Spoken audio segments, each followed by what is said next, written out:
The Project Gutenberg ebook of The Little Lady of the Big House.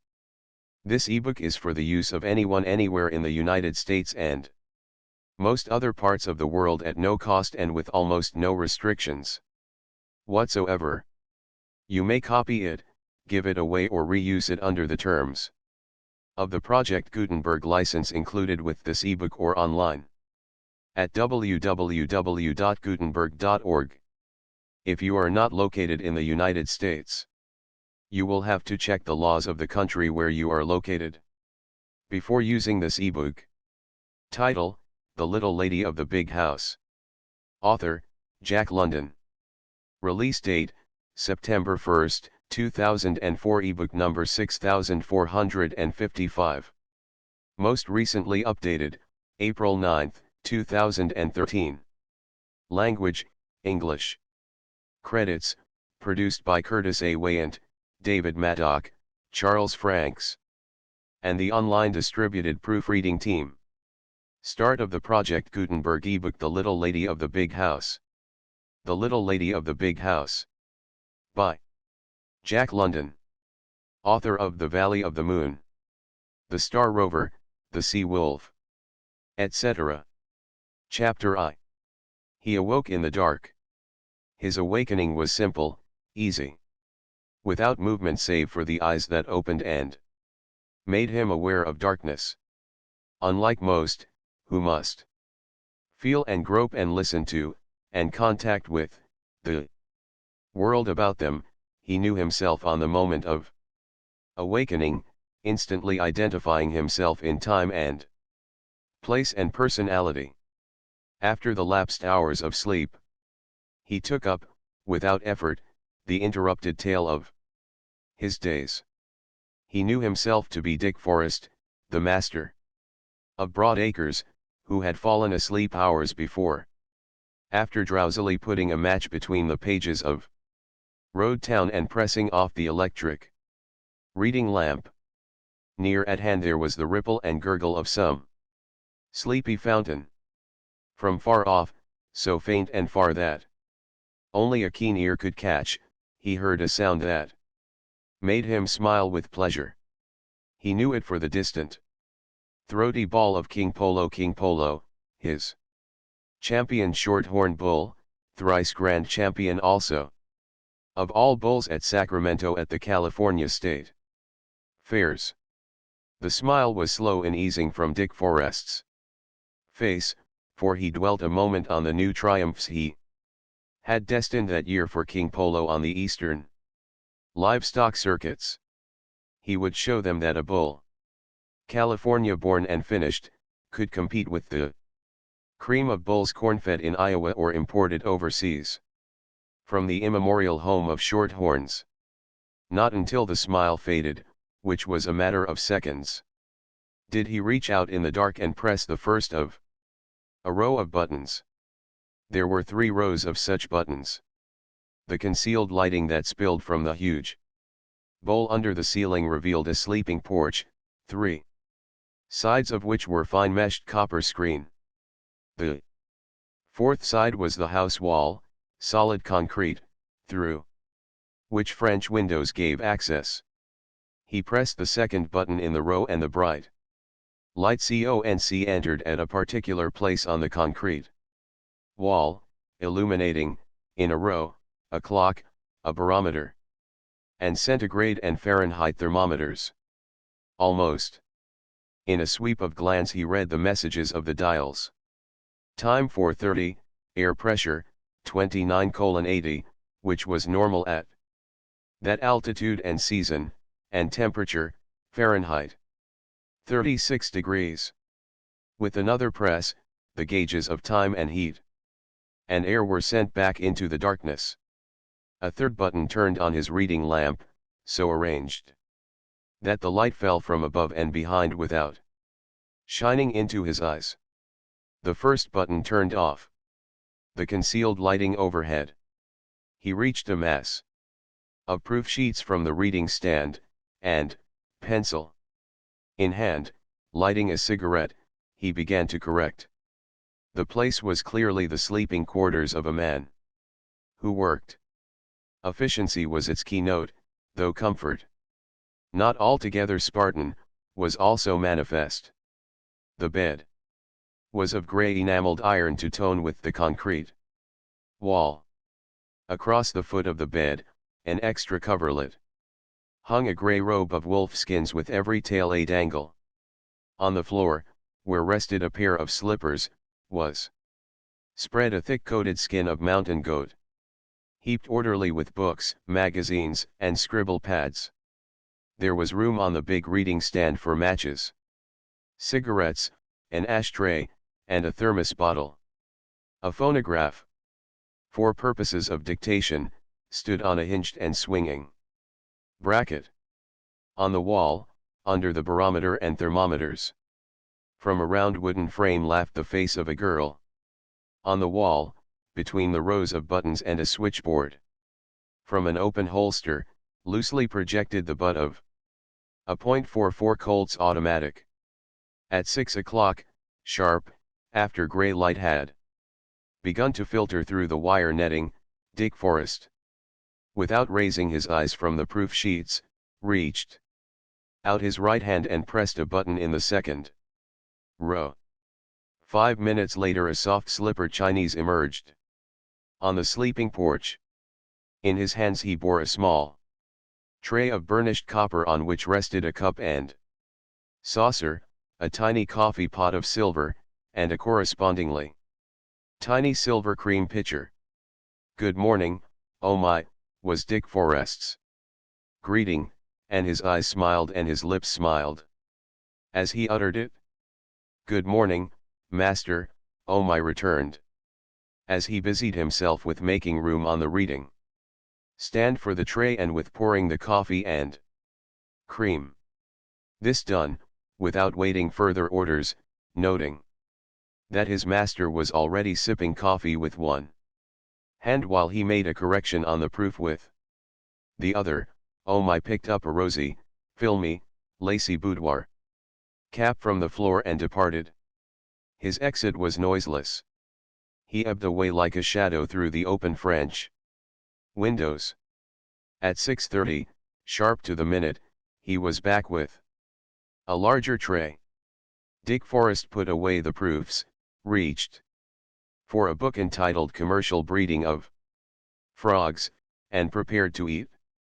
The breakfast was simple yet fairly substantial: more coffee, a half grapefruit, 2 soft-boiled eggs made ready in a glass with a dab of butter and piping hot, and a sliver of bacon, not overcooked, that he knew was of his own raising and curing. By this time the sunshine was pouring in through the screening and across the bed. On the outside of the wire screen clung a number of houseflies, early hatched for the season and numb with the night's cold. As Forrest ate he watched the hunting of the meat-eating yellow jackets. Sturdy, more frost-resistant than bees, they were already on the wing and preying on the benumbed flies. Despite the rowdy noise of their flight, these yellow hunters of the air, with rarely ever a miss, pounced on their helpless victims and sailed away with them. The last fly was gone ere Forrest had sipped his last sip of coffee, marked Commercial Breeding of Frogs with a match, and taken up his proof sheets. After a time, the liquid mellow cry of the meadow lark, first vocal for the day, caused him to desist. He looked at the clock. It marked 7. He set aside the proofs and began a series of conversations by means of the switchboard, which he manipulated with a practiced hand. "Hello, Ojoy," was his first talk. "Is Mr. Thayer up?" "Very well. Don't disturb him. I don't think he'll breakfast in bed, but find out." "That's right, and show him how to work the hot water. Maybe he doesn't know." "Yes, that's right. Plan for one more boy as soon as you can get him. There's always a crowd when the good weather comes on." "Sure. Use your judgment. Goodbye. Mr. Hanley. Yes, was his second conversation. Over another switch. I been thinking. About the dam on the Buckeye. I want the figures on the gravel haul and on the rock crushing. Yes, that's it. I imagine that the gravel haul will cost anywhere between 6 and 10 cents a yard more than the crushed rock. That last pitch of hill is what eats up the gravel teams. Work out the figures. No, we won't be able to start for a fortnight. Yes, the new tractors, if they ever deliver, will release the horses from the plowing, but they'll have to go back for the checking. No, you'll have to see Mr. Evran about that. Goodbye. And his third call. Mr. Dawson? Ha. 36 on my porch. Right now. It must be white with frost down on the levels. But it's most likely the last this year. Yes, they swore the tractors would be delivered 2 days ago. Call up the station agent. By the way, you catch Hanley for me. I forgot to tell him to start the rat catchers out with the second installment of fly traps. Yes, pronto. There were a couple of dozen roosting on my screen this morning. Yes. Goodbye. At this stage, Forrest slid out of bed in his pajamas, slipped his feet into the slippers, and strode through the French windows to the bath, already drawn by my. A dozen minutes afterward, shaved as well, he was back in bed, reading his frog book while my. Punctual to the minute, massaged his legs. They were the well-formed legs of a well-built, 5'10" man who weighed 180 pounds. Further, they told a tale of the man. The left thigh was marred by a scar 10 inches in length. Across the left ankle, from instep to heel, were scattered half a dozen scars, the size of $50. When my prodded and pulled the left knee a shade too severely, Forrest was guilty of a wince. The right shin was colored with several dark scars, while a big scar, just under the knee, was a positive dent in the bone. Midway between knee and groin was the mark of an ancient 3-inch gash, curiously dotted with the minute scars of stitches. A sudden, joyous nicker from without put the match between the pages of the frog book, and, while my proceeded partly to dress his master in bed, including socks and shoes, the master, twisting partly on his side, stared out in the direction of the nicker. Down the road, through the swaying purple of the early lilacs, ridden by a picturesque cowboy, paced a great horse, glinting ruddy in the morning sun gold, flinging free the snowy foam of his mighty fetlocks, his noble crest tossing, his eyes roving afield, the trumpet of his love call echoing through the springing land. Dick Forrest was smitten at the same instant with joy and anxiety. Joy in the glorious beast pacing down between the lilac hedges, anxiety in that the stallion might have awakened a girl who laughed from the round wooden frame on his wall. He glanced quickly across the 200-foot court to the long, shadowy jut of her wing of the house. The shades of her sleeping porch were down. They did not stir.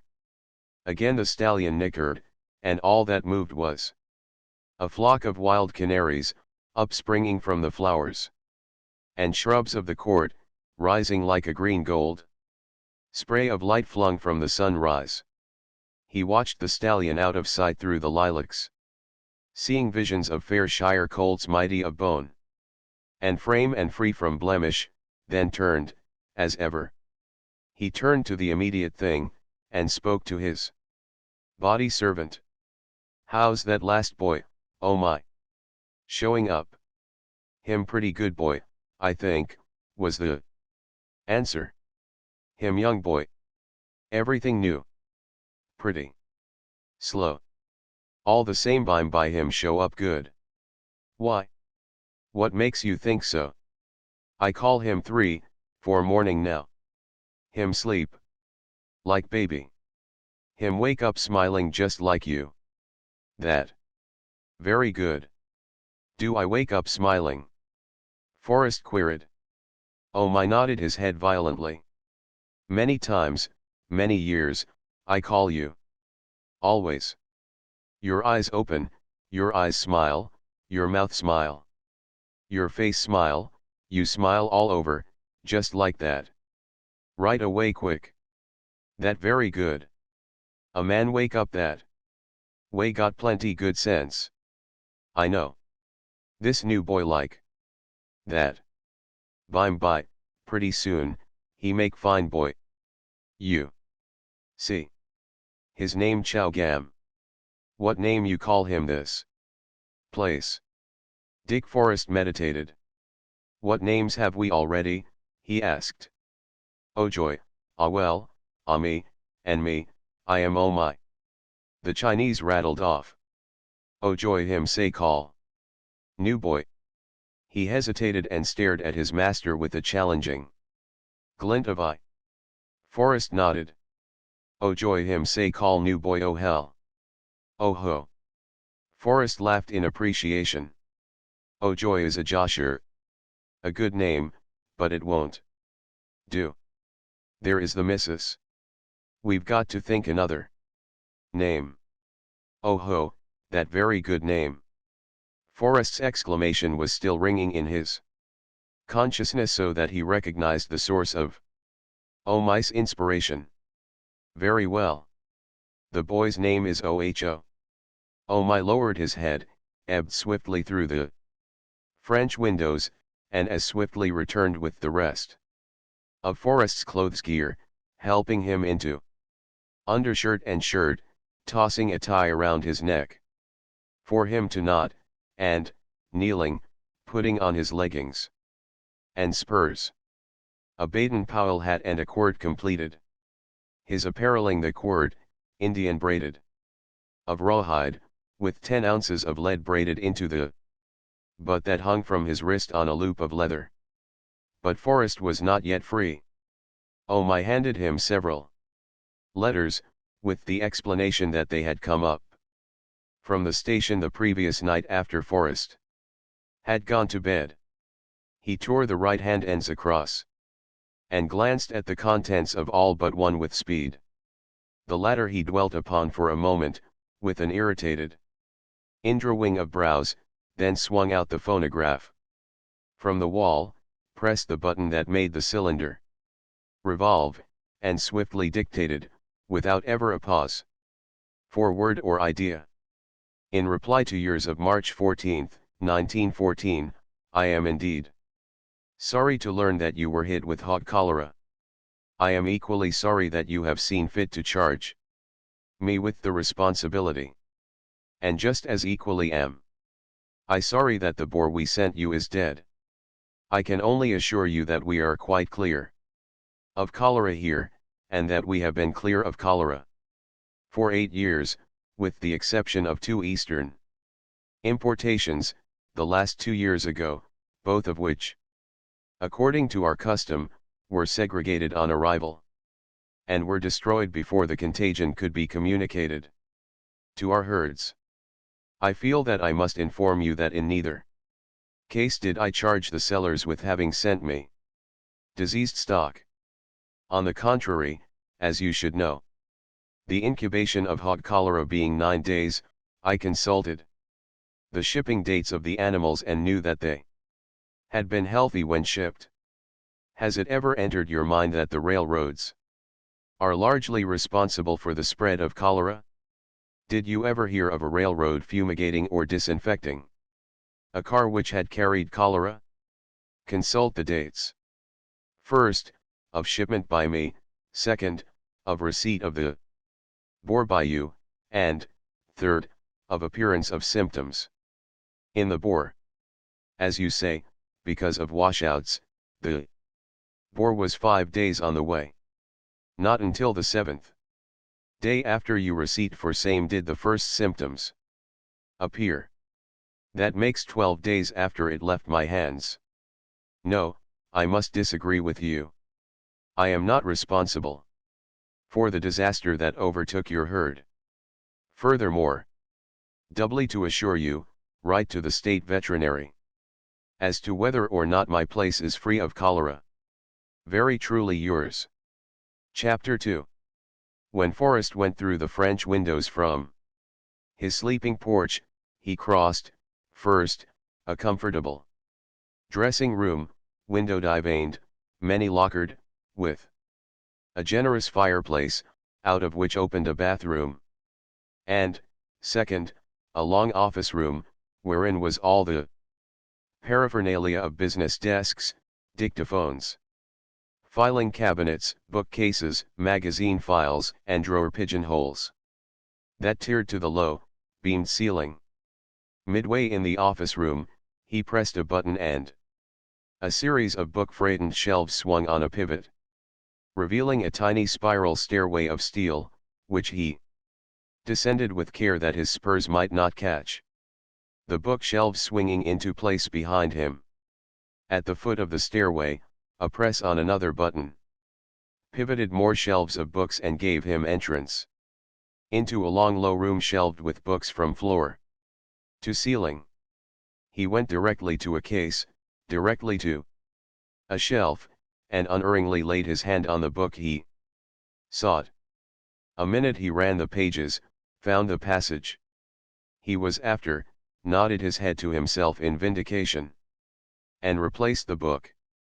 A door gave way to a pergola of square concrete columns, spanned with redwood logs and interlaced with smaller trunks of redwood, all rough and crinkled velvet with the ruddy purple of the bark.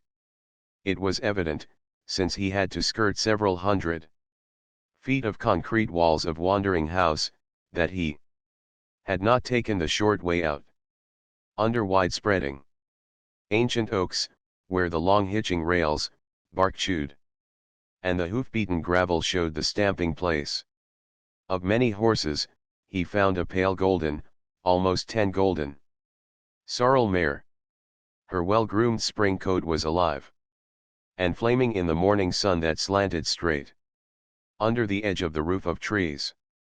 She was herself alive and flaming. She was built like a stallion, and down her backbone ran a narrow dark strip of hair that advertised an ancestry of many range mustangs. "How's the man-eater this morning?" he queried, as he unsnapped the tie rope from her throat. She laid back the tiniest ears that ever a horse possessed, ears that told of some thoroughbred's wild loves with wild mares among the hills, and snapped at Forrest with wicked teeth and wicked gleaming eyes. She sidled and attempted to rear as he swung into the saddle, and, sidling and attempting to rear, she went off down the graveled road. And rear she would have, had it not been for the martingale that held her head down, and that, as well, saved the rider's nose from her angry tossing head. So used was he to the mare, that he was scarcely aware of her antics. Automatically, with slightest touch of rein against arched neck, or with tickle of spur or press of knee, he kept the mare to the way he willed. Once, as she whirled and danced, he caught a glimpse of the big house. Big it was in all seeming, and yet, such was the vagrant nature of it, it was not so big as it seemed. 800 feet across the front face, it stretched. But much of this 800 feet was composed of mere corridors, concrete-walled, tile-roofed, that connected and assembled the various parts of the building. There were patios and pergolas in proportion, and all the walls, with their many right-angled juts and recessions, arose out of a bed of greenery and bloom. Spanish in character, the architecture of the big House was not of the California Spanish type which had been introduced by way of Mexico 100 years before, and which had been modified by modern architects to the California Spanish architecture of the day. Hispano-Moresque more technically classified the big house in all its hybridness, although there were experts who heatedly quarreled with the term. Spaciousness without austerity and beauty without ostentation were the fundamental impressions the big house gave. Its lines, long and horizontal, broken only by lines that were vertical and by the lines of juts and recesses that were always right-angled, were as chaste as those of a monastery. The irregular roofline, however, relieved the hint of monotony. Low and rambling, without being squat, the square up-thrusts of towers and of towers overtopping towers gave just proportion of height without being sky-aspiring. The sense of the big house was solidarity. It defied earthquakes. It was planted for 1,000 years. The honest concrete was overlaid by a cream stucco of honest cement. Again, this very sameness of color might have proved monotonous to the eye had it not been saved by the many flat roofs of warm red Spanish tile. In that one sweeping glance while the mare whirled unduly, Dick Forrest's eyes, embracing all of the big house, centered for a quick solicitous instant on the great wing across the 200-foot court, where, under climbing groups of towers, red-snooted in the morning sun, the drawn shades of the sleeping porch tokened that his lady still slept. About him, for 3 quadrants of the circle of the world, arose low rolling hills, smooth, fenced, cropped, and pastured, that melted into higher hills and steeper wooded slopes that merged upward, steeper, into mighty mountains. The 4th quadrant was unbounded by mountain walls and hills. It faded away, descending easily to vast far flatlands, which, despite the clear brittle air of frost, were too vast and far to scan across. The mare under him snorted. His knees tightened as he straightened her into the road and forced her to one side. Down upon him, with a pattering of feet on the gravel, flowed a river of white shimmering silk. He knew it at sight for his prize herd of Angora goats, each with a pedigree, each with a history. There had to be a near 200 of them, and he knew, according to the rigorous selection he commanded, not having been clipped in the fall, that the shining mohair draping the sides of the least of them, as fine as any human newborn baby's hair and finer, as white as any human albino's thatch and whiter, was longer than the 12-inch staple, and that the mohair of the best of them would dye any color into 20-inch switches for women's heads and sell at prices unreasonable and profound. The beauty of the sight held him as well. The roadway had become a flowing ribbon of silk, gemmed with yellow cat-like eyes that floated past wary and curious in their regard for him and his nervous horse. 2 Basque herders brought up the rear. They were short, broad, swarthy men, black-eyed, vivid-faced, contemplative, and philosophic of expression. They pulled off their hats and ducked their heads to him. Forrest lifted his right hand, the quirt dangling from wrist, the straight forefinger touching the rim of his Baden Powell, in semi-military salute. The mare, prancing and whirling again, he held her with a touch of rein and thread of spur, and gazed after the 4-footed silk that filled the road with shimmering white. He knew the significance of their presence. The time for kidding was approaching and they were being brought down from their brush pastures to the brood pens and shelters for jealous care and generous feed through the period of increase. And as he gazed, in his mind, comparing, was a vision of all the best of Turkish and South African mohair he had ever seen, and his flock bore the comparison well. It looked good. It looked very good. He rode on. From all about arose the clacking whir of manure spreaders.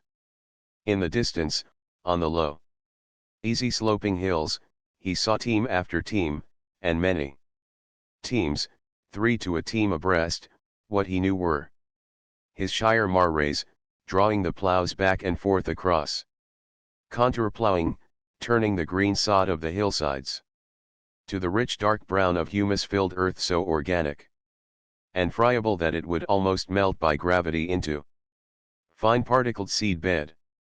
That was for the corn and sorghum planting for his silos.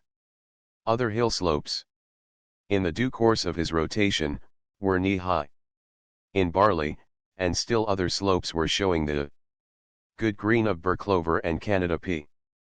Everywhere about him, large fields and small were arranged in a system of accessibility and workability that would have warmed the heart of the most meticulous efficiency expert. Every fence was hog-tight and bull-proof, and no weeds grew in the shelters of the fences. Many of the level fields were in alfalfa. Others, following the rotations, bore crops planted the previous fall, or were in preparation for the spring planting. Still others, close to the brood barns and pens, were being grazed by rotund Shropshire and French merino ewes, or were being hogged off by white gargantuan brood sows. That brought a flash of pleasure in his eyes as he rode past and gazed. He rode through what was almost a village, save that there were neither shops nor hotels. The houses were bungalows, substantial, pleasing to the eye, each set in the midst of gardens where stouter blooms, including roses, were out and smiling at the threat of late frost. Children were already astir, laughing and playing among the flowers or being called into breakfast by their mothers. Beyond, beginning at a half-mile distant to circle the big house, he passed a row of shops. He paused at the first and glanced in. One smith was working at a forge. A second smith, a shoe fresh nailed on the forefoot of an elderly Shire mare that would disturb the scales at 1800 weight, was rasping down the outer wall of the hoof to smooth with the toe of the shoe. Forrest saw, saluted, rode on, and 100 feet away, paused and scribbled a memorandum in the notebook he drew from his hip pocket. He passed other shops, a paint shop, a wagon shop, a plumbing shop, a carpenter shop. While he glanced at the last, a hybrid machine, half auto, half truck, passed him at speed and took the main road for the railroad station 8 miles away. He knew it for the morning butter truck freighting from the separator house the daily output of the dairy.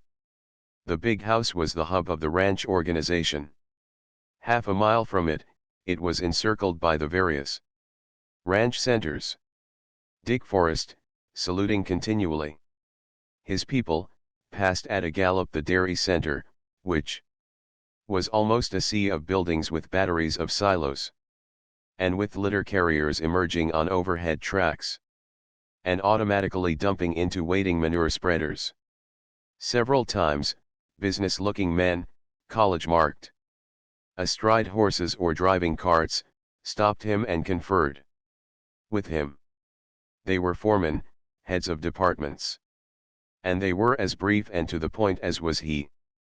The last of them, astride a Palomina 3-year-old, that was as graceful and wild as a half-broken Arab, was for riding by with a bare salute, but was stopped by his employer.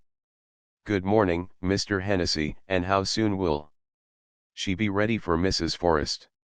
Dick Forrest asked. "I'd like another week," was Hennessy's answer.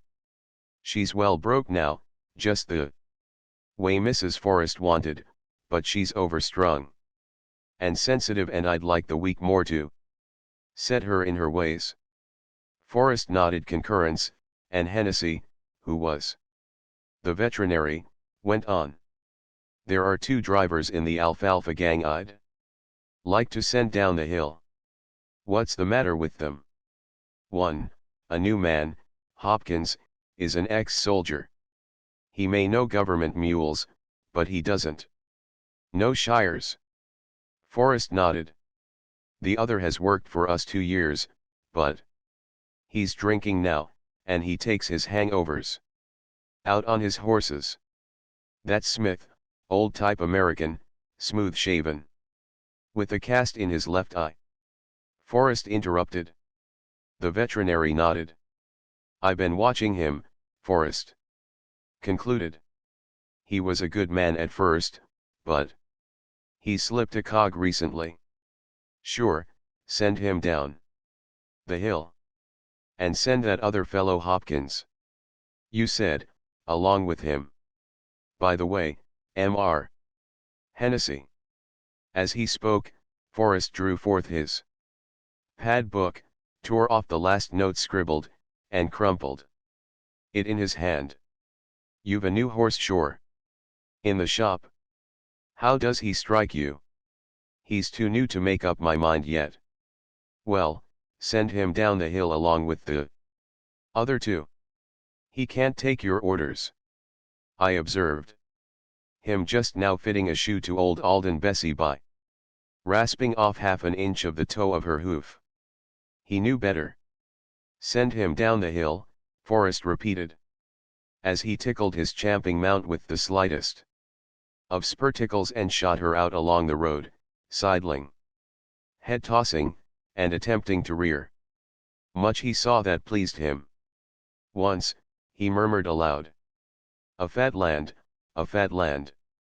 Divers things he saw that did not please him, and that won a note in his scribble pad.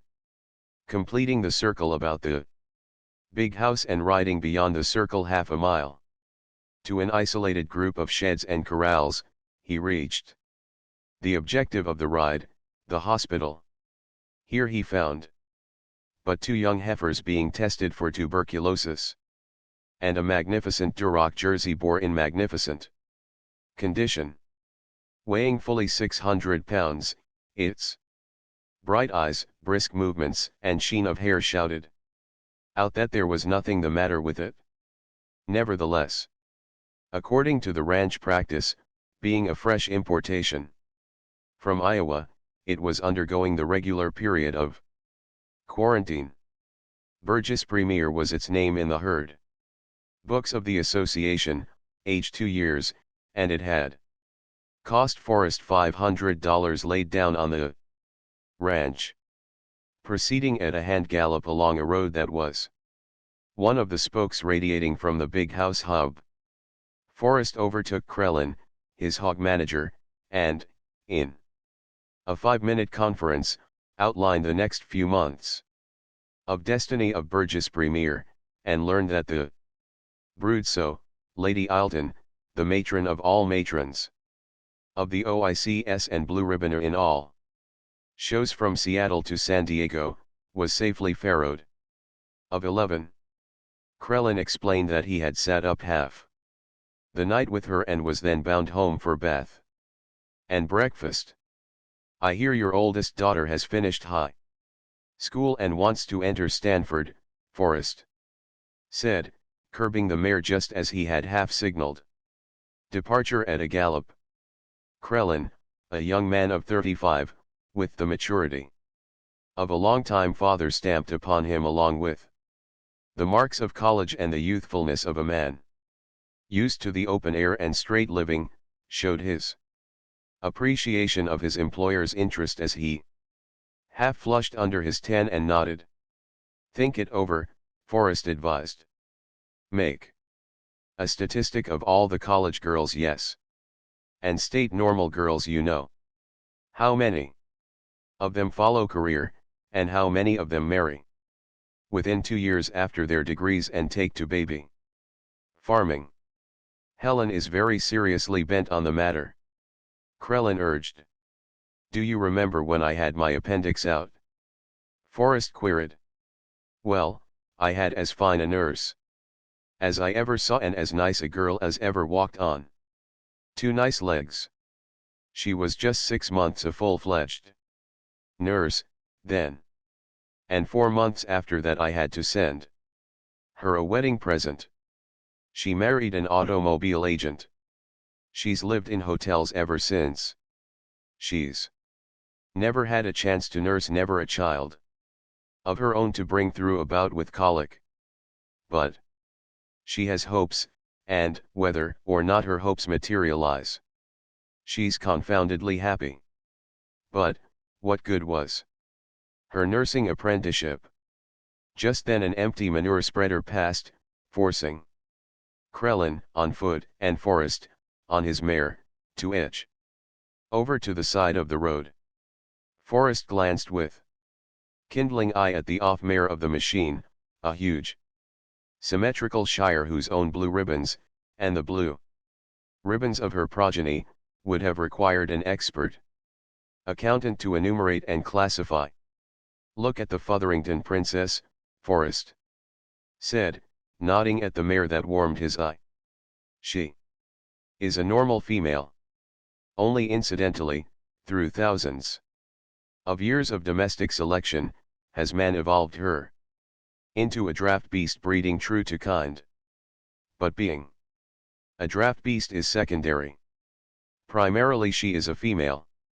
Take them by and large, our own human females, above all else, love us men and are intrinsically maternal.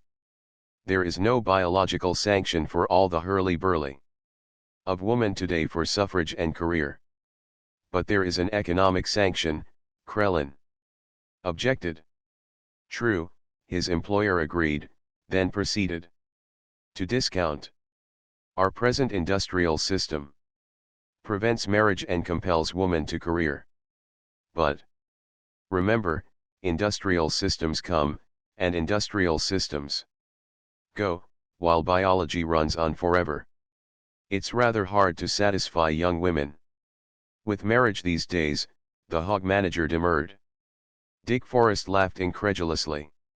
I don't know about that, he said. There's your wife for an instance. She, with her sheepskin classical scholar at that, well, what has she done with it? 2 boys and 3 girls, I believe. As I remember. You're telling me, she was engaged to you the whole last half of her senior year. True, but Krellin insisted, with an eye twinkle of appreciation of the point. That was 15 years ago, as well as a love match. We just couldn't help it. That far, I agree. She had planned unheard of achievements, while I saw nothing else than the deanship of the College of Agriculture. We just couldn't help it. But that was 15 years ago, and 15 years have made all the difference in the world in the ambitions and ideals of our young women. Don't you believe it for a moment. I tell you, Mr. Krellin, it's a statistic. All contrary things are transient. Ever woman remains. Avaman, everlasting, eternal. Not until our girl children cease from playing with dolls and from looking at their own enticingness in mirrors, will woman ever be otherwise than what she has always been, first, the mother, second, the mate of man. It is a statistic. I've been looking up the girls who graduate from the state normal. You will notice that those who marry by the way before graduation are excluded. Nevertheless, the average length of time the graduates actually teach school is little more than 2 years. And when you consider that a lot of them, through ill looks and ill luck, are foredoomed old maids and are foredoomed to teach all their lives, you can see how they cut down the period of teaching of the marriageable ones. A woman, even a girl woman, will have her way. Where mere men are concerned, Krellin muttered. unable to dispute his employer's figures but resolved to look them up. And your girl woman will go to Stanford. Forrest laughed, as he prepared to lift his mare into a gallop, and you and I and all men, to the end of time, will see to it that they do have their way. Krellin smiled to himself as his employer diminished down the road, for Krellin knew his Kipling, and the thought that caused the smile was, but where's the kid of your own, Mr. Forrest? He decided to repeat it to Mrs. Krellin over the breakfast coffee. Once again Dick Forrest delayed ere he gained the big house. The man he stopped he addressed as Mendenhall, who was his horse manager as well as pasture expert, and who was reputed to know, not only every blade of grass on the ranch, but the length of every blade of grass and its age from seed germination as well. At signal from Forrest, Mendenhall drew up the two colts he was driving in a double breaking cart.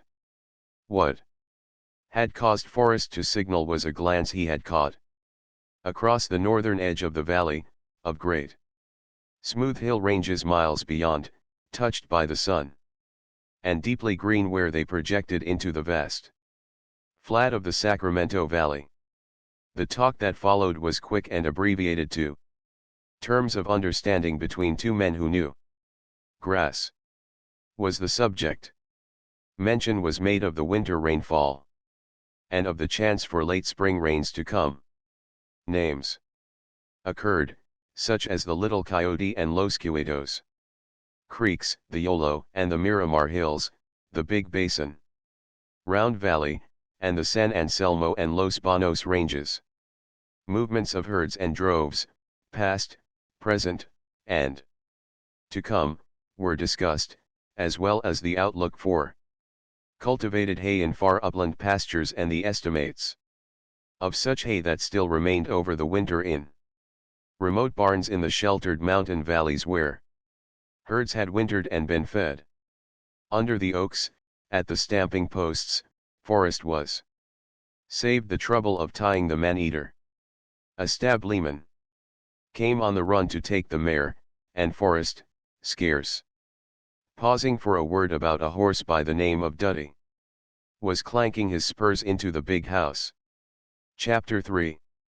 Forrest entered a section of the big house by way of a massive, hewn timber, iron-studded door that let in at the foot of what seemed a dungeon keep. The floor was cement, and doors let off in various directions.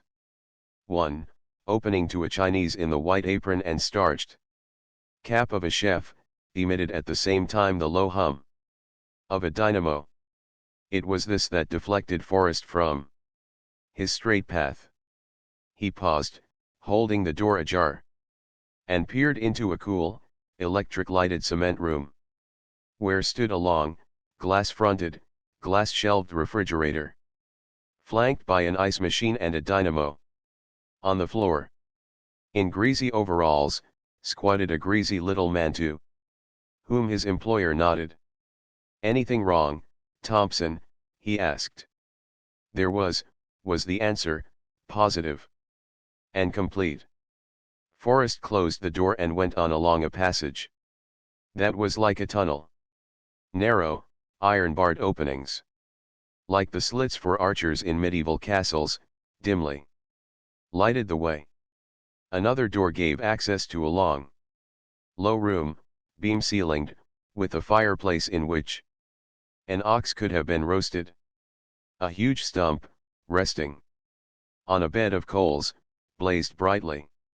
2 billiard tables, several card tables, lounging corners, and a miniature bar constituted the major furnishing. 2 young men chalked their cues and returned Forrest's greeting. "Good morning, Mr. Naismith," he bantered. "More material for the Breeders' Gazette." Naismith, a youngish man of 30, with glasses, smiled sheepishly and cocked his head at his companion. "Wainwright challenged me," he explained. "Which means that Lute and Ernestine must still be beauty sleeping," Forrest laughed. Young Wainwright bristled to acceptance of the challenge.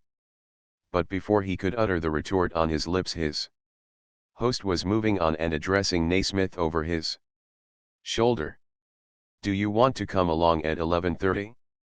Thayer and I are running out in the machine to look over the Shropshires. He wants about 10 carloads of rams. You ought to find good stuff in this matter of Idaho shipments. Bring your camera along. Scene.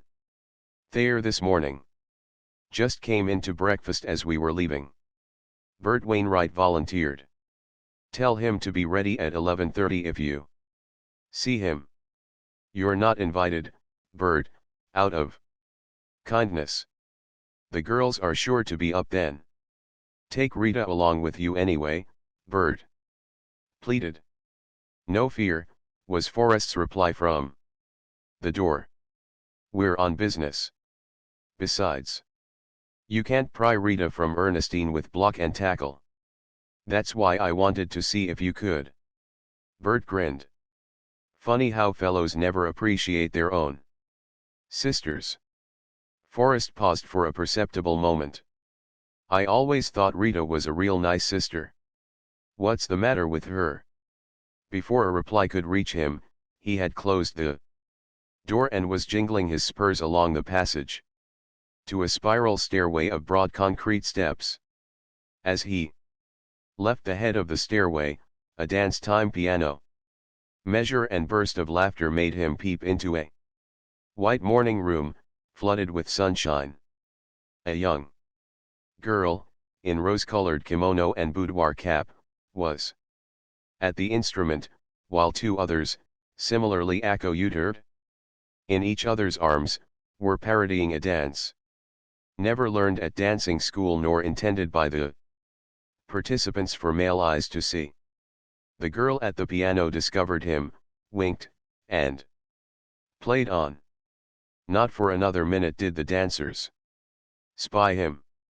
They gave startled cries, collapsed, laughing in each other's arms, and the music stopped.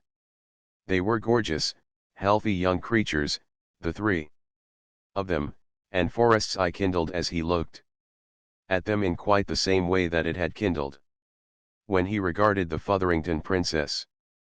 Persiflage, of the sort that obtains among young things of the human kind, flew back and forth. "I been here 5 minutes, Dick," Forrest asserted. The two dancers, to cover their confusion, doubted his veracity and instanced his many well-known and notorious guilts of mendacity.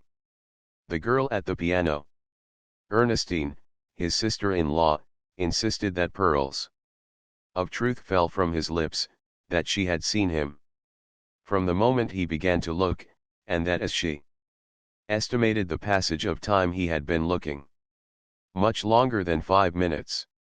"Well, anyway," Forrest broke in on their babble, "Bert, the sweet innocent, doesn't think you are up yet." "We're not," to him, one of the dancers, a vivacious young Venus, retorted. "Nor are we to you either. So run along, little boy. Run along." "Look here, Lute," Forrest began sternly. "Just because I am a decrepit old man, and just because you are 18, just 18, and happen to be my wife's sister, you needn't presume to put the high and mighty over on me. Don't forget, and I state the fact, disagreeable as it may be, for Rita's sake, Dante, forget that in the past 10 years I paddled you more disgraceful times than you care to dare me to enumerate. It is true, I am not so young as I used to was," but he felt the biceps of his right arm and made as if to roll up the sleeve. "But, I'm not all in yet. And for 2 cents. "What?" the young woman challenged belligerently. "For 2 cents, he muttered darkly. "For 2 cents. Besides, and it grieves me to inform you, your cap is not on straight. Also, it is not A very tasteful creation at best. I could make a far more becoming cap with my toes, asleep, and, yes, seasick as well. Lou tossed her blonde head defiantly, glanced at her comrades in solicitation of support, and said, "Oh, I don't know. It seems humanly reasonable that the three of us can woman handle a mere man of your elderly and insulting avoirdupois. What do you say, girls? Let's rush him. He's not a minute under 40, and he has an aneurysm. Yes, and, though loath to divulge family secrets, he's got Meniere's disease." Ernestine, a small but robust blonde of 18, sprang from the piano and joined her two comrades in a raid on the cushions of the deep window seats. Side by side, a cushion in each hand, and with proper distance between them cannily established for the swinging of the cushions, they advanced upon the foe. Forrest prepared for battle, then held up his hand for parley. "Fraid cat," they taunted, in several at first, and then in chorus. He shook his head emphatically. "Just for that, and for all the rest of your insolences, the three of you are going to get yours. All the wrongs of a lifetime are rising now in my brain in a dazzling brightness. I shall go berserk in a moment.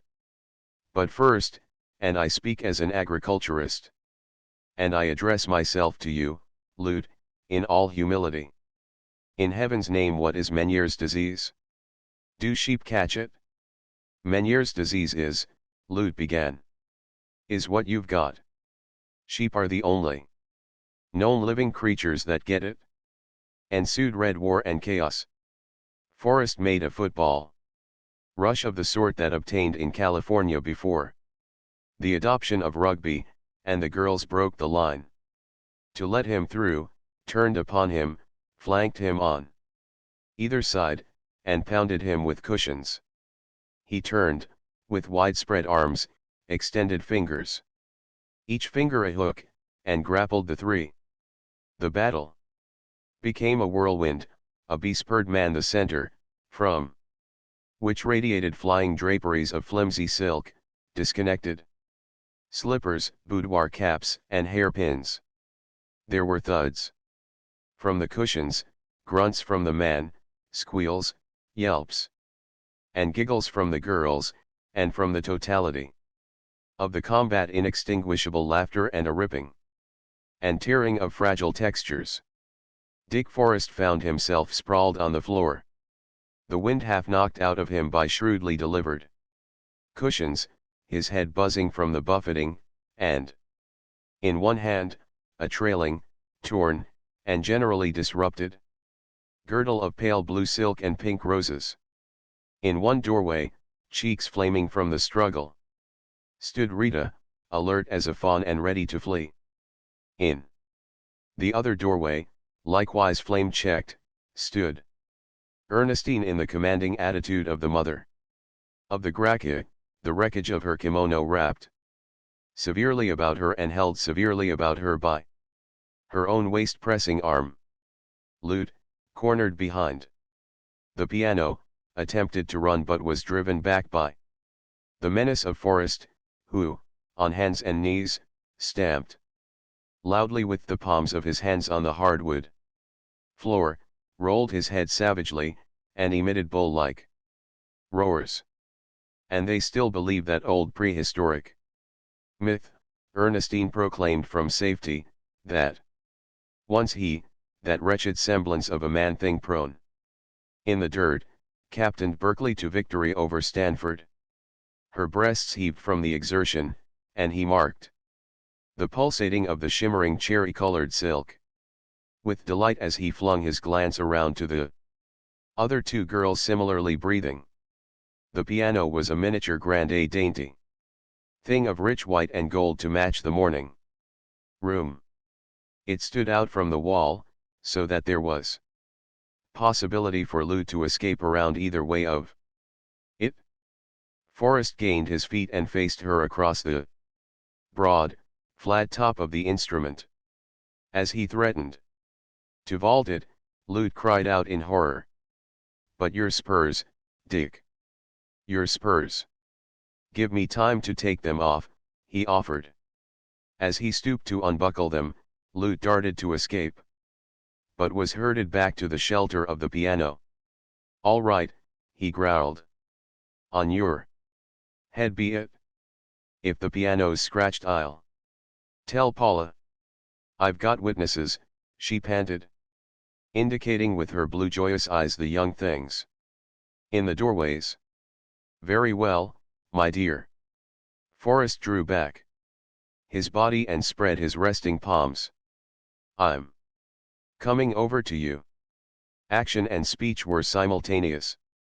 His body, posited sidewise from his hands, was vaulted across the perilous spurs a full foot above the glossy white surface. And simultaneously Lute ducked and went under the piano on hands and knees. Her mischance lay in that she bumped her head, and, before she could recover Forrest had circled the piano and cornered her under it. "Come out," he commanded. "Come out and take your medicine." "A truce," she pleaded. "A truce, Sir Knight, for dear love's sake and all damsels in distress." "I ain't no knight," Forrest announced in his deepest bass. "I'm an ogre, a filthy, debased and altogether unregenerate ogre. I was born in the Thule swamps. My father was an ogre and my mother was more so. I was lulled to slumber on the squalls of infants dead, foreordained, and predomned. I was nourished solely on the blood of maidens educated in Mills Seminary. My favorite chop house has ever been a hardwood floor, a loaf of Mills Seminary maiden, and a roof of flat piano. My father, as well as an ogre, was a California horse thief. I am more reprehensible than my father. I have more teeth. My mother, as well as an ogress, was a Nevada book canvasser. Let all her shame be told. She even solicited subscriptions for ladies' magazines. I am more terrible than my mother. I have peddled safety razors. Can not soothe and charm your savage breast." Lute pleaded in soulful tones while she studied her chances for escape. "One thing only, miserable female. One thing only, on the earth, over the earth, and under its ruining waters." A squawk of recognized plagiarism interrupted him. From Ernestine. See Ernest Dowson, page 79, a thin book of thin verse ladled out with porridge to young women detentioned at Mills Seminary. Forrest went on. "As I had already enunciated before, I was so rudely interrupted. The one thing only that can balm and embalm this savage breast is the maiden's prayer. Listen, with all your ears ere I chew them off in multitude and gross. Listen, silly, unbeautiful, squat, short-legged, and ugly female under the piano. Can you recite the maiden's prayer?" Screams of delight from the young things in the doorways prevented the proper answer, and Lute, from under the piano, cried out to young Wainwright, who had appeared. "A rescue, Sir Knight. A rescue." "Unhand the maiden," was Bert's challenge. "Who art thou?" Forrest demanded. "King George, sirrah, I mean, St. George." "Then am I thy dragon," Forrest announced with due humility. "Spare this ancient, honorable, and only neck I have." Off with his head, the young things encouraged. "Stay thee, maidens, I pray thee," Bert begged. "I am only a small potato. Yet am I unafraid. I shall beard the dragon." I shall beard him in his gullet, and, while he lingeringly chokes to death over my unpalatableness and general spinefulness, do you, fair damsels, flee to the mountains lest the valleys fall upon you.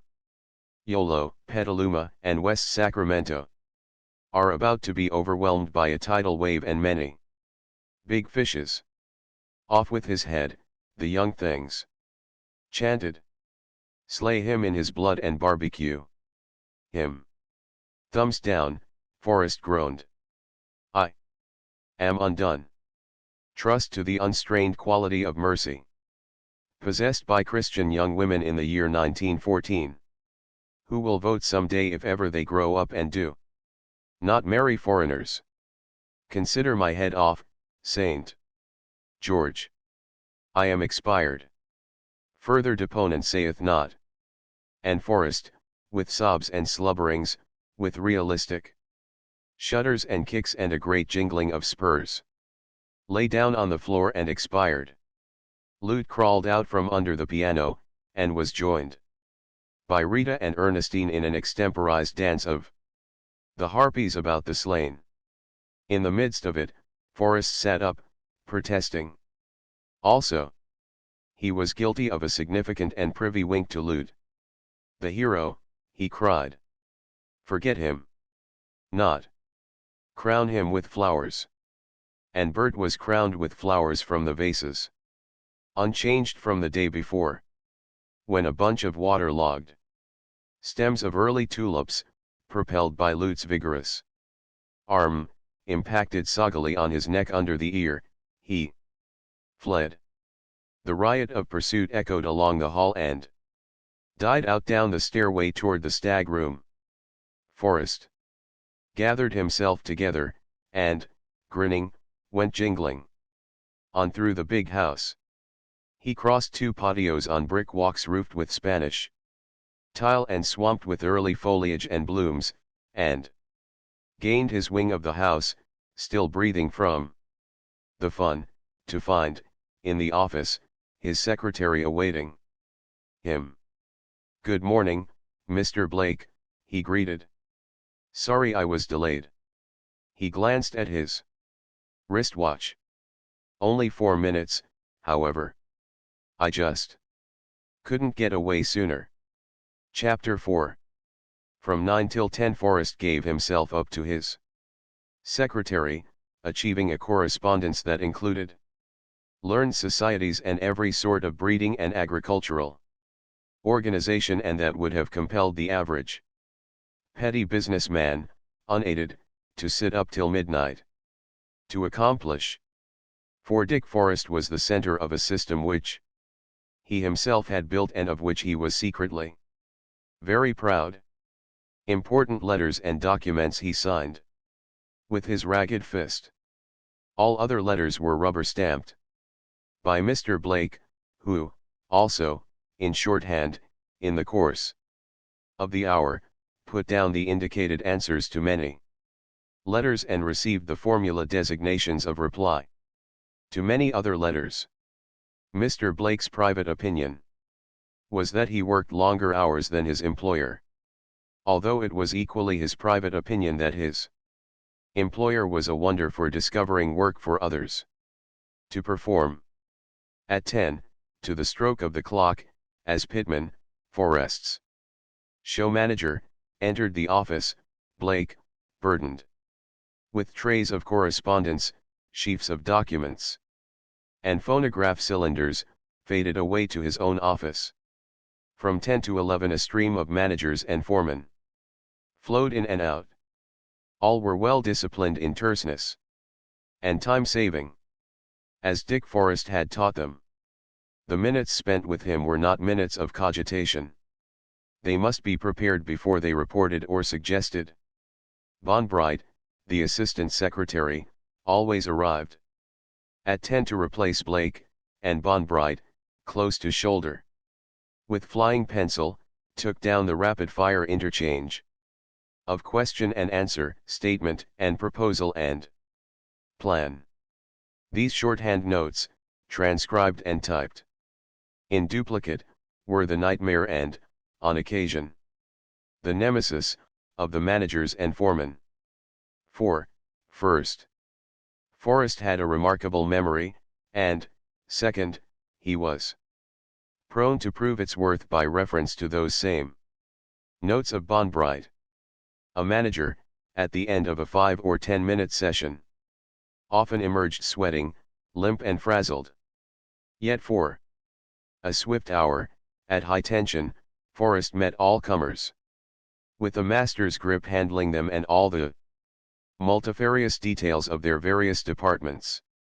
He told Thompson, the machinist, in 4 flashing minutes, where the fault lay in the dynamo to the big house refrigerator, laid the fault home to Thompson, dictated a note to Bonbright, with citation by page and chapter to a volume from the library to be drawn by Thompson, told Thompson that Parkman, the dairy manager, was not satisfied with the latest wiring up of milking machines, and that the refrigerating plant at the slaughterhouse was balking at its accustomed load. Each man was a specialist, yet Forrest was the proved master of their specialties. As Paulson, the head plowman, complained privily to Dawson, the crop manager, "I've worked here 12 years and never have I seen him put his hands to a plow, and yet, damn him, he somehow seems to know. He's a genius. That's what he is. Why, d'ye know, I've seen him tear by a piece of work, his hands full with that man-eater of his threatenin' sudden funeral. And, next morning, had mentioned casually to a half-inch how deep it was plowed and what plows done the plowin', take that plowin' of the poppy meadow, up above Little Meadow, on Los Cuetos. I just couldn't see my way to it, and had to cut out the cross subsoiling. And thought I could slip it over on him. After it was all finished, he kind of happened up that way. I was lookin' and he didn't seem to lookin'. Well, next AM, I got mine in the office. No, I didn't slip it over. I ain't tried to slip nothing over since. At 11 sharp, Wardman, his sheep manager, departed with an engagement scheduled at 11:32. Ride in the machine along with Thayer, the Idaho buyer, to look over the Shropshire rams. At 11, Bonbright, having departed with Wardman to work up his notes, Forrest was left alone in the office. From a wire tray of unfinished business, one of many wire trays superimposed in groups of 5, he drew a pamphlet issued by the state of Iowa on hog cholera and proceeded to scan it. 5 feet, 10 inches in height, weighing a clean muscled 180 pounds, Dick Forrest was anything but insignificant for a 40-years-old man. The eyes were gray, large, overarched by bone of brow, and lashes and brows were dark. The hair, above an ordinary forehead, was light brown to chestnut. Under the forehead, the cheeks showed high-boned, with underneath the slight hollows that necessarily accompany such formation. The jaws were strong without massiveness. The nose, large nostriled, was straight enough and prominent enough without being too straight or prominent, the chin square without harshness and uncleft, and the mouth girlish and sweet to a degree that did not hide the firmness to which the lips could set on due provocation. The skin was smooth and well tanned, although, midway between eyebrows and hair, the tan of forehead faded in advertisement of the rim of the Baden-Powell interposed between him and the sun. Laughter lurked in the mouth corners and eye corners, and there were cheek lines about the mouth that would seem to have been formed by laughter. Equally strong, however, every line of the face that meant blended things carried a notice of surety. Dick Forrest was sure, when his hand reached out for any object on his desk, that the hand would straightly attain the object without a fumble or a miss of a fraction of an inch, sure, when his brain leaped the high places of the hog cholera text, that it was not missing a point, sure, from his balanced body in the revolving desk chair to the balanced back head of him, sure, in heart and brain, of life and work, of all he possessed, and of himself. He had reason to be sure. Body, brain, and career were long proven sure. A rich man's son, he had not played ducks and drakes with his father's money. City-born and reared, he had gone back to the land and made such a success as to put his name on the lips of breeders wherever breeders met and talked. He was the owner, without encumbrance, of 250,000 acres of land that varied in value from $1,000 an acre to $100, that varied from $100 to 10 cents an acre, and that, in stretches, was not worth a penny an acre. The improvements on that 250,000 acres, from drain-tiled meadows to dredge-drain tule swamps, from good roads to developed water rights, from farm buildings to the big house itself, constituted a sum gaspingly ungraspable to the countryside. Everything was large-scale but modern to the last tick of the clock. His managers lived, rent-free, with salaries commensurate to ability, in $5,000 and $10,000 houses, but they were the cream of specialists schemed from the continent, from the Atlantic to the Pacific. When he ordered gasoline tractors for the cultivation of the flat lands, he ordered a round score. When he dammed water in his mountains, he dammed it by the hundreds of millions of gallons. When he ditched his tule swamps, instead of contracting the excavation, he bought the huge dredgers outright, and, when there was slack work on his own marshes, he contracted for the draining of the marshes of neighboring big farmers, land companies, and corporations for 100 miles up and down the Sacramento River. He had brain sufficient to know the need of buying brains and to pay a tidy bit over the current market price for the most capable brains. And he had brain sufficient to direct the brains he bought to a profitable conclusion. And yet, he was just turned 40, was clear-eyed, calm-hearted, hearty-pulsed, man-strong, and yet his history, until he was 30, had been harum-scarum and erratic to the superlative. He had run away from a millionaire home when he was 13. He had won enviable college honors ere he was 21, and after that he had known all the purple ports of the purple seas, and, with cool head, hot heart, and laughter, played every risk that promised and provided in the wild world of adventure that he had lived to see pass under the sobriety of law. In the old days of San Francisco, Forrest had been a name to conjure with.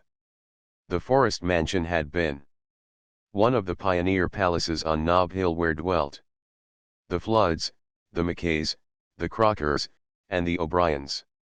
Lucky Richard Forrest, the father, had arrived, via the Isthmus, straight from old New England. Keenly commercial, interested before his departure in clipper ships and the building of clipper ships, and interested immediately after his arrival in waterfront real estate, river steamboats, mines, of course, and later, in the draining of the Nevada Comstock and the construction of the Southern Pacific. He played big, he won big, he lost big, but he won always more than he lost, and what he paid out at one game with one hand, he drew back with his other hand at another game. His winnings from the Comstock he sank into the various holes of the bottomless Daffodil Group in El Dorado County. The wreckage from the Benicia line he turned into the Napa Consolidated, which was a Quicksilver venture, and it earned him 5,000%. What he lost in the collapse of the Stockton boom was more than balanced by the realty appreciation of his key holdings at Sacramento and Oakland. And, to cap it all, when Lucky Richard Forrest had lost everything in a series of calamities, so that San Francisco debated what price his Nob Hill palace would fetch at auction, he grub-staked one, Del Nelson, to a prospecting in Mexico. As soberly said down in history, the result of the said Del Nelson's search for quartz was the Harvest Group, including the fabulous and inexhaustible Tattlesnake, Voice City, Desdemona, Bullfrog, and Yellow Boy claims.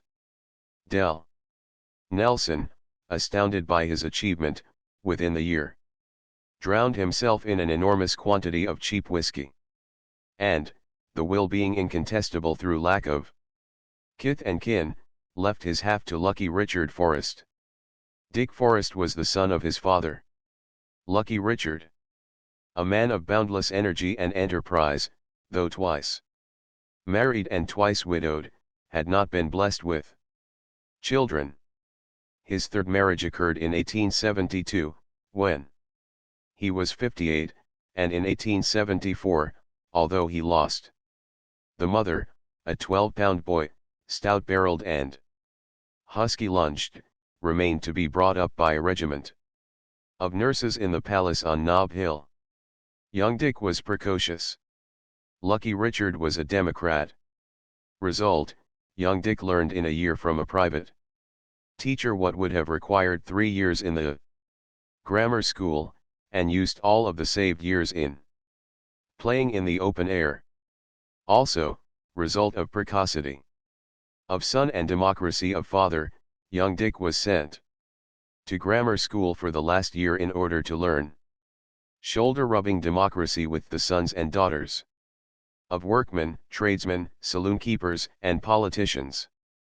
In class recitation or spelling match his father's millions did not aid him in competing with Patsy Halloran, the mathematical prodigy whose father was a hod carrier, nor with Mona Sanguinetti, who was a wizard at spelling, and whose widowed mother ran a vegetable store. Nor were his father's millions and the Nob Hill Palace of the slightest assistance to young Dick when he peeled his jacket and, bare-knuckled, without rounds, licking or being licked, milled it to a finish with Jimmy Botts, Gene Koinski, and the rest of the lads that went out over the world to glory and cash a few years later, a generation of prize fighters that only San Francisco, raw and virile and yeasty and young, could have produced. The wisest thing Lucky Richard did for his boy was to give him this democratic tutelage.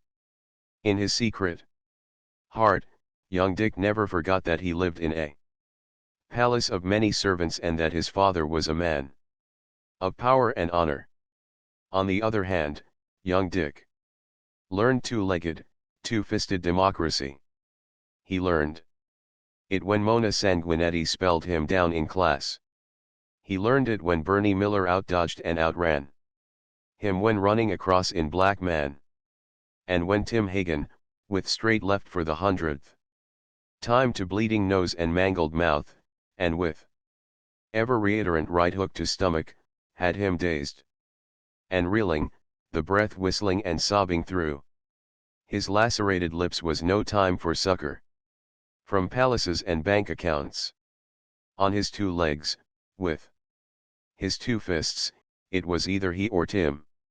And it was right there, in sweat and blood and iron of soul, that young Dick learned how not to lose a losing fight. It had been uphill from the first blow, but he stuck it out until in the end it was agreed that neither could best the other, although this agreement was not reached until they had first lain on the ground, in nausea and exhaustion and with streaming eyes wept their rage and defiance at each other. After that, they became chums and between them ruled the schoolyard. Lucky Richard died the same month young Dick emerged from grammar school. Young Dick was 13 years old, with $20 million, and without a relative in the world to trouble him. He was the master of a palace of servants, a steam yacht, stables, and, as well, of a summer palace down the peninsula in the Nabob colony at Menlo. One thing, only, was he burdened with guardians. On a summer afternoon, in the big library, he attended the first session of his board of guardians. There were 3 of them, all elderly, and successful, all legal, all business comrades of his father. Dick's impression, as they explained things to him, was that, although they meant well, he had no contacts with them. In his judgment, their boyhood was too far behind them.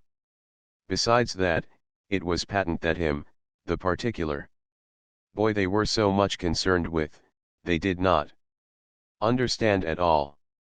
Furthermore, in his own sure way, he decided that he was the one person in the world fitted to know what was best for himself. Mr. Crockett made a long speech, to which Dick listened with alert and becoming attention, nodding his head whenever he was directly addressed or appealed to. Messrs. Davidson and Slocum also had their say and were treated with equal consideration. Among other things, Dick learned what a sterling, upright man his father had been, and the program already decided upon by the 3 gentlemen which would make him into a sterling and upright man. When they were quite done, Dick took it upon himself to say a few things. "I have thought it over," he announced. "And first of all I shall go traveling. That will come afterward, my boy, Mr. Slocum explained soothingly. "When say when you are ready to enter the university. At that time. A year abroad would be a very good thing, a very good thing indeed." "Of course," Mr. Davidson volunteered quickly, having noted the annoyed light in the lad's eyes and the unconscious firm drawing and setting of the lips. "Of course, in the meantime you could do some traveling, a limited amount of traveling, during your school vacations. I am sure my fellow guardians will agree under the proper management and safeguarding, of course, that such bits of travel sandwiched between your school terms would be advisable and beneficial." "How much did you say I am worth?" Dick asked with apparent irrelevance. "20 millions at a most conservative estimate, that is about the sum," Mr. Crockett answered promptly. "Suppose I said right now that I wanted $100. Dick went on. Mr. Slocum looked about him for guidance. "We would be compelled to ask what you wanted it for," answered Mr. Crockett. "And suppose," Dick said very slowly, looking Mr. Crockett squarely in the eyes, "suppose I said that I was very sorry, but that I did not care to say what I wanted it for. Then you wouldn't get it, Mr. Crockett said so immediately that there was a hint of testiness and snap in his manner. Dick nodded slowly, as if letting the information sink in. "But, of course, my boy," Mr. Slocum took up hastily, "you understand you are too young to handle money yet. We must decide that for you." "You mean I can't touch a penny without your permission?" "Not a penny," Mr. Crockett snapped. Dick nodded his head thoughtfully and murmured, "Oh, I see. Of course, and quite naturally, it would only be fair, you know, you will have a small allowance for your personal spending," Mr. Davidson said. "Say, $1, or, perhaps, $2, a week. As you grow older this allowance will be increased. And by the time you are 21, Doubtlessly you will be fully qualified with advice, of course, to handle your own affairs. And until I am 21, my 20 million wouldn't buy me $100 to do as I please with. Dick queried very subduedly. Mr. Davidson started to corroborate in soothing phrases, but was waved to silence by Dick, who continued. As I understand it, whatever money I handle will be by agreement between the four of us. The Board of Guardians nodded. That is, whatever we agree, goes. Again the Board of Guardians nodded. Well, I'd like to have 100 right now, Dick announced. What for? Mr. Crockett demanded. I don't mind telling you, was the lad's steady answer. To go traveling. You'll go to bed at 8:30 this evening, Mr. Crockett retorted. And you don't get any 100. The lady we spoke to you about will be here before 6. She is to have, as we explained, daily and hourly charge of you. At 6:30, as usual, you will dine, and she will dine with you and see you to bed. As we told you, she will have to serve the place of a mother to you, see that your ears are clean, your neck washed, and that I get my Saturday night bath. Dick amplified meekly for him. Precisely. How much am I paying the lady for her services?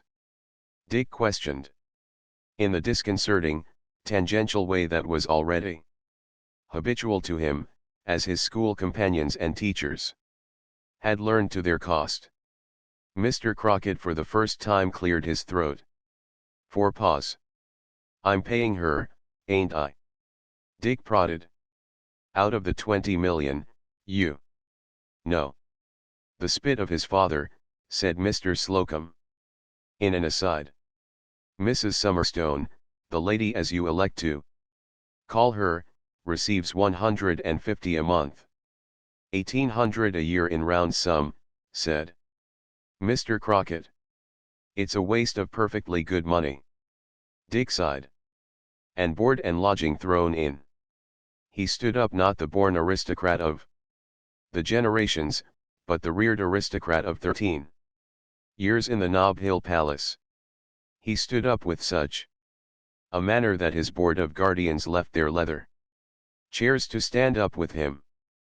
But he stood up as no Lord Fauntleroy ever stood up, for he was a mixer. He had knowledge that human life was many-faced and many-placed. Not for nothing had he been spelled down by Mona Sanguinetti. Not for nothing had he fought Tim Hagen to a standstill and, co-equal, ruled the schoolyard roost with him. He was birthed of the wild gold adventure of '49. He was a reared aristocrat and a grammar school trained Democrat. He knew, in his precocious immature way, the differentiations between caste and mass, and behind it all, he was possessed of a will of his own, and of a quiet surety of self that was incomprehensible to the three elderly gentlemen who had been given charge of his and his destiny, and who had pledged themselves to increase his 20 millions and make a man of him in their own composite image. Thank you for your kindness, young Dick, said generally to the three. I guess we'll get along all right. Of course, that 20 millions is mine, and of course you've got to take care of it for me, seeing I know nothing of business. And we'll increase it for you, my boy. We'll increase it for you in safe, conservative ways, Mr. Slocum assured him. No speculation, young Dick warned. Dad's just been lucky, I've heard him say that times have changed and a fellow can't take the chances everybody used to take.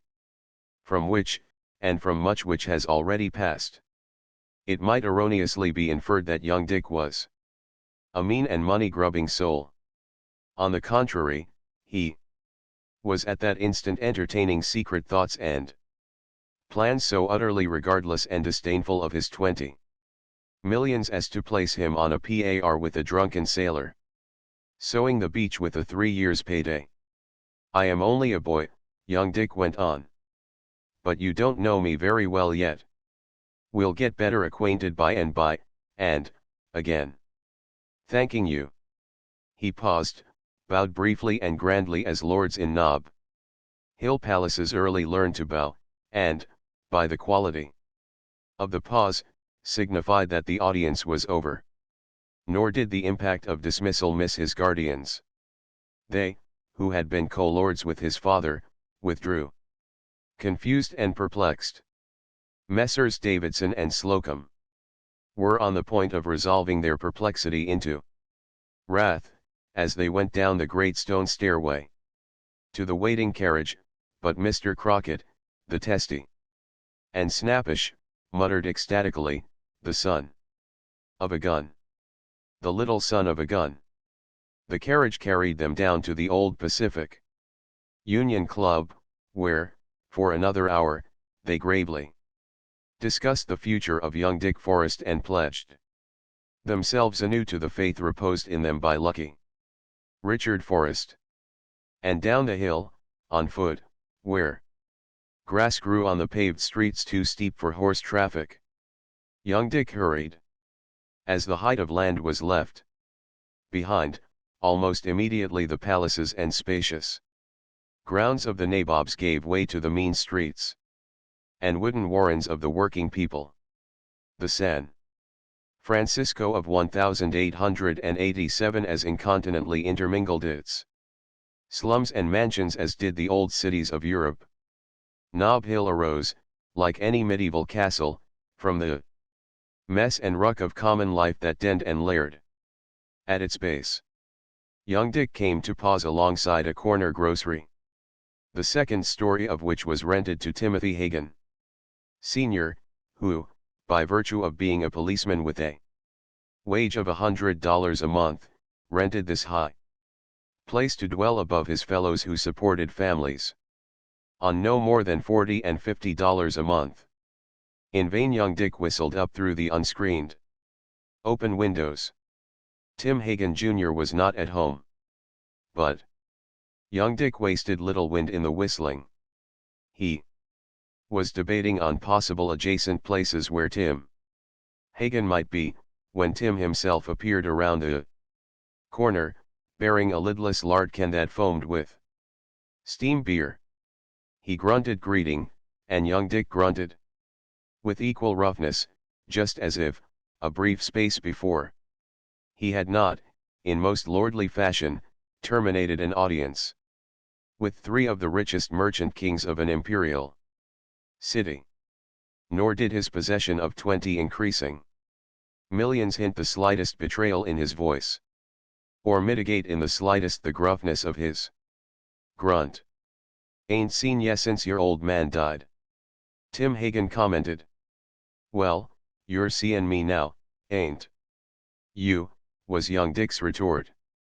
"Say, Tim, I come to see you on business." "Wait till I rush the beer to the old man," said Tim, inspecting the state of the foam in the lard can with an experienced eye. "He'll roar his head off if it comes in flat." "Oh, you can shake it up," young Dick assured him. "Only want to see you a minute. I'm hitting the road tonight. Want to come along?" Tim's small, blue Irish eyes flashed with interest. "Where to?" he queried. "Don't know." "Want to come? If you do, we can talk it over after we start. You know the ropes. What do ye say? The old man'll beat the stuffin' out of me," Tim demurred. "He's done that before, and you don't seem to be much missing, young Dick callously rejoined.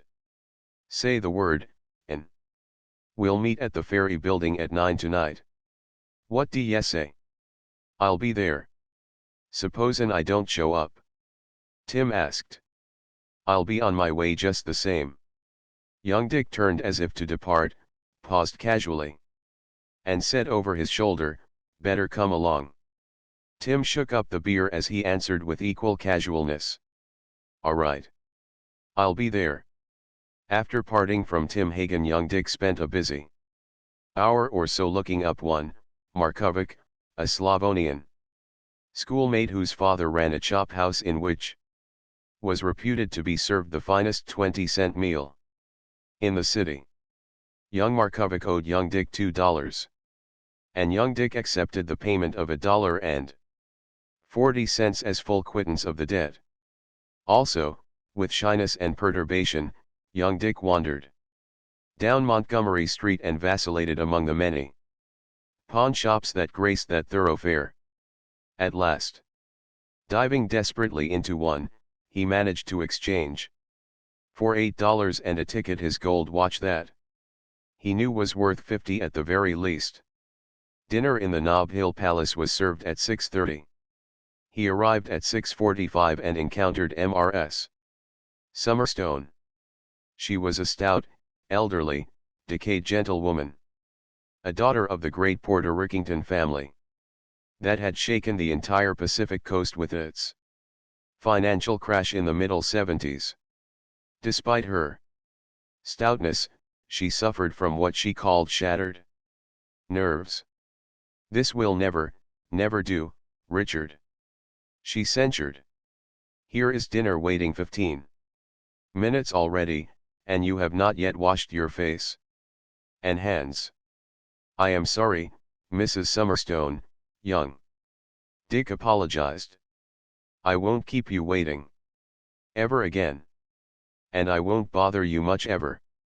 At dinner, in state, the two of them alone in the great dining room, young Dick strove to make things easy for the lady, whom, despite his knowledge that she was on his payroll, he felt toward as a host must feel toward a guest.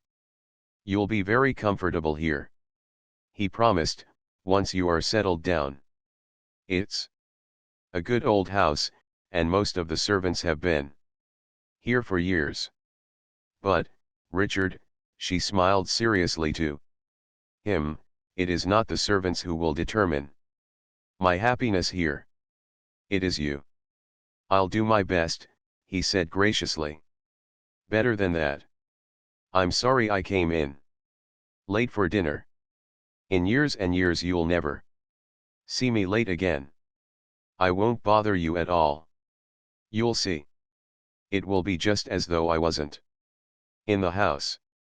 When he bade her good night, on his way to bed, he added, as a last thought, "I'll warn you of one thing, Ah Sing. He's the cook. He's been in our house for years and years. Oh, I don't know. Maybe 25 or 30 years he's cooked for father, from long before this house was built. Or I was born. He's privileged. He's so used to having his own way that you'll have to handle him with gloves. But once he likes you he'll work his fool head off to please you. He likes me that way.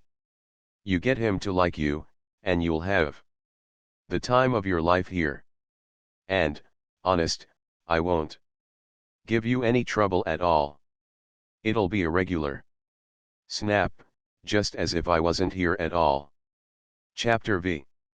At 9 in the evening, sharp to the second, clad in his oldest clothes, young Dick met Tim Hagen at the ferry building.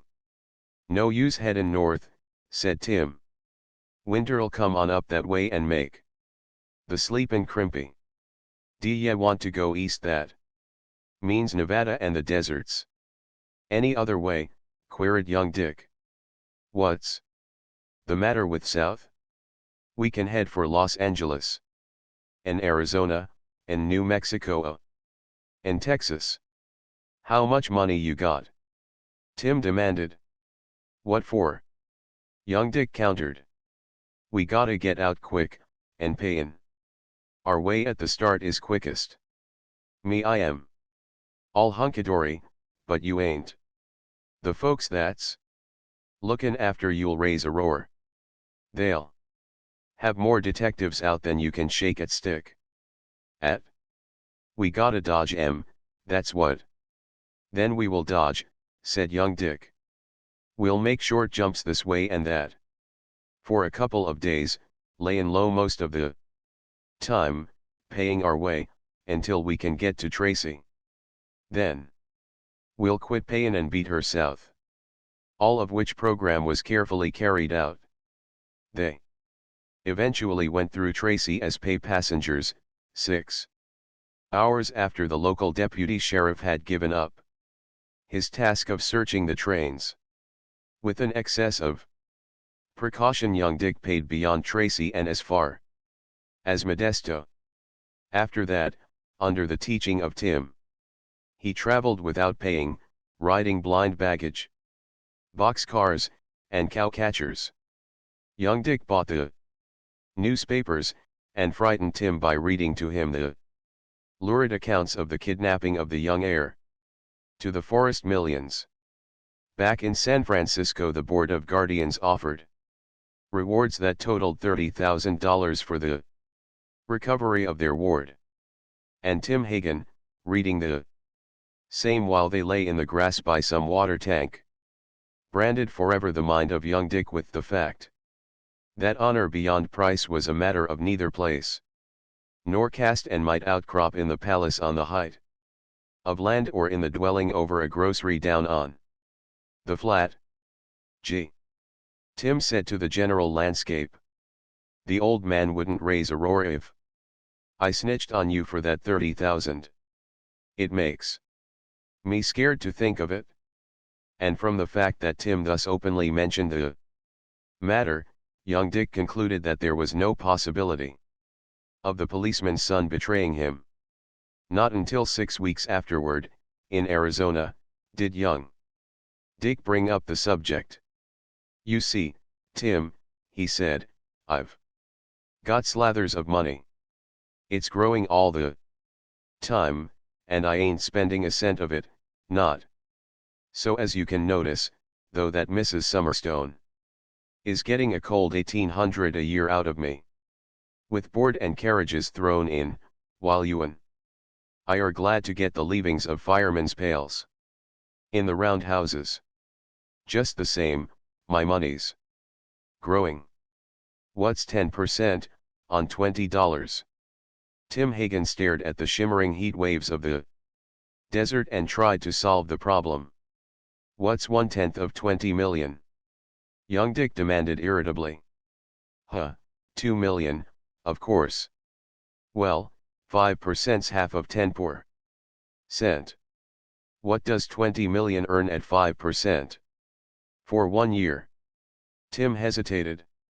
Half of it, half of 2 million. Young Dick cried. At that rate I'm $1 million richer every year. Get that, and hang on to it, and listen to me.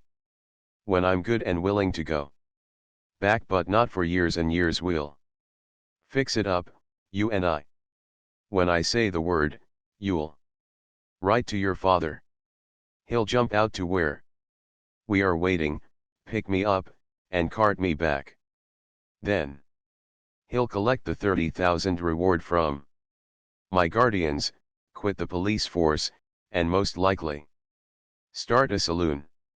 30,000's a hell of a lot of money, was Tim's nonchalant way of expressing his gratitude. Not to me, young Dick minimized his generosity. 30,000 goes into $1 million 33 times, and $1 million's only a year's turnover of my money.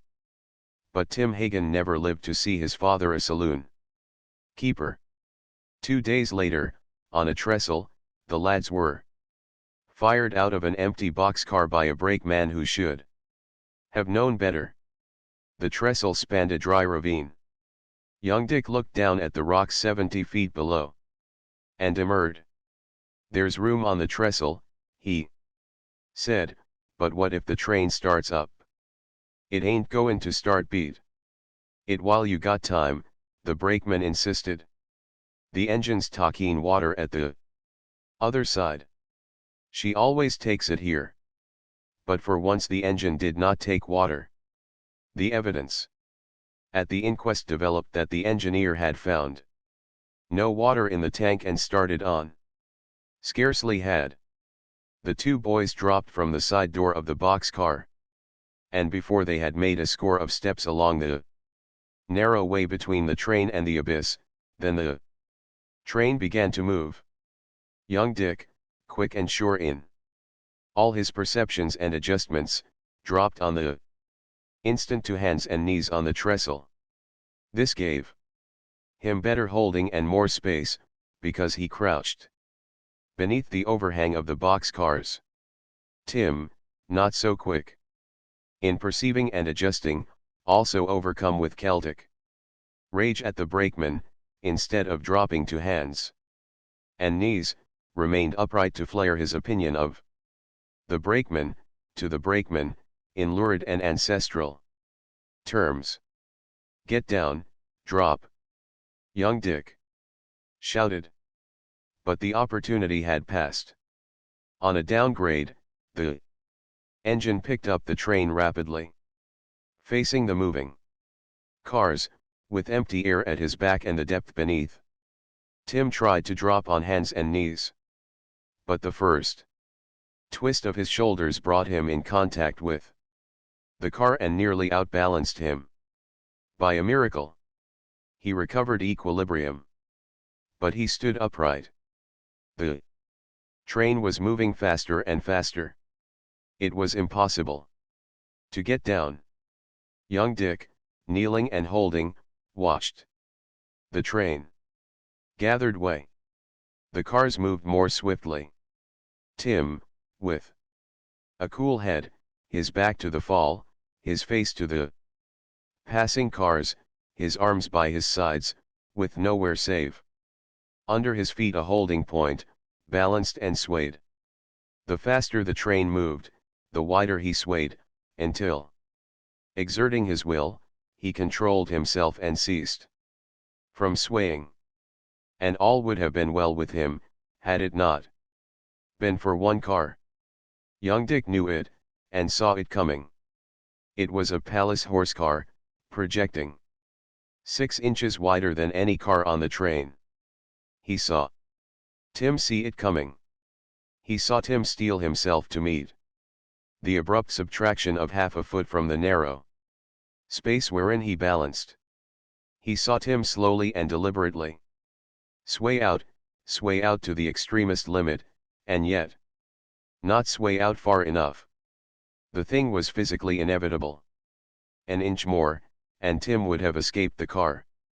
An inch more and he would have fallen without impact from the car. It caught him, in that margin of an inch, and hurled him backward and side-twisting. Twice he whirled sidewise, and 2.5 times he turned over, ere he struck on his head and neck on the rocks. He never moved after he struck. The 70-foot fall broke his neck and crushed his skull. And right there, young Dick learned death, not the ordered, decent death of civilization, wherein doctors and nurses and hypodermics ease the stricken one into the darkness, and ceremony and function and flowers and undertaking institutions conspire to give a happy leave-taking, and send off to the departing shade, but sudden death. Primitive death, ugly and ungarnished, like the death of a steer in the shambles or a fat swine stuck in the jugular. And right there young Dick learned more: the mischance of life and fate, the universe hostile to man, the need to perceive and to act, to see and know, to be sure and quick, to adjust instantly to all instant shiftage of the balance of forces that bear upon the living. And right there, beside the strangely crumpled and shrunken remnant of what had been his comrade the moment before, young Dick learned that illusion must be discounted, and that reality never lied. In New Mexico, young Dick drifted into the Jingle Bob Ranch, north of Roswell, in the Pecos Valley.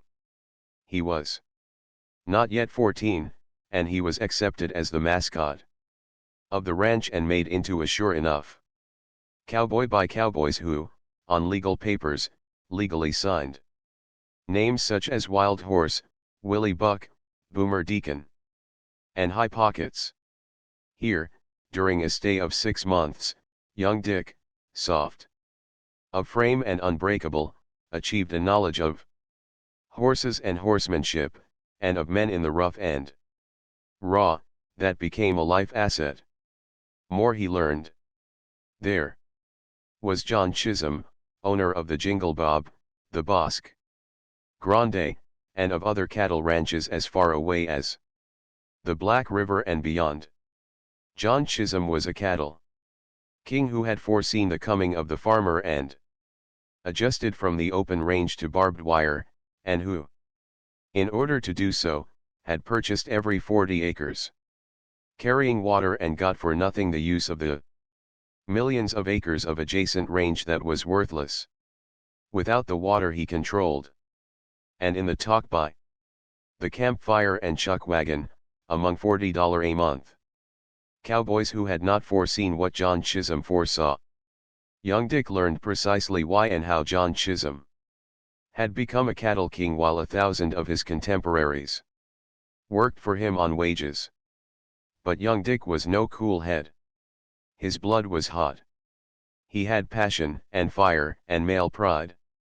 Ready to cry from 20 hours in the saddle, he learned to ignore the 1,000 aching creaks in his body and, with the stoic brag of silence, to withstrain from his blankets until the hard-bitten punchers led the way. By the same token he straddled the horse that was apportioned him, insisted on riding night herd, and knew no hint of uncertainty when it came to him to turn the flank of a stampede with a flying slicker. He could take a chance. It was his joy to take a chance. But at such times he never failed of due respect for reality. He was well aware that men were soft-shelled and cracked easily on hard rocks or under pounding hoofs. And when he rejected a mount that tangled its legs in quick action and stumbled, it was not because he feared to be cracked, but because, when he took a chance on being cracked, he wanted, as he told John Chisholm himself, an even break for his money. It was while at the Jingle Bob, but mailed by a cattleman from Chicago, that young Dick wrote a letter to his guardians. Even then, so careful was he, that the envelope was addressed to Ah Sing. Though unburdened by his 20 millions, young Dick never forgot them. And, fearing his estate might be distributed among remote relatives who might possibly inhabit New England, he warned his guardians that he was still alive and that he would return home in several years. Also, he ordered them to keep Mrs. Summerstone on at her regular salary. But young Dick's feet itched. Half a year, he felt, was really more than he should have spent at the Jingle Bob. As a boy hobo, or road kid, he drifted on across the United States, getting acquainted with its peace officers, police judges, vagrancy laws, and jails. And he learned vagrants themselves at first hand, and floating laborers and petty criminals. Among other things, he got acquainted with farms and farmers. And, in New York State, once picked berries for a week with a Dutch farmer who was experimenting with one of the first silos erected in the United States. Nothing of what he learned came to him in the spirit of research.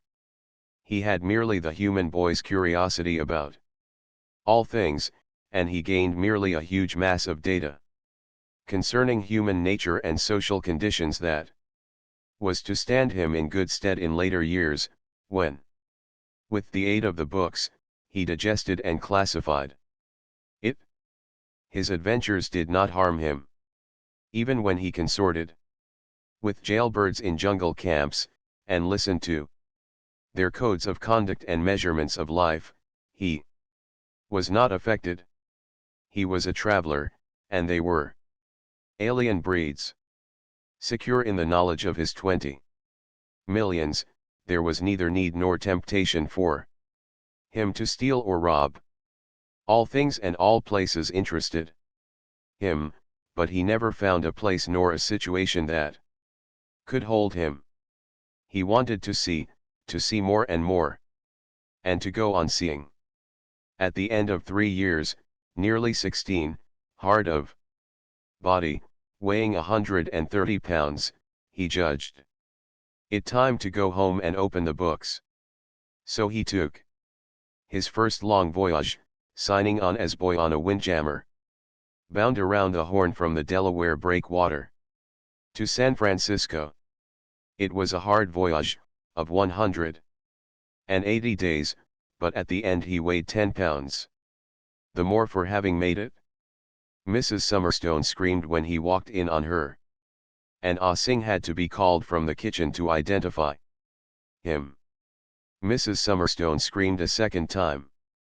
It was when she shook hands with him and lacerated her tender skin in the fisty grip of his rope-calloused palms. He was shy, almost embarrassed, as he greeted his guardians at the hastily summoned meeting. But this did not prevent him from talking straight to the point. "It's this way," he said.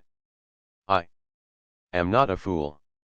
I know what I want, and I want what I want. I am alone in the world, outside of good friends. Like you, of course, and I have my own ideas of the world and what I want to do in it. I didn't come home because of a sense of duty to anybody here. I came home because it was time, because of my sense of duty to myself. I'm all the better from my 3 years of wandering about, and now it's up to me to go on with my education, my book. Education, I mean. The Belmont Academy, Mr. Slocum suggested. That will fit you for the university." Dick shook his head decidedly. "And take 3 years to do it? So would a high school. I intend to be in the University of California inside 1 year. That means work. But my mind's like acid. It'll bite into the books. I shall hire a coach, or half a dozen of them, and go to it. And I'll hire my coaches myself, hire and fire them. And that means money to handle." $100 a month, Mr. Crockett suggested. Dick shook his head. "I've taken care of myself for 3 years. Without any of my money. I guess I can take care of myself along with some of my money here in San Francisco. I don't care to handle my business affairs yet, but I do want a bank account, a respectable sized one. I want to spend it as I see fit, for what I see fit." The guardians looked their dismay at one another. "It's ridiculous, impossible, Mr. Crockett began. "You are as unreasonable as you were before you went away." "It's my way, I guess," Dick sighed. "The other disagreement was over my money. It was $100 I wanted then. Think of our position, Dick," Mr. Davidson urged. "As your guardians, how would it be looked upon if we gave you, a lad of 16, a free hand with money? What's the Frida worth, right now?" Dick demanded irrelevantly. "Can sell for 20,000 any time," Mr. Crockett answered. "Then sell her. She's too large for me. And she's worth less every year. I want a 30-footer. That I can handle myself for knocking around the bay. And that won't cost 1,000. Sell the Frida. And put the money to my account. Now what you three are afraid of is that I'll misspend my money taking to drinking, horse racing, and running around with chorus girls. Here's my proposition to make you easy on that. Let it be a drawing account for the 4 Of us. The moment any of you decide I am mispending, that moment you can draw out the total balance.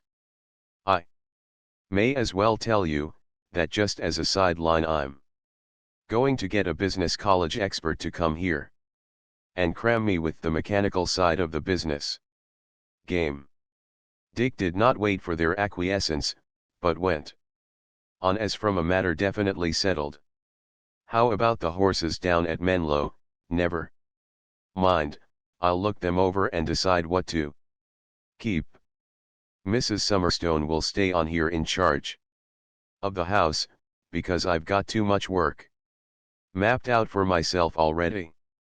I promise you you won't regret giving me a free hand with my directly personal affairs. And now, if you want to hear about the last 3 years, I'll spin the yarn for you. Dick Forrest had been right when he told his guardians that his mind was acid and would bite into the books. Never was there such an education, and he directed it himself, but not without advice. He had learned the trick of hiring brains from his father, and from John Chisholm of the Jingle Bob.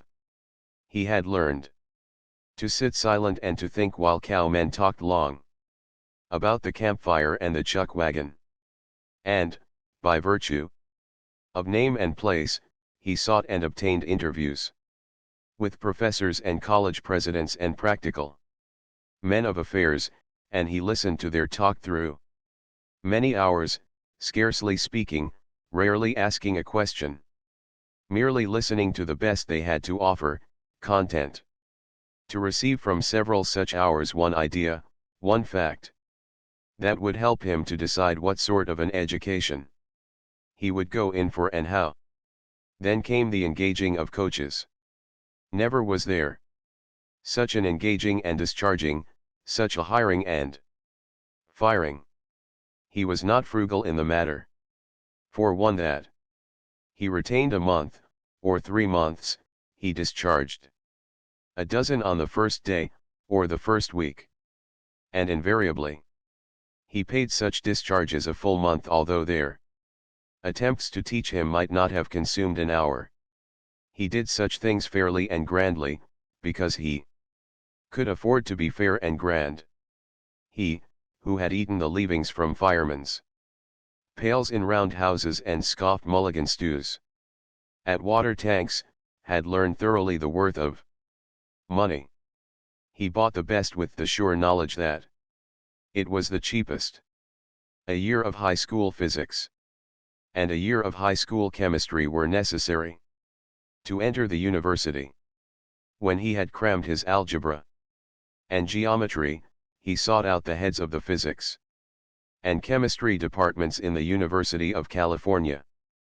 Professor Carey laughed at him, at the first. "My dear boy," Professor Carey began. Dick waited patiently till he was through.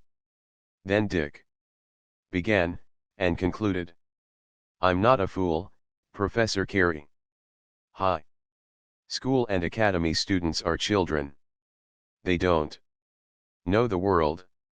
They don't know what they want, or why they want what is ladled out to them. I know the world. I know what I want and why I want it. They do physics for an hour, twice a week, for 2 terms. Which, with 2 vacations, occupy 1 year. You are the top teacher on the Pacific Coast in physics. The college year is just ending. In the first week of your vacation, giving every minute of your time to me, I can get the year's physics. What is that week worth to you? You couldn't buy it for $1,000. Professor Carey rejoined, thinking he had settled the matter. I know what your salary is. Dick began. What is it? Professor Carey demanded sharply. It's not 1,000 a week, Dick retorted as sharply. It's not 500 a week, nor 250 a week. He held up his hand to stall off interruption. You've just told me I couldn't buy a week of your time For $1,000. I'm not going to. But I am going to buy that week for 2,000. Heavens, I've only got so many years to live. And you can buy years. Professor Carey queried slyly. Sure. That's why I'm here. I buy 3 years in one, and the week from you is part of the deal. But I have not accepted, Professor Carey laughed. If the sum is not sufficient, Dick said stiffly, why name the sum you consider fair? And Professor Carey surrendered. So did Professor Barsdale, head of the Department of Chemistry. Already had Dick taken his coaches in mathematics, duck hunting for weeks in the sloughs of the Sacramento and the San Joaquin. After his bout with physics and chemistry, he took his 2 coaches in literature and history into the Curry County hunting region of southwestern Oregon. He had learned the trick from his father, and he worked, and played, lived in the open air, and did 3 conventional years of adolescent education. In 1 year without straining himself. He fished, hunted, swam, exercised, and equipped himself for the university at the same time. And he made no mistake. He knew that he did it because his father's 20 millions had invested him with mastery. Money was a tool. He did not overrate it, nor underrate it. He used it to buy what he wanted. The weirdest form of dissipation I ever heard, said Mr. Crockett, holding up Dick's account. For the year. 16,000 for education. All itemized, including railroad fares, porters, tips, and shotgun cartridges for his teachers. He passed the examinations just the same, quoth Mr. Slocum. And in a year, growled Mr. Davidson. My daughter's boy entered Belmont at the same time, and, if he's lucky, it will be 2 years yet before he enters the university. Well, all I've got to say, proclaimed Mr. Crockett, is that from now on what that boy says in the matter of spending his money goes. And now I'll have a snap, Dick told his guardians. Here I am, neck and neck again, and years ahead of them in knowledge of the world. Why, I know things, good and bad, big and little, about men and women and life that sometimes I almost doubt myself that they're true. But I know them. From now on, I'm not going to rush. I've caught up, and I'm going through regular. All I have to do is to keep the speed of the classes. And I'll be graduated when I'm 21. From now on I'll need less money for education, no more coaches, you know, and more money for a good time. Mr. Davidson was suspicious. What do you mean by a good time? Oh, I'm going in for the frats, for football. Hold my own, you know, and I'm interested in gasoline engines. I'm going to build the first ocean-going gasoline yacht in the world. You'll blow yourself up, Mr. Crockett demurred. It's a fool notion all these cranks are rushing into over gasoline. I'll make myself safe, Dick answered. And that means experimenting, and it means money, so keep me a good drawing account, same old way all 4 of us can draw. Chapter 6. Dick Forrest proved himself no prodigy at the university. Save that he cut more lectures the first year than any other student. The reason for this was that he did not need the lectures he cut, and he knew it. His coaches, while preparing him for the entrance examinations, had carried him nearly through the first college year. Incidentally, he made the freshman team, a very scrub team, that was beaten by every high school and academy it played against. But Dick did put in work that nobody saw. His collateral reading was wide and deep, and when he went on his First summer cruise in the ocean-going gasoline yacht. He had built no gay young crowd accompanied him. Instead, his guests, with their families, were professors of literature, history, jurisprudence, and philosophy. It was long remembered in the university as the highbrow cruise. The professors, on their return, reported a most enjoyable time. Dick returned with a greater comprehension of the general fields of the particular professors than he could have gained in years at their class lectures. And time thus gained, enabled him to continue to cut lectures and to devote more time to laboratory work. Nor did he miss having his good college time.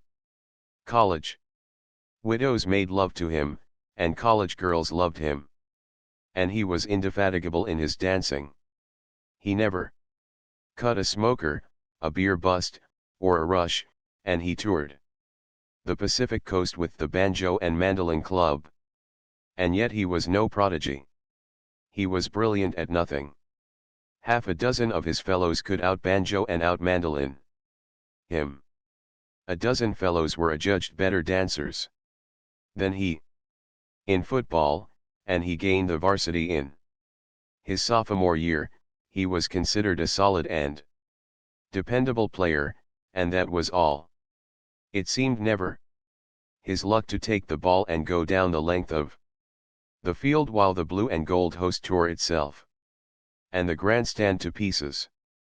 But it was at the end of heartbreaking, grueling slog in mud and rain, the score tied, the second half imminent to its close. Stanford on the 5-yard line, Berkeley's ball, with 2 downs and 3 yards to gain it, was then that the blue and gold arose and chanted its demand for Forrest to hit the center and hit it hard. He never achieved super excellence at anything big. Charlie Everson drank him down at the beer busts. Harrison Jackson, at hammer throwing, always exceeded his best by 20 feet. Carruthers outpointed him at boxing. Anson Burge could always put his shoulders to the mat, 2 out of 3, but always only by the hardest work. In English composition a fifth of his class excelled him. Edlin, the Russian Jew, out-debated him on the contention that property was robbery. Schultz and Debret left him with the class behind in higher mathematics, and Atsuki, the Japanese, was beyond all comparison with him in chemistry. But if Dick Forrest did not excel at anything, he failed in nothing. He displayed no superlative strength. He betrayed no weakness nor deficiency. As he told his guardians, who, by his unrelenting good conduct, had been led into dreaming some great career for him. As he told them, when they asked what he wanted to become. Nothing. Just all around. You see, I don't have to be a specialist. My father arranged that for me when he left me his money. Besides, I couldn't be a specialist if I wanted to. It isn't me. And thus so well keyed was he, that he expressed clearly his key. He had no flair for anything. He was that rare individual, normal, average, balanced, all around. When Mr. Davidson, in the presence of his fellow guardians, stated his pleasure in that Dick had shown no wildness since he had settled down, Dick replied, "Oh, I can hold myself when I want to." "Yes," said Mr. Slocum gravely. "It's the finest thing in the world that you sowed your wild oats early and learned control." Dick looked at him curiously. "Why, that boyish adventure doesn't count," he said. "That wasn't wildness. I haven't gone wild yet. But watch me when I start. Do you know Kipling's Song of Diego Valdez? Let me quote you a bit of it. You see, Diego Valdez, like me, had good fortune. He rose so fast to be high Admiral of Spain that he found no time to take the pleasure he had merely tasted. He was lusty and husky. But he had no time, being too busy rising. But always, he thought, he fooled himself with the thought, that his lustiness and huskiness would last, and, after he became High Admiral he could then have his pleasure. Always he remembered comrades, old playmates, on new seas, when as we traded orpiment among the savages, 1,000 leagues to southward, and 30 years removed, they knew not noble Valdez, but me they knew and loved. Then they that found good liquor, they drank it not alone, and they that found fair plunder, they told us every one behind our chosen islands, or secret shoals between, when, walty from far voyage, we gathered to careen. There burned our breaming faggots, all pale, along the shore. There rose our worn pavilions, a sail above, an oar, as flashed each yearning anchor, through mellow seas afire. So swift our careless captains rode each to his desire. Where lay our loosened harness? Where turned our naked feet? Whose tavern mid the palm trees? What quenchings? Of what heat? O fountain in the desert! O cistern in the waste! O bread we ate in secret! O cup we spilled in haste! The youth knew taught of longing, the widow curbed and wan, the good wife proud at season, and the maid aware of man. All souls, unslaked, consuming, defrauded, in delays, desire not more than quittance. Then I those forfeit days. Oh, get him, you three oldsters, as I've got him. Get what he saws next. I dreamed to wait my pleasure unchanged. My spring would bide. Wherefore, to wait my pleasure, I put my spring aside, till, first in face of fortune, and last in mazed disdain, I made Diego Valdez High Admiral of Spain. Listen to me, guardians, Dick cried, on his face a flame of passion. Don't forget for one moment that I am anything but unslaked. Consuming. I burn. But I hold myself. Don't think I am a dead one because I am a darn nice, meritorious boy at college. I am young. I am alive. I am all lusty and husky. But I make no mistake. I hold myself. I don't start out now to blow up on the first lap. I am just getting ready. I am going to have my time. I am not going to spill my cup in haste. And in the end I am not going to lament as Diego Valdez did. There walks no wind neath heaven, nor wave, that shall restore the old careening riot, and the clamorous, crowded shore, the fountain in the desert, the cistern in the waste, the bread we ate in secret, the cup we spilled in haste. Listen, guardians. Do you know what it is to hit your man, to hit him in hot blood square to the jaw and drop him cold? I want that. And I want to love and kiss and risk and play the lusty, husky fool. I want to take my chance. I want my careening riot, and I want it while I am young. But not while I am too young. And I'm going to have it. and in the meantime I play the game at college. I hold myself, I equip myself, so that when I turn loose I am going to have the best chance of my best. Oh, believe me, I do not always sleep well of nights. You mean, queried Mr. Crockett. Sure. That's just what I mean. I haven't gone wild yet, but just watch me when I start. And you will start when you graduate. The remarkable youngster shook his head. After I graduate I'm going to take at least a year of postgraduate courses in the College of Agriculture. You see, I'm developing a hobby farming. I want to do something constructive. My father wasn't constructive to amount to anything. Neither were you fellows. You struck a new land in pioneer days, and you picked up money like a lot of sailors shaking out nuggets from the grassroots in a virgin placer. My lad, I've some little experience in Californian farming, Mr. Crockett interrupted. In a hurt way. Sure you have, but you weren't constructive.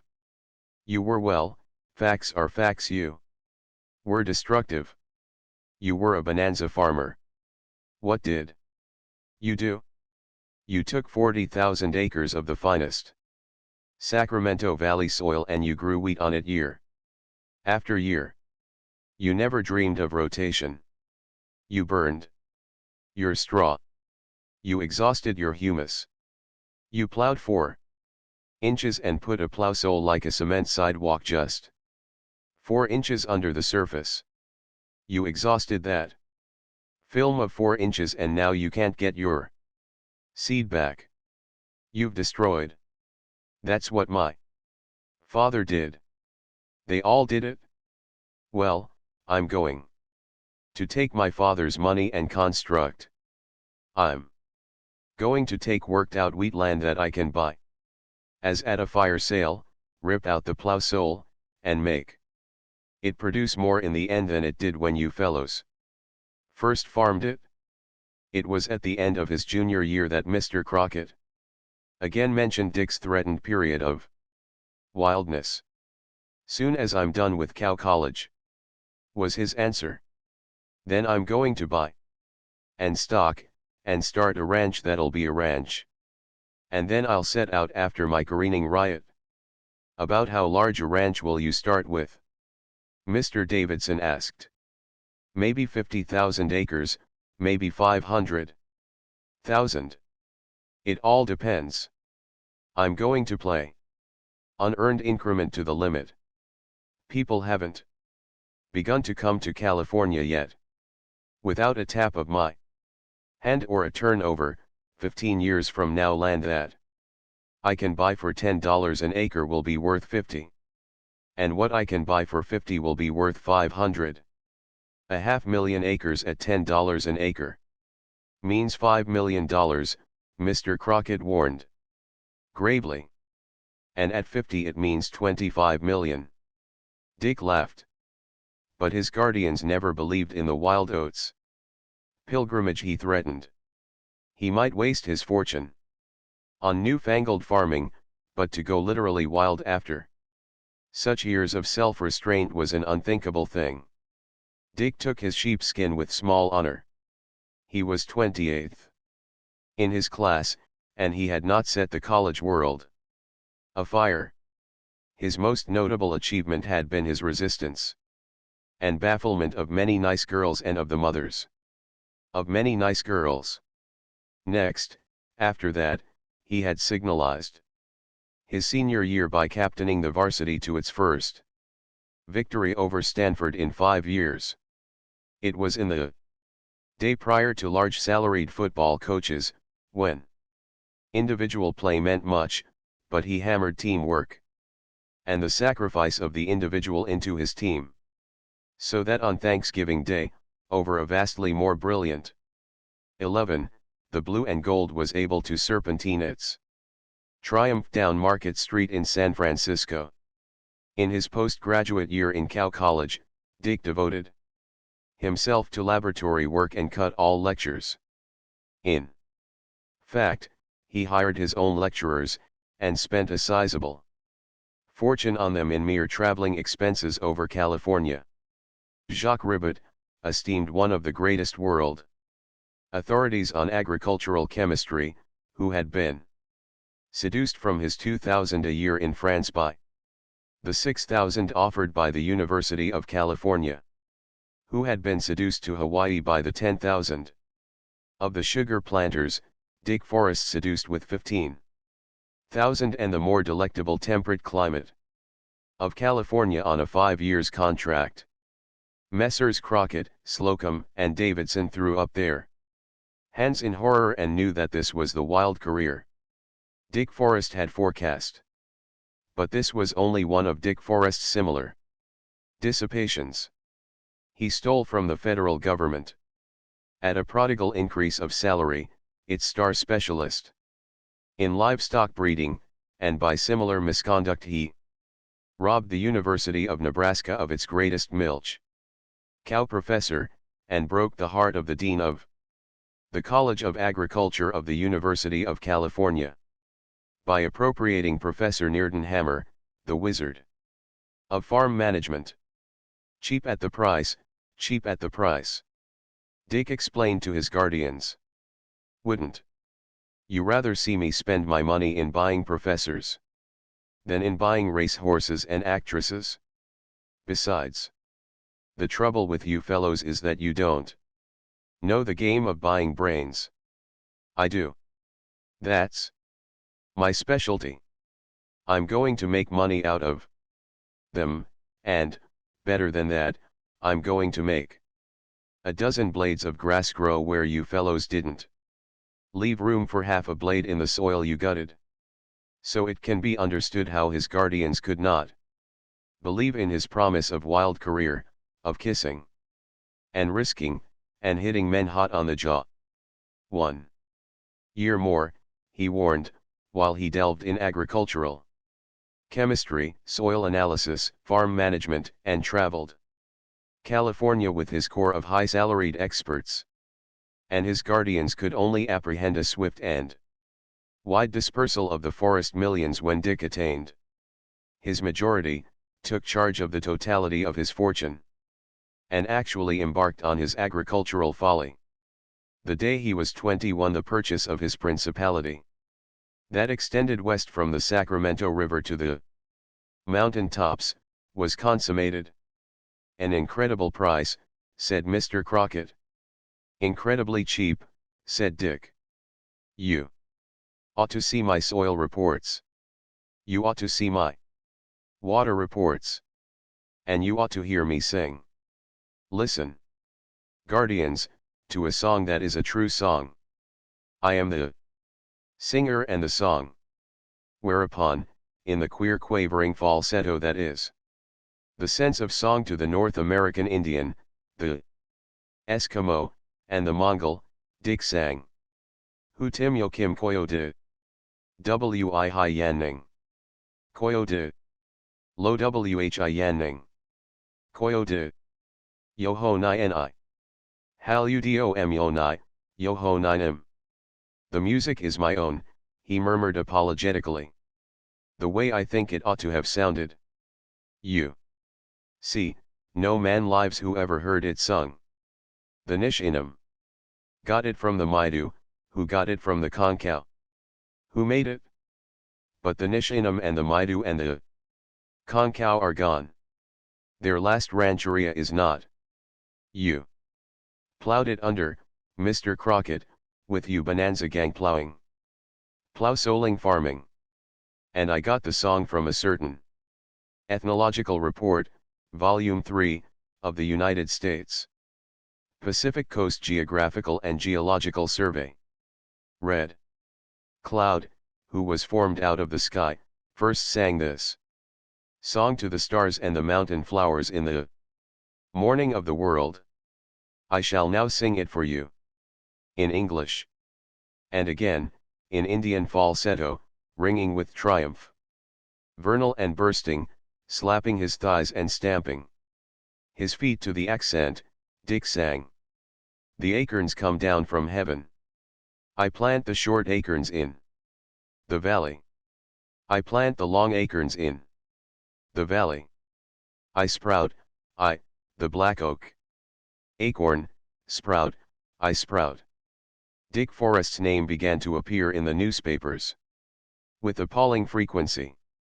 He leaped to instant fame by being the first man in California who paid $10,000 for a single bull.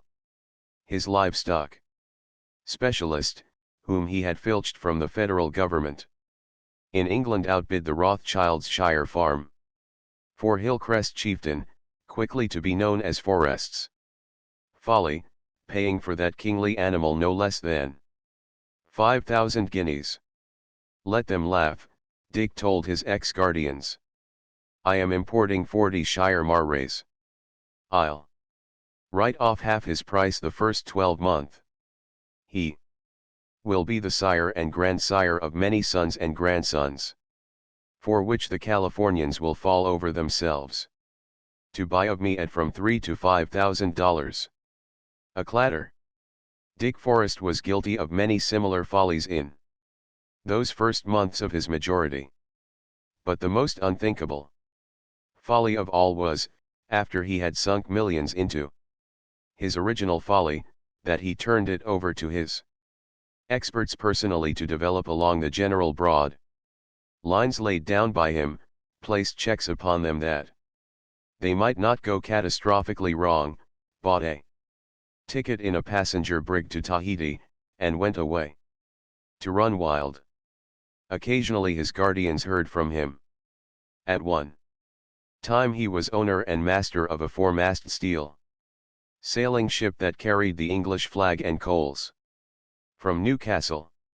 They knew that much, because they had been called upon for the purchase price, because they read Dick's name in the papers as master when his ship rescued the passengers of the ill-fated Orion, and because they collected the insurance when Dick's ship was lost with most of all hands in the Great Fiji Hurricane. In 1896, he was in the Klondike. In 1897, he was in Kamchatka and scurvy-stricken, and, next, he erupted with the American flag into the Philippines. Once, although they could never learn how nor why, he was owner and master of a crazy tramp steamer, long since rejected by Lloyd's, which sailed under the aegis of Siam. From time to time business correspondents compelled them to hear from him from various purple ports of the Purple Seas. Once, they had to bring the entire political pressure of the Pacific coast to bear upon Washington in order to get him out of a scrape in Russia, of which affair not one line appeared in the daily press, but which affair was secretly provocative of ticklish joy and delight in all the chancellories of Europe. Incidentally, they knew that he lay wounded in Mafeking, that he pulled through a bout with yellow fever in Guayaquil, and that he stood trial for brutality on the high seas in New York City. Thrice they read in the press dispatches that he was dead, once, in battle in Mexico, and twice, executed, in Venezuela. After such false flutterings, his guardians refused longer to be thrilled when he crossed the Yellow Sea in a sampan, was rumored to have died of beriberi, was captured from the Russians by the Japanese at Mukden, and endured military imprisonment in Japan. The one thrill of which they were still capable, was when, true to promise, 30 years of age, his wild oats sown, he returned to California with a wife to whom, as he announced, he had been married several years, and whom all his three guardians found they knew.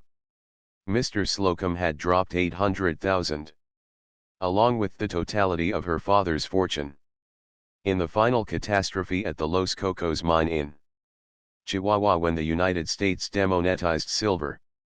Mr. Davidson had pulled $1 million out of the last stake along with her father when he pulled $8 million from that sunken, man-resurrected, riverbed in Amador County. Mr. Crockett, a youth at the time, had spooned the Merced bottom with her father in the late 50s. Had stood up best man with him at Stockton when he married her mother, and, at Grant's Pass, had played poker with him and with the then Lieutenant U.S. Grant when all the little the Western world knew of that young lieutenant was that he was a good Indian fighter but a poor poker player. And Dick Forrest had married the daughter of Philip Deason. It was not a case of wishing Dick luck. It was a case of garrulous insistence on the fact that he did not know how lucky he was. His guardians forgave him all his wildness. He had made good. At last he had performed a purely rational act. Better, it was a stroke of genius. Paula Deason, Philip Deason's daughter. The Deason blood. The Deasons and the Forrests. It was enough. The three aged comrades of Forrest and Deason of the old gold days, of the two who had played and passed on, were even severe with Dick. They warned him of the extreme value of his treasure, of the sacred duty such wedlock imposed on him, of all the traditions and virtues of the Deason and Forrest blood, until Dick laughed and broke in with the disconcerting statement that they were talking like a bunch of fanciers or eugenics cranks, which was precisely what they were talking like, although they did not care to be told so crassly. At any rate, the simple fact that he had married a Deason made them nod unqualified approbation when he showed them the plans and building estimates of the big house. Thanks to Paula Deason, for once they were agreed that he was spending wisely and well. As for his farming, it was incontestable that the Harvest Group was unfalteringly producing, and he might be allowed his hobbies. Nevertheless, as M.R. Slocum put it, $25,000 for a mere workhorse stallion is a madness. Workhorses are workhorses, now had it been running stock. Chapter 7. While Dick Forrest scanned the pamphlet on hog cholera issued by the state of Iowa, through his open windows, across the wide court, began to come sounds of the awakening of the girl who laughed from the wooden frame by his bed and who had left on the floor of his sleeping porch, not so many hours before, the rosy, filmy, lacy, boudoir cap so circumspectly rescued by oh my. Dick heard her voice, for she awoke, like a bird with song. He heard her trilling, in and out through open windows, all down the long wing that was hers. And he heard her singing in the patio garden, where also she desisted long enough to quarrel with her Airedale and scold the collie pup unholily attracted by the red-orange, divers-finned, and many-tailed Japanese goldfish in the fountain basin. He was aware of pleasure that she was awake. It was a pleasure that never staled. Always, up himself for hours, he had a sense that the big house was not really awake until he heard Paula's morning song across the patio. But having tasted the pleasure of knowing her to be awake, Dick, as usual, forgot her in his own affairs. She went out of his consciousness as he became absorbed again in the Iowa statistics on hog cholera. "Good morning, merry gentlemen," was the next he heard, always adorable music in his ears. And Paula flowed in upon him, all softness of morning kimono and staleless body, as her arm passed around his neck and she perched, half in his arms, on one accommodating knee of his. And he pressed her, and advertised his awareness of her existence and nearness. Although his eyes lingered a full half-minute longer on the totals of results of Professor Keneally's hog inoculations on Simon Jones Farm at Washington, Iowa. "My, She protested. You are too fortunate. You are sated with riches. Here is your ladyboy, your little haughty moon, and you haven't even said, good morning. Little ladyboy, was your sleep sweet and gentle? And Dick Forrest forsook the statistical columns of Professor Keneally's inoculations, pressed his wife closer, kissed her, but with insistent right forefinger maintained his place in the pages of the pamphlet. Nevertheless, the very terms of her reproof prevented him from asking what he should have asked. The prosperity of her night since the boudoir cap had been left upon his sleeping porch. He shut the pamphlet on his right forefinger, at the place he intended to resume, and added his right arm to his left about her. Oh, she cried. Oh, oh. Listen. From without came the flute calls of quail. She quivered against him with the joy she took in the mellow sweet notes. The coveys are breaking up, he said. It means spring, Paula cried. And the sign that good weather has come. And love. And nest building and egg laying, Dick laughed. Never has the world seemed more fecund than this morning. Lady Ilton is pharaoh of 11. The Angoras were brought down this morning for the kidding. You should have seen them. And the wild canaries have been discussing matrimony in the patio for hours. I think some free lover is trying to break up their monogamic heaven with modern love theories. It's a wonder you slept through the discussion. Listen. There they go now. Is that applause? Or is it a riot? Arose a thin twittering, like elfin pipings, with sharp pitches and excited shrillnesses, to which Dick and Paula lent delighted ears, till, suddenly, with the abruptness of the trump of doom, all the microphonic chorus of the tiny golden lovers was swept away, obliterated in a gargantuan blast of sound no less wild, no less musical, no less passionate with love, but immense, dominant, compelling by very vastitude of volume. The eager eyes of the man and woman sought instantly the channel past open French windows and the screen of the sleeping porch to the road through the lilacs, while they waited breathlessly for the great stallion to appear who trumpeted his love call before him. Again, unseen, he trumpeted, and Dick said, I will sing you a song, my haughty moon. It is not my song. It is the mountain lad's. It is what he knickers. Listen. He sings it again. This is what he says, hear me. I am Eros. I stamp upon the hills. I fill the wide valleys. The Marais hear me, and startle, in quiet pastures, for they know me. The grass grows rich and richer, the land is filled with fatness, and the sap is in the trees. It is the spring. The spring is mine. I am monarch of my kingdom of the spring. The Marais remember my voice. They know me aforetime through their mothers. Before them. Hear me. I am Eros. I stamp upon the hills, and the wide valleys are my heralds, echoing the sound of my approach. And Paula pressed closer to her husband, and was pressed as her lips touched his forehead, and as the pair of them, gazing at the empty road among the lilacs, saw it filled with the eruptive vision of mountain lad, majestic and mighty, the gnat creature of a man. Upon his back absurdly small, his eyes wild and desirous, with the blue sheen that surfaces the eyes of stallions.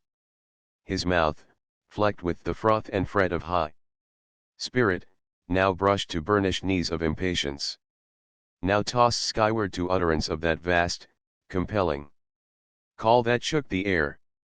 Almost as an echo, from afar off, came a thin sweet, answering whinny. "It is the Fotherington Princess, Paula." Breathed softly. Again Mountain Lad trumpeted his call, and Dick chanted, "Hear me. I am Eros. I stamp upon the hills." And almost, for a flash of an instant, circled soft. And close in his arms, Paula knew resentment of her husband's admiration for the splendid beast. And the next instant resentment vanished, and, in acknowledgement of due debt, she cried gaily, "And now, Red Cloud, the song of the acorn."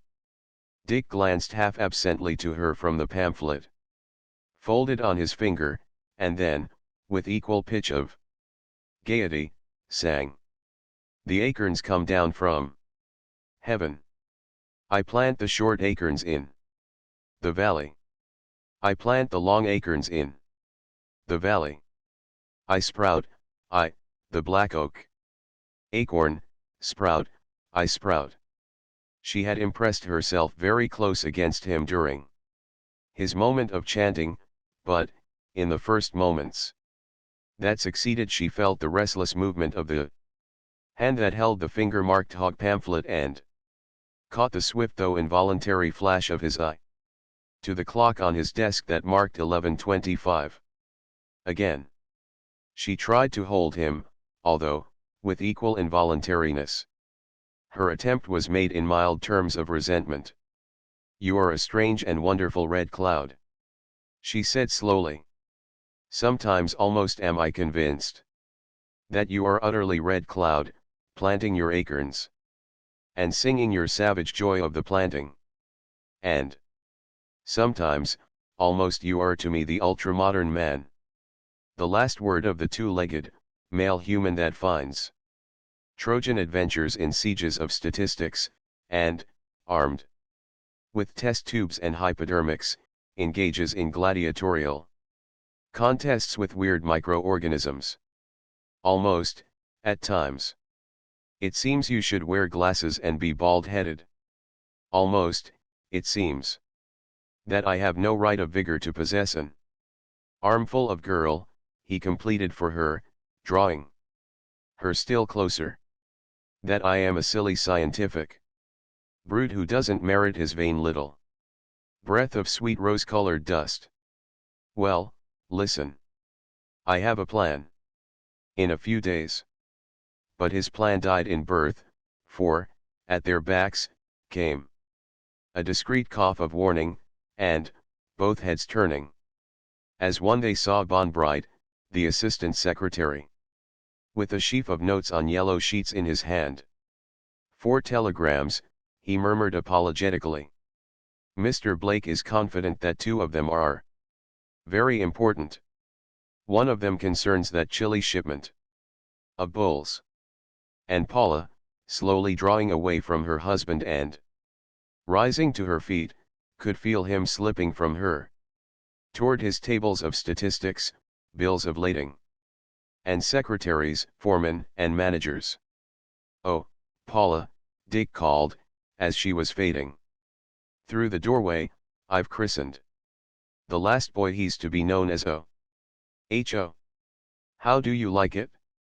Her reply began with a hint of forlornness that vanished with her smile, as she warned, "You will play ducks and drakes with the houseboys' names. I never do it with pedigreed stock," he assured her with a solemnity belied by the challenging twinkle in his eyes. "I didn't mean that," was her retort. "I meant that you were exhausting the possibilities of the language. Before long you'll have to be calling them oh bell, oh hell, and oh go to hell. Your O was a mistake. You should have started with red. Then you could have had red bull, red horse, red dog, red frog, red fern and all the rest of the reds." She mingled her laughter with his, as she vanished. And, the next moment, the telegram before him, he was immersed in the details of the shipment, at $250 each, FOB, of 3 100 registered yearling bulls to the beef ranges of Chile. Even so, vaguely, with vague pleasure, he heard Paula sing her way back across the patio to her long wing of house, though he was unaware that her voice was a trifle, just the merest trifle, subdued. Chapter 8. 5 minutes after Paula had left him, punctual to the second, the 4 telegrams disposed of, Dick was getting into a ranch motor car, along with Thayer, the Idaho buyer, and Naismith, the special correspondent for the Breeders' Gazette. Wardman, the sheep manager, joined them at the corrals where several thousand young Shropshire rams had been assembled for inspection. There was little need for conversation. Thayer was distinctly disappointed in this, for he felt that the purchase of 10 carloads of such expensive creatures was momentous enough to merit much conversation. They speak for themselves, Dick had assured him, and turned aside to give data to Naismith for his impending article on Shropshires in California and the Northwest. I wouldn't advise you to bother to select them, Dick told Thayer 10 minutes later. The average is all top. You could spend a week picking your 10 carloads and have no higher grade than if you had taken the first to hand.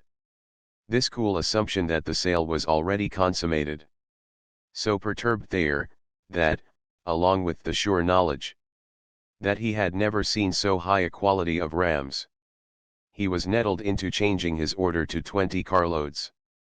As he told Naismith, after they had regained the big house and as they chalked their cues to finish the interrupted game. It's my first visit to Forests. He's a wizard. I been buying in the East and importing. But those Shropshires won my judgment. You noticed I doubled my order. Those Idaho buyers will be wild for them. I only had buying orders straight for 6 carloads, and contingent on my judgment for 2 carloads more, but if every buyer doesn't double his order, straight and contingent, when he sees them rams, and if there isn't a stampede for what's left, I don't know sheep. They're the goods. If they don't jump up the sheep game of Idaho, well, then Forest's no breeder. And I'm no buyer, that's all. As the warning gong for lunch rang out, a huge bronze gong from Korea that was never struck until it was first indubitably ascertained that Paula was awake. Dick joined the young people at the goldfish fountain in the big patio. Bert Wainwright, variously advised and commanded by his sister, Rita, and by Paula and her sisters, Lute and Ernestine, was striving with a dip net to catch a particularly gorgeous flower of a fish whose size and color and multiplicity of fins and tails had led Paula to decide to segregate him for the special breeding tank in the fountain of her own secret patio. Amid high excitement and much squealing and laughter, the deed was accomplished.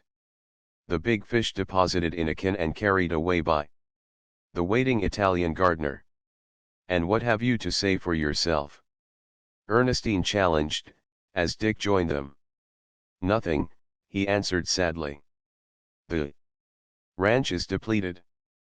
300 beautiful young bulls depart tomorrow for South America, and Thayer, you met him last night, is taking 20 carloads of rams.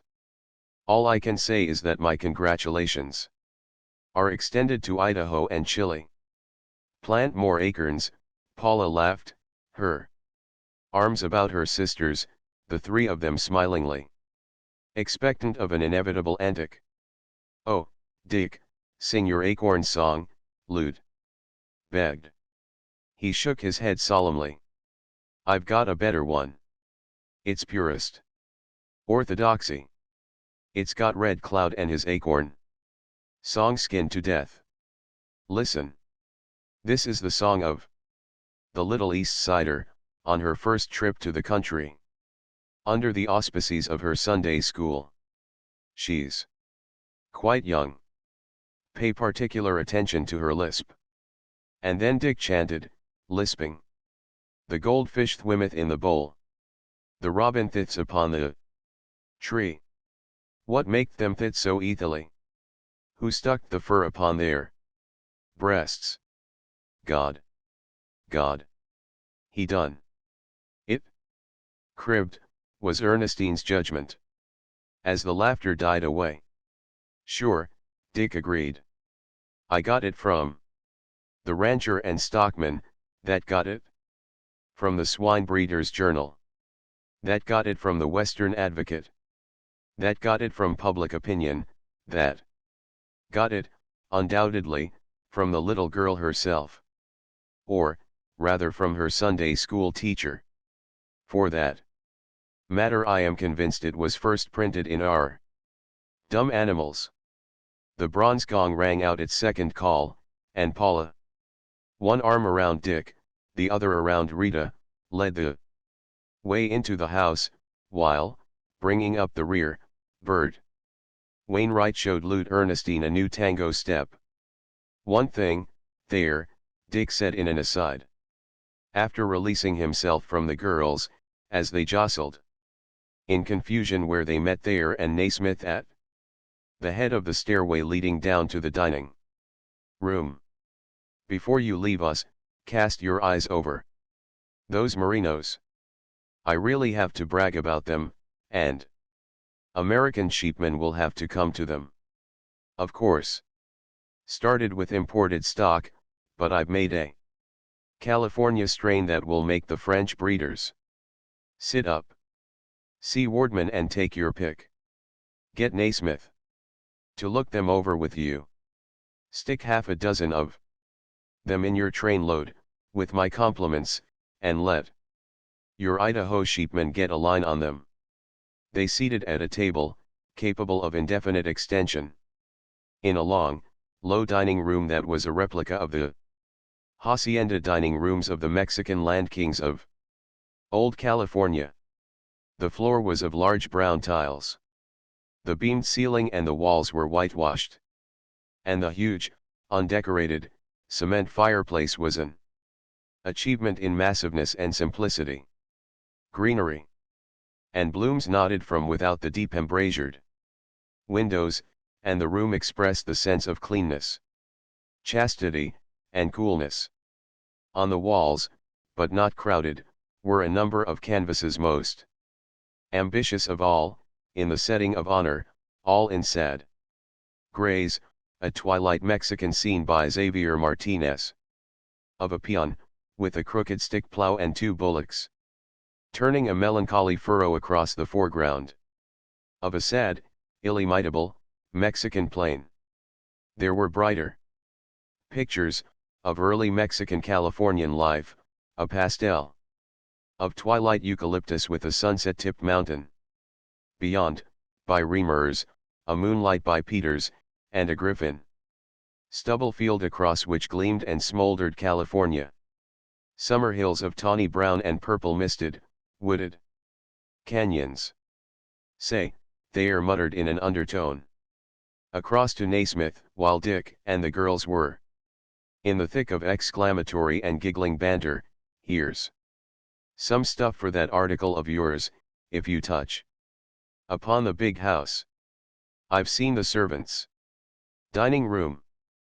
40 heads sit down to it every meal, including gardeners, chauffeurs, and outside help. It's a boarding house in itself. Some head, some system, take it from me. That Chinese boy, oh joy, is a woos. He's housekeeper, or manager of the whole shebang, or whatever you want to call his job, and, say, it runs that smooth you can't hear it. Forrest's the real woos, Naismith nodded. He's the brains that picks brains. He could run an army, a campaign, a government, or even a three-ring circus. Which last is some compliment, Thayer concurred heartily. Oh, Paula, Dick said across to his wife. I just got word that Graham arrives tomorrow morning. Better tell Ojoy to put him in the watchtower. It's man-size quarters, and it's possible he may carry out his threat and work on his book. Graham, Paula queried. Aloud of her memory. Do I know him? You met him once 2 years ago, in Santiago. At the Café Venus. He had dinner with us. Oh, one of those naval officers. Dick shook his head. The civilian. Don't you remember that? Big blonde fellow you talked music with. Him for half an hour while Captain Joyce talked our heads off to prove that the United States should clean Mexico up and out with the mailed fist. Oh, to be sure, Paula vaguely recollected. He'd met you somewhere before. South Africa, wasn't it? Or the Philippines? That's the chapter. South Africa, it was. Evan Graham. Next time we met was on the Times Dispatch boat on the Yellow Sea. And we crossed trails a dozen times after that, without meeting, until that night in the Café Venus. Heavens, he left Bora Bora, going east, 2 days before I dropped anchor bound west. On my way to Samoa. I came out of Apia, with letters for him from the American consul, the day before he came in. We missed each other by 3 days at Levuka. I was sailing the Wild Duck then. He pulled out of Suva as guest on a British cruiser. Sir Everard. I'm Thurm, British High Commissioner of the South Seas. Gave me more letters for Graham. I missed him at Port Resolution and at Vila in the New Hebrides. The cruiser was junketing, you see. I beat her in and out of the Santa Cruz group. It was the same thing in the Solomons. The cruiser, after shelling the cannibal villages at Longa, steamed out in the morning. I sailed in that afternoon. I never did deliver those letters in person, and the next time I laid eyes on him was at the Café Venus 2 years ago. But who about him, and what about him? Paula queried. And what's the book? Well, first of all, beginning at the end, he's broke. That is, for him, he's broke. He's got an income of several thousand a year left, but all that his father left him is gone. No. He didn't blow it. He got in deep, and the silent panic several years ago just about cleaned him. But he doesn't whimper. He's good stuff, old American stock. A Yale man. The book he expects to make a bit on it covers last year's trip across South America, west coast to east coast. It was largely new ground. The Brazilian government voluntarily voted him an honorarium of $10,000 for the information he brought out concerning unexplored portions of Brazil. Oh, he's a man, all man. He delivers the goods. You know the type: clean, big, strong, simple, been everywhere, seen everything. Knows most of a lot of things, straight, square, looks you in the eyes well, in short, a man's man. Ernestine clapped her hands, flung a tantalizing, man-challenging, man-conquering glance at Bert Wainwright, and exclaimed, and he comes tomorrow. Dick shook his head reprovingly. Oh, nothing in that direction, Ernestine. Just as nice girls as you have tried to hook Evan Graham before now. And, between ourselves, I couldn't blame them. But he's had good wind and fast legs. And they've always failed to run him down or get him into a corner, where, dazed and breathless, he's mechanically muttered yes to certain interrogatories and come out of the trance to find himself roped, thrown, branded, and married.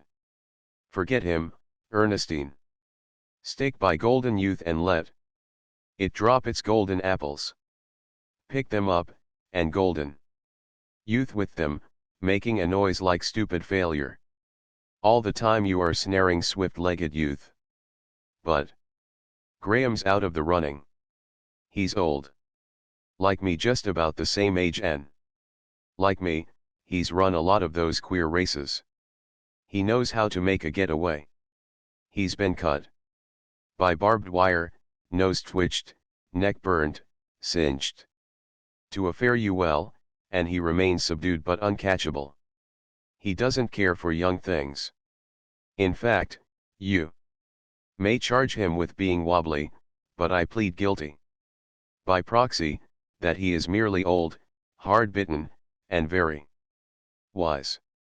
Chapter 9. Where's my boy in breeches? Dick shouted, stamping with jingling spurs through the big house in quest of its little lady. He came to the door that gave entrance to her long wing.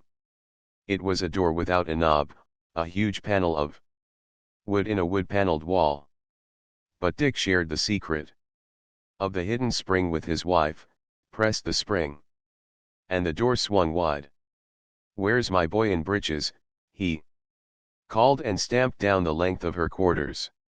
A glance into the bathroom, with its sunken Roman bath and descending marble steps, was fruitless, as were the glances he sent into Paula's wardrobe room and dressing room.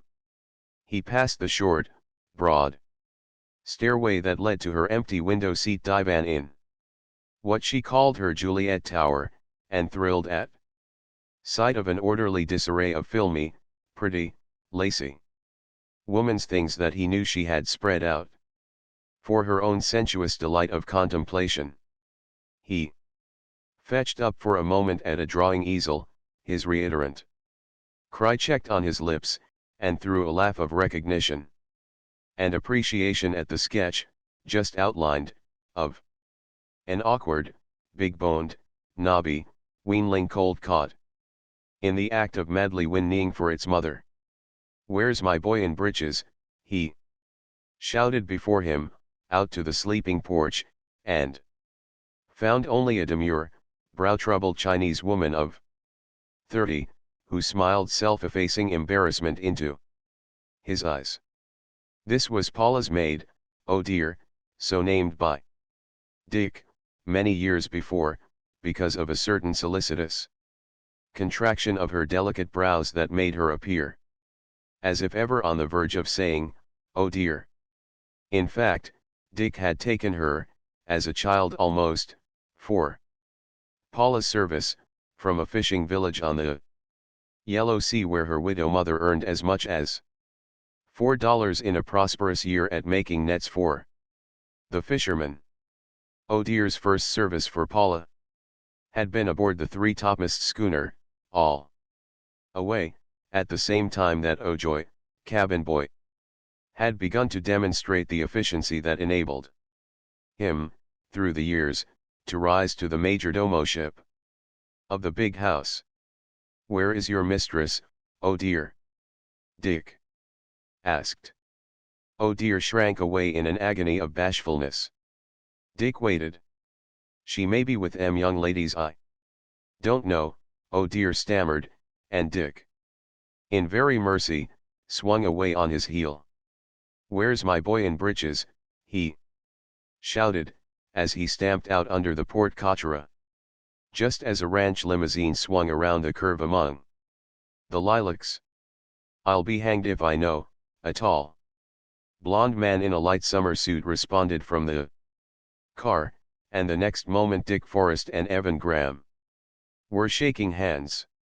Oh my and Oho carried in the hand baggage, and Dick accompanied his guest to the watchtower quarters.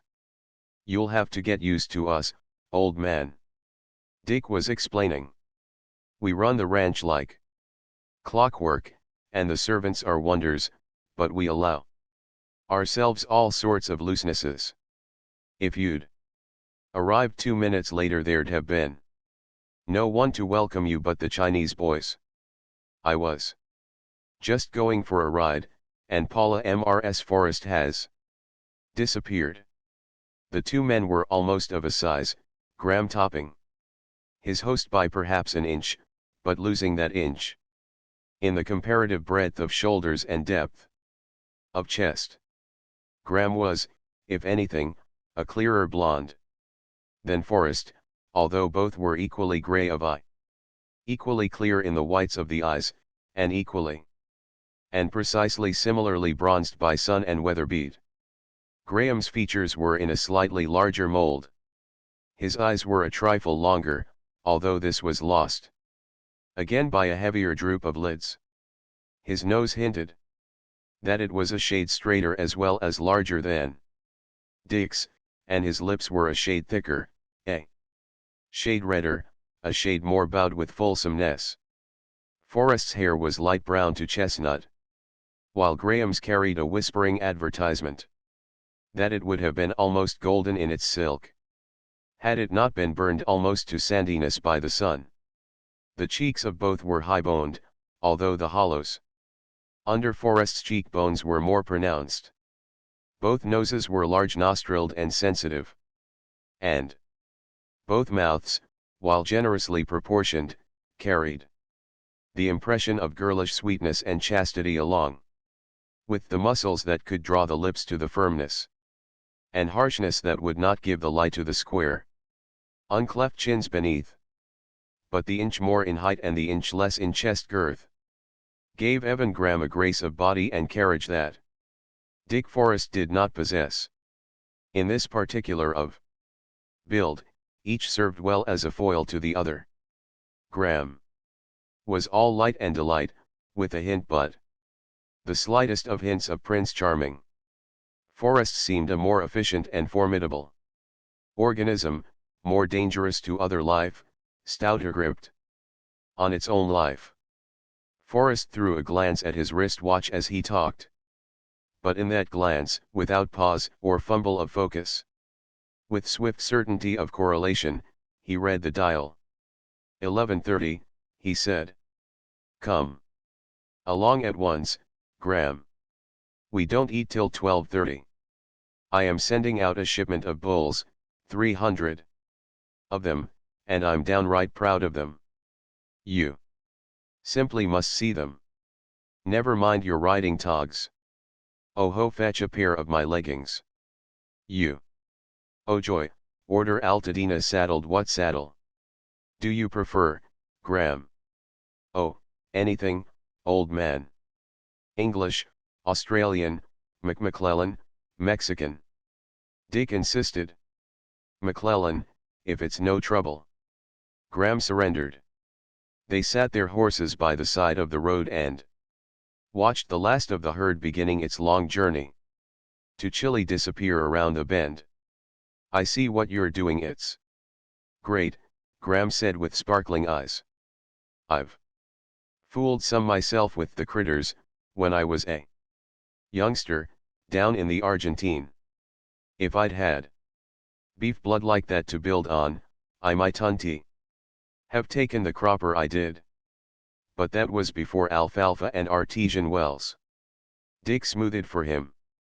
The time wasn't ripe for the shorthorn. Only scrubs could survive the droughts. They were strong in staying powers but light on the scales. And refrigerator steamships hadn't been invented. That's what revolutionized the game down there. Besides, I was a mere youngster, Graham added. Though that meant nothing much. There was a young German tackled it at the same time I did. With a tenth of my capital. He hung it out, lean years, dry years, and all. He's rated in 7 figures. Now they turned their horses back for the big house. Dick flirted his wrist to see his watch. Lots of time, he assured his guest. I'm glad you saw those yearlings. There was one reason why that young German stuck it out. He had to. You had your father's money to fall back on, and, I imagine not only that your feet itched, but that your chief weakness lay in that you could afford to solace the itching. Over there are the fish ponds, Dick said, indicating with a nod of his head to the right. An invisible area beyond the lilacs. You'll have plenty of opportunity to catch a mess of trout, or bass, or even catfish. You see, I'm a miser. I love to make things work. There may be a justification for the 8-hour labor day, but I make the workday of water just 24 hours long. The ponds are in series, according to the nature of the fish. But the water starts working up in the mountains. It irrigates a score of mountain meadows before it makes the plunge and is clarified to crystal clearness in the next few rugged miles, and at the plunge from the highlands it generates half the power and all the lighting used on the ranch. Then it sub-irrigates lower levels, flows in here to the fish ponds, and runs out and irrigates miles of alfalfa farther on. And, believe me, if by that time it hadn't reached the flat of the Sacramento, I'd be pumping out the drainage for more irrigation. Man, Graham laughed, you could make a poem on the wonder of water. I've met fire worshippers, but you're the first real water worshipper I've ever encountered. And you're no desert dweller, either. You live in a land of water, pardon the bull, but as I was saying. Graham never completed his thought. From the right, not far away, came the unmistakable ring of shod hoofs on concrete, followed by a mighty splash and an outburst of women's cries and laughter. Quickly the cries turned to alarm, accompanied by the sounds of a prodigious splashing and floundering as of some huge, drowning beast. Dick bent his head and leaped his horse through the lilacs. Graham, on Altadena, followed at his heels.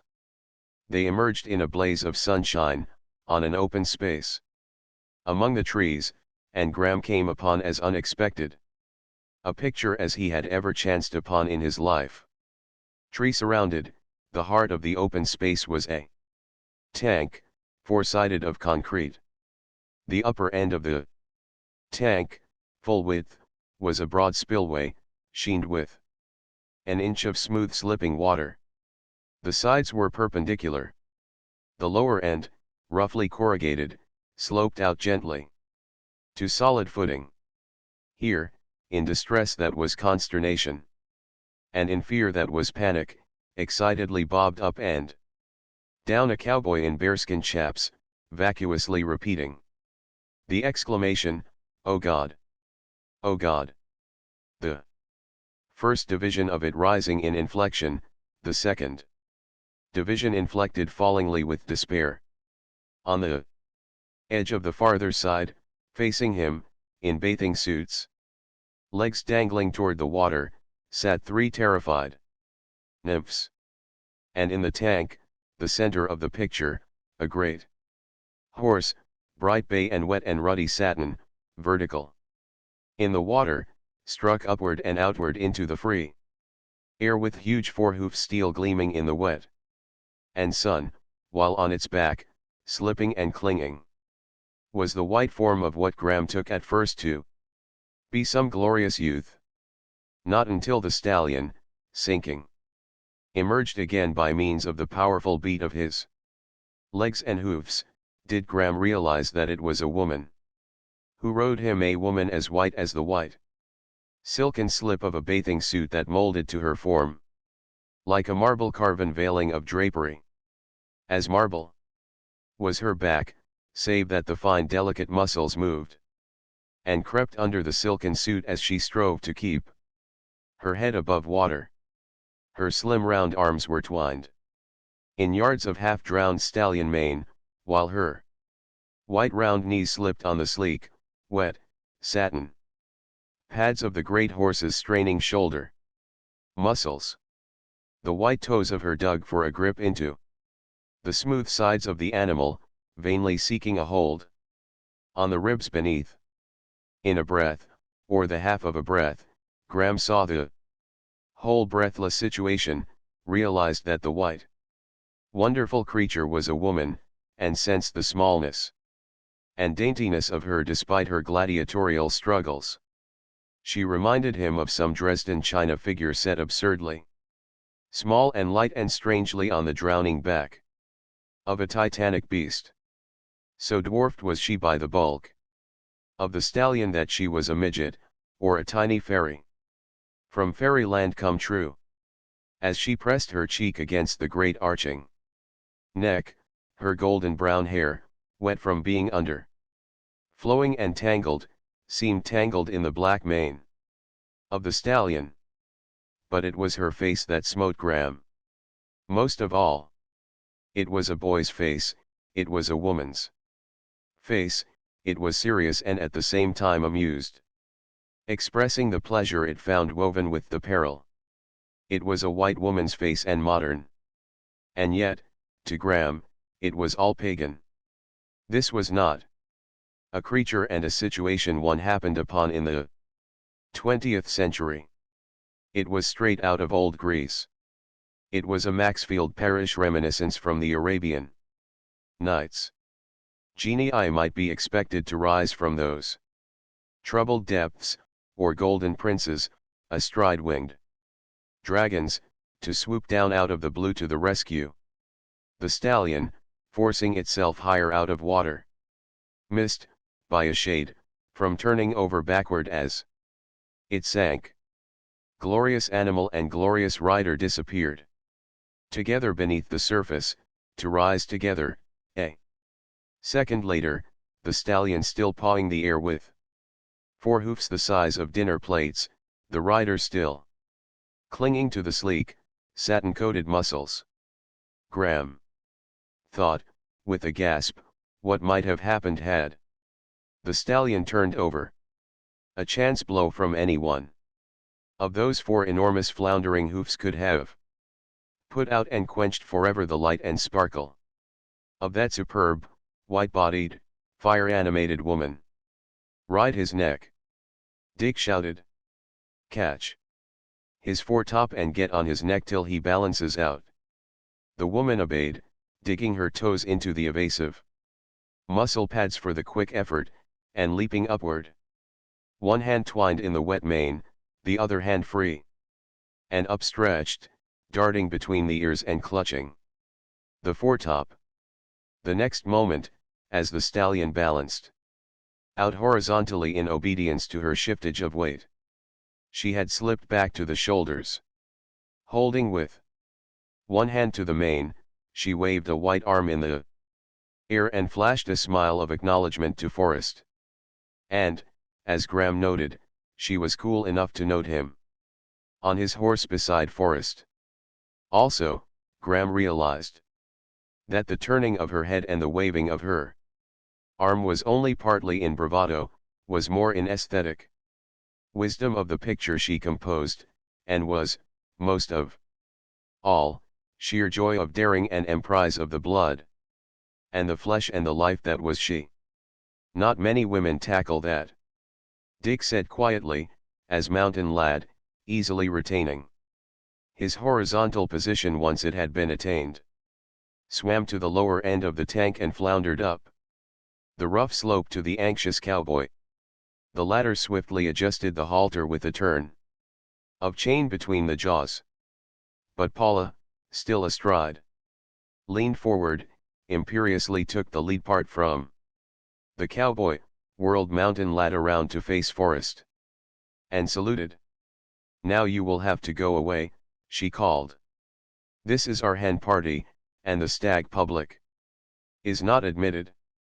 Dick laughed, saluted acknowledgement, and led the way back through the lilacs to the road. Who was it? Graham queried.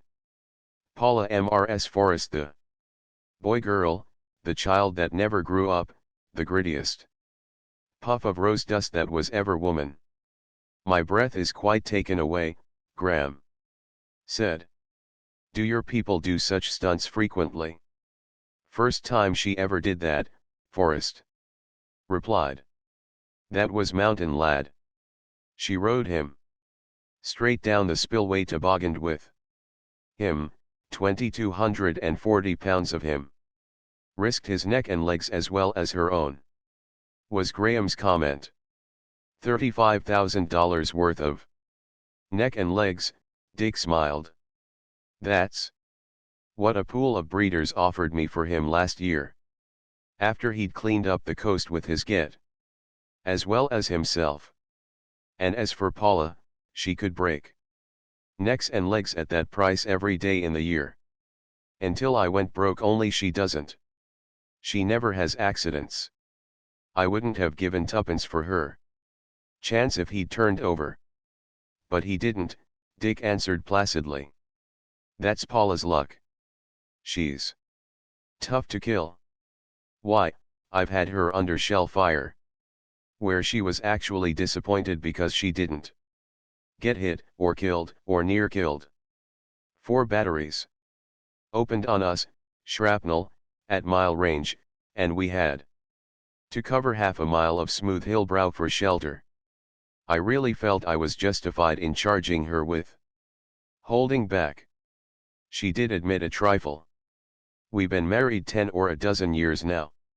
And, d'ye know, sometimes it seems to me I don't know her at all, and that nobody knows her, and that she doesn't know herself just the same way as you and I can look at ourselves in a mirror and wonder who the devil we are anyway. Paula and I have one magic formula, damn the expense when fun is selling. And it doesn't matter whether the price is in dollars, hide, or life. It's our way and our luck. It works. And, d'ye know, we've never been gouged on the price yet. Chapter X. It was a stag lunch. As Forrest explained, the girls were hen partying. I doubt you'll see a soul of them till 4 o'clock, when Ernestine, that's one of Paula's sisters, is going to wallop me at tennis, at least so she's threatened and pledged. And Graham sat through the lunch, where only men sat. Took his part in the conversation on breeds and breeding. Learned much, contributed a mite from his own world experiences. And was unable to shake from his eyes the persistent image of his hostess, the vision of the rounded and delicate white of her against the dark wet background of the swimming stallion. And all the afternoon, looking over prize merinos and Berkshire gilts, continually. That vision burned up under his eyelids. Even at 4. In the tennis court, himself playing against Ernestine.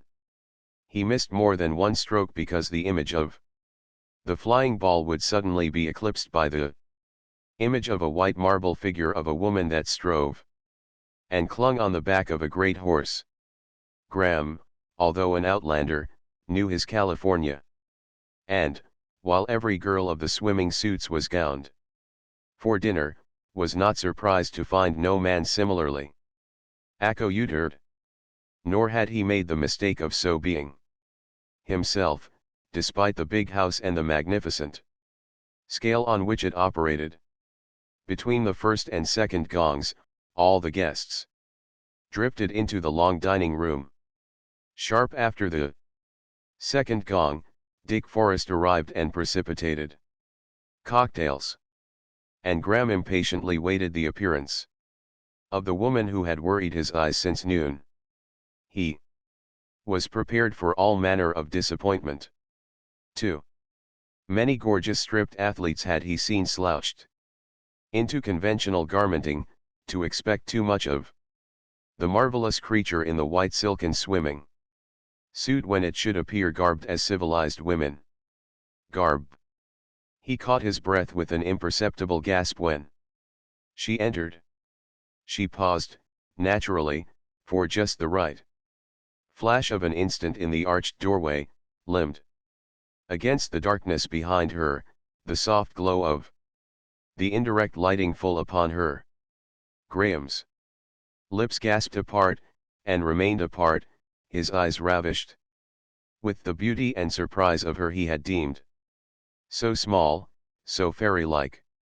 Here was no delicate midget of a child woman or boy girl on a stallion, but a grand lady, as only a small woman can be grand on occasion. Taller in truth was she, as well as in seeming, than he had judged her, and as finely proportioned in her gown as in her swimming suit. He noted her shining gold brown hair piled high, the healthy tinge of her skin that was clean and clear and white, the singing throat, full and round, incomparably set on a healthy chest, and the gown, dull blue, a sort of medieval thing with half-fitting, half-clinging body, with flowing sleeves and trimmings of gold-jeweled bands. She smiled an embracing salutation and greeting. Graham recognized it as kin to the one he had seen when she smiled from the back of the stallion. When she started forward, he could not fail to see the inimitable way she carried the cling and weight of her draperies with her knees round knees. He knew that he had seen pressed desperately into the round muscle pads of mountain lad. Graham observed, also, that she neither wore nor needed corseting.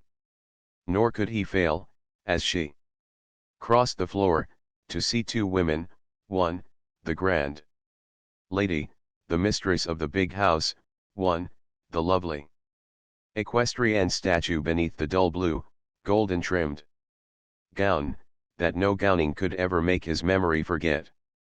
She was upon them, among them, and Graham's hand held hers in the formal introduction as he was made welcome to the big house and all the hacienda, in a voice that he knew was a singing voice and that could proceed only from a throat that pillared, such as hers, from a chest deep as hers despite her smallness.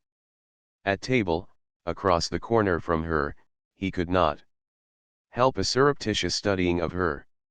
While he held his own in the general fun and foolishness, it was his hostess that mostly filled the circle of his eye and the content of his mind. It was as bizarre a company as Graham had ever sat down to dinner with.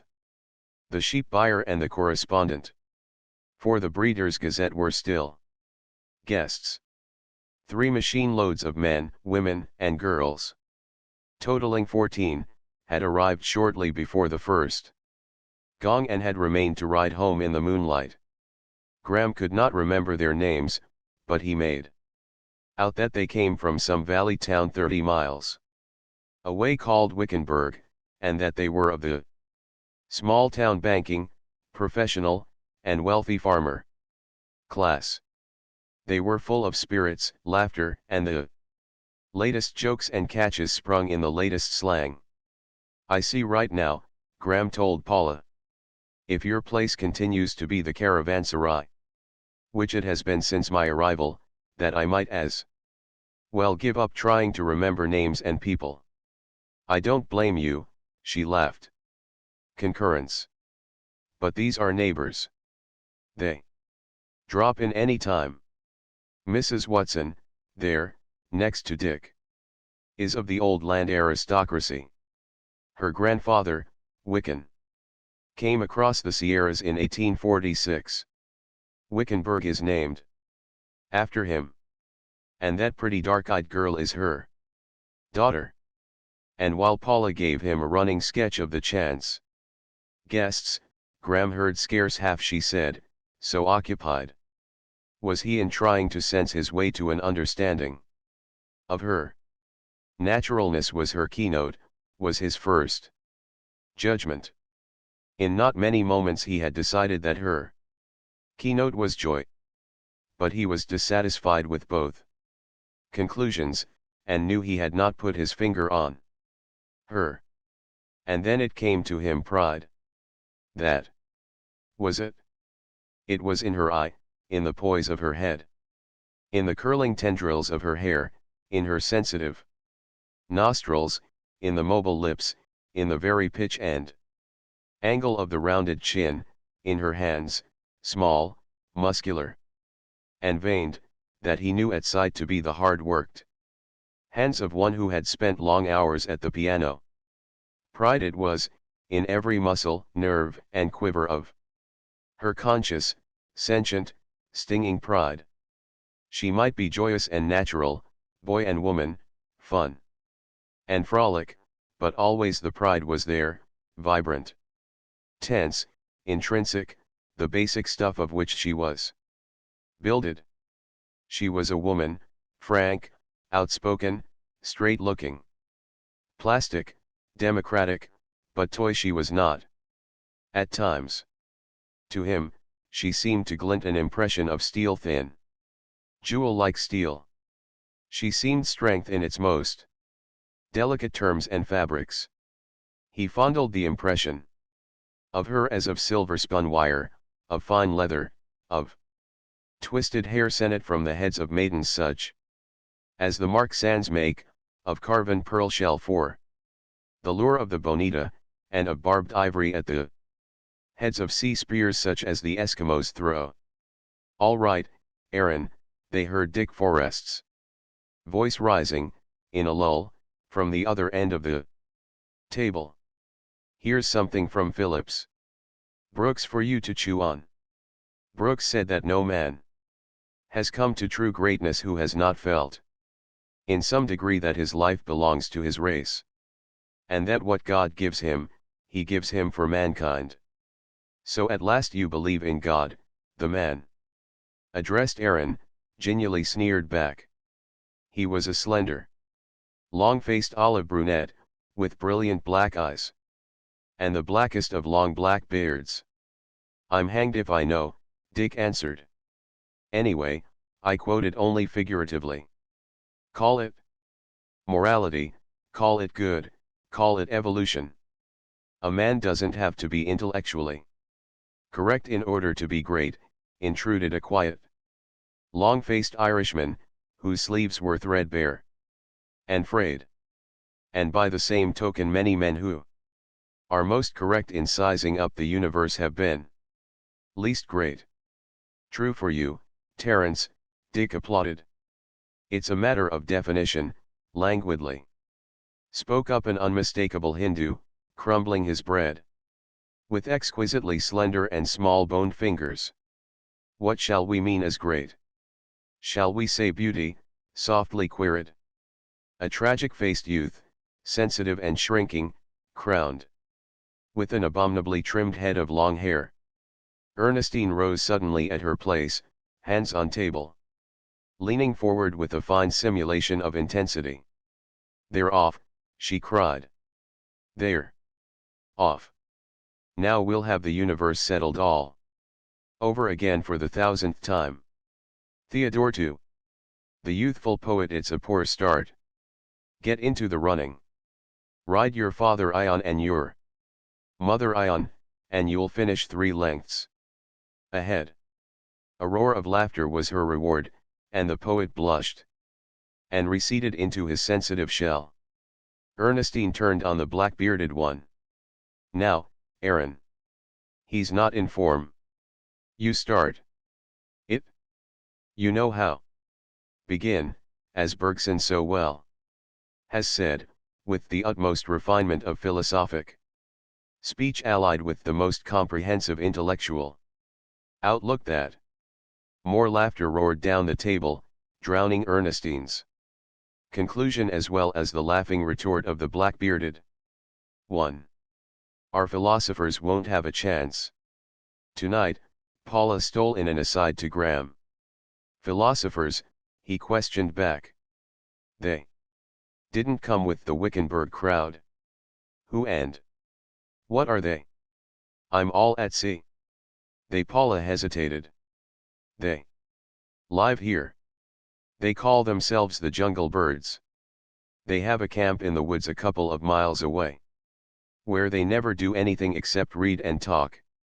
I'll wager, right now, you'll find 50 of Dick's latest, uncatalogued books in their cabins. They have the run of the library, as well." And you'll see them drifting in and out, any time of the day or night, with their arms full of books, also, the latest magazines.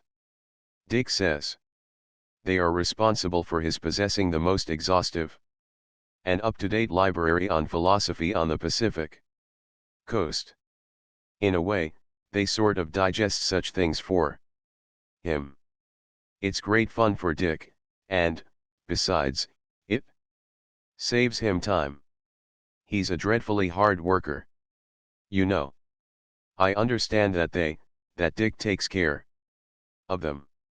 Graham asked, the while he pleasured in looking straight into the blue eyes that looked so straight into his.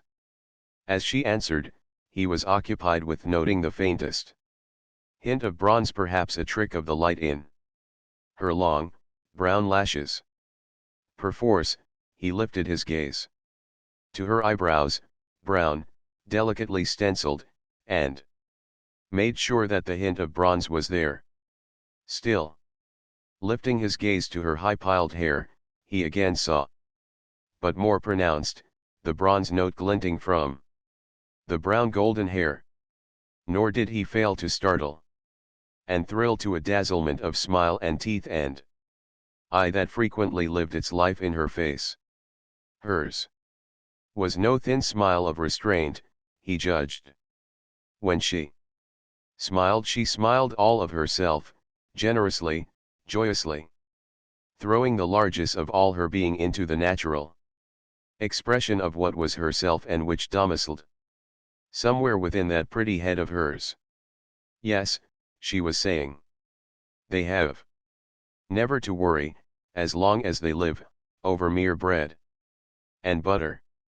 Dick is most generous, and, rather immoral, in his encouragement of idleness on the part of men like them.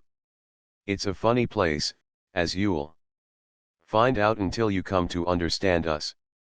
They are appurtenances, and enhereditments, and such things. They will be with us always until we bury them or they bury us. Once in a while one or another of them drifts away for a time. Like the cat, you know. Then it costs Dick real money to get them back. Terence, they're Terence McFane, he's an Epicurean anarchist. If you know what that means. He wouldn't kill a flea. He has a pet cat I gave him, a Persian of the bluest blue, and he carefully picks her fleas, not injuring them, stores them in a vial, and turns them loose in the forest on his long walks when he tires of human companionship and communes with nature. Well, only last year, he got a B in his bonnet, the alphabet. He started for Egypt without a cent, of course, to run the alphabet down in the home of its origin and thereby to win the formula that would explain the cosmos. He got as far as Denver, traveling as tramps travel, when he mixed up in some IWW riot for free speech or something. Dick had to hire lawyers, pay fines, and do just about everything to get him safe home again. And the one with the beard, Aaron Hancock. Like Terence, he won't work. Aaron's a Southerner. Says none of his people ever did work. And that there have always been peasants and fools who just couldn't be restrained from working. That's why he wears a beard. To shave, he holds, is unnecessary work, and, therefore, immoral. I remember, at Melbourne, when he broke in upon Dick and me, a sunburnt wild man from out the Australian bush. It seems he'd been making original researches in anthropology, or folklorology, or something like that. Dick had known him years before in Paris, and Dick assured him, if he ever drifted back to America, of food and shelter. So here he is. And the poet? Graham asked, glad that she must still talk for a while, enabling him to study the quick dazzlement of smile that played upon her face. Oh, Theo Theodore Machen, though. We call him Leo. He won't work, either. His people are old Californian stock and dreadfully wealthy. But they disowned him and he disowned them when he was 15. They say he is lunatic, and he says they are merely maddening. He really writes some remarkable verse, when he does write, but he prefers to dream and live in the jungle with Terence and Aaron. He was tutoring immigrant Jews in San Francisco, when Terence and Aaron rescued him, or captured him, I don't know which. He's been with us 2 years now, and he's actually filling out, despite the facts that Dick is absurdly generous in furnishing supplies and that they'd rather talk and read and dream than cook. The only good meals they get is when they descend upon us, like tonight. And the Hindu, they're who's he? That's Dar Heil. He's their guest. The 3 of them invited him up, just as Aaron first invited Terence, and as Aaron and Terence invited Leo. Dick says, in time, 3 more are bound to appear. And then he'll have his 7 sages of the Madrono Grove. Their jungle camp is in a Madrono Grove, you know. It's a most beautiful spot, with living springs, a canyon, but I was telling you about Dar Heil. He's a revolutionist, of sorts. He's dabbled in our universities, studied in France, Italy, Switzerland, is a political refugee from India, and he's hitched his wagon to 2 stars, one, a new synthetic system of philosophy, the other, rebellion against the tyranny of British rule in India. He advocates individual terrorism and direct mass action. That's why his paper, Kadar, or Badar, or something like that, was suppressed here in California. And why he narrowly escaped being deported, and that's why he's up here just now, devoting himself to formulating his philosophy. He and Aaron quarrel tremendously, that is, on philosophical matters. And now, Paula sighed and erased the sigh with her smile, and now, I'm done. Consider yourself acquainted. And, oh, if you encounter our sages more intimately, a word of warning, especially if the encounter be in the stag room. Dar Heil is a total abstainer. Theodore Machen can get poetically drunk, and usually does. On one cocktail, Aaron Hancock is an expert wine bibber. And Terence McFain, knowing little of one drink from another, and caring less, can put 99 men out of 100 under the table and go right on lucidly expounding Epicurean anarchy. One thing Graham noted as the dinner proceeded. The sages called Dick Forrest by his first name, but they always addressed Paula as Mrs. Forrest, although she called them by their first names. There was nothing affected about it. Quite unconsciously did they, who respected few things under the sun, and among such few things not even work, quite unconsciously, and invariably, did they recognize the certain definite aloofness in Dick Forrest's wife, so that her given name was alien to their lips. By such tokens Evan Graham was not slow in learning that Dick Forrest's wife had a way with her, compounded of sheerest democracy and equally sheer royalty. It was the same thing, after dinner, in the big living room. She dared as she pleased, but nobody assumed. Before the company settled down, Paula seemed everywhere, bubbling over with more outrageous spirits than any of them. From this group or that, from one corner or another, her laugh rang out. And her laugh fascinated Graham. There was a fibrous thrill in it, most sweet to the ear, that differentiated it from any laugh he had ever heard. It caused Graham to lose the thread of young Mr. Wumbold's contention that what California needed was not a Japanese exclusion law but at least 200,000 Japanese coolies to do the farm labor of California and knock in the head the threatened 8-hour day for agricultural laborers. Young Mr. Wumbold, Graham gleaned, was an hereditary large landowner in the vicinity of Wickenburg who prided himself on not yielding to the trend of the times by becoming an absentee landlord. From the piano, where Eddie Mason was the center of a group of girls, came much noise of ragtime music and slang-time song. Terence McFain and Aaron Hancock fell into a heated argument over the music of futurism, and Graham was saved from the Japanese situation with Mr. Wumbold by Dar Heil, who proceeded to proclaim Asia for the Asiatics and California for the Californians.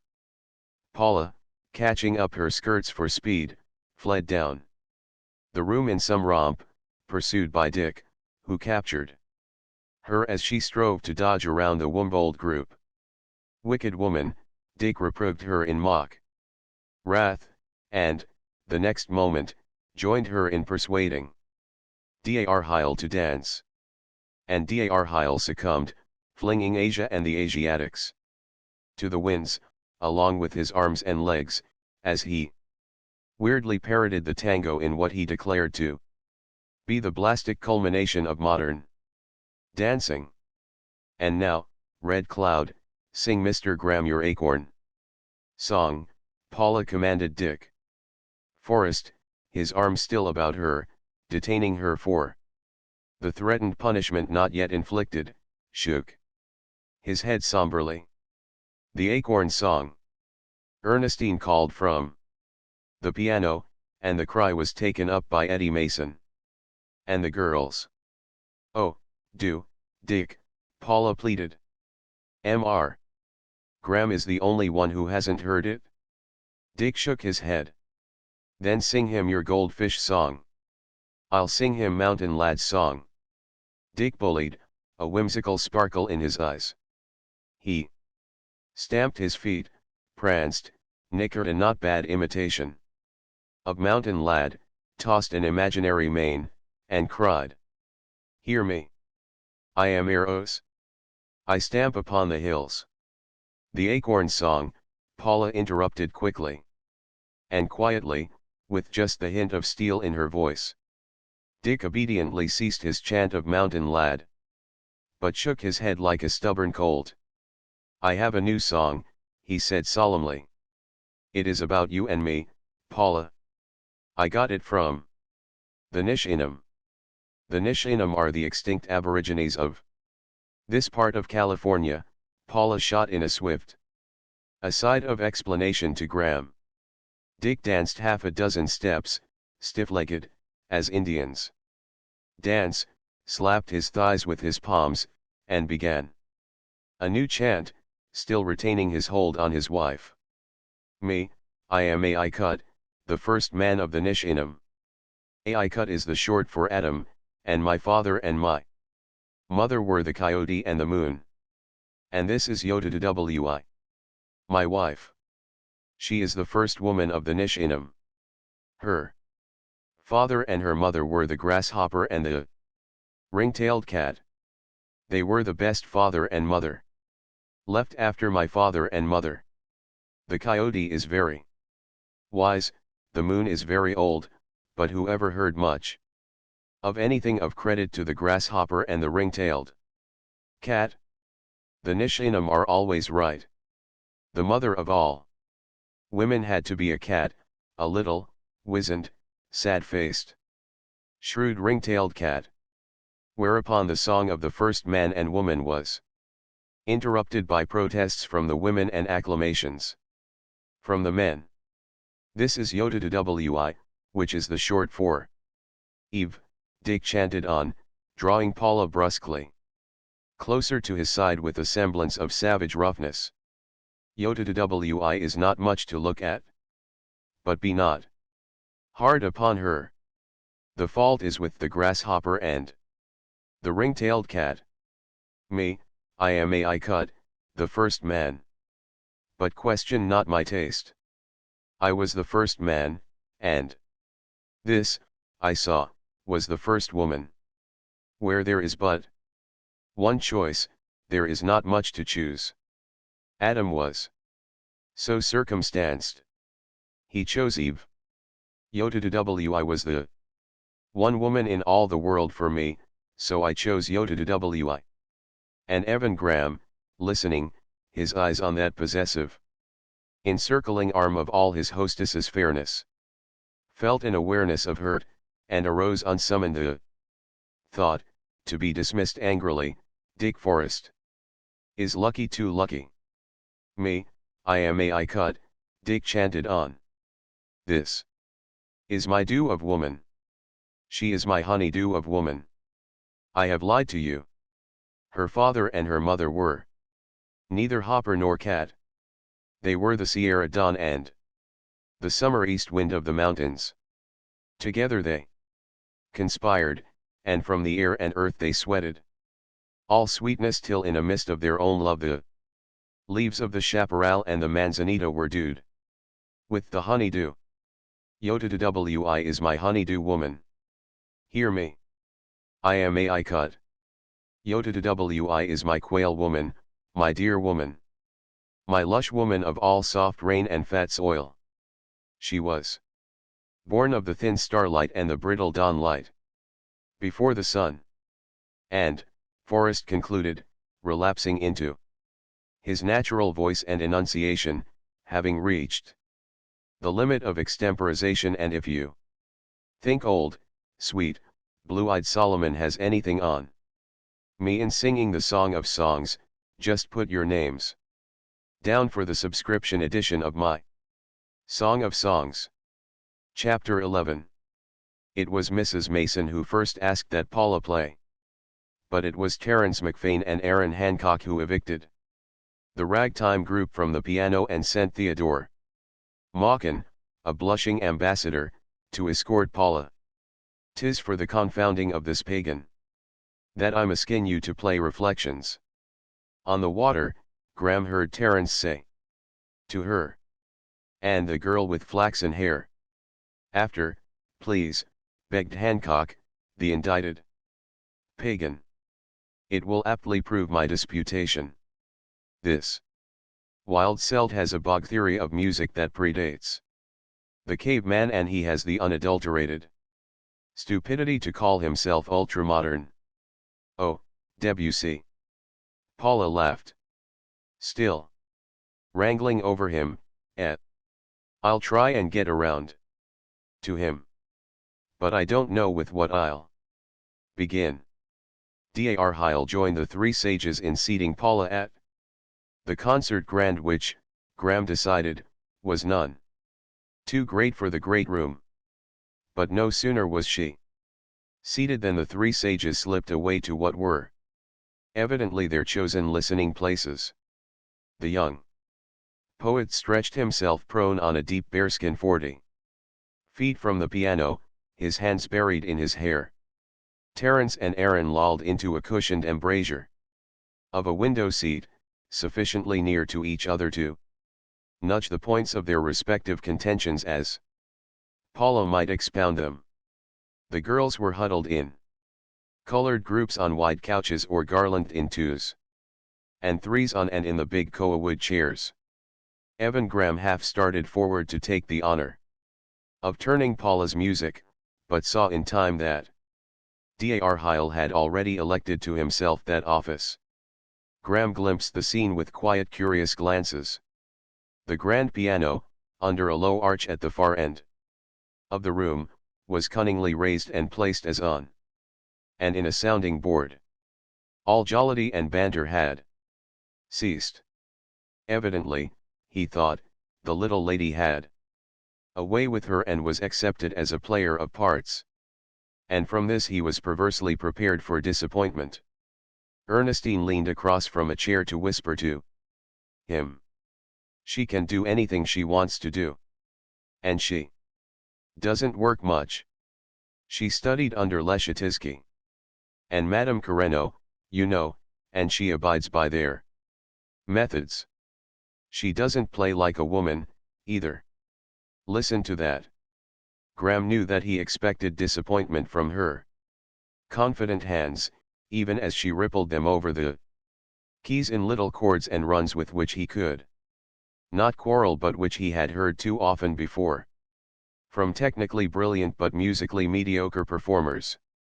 But whatever he might have fancied she would play, he was all unprepared for Rachmaninoff's sheerly masculine prelude, which he had heard only men play when decently played. She took hold of the piano, with the first two ringing bars, masterfully, like a man, she seemed to lift it, and its sounding wires, with her two hands, with the strength and certitude of maleness. And then, as only he had heard men do it, she sank, or leaped, he could scarcely say which, to the sureness and pureness and ineffable softness of the andante following. She played on, with the calm and power of anything but the little, almost girlish woman he glimpsed through half-closed lids across the ebony board of the enormous piano, which she commanded, as she commanded herself, as she commanded the composer. Her touch was definite. Authoritative, was his judgment, as the prelude faded away in dying chords hauntingly reminiscent of its full vigor that seemed still to linger in the air, while Aaron and Terence debated in excited whispers in the window seat, and while Dar Heil sought other music at Paula's direction. She glanced at Dick, who turned off bowl after bowl of mellow light till Paula sat in an oasis of soft glow that brought out the dull gold lights in her dress and hair. Graham watched the lofty room grow loftier in the increasing shadows. 80 feet in length, rising 2 stories and a half from masonry walls to tree-trunked roof, flung across with a flying gallery from the rail of which hung skins of wild animals, hand-woven blankets of Oaxaca and Ecuador, and tapas, woman-pounded and vegetable-dyed, from the islands of the South Pacific. Graham knew it for what it was, a feast hall of some medieval castle, and almost he felt a poignant sense of lack of the long spread table, with pewter below the salt and silver above the salt, and with huge hound dogs scuffling beneath for bones. Later, when Paula had played sufficient Debussy to equip Terence and Aaron for fresh war, Graham talked with her about music for a few vivid moments. So well did she prove herself aware of the philosophy of music, that, ere he knew it, he was seduced into voicing his own pet theory. And so, he concluded, the true psychic factor of music took nearly 3,000 years to impress itself on the Western mind. Debussy more nearly attains the idea engendering and suggestive serenity, say, of the time of Pythagoras than any of his forerunners. Here, Paula put a pause in his summary by beckoning over Terence and Aaron from their battlefield in the window seat. Yes, and what of it? Terence was demanding, as they came up side by side. I defy you, Aaron. I defy you, to get one thought out of Bergson on music that is more lucid than any thought he ever uttered. In his philosophy of laughter, which is not lucid at all. Oh, listen! Paula cried, with sparkling eyes. We have a new prophet. Here, Mr. Graham. He's worthy of your steel, of both your steel. He agrees with you that music is the refuge from blood and iron and the pounding of the table. That weak souls, and sensitive souls, and high-pitched souls flee from the crassness and the rawness of the world to the drug dreams of the overworld, of rhythm and vibration. Atavistic. Aaron Hancock snorted. The cavemen, the monkey folk, and the ancestral bog men of Terence did that sort of thing. But wait, Paula urged. It's his conclusions and methods and processes. Also, there. He disagrees with you, Aaron, fundamentally. He quoted Pater's that all art aspires toward music. Pure prehuman and microorganic chemistry. Aaron broke in. The reactions of cell elements. To the doggerel punch of the wavelengths of sunlight. The foundation of all folk songs and ragtimes. Terence completes his circle right there and stultifies all. His windiness. Now listen to me, and I will present. But wait, Paula pleaded. Mr. Graham argues that English Puritanism barred music. Real music, for centuries. True, said Terence. And that England had to win to its sensuous delight in rhythm through Milton and Shelley. Who was a metaphysician? Aaron broke in. A lyrical metaphysician, Terence defined. Instantly. That you must acknowledge. Aaron. And Swinburne. Aaron demanded, with a significance that tokened former arguments. He says Offenbach was the forerunner of Arthur Sullivan, Paula cried challengingly. And that Auber was before Offenbach. And as for Wagner, ask him, just ask him. And she slipped away, leaving Graham to his fate. He watched her, watched the perfect knee lift of her draperies as she crossed to Mrs. Mason and set about arranging bridge quartets, while dimly he could hear Terence beginning. It is agreed that music was the basis of inspiration of all the arts of the Greeks. Later, when the two sages were obliviously engrossed in a heated battle as to whether Berlioz or Beethoven had exposited in their compositions the deeper intellect, Graham managed his escape. Clearly, his goal was to find his hostess again.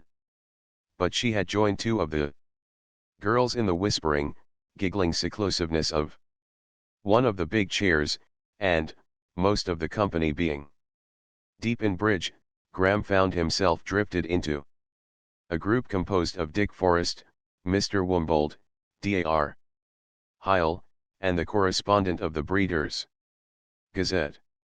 I'm sorry you won't be able to run over with me, Dick was saying to the correspondent. It would mean only one more day. I'll take you tomorrow. Sorry, was the reply.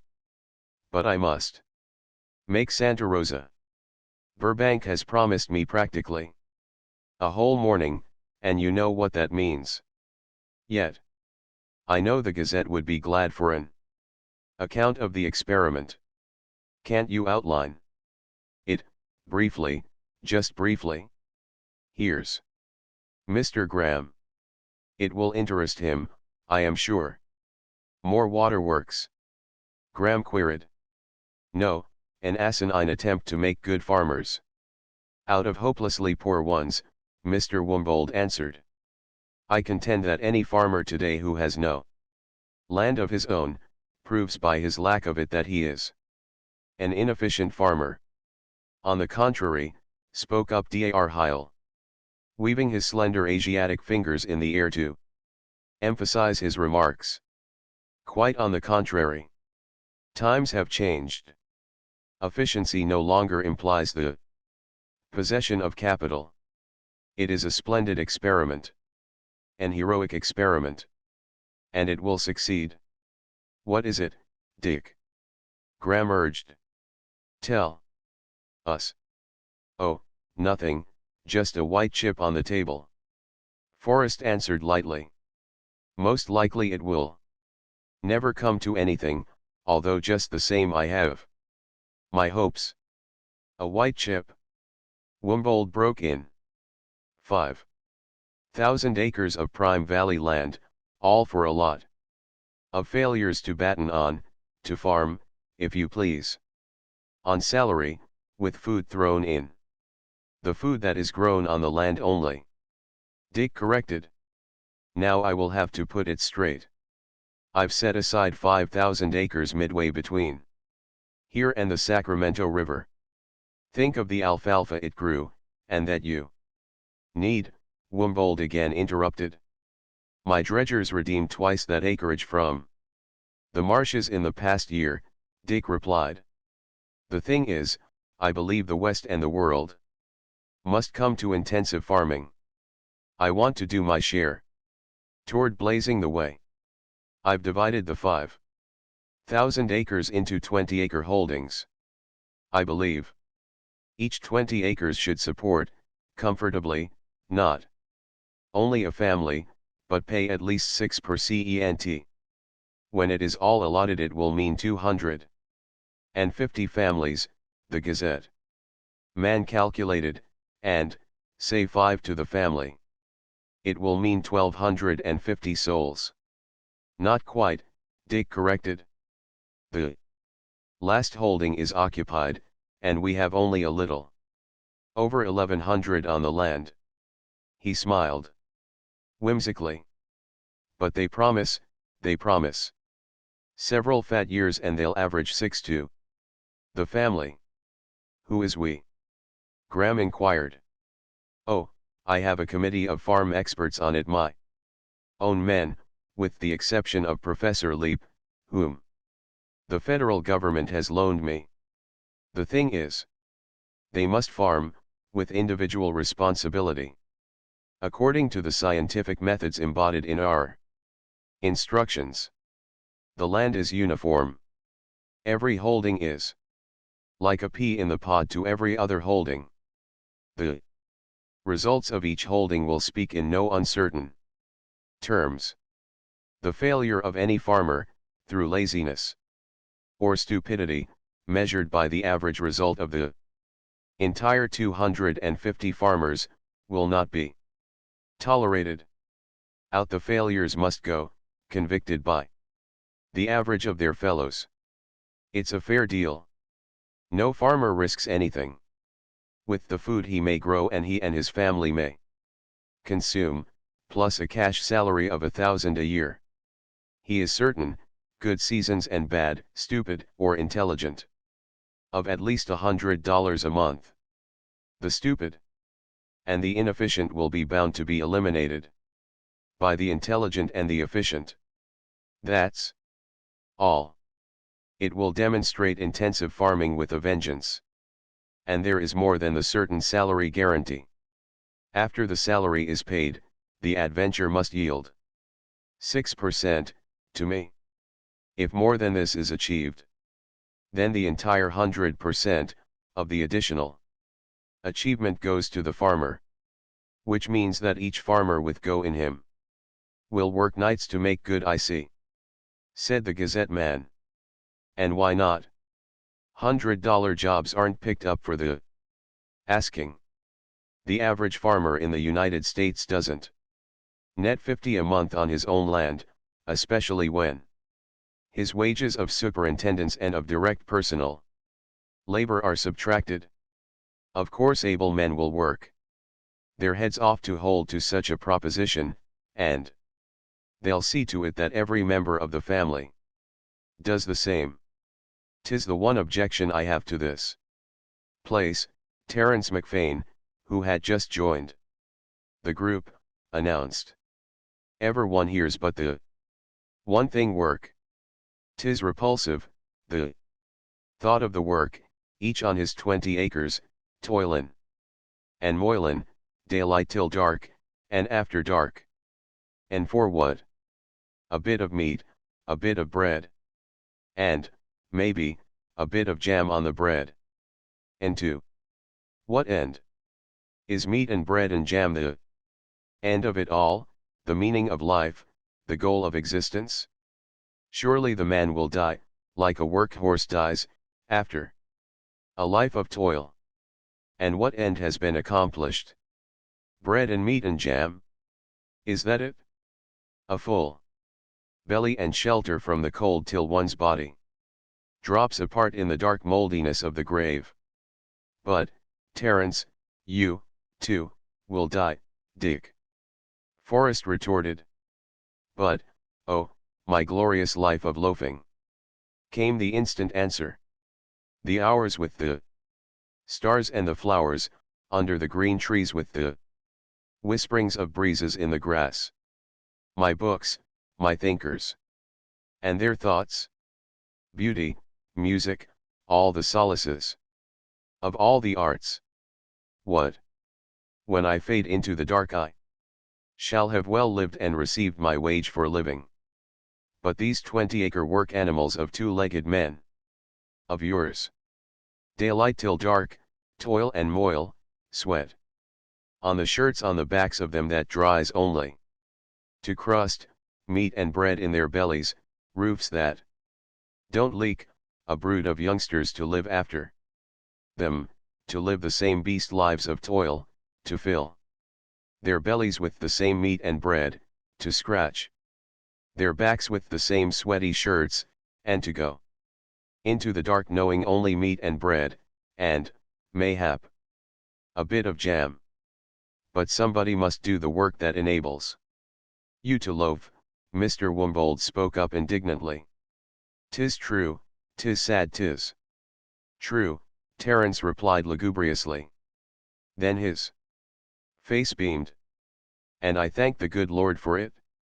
For the work beasties that drag and drive the plows up and down the fields, for the bad-eyed minor beasties that dig the coal and gold, for all the stupid peasant beasties that keep my hands soft, and give power to fine fellows like Dick there, who smiles on me and shares the loot with me, and buys the latest books for me, and gives me a place at his board that is plenished by the two-legged work beasties, and a place at his fire that is builded by the same beasties, and a shack and a bed in the jungle under the madrono trees where never work intrudes its monstrous head.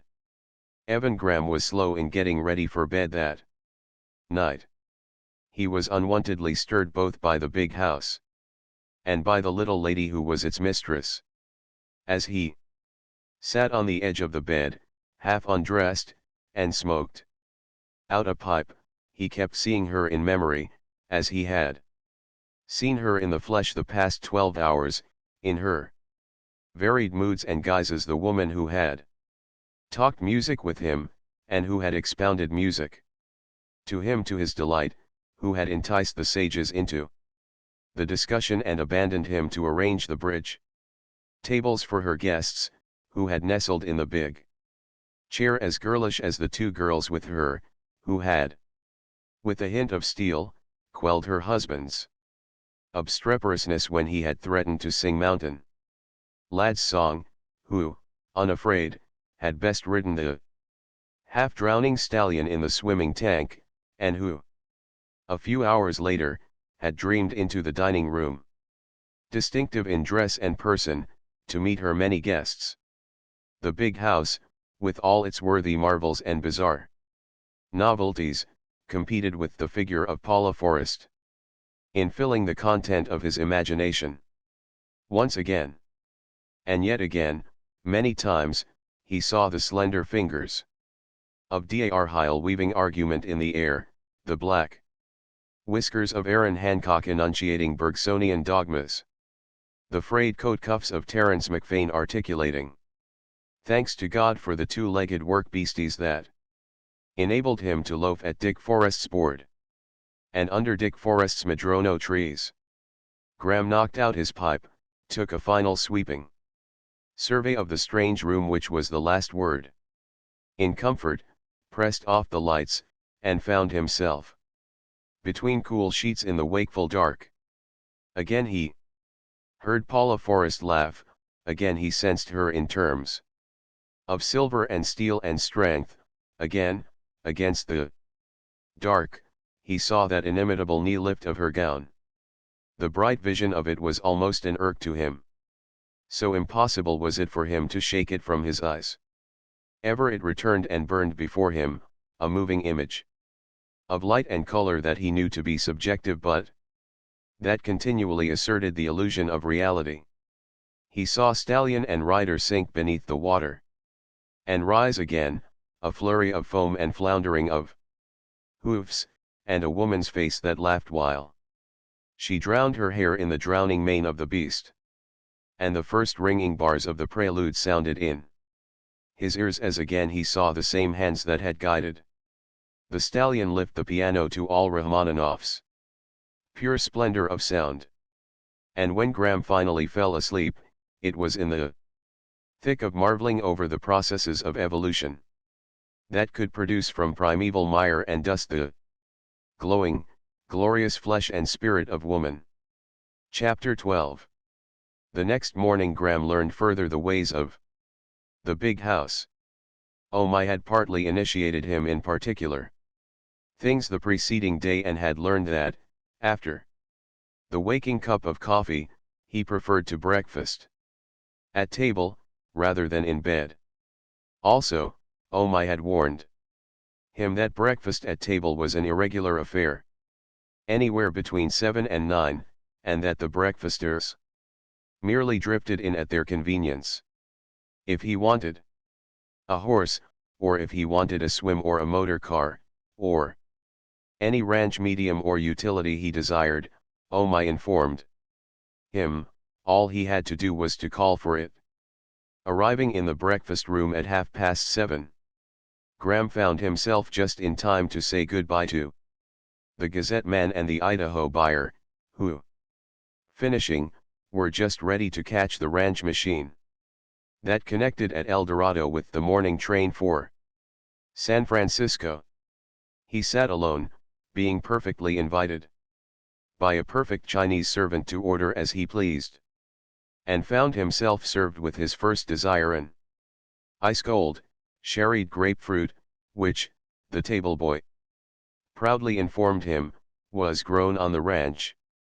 Declining variously suggested breakfast foods, mushes and porridges, Graham had just ordered his soft-boiled eggs and bacon, when Bert Wainwright drifted in with a casualness that Graham recognized as histrionic.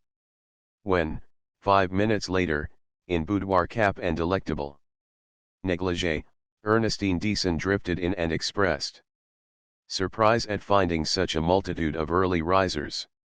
Later, as the three of them were rising from table, they greeted Lute Deason and Rita Wainwright arriving. Over the billiard table with Bert, Graham learned that Dick Forrest never appeared for breakfast, that he worked in bed from terribly wee small hours, had coffee at 6, and only on unusual occasions appeared to his guests before the 12:30 lunch.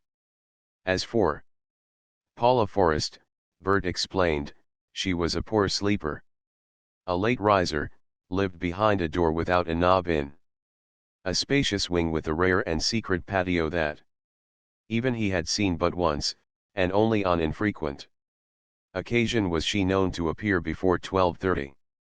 And often not then. You see, she's healthy and strong and all that, he explained, but she was born with insomnia. She never could sleep. She couldn't sleep as a little baby even. But it's never hurt her any, because she's got a will, and won't let it get on her nerves. She's just about as tense as they make them, yet, instead of going wild when she can't sleep, she just wills to relax, and she does relax. She calls them her white nights, when she gets them. Maybe she'll fall asleep at daybreak, or at 9 or 10 in the morning, and then she'll sleep the rest of the clock around and get down to dinner as chipper as you please. It's constitutional, I fancy, Graham suggested. Bert nodded. It would be a handicap to 999 women out of 1,000. But not to her. She puts up with it, and if she can't sleep one time she should worry she just sleeps some other time and makes it up. More and other things Bert Wainwright told of his hostess, and Graham was not slow in gathering that the young man, despite the privileges of long acquaintance, stood a good deal in awe of her. I never saw anybody whose goat she couldn't get if she went after it, he confided. man, or woman or servant, age, sex, and previous condition. Of servitude it's all one when she gets on the high and mighty. And I don't see how she does it. Maybe it's just a kind of light that comes into her eyes, or some kind of an expression on her lips, or, I don't know what anyway. She puts it across and nobody makes any mistake about it. She has a way with her, Graham volunteered. That's it? Bert's face beamed. It's a way she has. She just puts it over. Kind of gives you a chilly feeling, you don't know why. Maybe she's learned to be so quiet about it because of the control she's learned by passing sleepless nights without squealing out or getting sour. The chances are she didn't bat an eye all last night. Excitement, you know, the crowd, swimming, mountain lad and such things. Now ordinary things that'd keep most women awake. Like danger, or storm at sea, and such things, Dick says don't faze her. She can sleep like a baby. He says, when the town she's in is being bombarded. Or when the ship she's in is trying to claw off a lee shore. She's a wonder, and no mistake. You ought to play billiards with her, the English game. She'll go some. A little later, Graham, along with Bert, encountered the girls in the morning room, where, despite an hour of ragtime song and dancing and chatter, he was scarcely for a moment unaware of a loneliness, a lack, and a desire to see his hostess, in some fresh and unguist mood and way, come in upon them through the open door. Still later, mounted on Altadena and accompanied by Bert on a thoroughbred mare called Molly, Graham made a 2 hours exploration of the dairy center of the ranch, and arrived back barely in time to keep an engagement with Ernestine in the tennis court. He came to lunch with an eagerness for which his keen appetite could not entirely account, and he knew definite disappointment when his hostess did not appear. A white night, Dick Forrest surmised, for his guest's benefit, and went into details additional to Bert's of her constitutional inaptitude for normal sleep. Do you know, we were married years before I ever saw her sleep. I knew she did sleep, but I never saw her. I've seen her go 3 days and nights without closing an eye and keep sweet and cheerful all the time, and when she did sleep, it was out of exhaustion.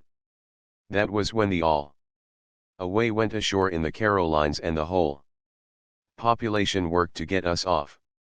It wasn't the danger, for there wasn't any. It was the noise. Also, it was the excitement.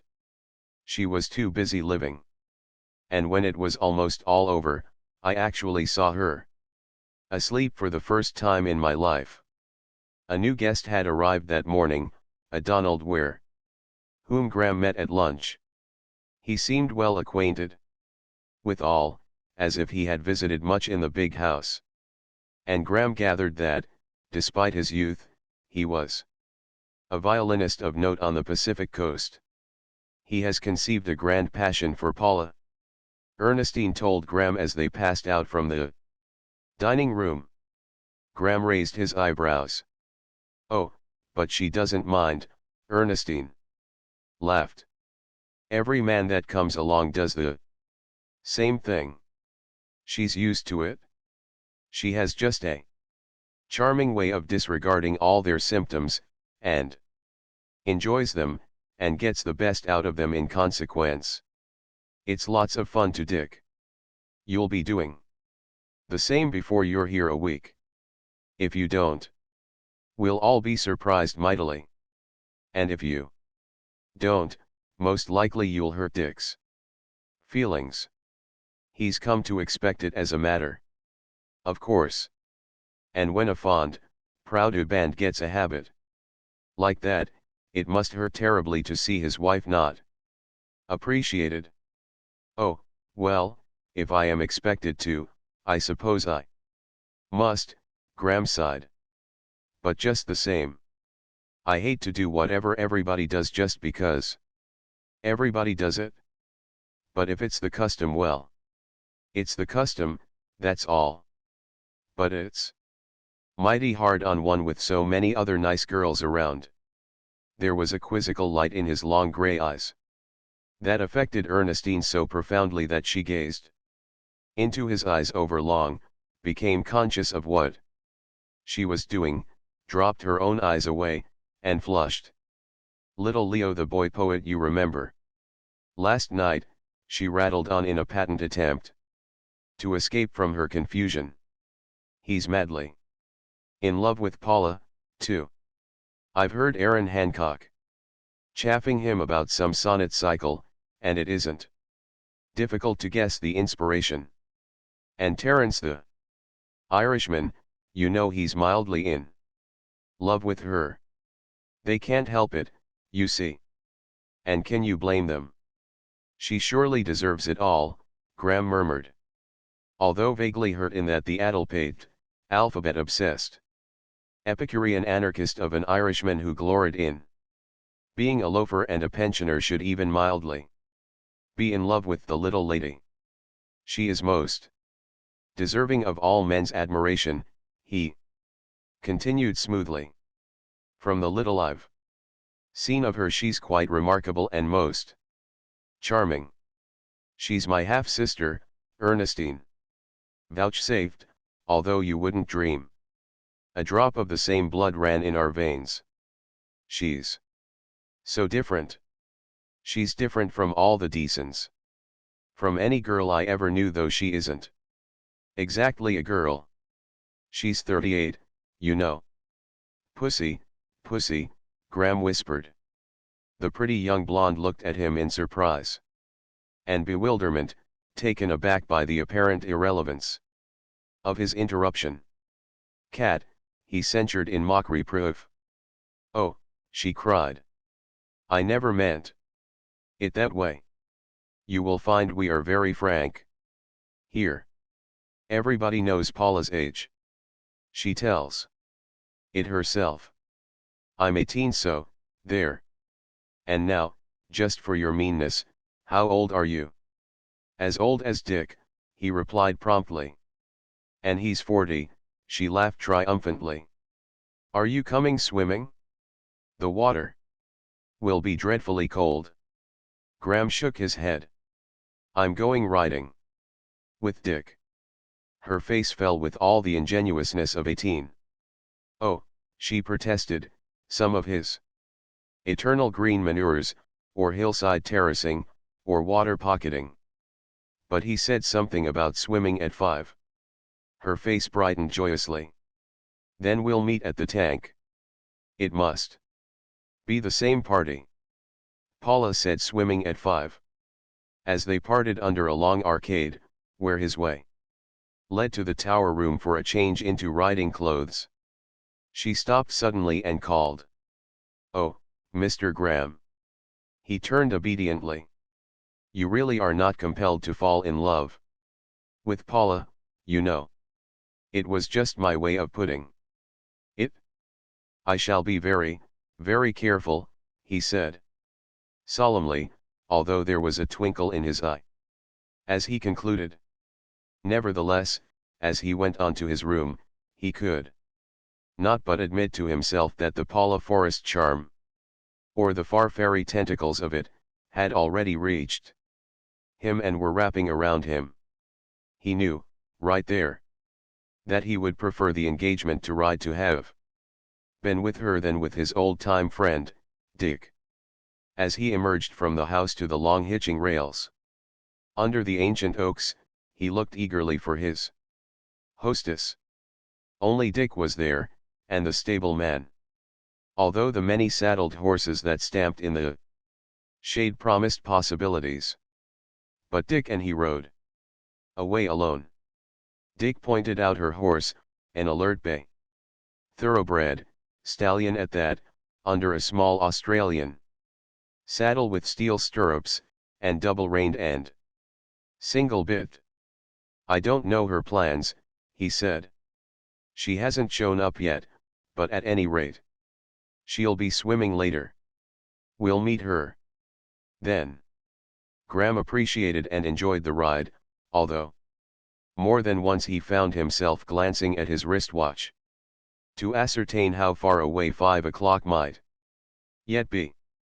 Lambing time was at hand, and through home field after home field he rode with his host, now one, and now the other dismounting to turn over onto its feet rotund and glorious Shropshire and Ramboliot Merino, used so hopelessly the product of man's selection, as to be unable to get off, of themselves, from their own broad backs, once they were down with their 4 legs helplessly sky-aspiring.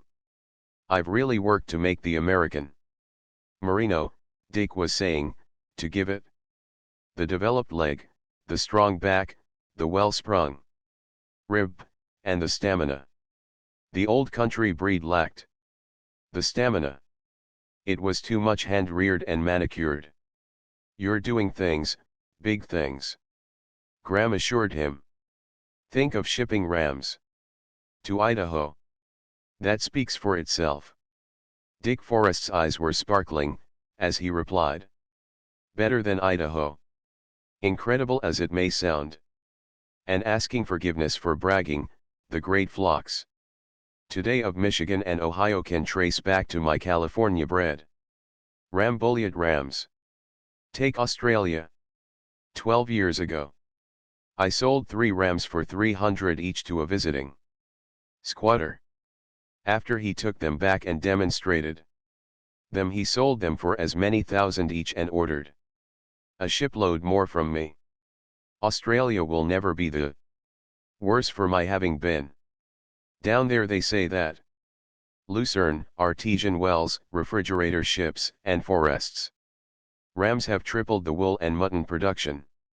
Quite by chance, on the way back, meeting Mendenhall, the horse manager, they were deflected by him to a wide pasture, broken by wooded canyons and studded with oaks, to look over a herd of yearling shires that was to be dispatched next morning to the upland pastures and feeding sheds of the Miramar Hills. There were nearly 200 of them, rough-coated, beginning to shed, large-boned and large for their age. We don't exactly crowd them, Dick Forrest explained, but Mr. Mendenhall sees to it that they never lack full nutrition from the time they are foaled. Up there in the hills, where they are going, they'll balance their grass with grain. This makes them assemble every night at the feeding places and enables the feeders to keep track of them with a minimum of effort. I've shipped 50 stallions, 2-year-olds, every year for the past 5 years, to Oregon alone. They're sort of standardized, you know. The people up there know what they're getting. They know my standard so well that they'll buy unsight and unseen. You must cull a lot, then, Graham ventured. And you'll see the culls straying on the streets of San Francisco, Dick answered. Yes, and on the streets of Denver, Mr. Mendenhall amplified, and of Los Angeles, and why? 2 years ago, in the horse famine, we shipped 20 carloads of 4-year geldings to Chicago, that averaged 1,700 each. The lightest were 16. And there were matched pairs up to 1,900. Lord, Lord, that was a year for horse prices blue sky, and then some. As Mr. Mendenhall rode away, a man, on a slender-legged, head-tossing Palomina, rode up to them and was introduced to Graham as Mr. Hennessy, the ranch veterinary. I heard Mrs. Forrest was looking over the colts, he explained to his employer, and I rode across to give her a glance at the fawn here. She'll be riding her in less than a week. What horse is she on today? The fop, Dick replied, as if expecting the comment that was prompt as the disapproving shake of Mr. Hennessy's head. "I can never become converted to women riding stallions," muttered the veterinary. "The fop is dangerous. Worse, though I take my hat off to his record, he's malicious and vicious. She Mrs. Forrest ought to ride him with a muzzle, but he's a striker as well, and I don't see how she can put cushions on his hoofs." "Oh, well," Dick placated, "she has a bit that is a bit in his mouth. And she's not afraid to use it. If he doesn't fall over on her some day," Mr. Hennessy grumbled. "Anyway, I'll breathe easier when she takes to the fawn here. Now she's a lady's mount, all the spirit in the world, but nothing vicious. She's a sweet mare. A sweet mare, and she'll steady down from her friskiness. But she'll always be a gay handful. No riding academy proposition." "Let's ride over," Dick suggested. "Mrs. Forrest'll have a gay handful in the fop if she's ridden him into that bunch of younglings. It's her territory, you know," he elucidated to Graham. "All the house horses and lighter stock is her affair.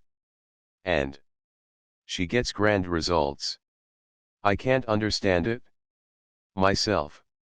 It's like a little girl straying into an experimental laboratory of high explosives and mixing the stuff around any old way and getting more powerful combinations than the graybeard chemists." The three men took across Ranch Road for half a mile, turned up a wooded canyon where ran a spring trickle of stream, and emerged on a wide rolling terrace rich in pasture. Graham's first glimpse was of a background of many curious yearling and 2-year-old colts, against which, in the middle ground, he saw his hostess, on the back of the bright bay thoroughbred. The fop, who, on hind legs, was striking his forefeet in the air and squealing shrilly. They reined in their mounts and watched. "He'll get her yet," the veterinary muttered morosely. "That fop isn't safe."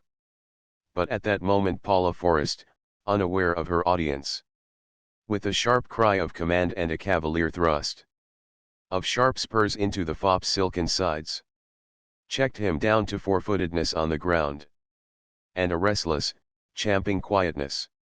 "Taking chances," Dick mildly reproached her, as the three rode up. "Oh, I can manage him," she breathed between tight teeth, as, with ears back and vicious gleaming eyes, the fop bared his teeth in a bite that would have been perilously near to Graham's leg had she not reined the brute abruptly away across the neck and driven both spurs solidly into his sides. The fop quivered, squealed, and for the moment stood still. "It's the old game, the white man's game," Dick laughed. "She's not afraid of him, and he knows it. She outgames him, out-savages him, teaches him what savagery is in its intimate mood and tense." 3 times, while they looked on, ready to whirl their own steeds away if he got out of hand, the fop attempted to burst into rampage, and 3 times, solidly, with careful, delicate hand on the bit, Paula Forrest dealt him double spurs in the ribs, till he stood, sweating, frothing, fretting, beaten and in hand. "It's the way the white man has always done," Dick moralized, while Graham suffered a fluttery, shivery sensation of admiration of the beast-conquering little lady. "He's out-savaged the savage the world around," Dick went on. "He's out-endured him, out-filthed him, out-scalped him, out-tortured him, out-eaten him, yes, out-eaten him. It's a fair wager that the white man, in extremis, has eaten more of the genus Homo than the savage, in extremis, has eaten." Good afternoon, Paula greeted her guest. The ranch veterinary, and her husband. I think I've got him now. Let's look over the colts. Just keep an eye, Mr. Graham, on his mouth. He's a dreadful snapper. Ride free from him, and you'll save your leg for old age. Now that the fop's demonstration was over, the colts, startled into flight by some impish spirit amongst them, galloped and frisked away over the green turf, until, curious again, they circled back, halted at gaze, and then, led by one particularly saucy chestnut filly, drew up in half a circle before the riders. With alert pricking ears, Graham scarcely saw the colts at first. He was seeing his protean hostess in a new role. Would her proteanness never end? He wondered, as he glanced over the magnificent, sweating, mastered creature she best rode. Mountain Lad, despite his hugeness, was a mild-mannered pet. Beside this squealing, biting, striking fop who advertised all the spirited viciousness of the most spirited, vicious thoroughbred. Look at her, Paula whispered to Dick, in order not to alarm the saucy chestnut filly. Isn't she wonderful? That's what I been working for. Paula turned to Evangelist. Always they have some fault, some miss, at the best an approximation, rather than an achievement. But she's an achievement. Look at her. She's as near right as I shall probably ever get. Her sire is Big Chief, if you know our racing register. He sold for 60,000 when he was a cripple. We borrowed the use of him. She was his only get of the season. But look at her. She's got his chest and lungs. I had my choices. Marrays eligible for the register. Her dam wasn't eligible. But I chose her. She was an obstinate old maid, but she was the one mare for Big Chief. This is her first foal, and she was 18 years old when she bred. But I knew it was there. All I had to do was to look at Big Chief and her, and it just had to be there. The dam was only half thoroughbred, Dick explained. But with a lot of Morgan on the other side, Paula added instantly, and a streak along the back of Mustang. This shall be called Nymph, even if she has no place in the books. She'll be my first unimpeachable perfect saddle horse. I know it, the kind I like, my dream come true at last. A hoss has 4 legs, one on each corner, Mr. Hennessy uttered profoundly. And from 5 to 7 gates, Graham took up lightly. And yet I don't care for those many gate Kentuckians, Paula said quickly, except for park work. But for California, rough roads, mountain trails, and all the rest, give me the fast walk, the foxtrot, the long trot that covers the ground, and the not too long, ground covering gallop. Of course, the close coupled, easy canter, but I scarcely call that a gait. It's no more than the long lope reduced to the adjustment of wind or rough ground. She's a beauty, Dick admired, his eyes warm in contemplation of the saucy chestnut filly, who was daringly close and alertly sniffing of the subdued fop's tremulous and nostril-dilated muzzle. I prefer my own horses to be near thoroughbred rather than all thoroughbred, Paula proclaimed. The running horse has its place on the track, but it's too specialized for mere human use. Nicely coupled, Mr. Hennessy said, indicating the nymph. Short enough for good running and long enough for the long trot. I'll admit I didn't have any faith in the combination, but you've got a grand animal out of it just the same. I didn't have horses when I was a young girl, Paula said to Graham, and the fact that I can now not only have them but breed them and mold them to my heart's desire is always too good to be true. Sometimes I can't believe it myself, and have to ride out and look them over to make sure. She turned her head and raised her eyes gratefully to Forrest, and Graham watched them look into each other's eyes for a long half-minute. Forrest's pleasure in his wife's pleasure, in her young enthusiasm and joy of life, was clear to Graham's observation. Lucky devil, was Graham's thought, not because of his host's vast ranch and the success and achievement of it, but because of the possession of a Wonder Woman who could look unabashed and appreciative into his eyes as the little lady had looked. Graham was meditating, with skepticism, Ernestine's information that Paula Forrest was 38, when she turned to the colts and pointed her riding whip at a black yearling nibbling at the spring green. "Look at that level rump, Dick," she said. "And those trotting feet and pasterns. And, to Graham, rather different from nymphs. Long wrists, aren't they? But they're just what I was after." She laughed a little, with just a shade of annoyance.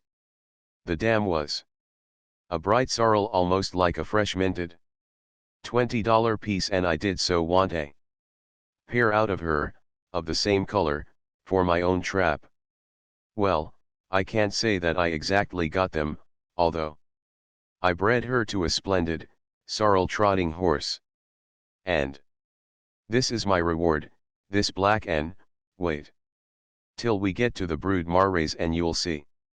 The other, a full brother and mahogany brown. I'm so disappointed. She singled out a pair of dark bays, feeding together. Those are two of Guy Dillon's get brother. You know, to Lou Dillon. They're out of different Marrays, not quite the same bay, but aren't they splendidly matched? And they both have Guy Dillon's coat. She moved her subdued steed on, skirting the flank of the herd quietly in order not to alarm it, but a number of colts took flight. "Look at them," she cried. 5. There, are hackneys. Look at the lift of their forelegs as they run. I'll be terribly disappointed if you don't get a prize-winning four-in-hand out of them," Dick praised, and brought again the flash of grateful eyes that hurt Graham as he noted it. "Two are out of heavier Marrays, see? That one in the middle and the one on the far left, and there's the other three to pick from for the leaders. Same sire, 5 different dams, and a matched and balanced 4, out of 5 choices, all in the same season, is a stroke of luck, isn't it?" She turned quickly to Mr. Hennessy. "I can begin to see the ones that will have to sell for polo ponies among the 2-year-olds. You can pick them. If Mr. Mendenhall doesn't sell that strawberry roan for a clean 1,500, it'll be because polo has gone out of fashion," the veterinary approved, with waxing enthusiasm. "I've had my eye on them. That pale sorrel, there. You remember his setback. Give him an extra year and he'll look at his coupling, watch him turn a cowskin, he'll turn on a silver dollar. Give him a year to make up, and he'll stand a show for the International. Listen to me. I've had my faith in him from the beginning. Cut out that Burlingame crowd. When he's ripe, ship him straight east." Paula nodded and listened to Mr. Hennessy's judgment, her eyes kindling with his in the warmth of the sight of the abounding young life for which she was responsible. "It always hurts, though," she confessed to Graham, "selling such beauties to have them Knocked out on the field so quickly. Her sheer absorption in the animals robbed her speech of any hint of affectation or show so much. So, that Dick was impelled to praise her judgment. To Evan. I can dig through a whole library of horse practice, and mull over the Mendelian law. Until I'm dizzy, like the clod that I am, but she is the genius. She doesn't have to study law. She just knows it in some witch-like, intuitional way. All she has to do is size up a bunch of marrays with her eyes, and feel them over a little with her hands, and hunt around till she finds the right sires. And get pretty nearly what she wants in the result except color. Paul, he teased. She showed her laughing teeth in the laugh at her expense, in which Mr. Hennessy joined, and Dick continued. Look at that filly there. We all knew Paula was wrong. But look at it. She bred a rickety old thoroughbred, that we wanted to put out of her old age, to a standard stallion, got a filly, bred it back with a thoroughbred, bred its filly foal with the same standard again, knocked all our prognostications into a cocked hat, and well, look at it. A world-beater polo pony. There is one thing we have to take off our hats to her for, she doesn't let any woman's sentimentality interfere with her culling. Oh, she's cold-blooded enough. She's as remorseless as any man when it comes to throwing out the undesirables and selecting for what she wants. But she hasn't mastered color yet. There's where her genius falls down, Paul. You'll have to put up with Duddy and Fuddy for a while longer. For your trap. By the way, how is Duddy? He's come around, she answered. Thanks to Mr. Hennessy. Nothing serious, the veterinarian added. He was just off his feet a trifle. It was more a scare of the stableman than anything else. Chapter 13. From the cold pasture to the swimming tank. Graham talked with his hostess and rode as nearly beside her as the fop's wickedness permitted, while Dick and Hennessy, on ahead, were deep in ranch business. Insomnia has been a handicap all my life, she said, while she tickled the fop with a spur in order to check a threatened belligerence. But I early learned to keep the irritation of it off my nerves and the weight of it off my mind. In fact, I early came to make a function of it and actually to derive enjoyment from it. It was the only way to master a thing I knew would persist as long as I persisted. Have you? Of course you have learned to win through an undertow. Yes, by never fighting it, Graham answered, his eyes on the spray of color in her cheeks and the tiny beads of sweat that arose from her continuous struggle with the high-strung creature she rode. 38. He wondered if Ernestine had lied. Paula Forrest did not look 28. Her skin was the skin of a girl, with all the delicate, fine-pored, and thin transparency of the skin of a girl. Exactly, she went on. By not fighting the undertow. By yielding to its down drag, and out drag, and working with it to reach air again. Dick taught me that trick. So with my insomnia. If it is excitement from immediate events that holds me back from the city of sleep, I yield to it and come quicker to unconsciousness from out the entangling currents. I invite my soul to live over again, from the same and different angles, the things that keep me from unconsciousness. Take the swimming of Mountain Lad yesterday. I lived it over last night as I had lived it in reality. Then I lived it as a spectator, as the girls saw it, as you saw it, as the cowboy saw it, and, most of all, as my husband saw it. Then I made up a picture of it, many pictures of it, from all angles, and painted them, and framed them, and hung them, and then, a spectator, looked at them as if for the first time. And I made myself many kinds of spectators, from crabbed old maids and lean pantaloons to girls in boarding school and Greek boys of thousands of years ago. After that I put it to music.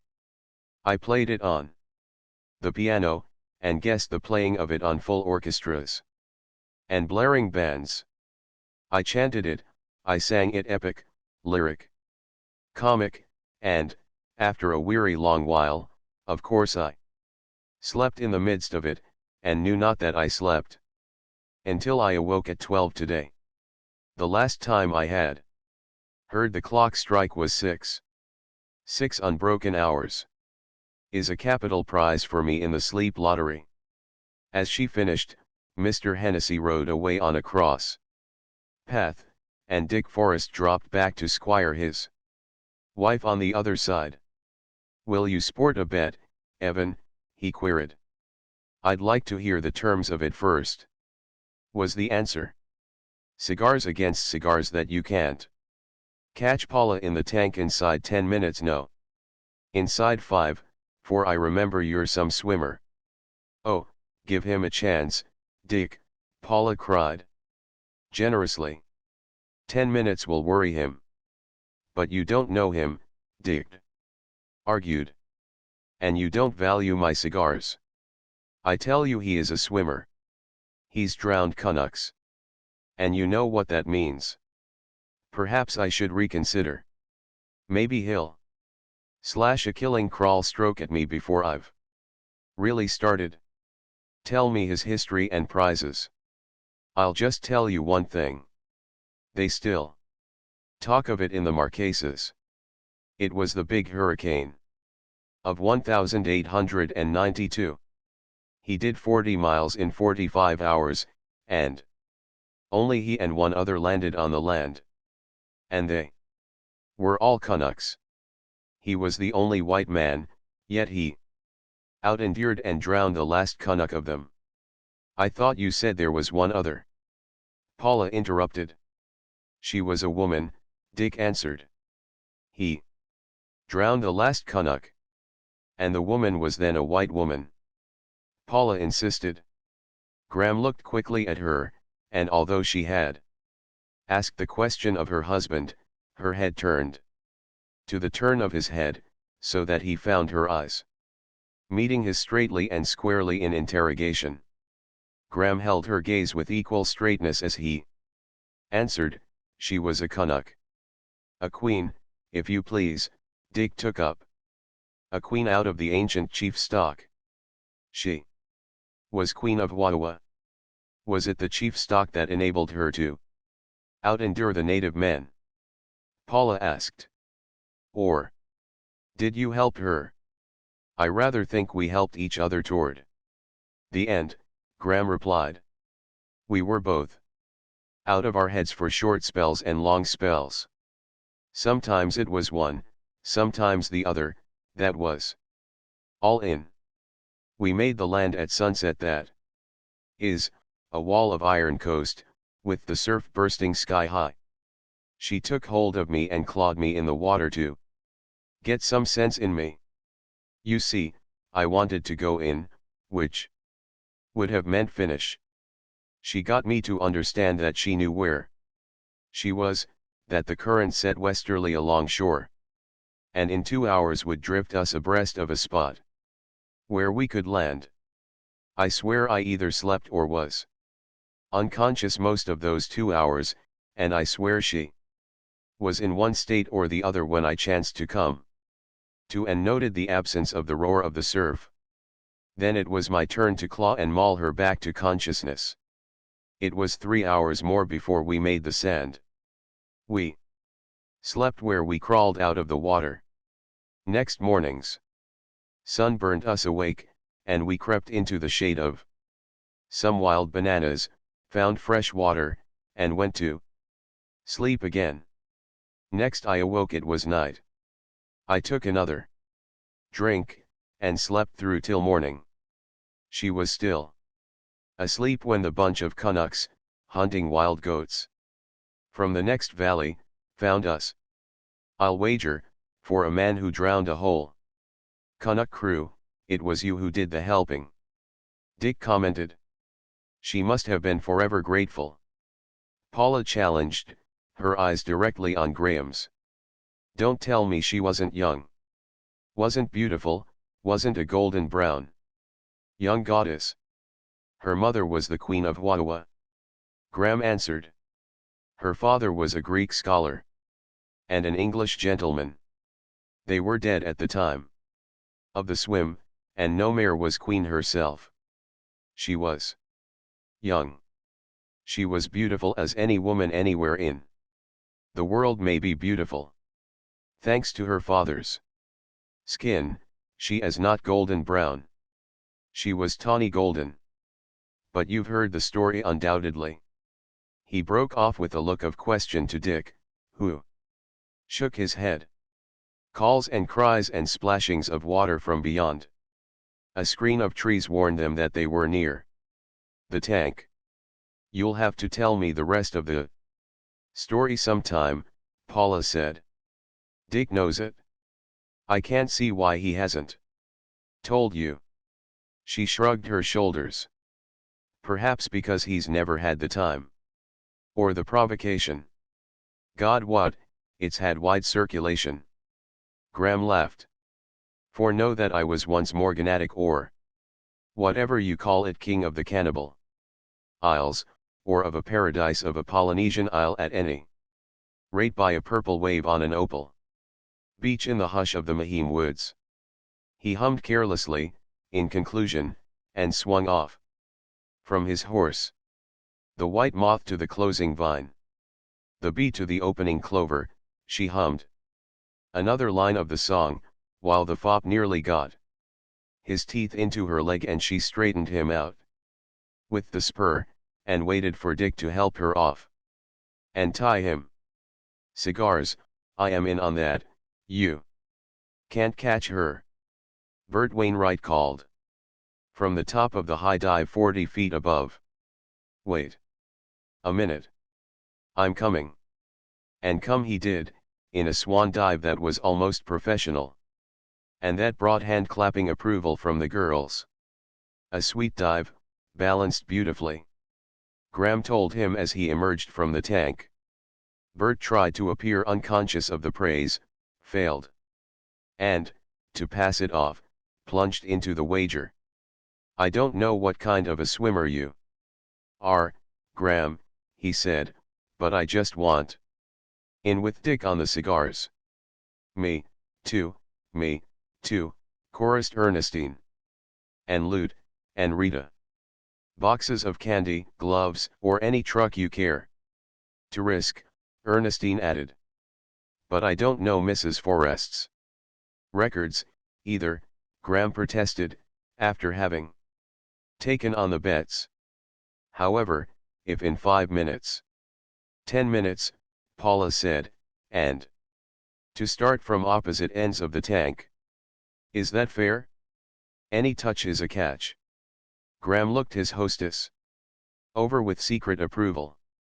She was clad, not in the single white silk slip she evidently wore only for girl parties, but in a coquettish imitation of the prevailing fashion mode, a suit of changeable light blue and green silk almost the color of the pool, the skirt slightly above the knees whose roundedness he recognized, with long stockings to match, and tiny bathing shoes bound on with crossed ribbons. On her head was a jaunty swimming cap, no jauntier than herself when she urged the 10 minutes in place of 5. Rita Wainwright held the watch, while Graham walked down to the other end of the 150-foot tank. Paula, you'll be caught if you take any chances, Dick warned. Evan Graham is a real fish man. I guess Paula'll show him a few, even without the pipe, Bert bragged loyally. And I'll bet she can outdive him. There you lose, Dick answered. Saw the rock he dived from at Huaua. That was after his time, and after the death of Queen Nomare. He was only a youngster 22, he had to do it. It was off the peak of the Pao-Wi. Rock 128 feet by triangulation. And he couldn't do it legitimately. Or technically with a swan dive, because he had to clear 2 lower ledges while he was in the air. The upper ledge of the 2, by their own traditions, was the highest the best of the Canucks had ever dared. Since their traditions began. Well, he did it. He became tradition. As long as the Canucks of Huaua survive, he will remain tradition. Get ready. Rita. Start on the full minute. It's almost a shame to play tricks on so reputable a swimmer, Paula confided to them, as she faced her guest down the length of the tank. And while both waited the signal, he may get you before you can turn the trick, Dick warned again. And then, to Bert, with just a shade of anxiety, is it working all right? Because if it isn't, Paula will have a bad 5 seconds getting out of it. All O.K, Bert assured. I went in myself. The pipe is working. There's plenty of air. Ready? Rita called. Go. Graham ran toward their end like a foot racer, while Paula darted up the high dive. By the time she had gained the top platform, his hands and feet were on the lower rungs. When he was halfway up, she threatened a dive, compelling him to cease from climbing and to get out on the 20-foot platform ready to follow her to the water. Whereupon she laughed down at him and did not dive. Time is passing. The precious seconds are ticking off, Ernestine chanted. When he started to climb, Paula again chased him to the halfway platform with a threat to dive. But not many seconds did Graham waste. His next start was determined, and Paula, poised for her dive, could not send him scuttling back. He raced upward to gain the 30-foot platform before she should dive, and she was too wise to linger. Out into space she launched. Head back, arms bent, hands close to chest, legs straight and close together, her body balanced horizontally on the air as it fell outward and downward. Oh, you Annette Kellerman. Bert Wam writes. Admiring cry floated up. Graham ceased pursuit to watch the completion of the dive, and saw his hostess, a few feet above the water, bend her head forward, straighten out her arms and lock the hands to form the arch before her head, and so shifting the balance of her body, change it from the horizontal to the perfect, water-cleaving angle. The moment she entered the water, he swung out on the 30-foot platform and waited. From this height, he could make out her body beneath the surface swimming a full stroke straight for the far end of the tank. Not till then did he dive. He was confident that he could outspeed her, and his dive, far and flat, entered him in the water 20 feet beyond her entrance.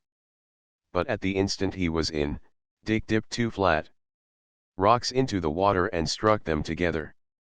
This was the signal for Paula to change her course.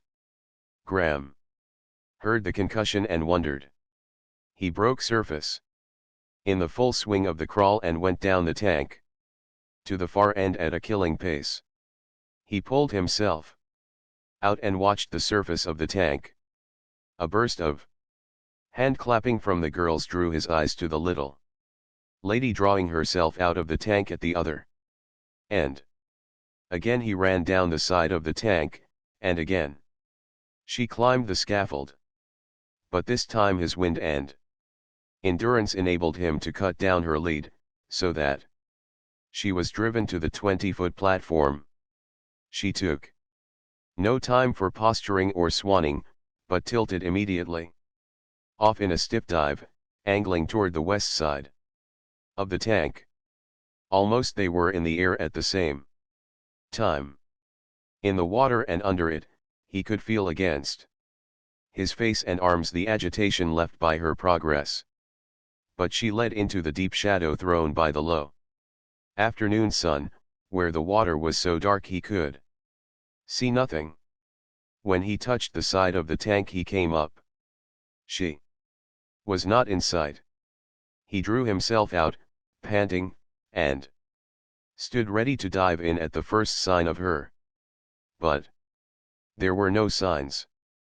7 minutes. Rita called. And a half. 8. And a half. And no Paula Forrest broke surface. Graham refused to be alarmed because he could see no alarm on the faces of the others.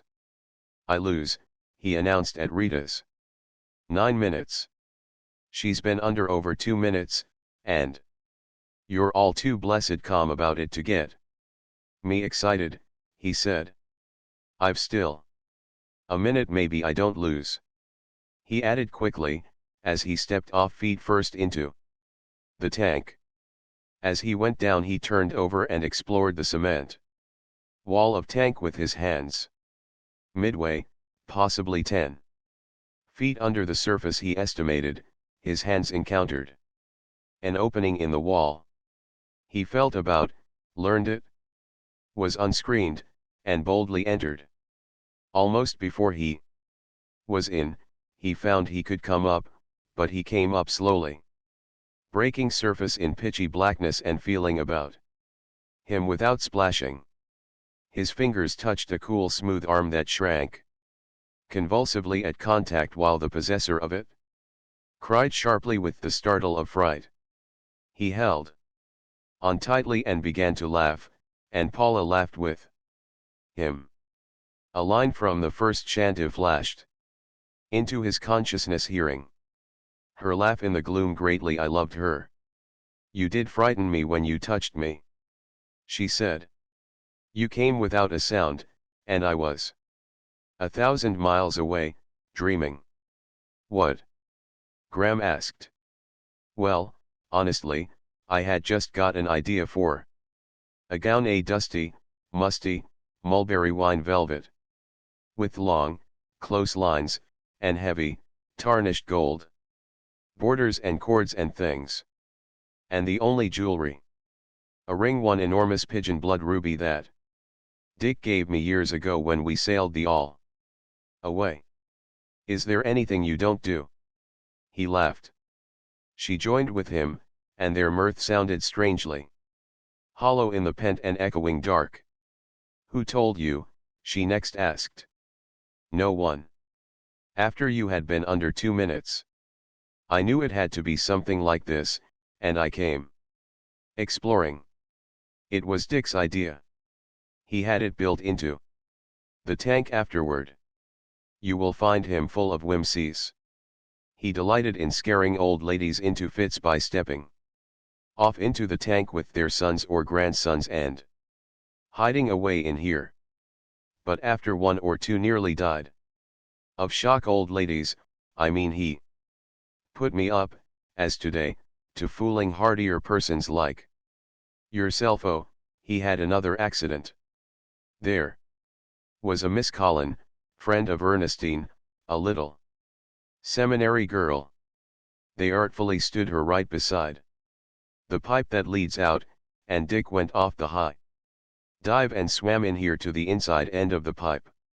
After several minutes, by the time she was in collapse over his drowning, he spoke up the pipe to her in most horrible, sepulchral tones. And right there Miss Collin fainted dead away. She must have been a weak sister, Graham commented, while he struggled with a wanton desire for a match so that he could strike it and see how Paula Forrest looked paddling there beside him to keep afloat. She had a fair measure of excuse, Paula answered. She was a young thing, 18. and she had a sort of schoolgirl infatuation for Dick. They all get it? You see, he's such a boy. When he's playing that they can't realize that he's a hard-bitten, hard-working, deep-thinking, mature, elderly Benedict. The embarrassing thing was that the little girl, when she was first revived and, before she could gather her wits, exposed all her secret heart. Dick's face was a study while she babbled her. Well, going to stay there all night.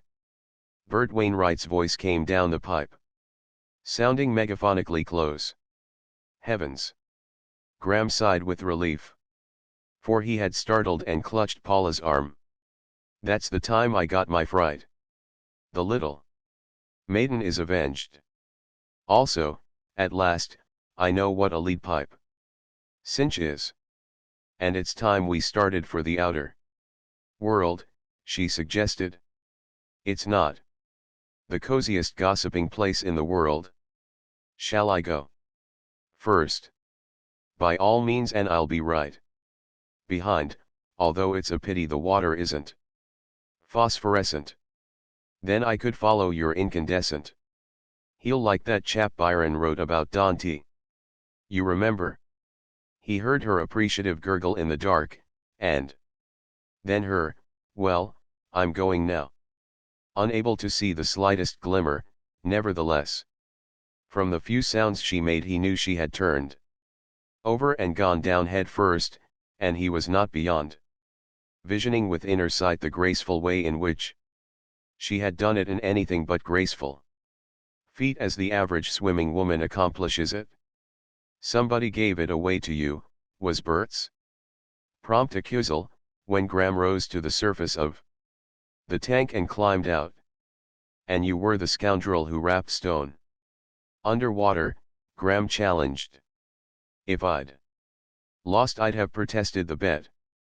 It was a crooked game, a conspiracy, and competent counsel, I am confident, would declare it a felony. It's a case for the district attorney. But you won, Ernestine cried. I certainly did, and, therefore, I shall not prosecute you, nor any one of your crooked gang if the bets are paid promptly. Let me see. You owe me a box of cigars. One cigar, sir. A box? A box. Cross tag. Paula cried. Let's play cross tag. You're it? Suiting action to word, she tagged Graham on the shoulder and plunged into the tank. Before he could follow, Bert seized him, whirled him in a circle, was himself tagged, and tagged Dick before he could escape.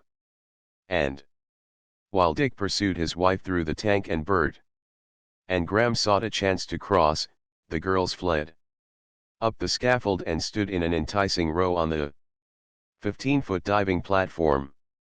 Chapter 14. An indifferent swimmer, Donald Ware had avoided the afternoon sport in the tank, but after dinner, somewhat to the irritation of Graham, the violinist monopolized Paula at the piano.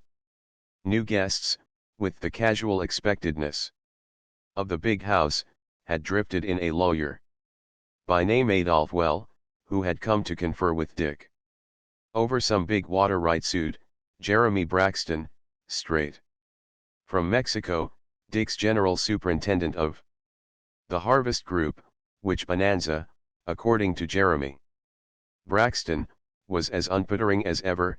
Edwin O'Hay, a red-headed Irish musical and dramatic critic, and Chauncey Bishop, editor and owner of the San Francisco Dispatch, and a member of Dick's class and frat, as Graham gleaned. Dick had started a boisterous gambling game which he called Horrible Fives, wherein, although excitement ran high and players plunged, the limit was 10 cents, and, on a lucky coup, the transient banker might win or lose as high as 90 cents. Such coup requiring at least 10 minutes to play out. This game went on at a big table at the far end of the room, accompanied by much owing and borrowing of small sums and an incessant clamor for change. With 9 players, the game was crowded, and Graham, rather than draw cards, casually and occasionally backed Ernestine's cards, the while he glanced down the long room at the violinist and Paula Forrest, absorbed in Beethoven's symphonies and Delibes' ballets. Jeremy Braxton was demanding raising the limit to 20 cents, and Dick, the heaviest loser, as he averred, to the tune of $4.60, was plaintively suggesting the starting of a kitty in order that someone should pay for the lights and the sweeping out of the place. In the morning, when Graham, with a profound sigh at the loss of his last bet, a nickel which he had had to pay double, announced to Ernestine that he was going to take a turn around the room to change his luck. "I prophesied you would," she told him under her breath. "What?" he asked. She glanced significantly in Paula's direction. "Just for that I simply must go down there now," he retorted. "Can't dast decline a dare," she taunted. "If it were a dare I wouldn't dare do it." "In which case I dare you," she took up. He shook his head. "I had already made up my mind to go right down there to that one spot and cut that fiddler out of the running. You can't dare me out of it at this late stage. Besides, there's Mr. O'Hay waiting for you to make your bet." Ernestine rashly laid 10 cents, and scarcely knew whether she won or lost, so intent was she on watching Graham go down the room, although she did know that Bert Wainwright had not been unobservant of her gaze and its direction. On the other hand, neither she nor Bert, nor any other at the table, knew that Dick's quick glancing eyes, sparkling with merriment while his lips chaffed absurdities that made them all laugh, had missed no portion of the side play. Ernestine, but little taller than Paula, although hinting of a plus roundness to come, was a sun-healthy, clear blonde, her skin sprayed with the almost transparent flush of maidenhood at 18. To the eye, it seemed almost that one could see through the pink daintiness of fingers, hand, wrist, and forearm, neck and cheek. And to this delicious transparency of rose and pink was added a warmth of tone that did not escape Dick's eyes as he glimpsed her watch. Evan Graham moved down the length of room. Dick knew and classified her wild, imagined dream or guess, though the terms of it were beyond his divination. What she saw was what she imagined was the princely walk of Graham, the high, light, blooded carriage of his head, the delightful carelessness of the gold-burnt, sun-sanded hair that made her fingers ache to be into, with caresses she for the first time knew were possible. Of her fingers. Nor did Paula, during an interval of discussion with the violinist in which she did not desist from stating her criticism of O'Hay's latest criticism of Harold Bauer, fail to see and keep her eyes on Graham's progress. She, too, noted with pleasure his grace of movement, the high, light poise of head, the careless hair, the clear bronze of the smooth cheeks, the splendid forehead, the long gray eyes with the hint of drooping lids and boyish sullenness that fled before the smile with which he greeted her. She had observed that smile often since her first meeting with him. It was an irresistible smile, a smile that lighted the eyes with the radiance of good fellowship and that crinkled the corners into tiny, genial lines. It was provocative of smiles, for she found herself smiling a silent greeting in return, as she continued stating to Ware her grievance against O'Hay's too complacent praise of Bauer. But her engagement was tacitly with Donald Ware at the piano, and with no more than passing speech, she was off and away in a series of Hungarian dances that made Graham marvel anew as he loafed and smoked in a window seat. He marveled at the proteanness of her, at visions of those nimble fingers guiding and checking the fop, swimming and paddling in submarine crypts, and falling in swan-like flight through 40 feet of air, locking just above the water to make the diver's head protecting arch of arm. In decency, he lingered but few minutes, returned to the gamblers, and put the entire table in a roar, with a well-acted Yiddisher's chagrin and passion, at losing entire nickels every few minutes to the fortunate and chesty mine superintendent from Mexico. Later, when the game of horrible fives broke up, Bert and Lute Deason spoiled the adagio from Beethoven's sonata, pathetic by exaggeratedly ragging to it in what Dick immediately named the loving slow drag, till Paula broke down in a gale of laughter and ceased from playing. New groupings occurred. A bridge table formed with Weil, Rita, Bishop, and Dick. Donald Ware was driven from his monopoly of Paula by the young people under the leadership of Jeremy Braxton, while Graham and O'Hay paired off in a window seat and O'Hay talked shop. After a time, in which all at the piano had sung Hawaiian hulas, Paula sang alone to her own accompaniment. She sang several German love songs in succession, although it was merely for the group about her and not for the room, and Evan Graham, almost to his delight, decided that at last he had found a weakness in her. She might be a magnificent pianist, horsewoman, diver, and swimmer, but it was patent, despite her singing throat, that she was not a magnificent singer. This conclusion he was quickly compelled to modify. A singer. She was a consummate singer. Weakness was only comparative. After all, she lacked the magnificent voice. It was a sweet voice, a rich voice, with the same warm-fibered thrill of her laugh, but the volume so essential to the great voice was not there. Ear and voice seemed effortlessly true, and in her singing were feeling, artistry, training, intelligence. But volume, it was scarcely a fair average, was his judgment. But quality, there he halted. It was a woman's voice. It was haunted with richness of sex. In it resided all the temperament in the world.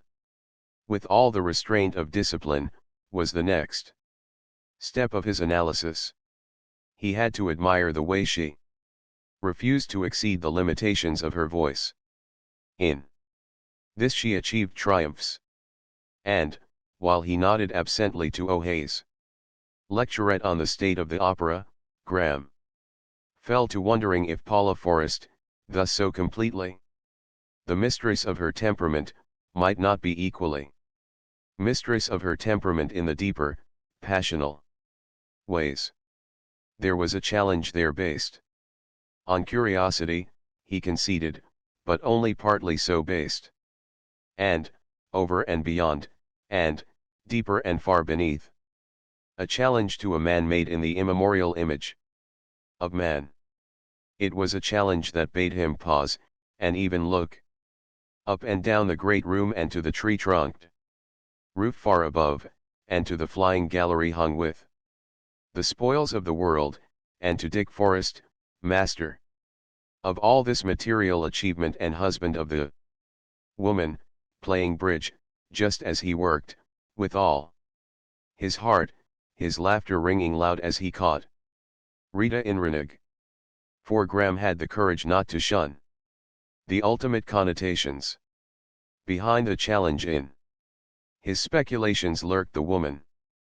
Paula Forrest was splendidly, deliciously woman, all woman, unusually woman. From the blow between the eyes of his first striking sight of her, swimming the great stallion in the pool, she had continued to witch ride his man's imagination. He was anything but unused to women, and his general attitude was that of being tired of the mediocre sameness of them. To chance upon the unusual woman was like finding the great pearl in a lagoon, fished out by a generation of divers. Glad to see you're still alive. Paula laughed to him, a little later. She was prepared to depart with Lud for bed. A second bridge quartet had been arranged: Ernestine, Bird, Jeremy Braxton, and Graham, while O'Hay and Bishop were already deep in a bout of two-handed pinochle. He's really a charming Irishman when he keeps off his one string, Paula went on. Which, I think I am fair, is music, Graham said. And on music he is insufferable, Lud observed. It's the only thing he doesn't know the least thing about. He drives one frantic. Never mind, Paula soothed, in gurgling tones. You will all be avenged. Dick just whispered to me to get the philosophers up tomorrow night. You know how they talk music. A musical critic is there. Awful prey. Terence said the other night that there was no closed season on musical critics, Lud contributed. Terence and Aaron will drive him to drink. Paula laughed her joy of anticipation. And Dar Heil, alone, with his blastic theory of art, can specially apply it to music to the confutation of all the first words and the last. He doesn't believe a thing he says about blastism, any more than was he serious when he danced the other evening. It's his bit of fun. He's such a deep philosopher that he has to get his fun somehow. And if O'Hay ever locks horns with Terence, Lud prophesied, I can see Terence tucking arm in arm with him, leading him down to the stag room, and heating the argument with the absentest-minded variety of drinks that ever O'Hay accomplished. Which means a very sick O'Hay next day. Paula continued her gurgles of anticipation. I'll tell him to do it, exclaimed Lud. You mustn't think we're all bad, Paula protested to Graham. It's just the spirit of the house. Dick likes it. He's always playing jokes himself. He relaxes that way. I'll wager, right now, it was Dick's suggestion to Lud, and for Lud to carry out, for Terence to get O'Hay into the stag room. Now, fess up, Lud. Well, I will say, Lud answered with meticulous circumspection, that the idea was not entirely original with me. At this point, Ernestine joined them and appropriated Graham with, we're all waiting for you. We've cut, and you and I are partners. Besides, Paula's making her sleep noise. So say good night, and let her go. Paula had left for bed at 10 o'clock. Not till 1 did the bridge break up. Dick, his arm about Ernestine, in brotherly fashion, said good night to Graham where one of the divided ways led to the watchtower, and continued on with his pretty sister-in-law toward her quarters. Just a tip, Ernestine, he said at parting, his grey eyes frankly and genially on hers, but his voice sufficiently serious to warn her. What have I been doing now? She pouted laughingly. Nothing, as yet. But don't get started, or you'll be laying up a sore heart for yourself. You're only a kid yet 18, and a darned nice, likable kid at that. Enough to make most any man sit up and take notice. But Evan Graham is not most any man. Oh, I can take care of myself, she blurted out in a fling of quick resentment. But listen to me just the same. There comes a time in the affairs of a girl when the love bee gets a buzzing with a very loud hum in her pretty noddle. then is the time she mustn't make a mistake. And start in loving the wrong man.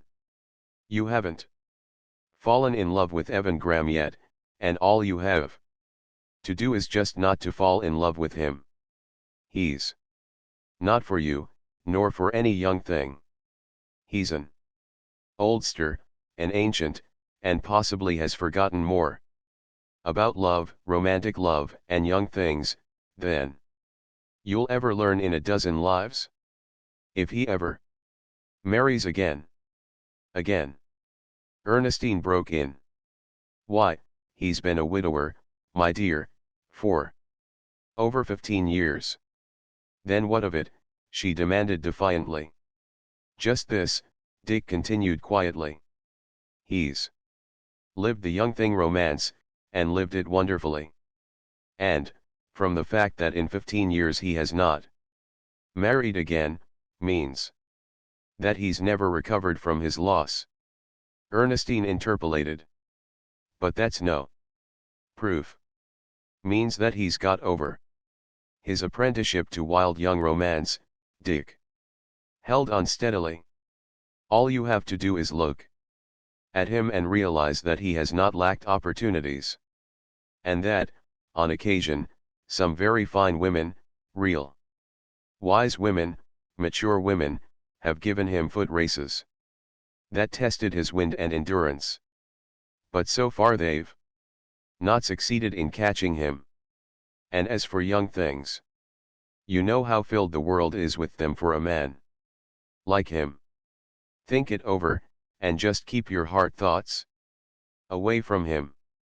If you don't let your heart start to warm toward him, it will save your heart from a grievous chill later on.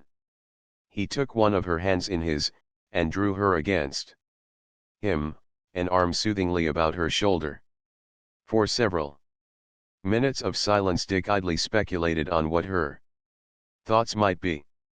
You know, we hard-bitten old fellows, he began half apologetically, half humorously. But she made a restless movement of distaste, and cried out, are the only ones worthwhile. The young men are all youngsters, and that's what's the matter with them. They're full of life, and coltish spirits, and dance, and song. But they're not serious. They're not big. They're not, oh, they don't give a girl that sense of all-wiseness, of proven strength, of manhood. I understand, Dick murmured. But please do not forget to glance at the other side of the shield. You glowing young creatures of women must affect the old fellows in precisely similar ways. They may look on you as toys, playthings, delightful things, to whom to teach a few fine foolishnesses, but not as comrades, not as equals, not as sharers full sharers. Life is something to be learned. They have learned it, some of it. But young things like you, Ernestine, have you learned any of it yet? Tell me, she asked abruptly, almost tragically, about this wild young romance. About this young thing when he was young, 15 years ago. 15. Dick replied promptly. 18. They were married 3 years before she died. In fact, figure it out for yourself, they were actually married, by a Church of England dominie, and living in wedlock, about the same moment that you were squalling your first post-birth squalls in this world. Yes, yes, go on, she urged nervously. What was she like? She was a resplendent, golden brown, or tan golden half-caste, a Polynesian queen whose mother had been a queen before her, whose father was an Oxford man, an English gentleman, and a real scholar. Her name was Nomare. She was Queen of Wawa. She was barbaric. He was young enough to out-barbaric her. There was nothing sordid in their marriage. He was no penniless adventurer. She brought him her island kingdom and 40,000 subjects. He brought to that island his fortune, and it was no inconsiderable fortune. He built a palace that no South Sea island ever possessed before or will ever possess again. It was the real thing, grass-thatched, hand-hewn beams that were lashed with coconut senet, and all the rest. It was rooted in the island, it sprouted out of the island, it belonged, although he fetched Hopkins out from New York to plan it. Heavens, they had their own royal yacht, their mountain house, their canoe house, the last. A veritable palace in itself. I know. I have been at great feasts in it, though it was after their time. No mayor was dead, and no one knew where Graham was, and a king of collateral line was the ruler. I told you he outbarbaricked her. Their dinner service was gold. Oh, what's the use in telling any more? He was only a boy. She was half English, half Polynesian, and a really and truly queen. They were flowers of their races. They were a pair of wonderful children. They lived a fairy tale. And, well, Ernestine, the years have passed, and Evan Graham has passed from the realm of the young thing. It will be a remarkable woman that will ever infatuate him now. Besides, he's practically broke. Though he didn't wastrel his money. As much misfortune, and more, than anything else. Paula would be more his kind, Ernestine said meditatively. Yes, indeed, Dick agreed. Paula, or any woman as remarkable as Paula, would attract him 1,000 times more than all the sweet, young, lovely things like you in the world. We oldsters have our standards, you know. And I'll have to put up with the youngsters. Ernestine sighed. In the meantime, yes, he chuckled. Remembering always, that you, too, in time, may grow into the remarkable, mature woman, who can outfoot a man like Evan in a foot race of love for possession. But I shall be married long before that. She pouted. Which will be your good fortune, my dear. And now, good night. And you are not angry with me? She smiled pathetically and shook her head, put up her lips to be kissed, then said as they parted, I promise not to be angry if you will only show me the way that in the end will lead me to ancient graybeards like you and Graham. Dick Forrest, turning off lights as he went, penetrated the library, and, while selecting half a dozen reference volumes on mechanics and physics, smiled as if pleased with himself at recollection of the interview with his sister-in-law. He was confident that he had spoken in time and not a moment too soon. But, halfway up the book-concealed spiral staircase that led to his workroom, a remark of Ernestine, echoing in his consciousness, made him stop from very suddenness to lean his shoulder against the wall. Paula would be more his kind. Silly ass, he laughed aloud, continuing on his way. And married a dozen years. Nor did he think again about it, until, in bed, on his sleeping porch, he took a glance at his barometers and thermometers, and prepared to settle down to the solution of the electrical speculation that had been puzzling him. Then it was, as he peered across the great court to his wife's dark wing and dark sleeping porch to see if she were still waking, that Ernestine's remark again echoed. He dismissed it with a silly ass of scorn, lighted a cigarette, and began running, with trained eye, the indexes of the books and marking the pages sought with matches. Chapter 15. It was long after 10 in the morning, when Graham, straying about restlessly and wondering if Paula Forrest ever appeared before the middle of the day, wandered into the music room.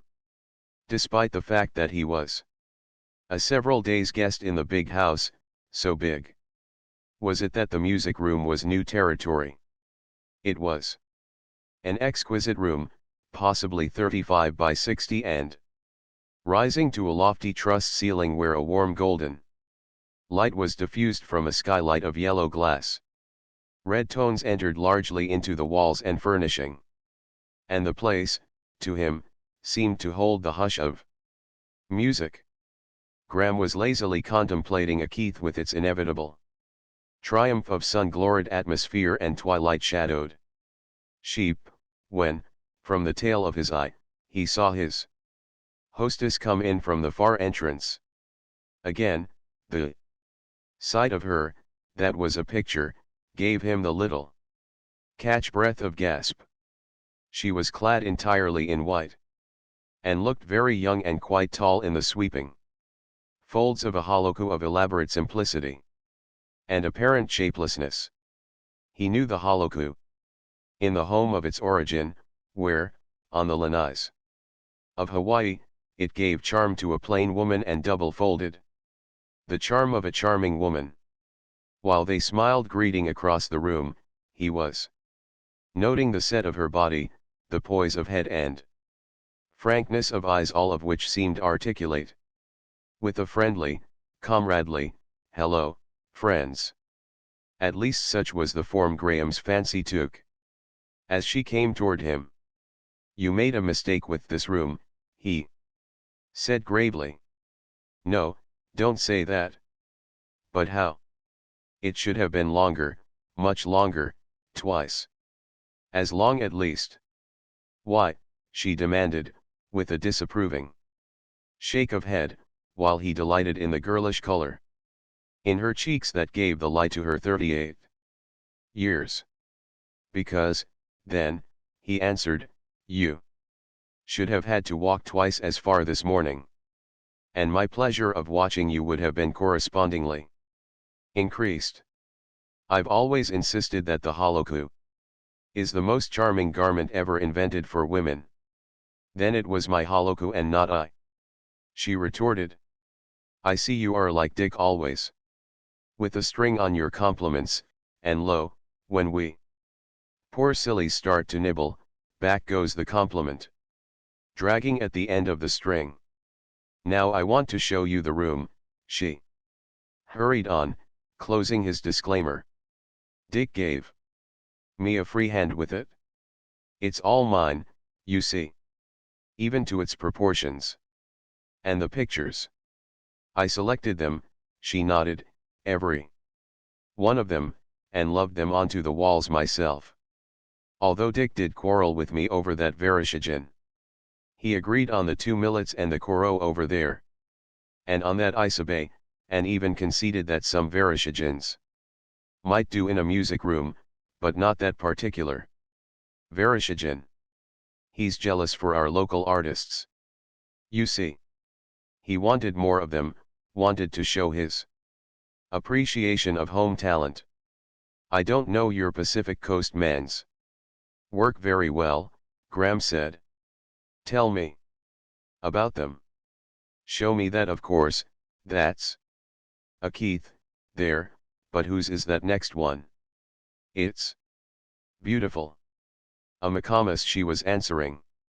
And Graham, with a pleasant satisfaction, was settling himself to a half-hour's talk on pictures, when Donald Ware entered with questing eyes that lighted up at sight of the little lady. His violin was under his arm, and he crossed to the piano in a brisk, business-like way and proceeded to lay out music. "We're going to work till lunch," Paula explained to Graham. "He swears I'm getting abominably rusty, and I think he's half right. We'll see you at lunch. You can stay if you care, of course, but I warn you it's really going to be work. And we're going swimming." This afternoon. 4 o'clock at the tank, Dick says. Also, he says he's got a new song he's going to sing. Then what time is it, Mr. Where?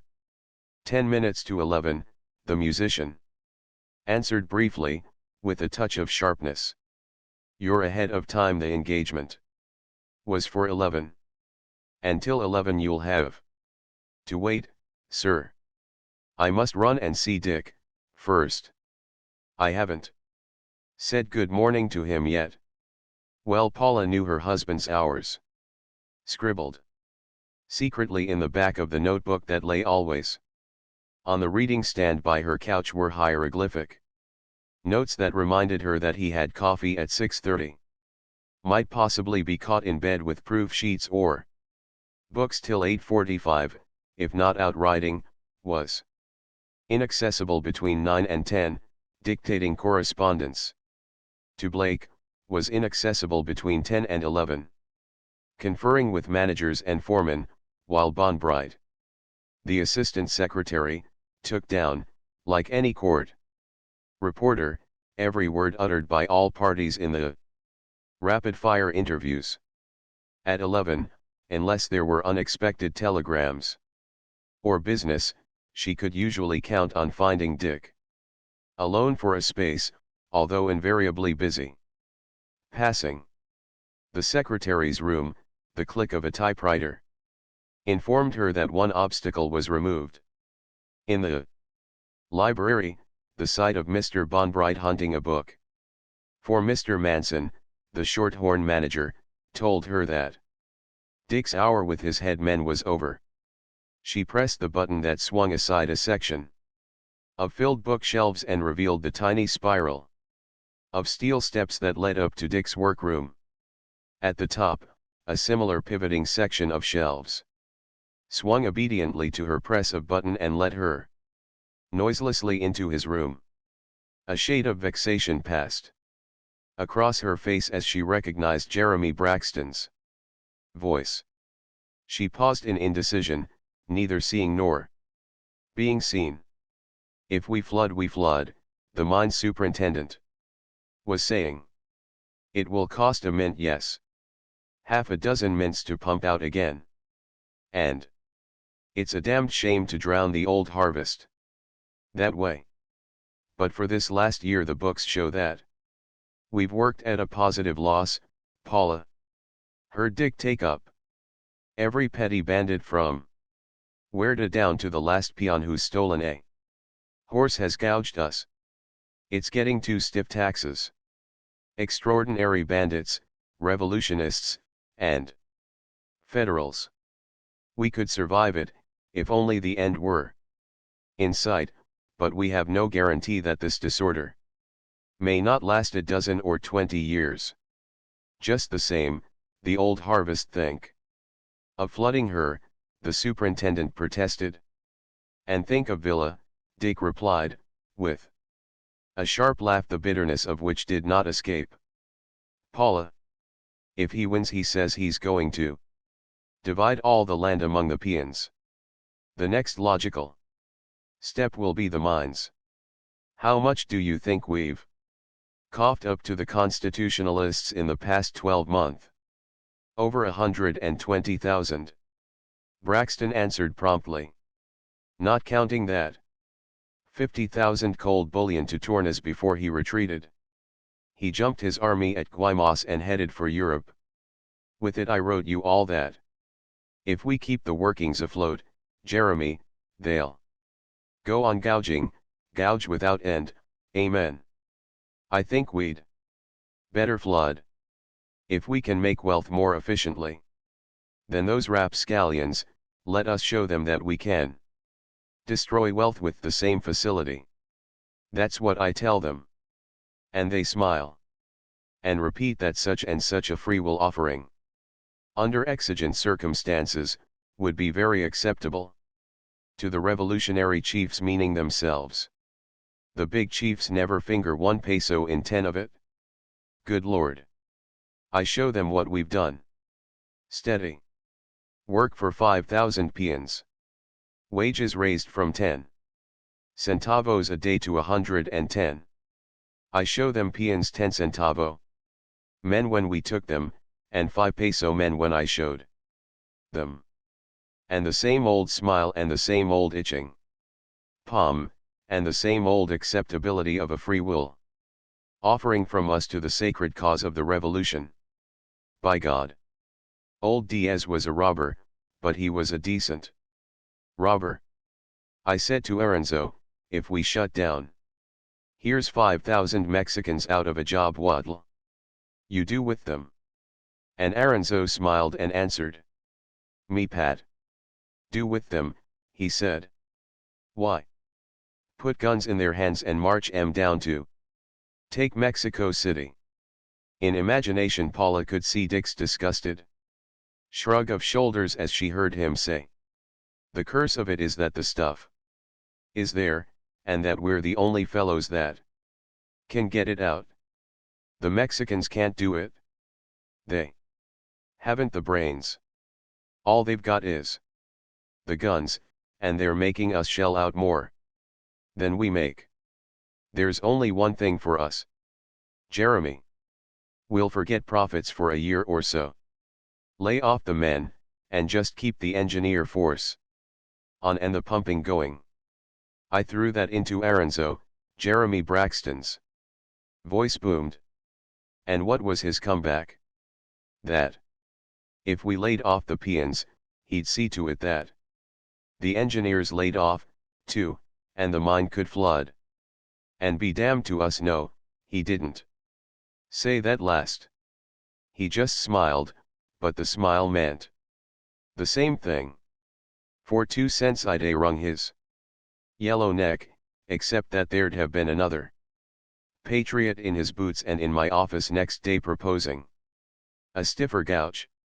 So Aranzo got his bid, and, on top of it, before he went across to join the main bunch around Juarez, he let his men run off 300 of our mules, $30,000 worth of mule flesh right there, after I'd sweetened him, too. The yellow skunk, who is revolutionary chief in our diggings right now. Paula heard her husband ask with one of his abrupt shifts that she knew of old time.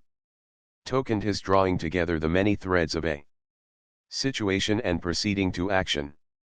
Raul Bena. What's his rank? Colonel. He's got about 70 ragamuffins.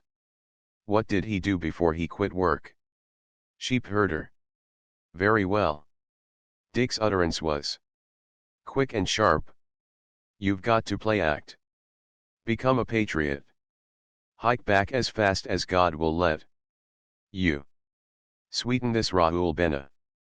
He'll see through your play, or he's no Mexican. Sweeten him and tell him you'll make him a general, a second Villa. Lord, Lord, yes, but how?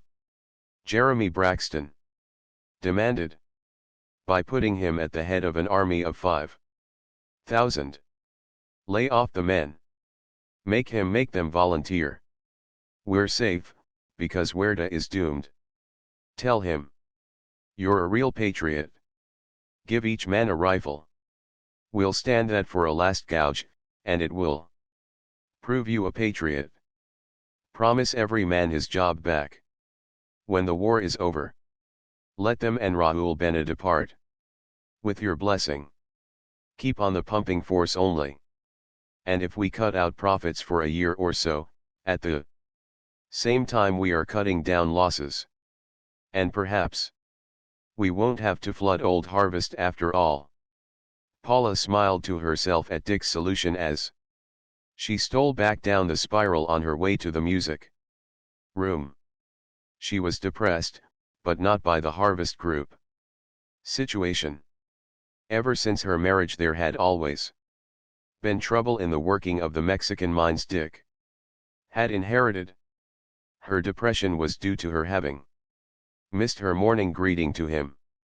But this depression vanished at meeting Graham, who had lingered with Ware at the piano and who, at her coming, was evidencing Signs of departure. Don't run away, she urged. Stay. And witness a spectacle of industry that should nerve you up to starting on that book Dick has been telling me about. Chapter 16. On Dick's face, at lunch, there was no sign of trouble over the Harvest Group, nor could anybody have guessed that Jeremy Braxton's visit had boded anything less gratifying than a report of unfailing earnings. Although Adolf Weil had gone on the early morning train, which advertised that the business which had brought him had been transacted with Dick at some unheard of hour, Graham discovered a greater company than ever at the table. Besides a Mrs. Tully, who seemed a stout and elderly society matron, and whom Graham could not make out, there were three new men, of whose identity he gleaned a little: a Mr. Gullhuss, state veterinary, a Mr. Deacon, a portrait painter of evident note on the coast, and a Captain Lester, then captain of a Pacific mail liner, who had sailed skipper for Dick nearly 20 years before, and who had helped Dick to his navigation. The meal was at its close, and the superintendent was glancing at his watch, when Dick said, "Jeremy, I want to show you what I've been up to. We'll go right now. You'll have time on your way to the train." "Let us all go," Paula suggested, "and make a party of it. I'm dying to see it myself. Dick's been so obscure about it." Sanctioned by Dick's nod, she was ordering machines and saddle horses the next moment. "What is it?" Graham queried, when she had finished. "Oh, one of Dick's stunts. He's always after something new. This is an invention. He swears it will revolutionize farming, that is, small farming. I have the general idea of it, but I haven't seen it set up yet. It was ready a week ago, but there was some delay about a cable or something concerning an adjustment. There's billions in it, if it works." Dick smiled over the table. "Billions for the farmers of the world, and perhaps a trifle of royalty for me, if it works." "But what is it?" O'Hay asked. "Music. In the dairy barns, to make the cows give down their milk more placidly. Every farmer his own plowman while sitting on his front porch," Dick baffled back. "In fact, the labor-eliminating intermediate stage between soil production and sheer laboratory production of food. But wait till you see it. Gullhuss, this is where I kill my own business, if it works, for it will do away with the one horse of every 10-acre farmer between here and Jericho. In ranch machines and on saddle animals, the company was taken a mile beyond the dairy center, where a level field was fenced squarely off and contained, as Dick announced, just precisely 10 acres. Behold, he said, the one-man and no horse farm where the farmer sits on the porch. Please imagine the porch. In the center of the field was a stout steel pole, at least 20 feet in height and guyed very low. From a drum on top of the pole a thin wire cable ran to the extreme edge of the field and was attached to the steering lever of a small gasoline tractor. About the tractor 2 mechanics fluttered at command. From Dick they cranked the motor and started it on its way. "This is the porch," Dick said. "Just imagine we're all that future farmer sitting in the shade and reading the morning paper while the manless, horseless plowing goes on. Alone, unguided, the drum on the head of the pole. In the center winding up the cable, the tractor, at the circumference permitted by the cable, turned a single furrow as it described a circle, or, rather, an inward trending spiral about the field. No horse, no driver, no plowman, nothing but The farmer to crank the tractor and start it on its way, Dick exulted, as the uncanny mechanism turned up the brown soil and continued unguided, ever spiraling toward the field's center. Plow, harrow, roll, seed, fertilize, cultivate, harvest all from the front porch. And where the farmer can buy juice from a power company, all he, or his wife, will have to do is press the button, and he to his newspaper, and she to her pie crust. All you need, now, to make it absolutely perfect, Graham praised, is to square the circle. Yes, Mr. Gullhuss agreed. As it is, a circle in a square field loses some acreage. Graham's face advertised a mental arithmetic. Transfer a minute, when he announced, loses roughly 3 acres out of every 10. Sure, Dick concurred. But the farmer has to have his front porch somewhere on his 10 acres. And the front porch represents the house, the barn, the chicken yard and the various outbuildings. Very well. Let him get tradition out of his mind. And, instead of building these things in the center of his 10 acres, let him build them on the 3 acres of fringe. And let him plant his fruit and shade trees and berry bushes on the fringe. When you come to consider it, the traditionary method of erecting the buildings in the center of a rectangular 10 acres compels him to plow around the center in broken rectangles. Gullhuss nodded enthusiastically. Sure. And there's always the roadway from the center out to the county road or right-of-way. That breaks the efficiency of his plowing. Break 10 acres into the consequent smaller rectangles, and it's expensive. Cultivation. Wish navigation was as automatic, was Captain Lester's contribution. Or portrait painting, laughed Rita Wainwright, with a significant glance at Mr. Deacon. Or musical criticism, Lute remarked. With no glance at all, but with a pointedness of present company that brought from oh hey. Or just being a charming young woman. What price for the outfit? Jeremy Braxton asked. Right now, we could manufacture and lay down at a proper profit, for $500.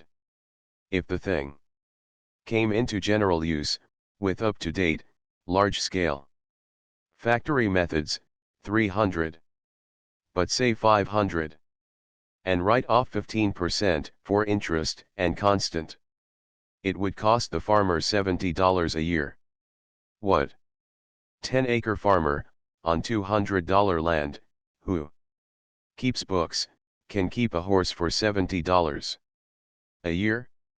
And on top of that, it would save him, in labor, personal or hired, at the abjectest minimum, $200 a year. But what guides it? Rita asked. The drum on the post. The drum is graduated. For the complete radius, which took some tall figuring, I assure you, and the cable winding around the drum and shortening, draws the tractor in toward the center. There are lots of objections to its general introduction, even among small farmers, Gullhuss said. Dick nodded affirmation. Sure, he replied. I have over 40 noted down and classified. And I've as many more for the machine itself. If the thing is a success, it will take a long time to perfect it and introduce it. Graham found himself divided between watching the circling tractor and casting glances at the picture. Paula Forrest was on her mount. It was her first day on the fawn, which was the Palomina mare Hennessy had trained for her. Graham smiled with secret approval of her femininity, for Paula, whether she had designed her habit for the mare, or had selected one most peculiarly appropriate, had achieved a triumph. in place of a riding coat, for the afternoon was warm. She wore a tan linen blouse with white turn-back collar. A short skirt, made like the lower part of a riding coat, reached the knees, and from knees to entrancing. Little bespurred champagne boots, tight riding trousers showed. Skirt and trousers were of fawn-colored silk. Corduroy. Soft white gauntlets on her hands matched with the collar in the one emphasis of color. Her head was bare, the hair done tight and low around her ears and nape of neck.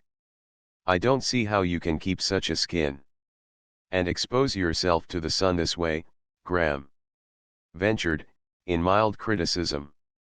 I don't, she smiled with a dazzle of white teeth. That is, I don't expose my face this way more than a few times a year. I'd like to, because I love the sun gold burn in my hair. But I don't dare a thorough tanning. The mare frisked, and a breeze of air blew back a flap of skirt, showing an articulate knee where the trouser leg narrowed tightly over it. Again Graham visioned the white round of knee pressed into the round muscles of the swimming mountain lad, as he noted the firm knee grip on her pigskin English saddle. Quite new and fawn-colored to match costume and horse. When the magneto on the tractor went wrong, and the mechanics busied themselves with it in the midst of the partly plowed field, the company, under Paula's guidance, leaving Dick behind with his invention, resolved itself into a pilgrimage among the brood centers. On the way to the swimming tank, Mr. Krellin, the hog manager, showed them Lady Ilton, who, with her prodigious fat, recent progeny of 11, won various naive encomiums. While Mr. Krellin warmly proclaimed at least 4 times, and not a runt, in the bunch. Other glorious brood sows, of Berkshire, Duroc Jersey, and OIC blood, they saw till they were wearied. And newborn kids and lambs, and rotundas and ewes.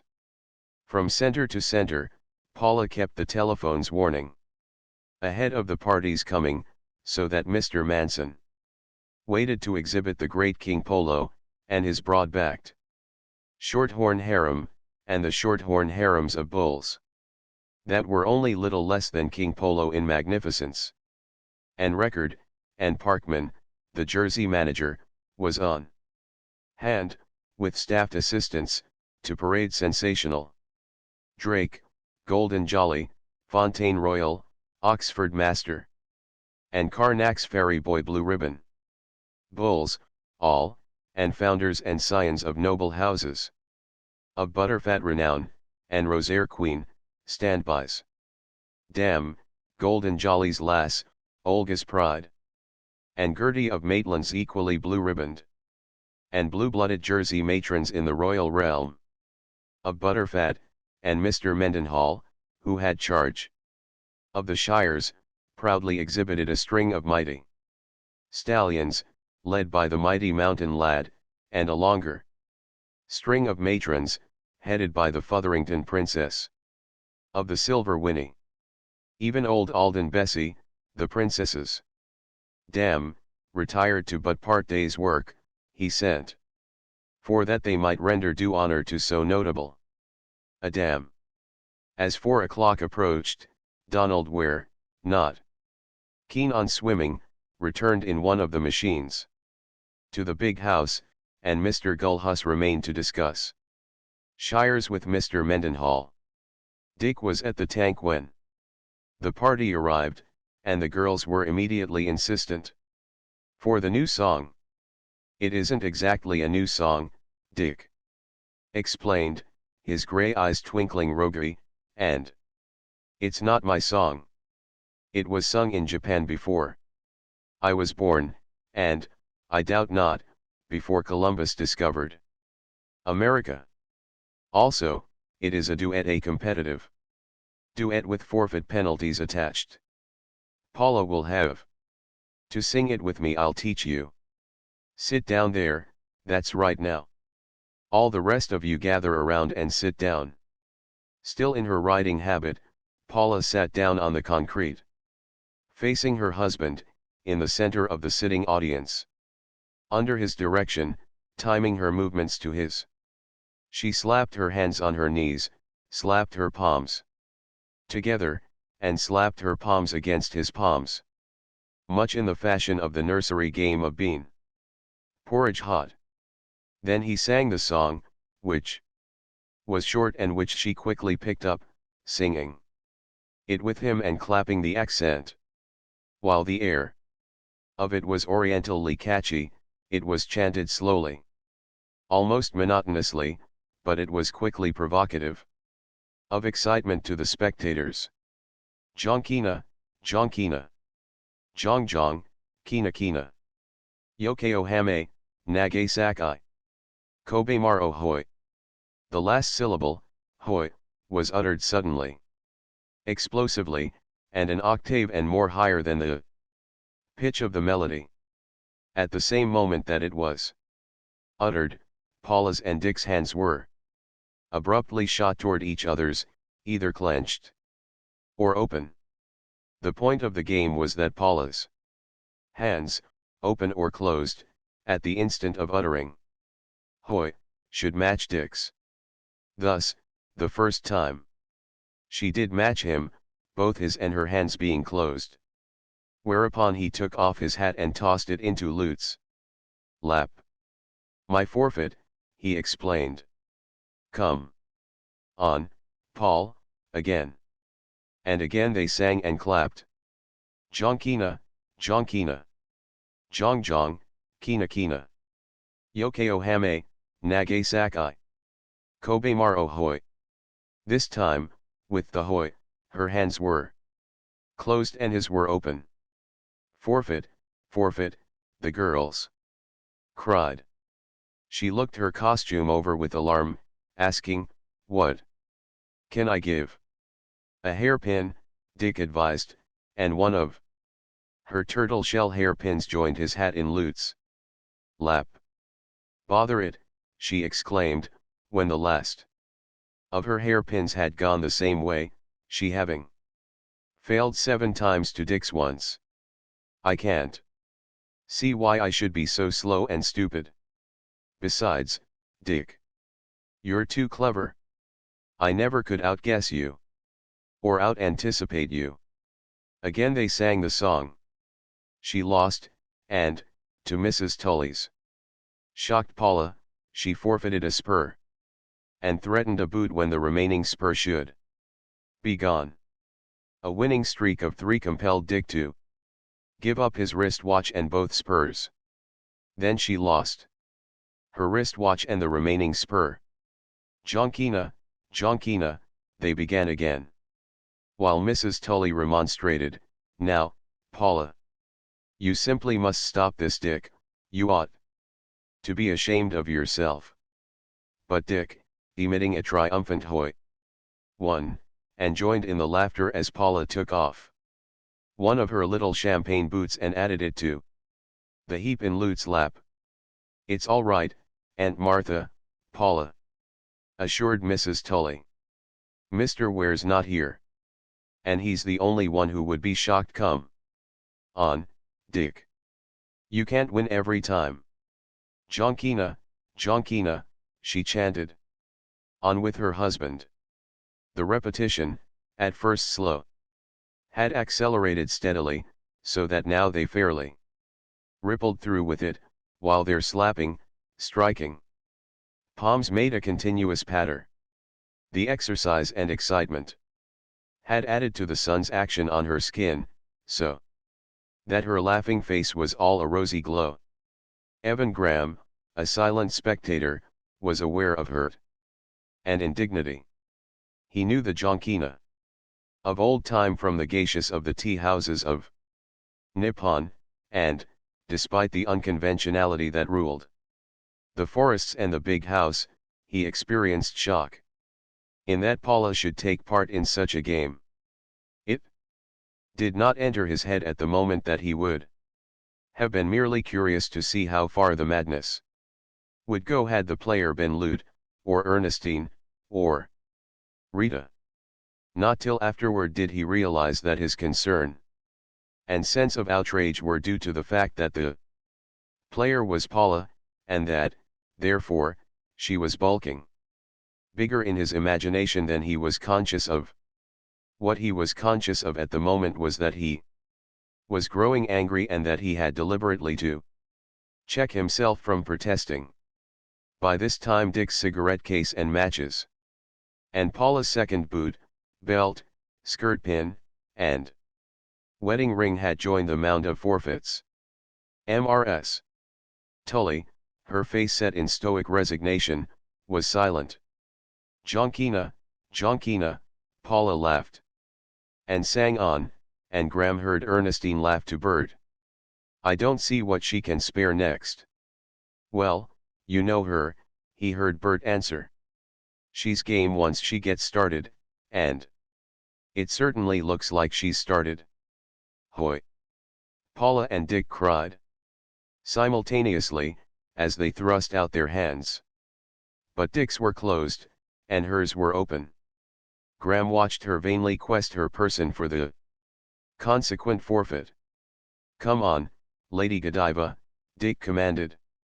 You ha sung, you ha danced, now pay the piper. Was the man a fool, was Graham's thought. And a man with a wife like that? Well, Paula sighed, her fingers playing with the fastenings of her blouse, if I must. I must. Raging inwardly, Graham averted his gaze, and kept it averted. There was a pause, in which he knew everybody must be hanging on what she would do next. Then came a giggle from Ernestine, a burst of laughter from all, and a frame up from Bert, that overcame Graham's resoluteness. He looked quickly. The little lady's blouse was off, and, from the waist up, she appeared in her swimming suit. It was evident that she had dressed over it for the ride. Come on, Lute, you next, Dick was challenging. But Lute, not similarly prepared for Jonkina, blushingly led the retreat of the girls to the dressing rooms. Graham watched Paula poise at the 40-foot top of the diving scaffold and swan dive beautifully into the tank, heard Bert's admiring "Oh, you, Annette Kellerman," and, still chagrined by the trick that had threatened to outrage him, fell to wondering about the Wonder Woman, the little lady of the big house, and how she had happened so wonderfully to be. As he fetched down the length of tank, under water, moving with leisurely strokes and with open eyes watching the shoaling bottom, it came to him that he did not know anything about her. She was Dick Forrest's wife. That was all he knew. How she had been born, how she had lived, how and where her past had been of all this he knew nothing. Ernestine had told him that Lute and she were half sisters of Paula. That was one bit of data, at any rate. Warned by the increasing brightness of the bottom that he had nearly reached the end of the tank, and recognizing Dick's and Bert's legs intertwined in what must be a wrestling bout, Graham turned about, still under water, and swam back a score or so of feet. There was that Mrs. Tully whom Paula had addressed as Aunt Martha.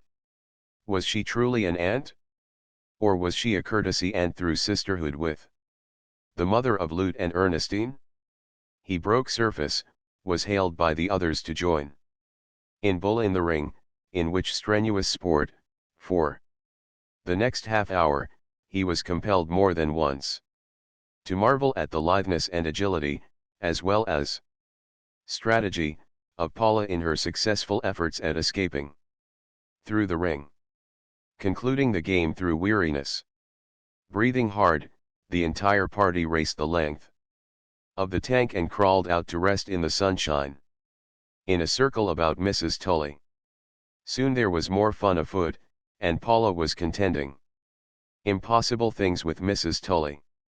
Now, Aunt Martha, just because you never learned to swim is no reason for you to take such a position. I am a real swimmer, and I tell you I can dive right into the tank here, and stay under for 10 minutes. Nonsense, child, Mrs. Tully beamed.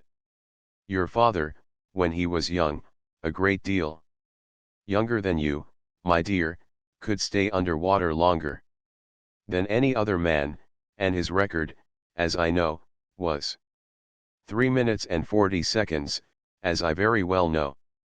For I held the watch myself and kept the time when he won against Harry Selby on a wager. Oh, I know my father was some man in his time. Paula swaggered, but times have changed. If I had the old dear here right now, in all his youthful excellence, I'd drown him if he tried to stay underwater with me. 10 minutes? Of course I can. Do 10 minutes. And I will. You hold the watch, Aunt Martha, and time me. Why, it's as easy as shooting fish in a bucket, Dick completed for her. Paula climbed to the platform above the springboard. Time me when I'm in the air, she said. Make your turn and a half, Dick called. She nodded, smiled, and simulated a prodigious effort at filling her lungs to their utmost capacity. Graham watched enchanted. A diver himself, he had rarely seen the turn and a half attempted by women other than professionals. Her wetsuit of light blue and green silk clung closely to her, showing the lines of her justly proportioned body. With what appeared to be an agonized gulp for the last cubic inch of air her lungs could contain, she sprang up, out, and down, her body vertical and stiff, her legs straight, her feet close together as they impacted on the springboard. And flung into the air by the board, she doubled her body into a ball, made a complete revolution, then straightened out in perfect diver's form, and in a perfect dive, with scarcely a ripple, entered the water. A Toledo blade would have made more splash, was Graham's verdict. If only I could dive like that, Ernestine breathed her admiration. But I never shall. Dick says diving is a matter of timing, and that's why Paula does it so terribly well. She's got the sense of time. And of abandon, Graham added. Of willed abandon, Dick qualified. Of relaxation by effort, Graham agreed. I've never seen a professional do so. Perfect a turn and a half. And I'm prouder of it than she is, Dick proclaimed. You see, I taught her, though. I confess it was an easy task. She coordinates almost effortlessly. And that, along with her will and sense of time, why her first attempt was better than fair. Paula is a remarkable woman, Mrs. Tully said proudly, her eyes fluttering between the second hand of the watch and the unbroken surface of the pool. Women never swim so well as men. But she does 3 minutes and 40 seconds. She's beaten her father. But she won't stay under any 5 minutes. Much less 10, Dick solemnly stated. She'll burst her lungs first. At 4 minutes, Mrs. Tully began to show excitement and to look anxiously from face to face. Captain Lester, not in the secret, scrambled to his feet with an oath and dived into the tank. Something has happened, Mrs. Tully said with controlled quietness. She hurt herself on that dive. Go in after her, you men. But Graham and Bert and Dick, meeting underwater, gleefully grinned and squeezed hands. Dick made signs for them to follow, and led the way through the dark shadowed water into the crypt, where, treading water, they joined Paula in subdued whisperings and gigglings. Just came to make sure you were all right. Dick explained. And now we've got to beat it you first, Bert. I'll follow. Evangelist. And, one by one, they went down through the dark water. And came up on the surface of the pool. By this time, Mrs. Tully was on her feet and standing by the edge of the tank. If I thought this was one of your tricks, Dick Forrest, she began. But Dick, paying no attention, acting preternaturally calmly, was directing the men loudly enough for her to hear.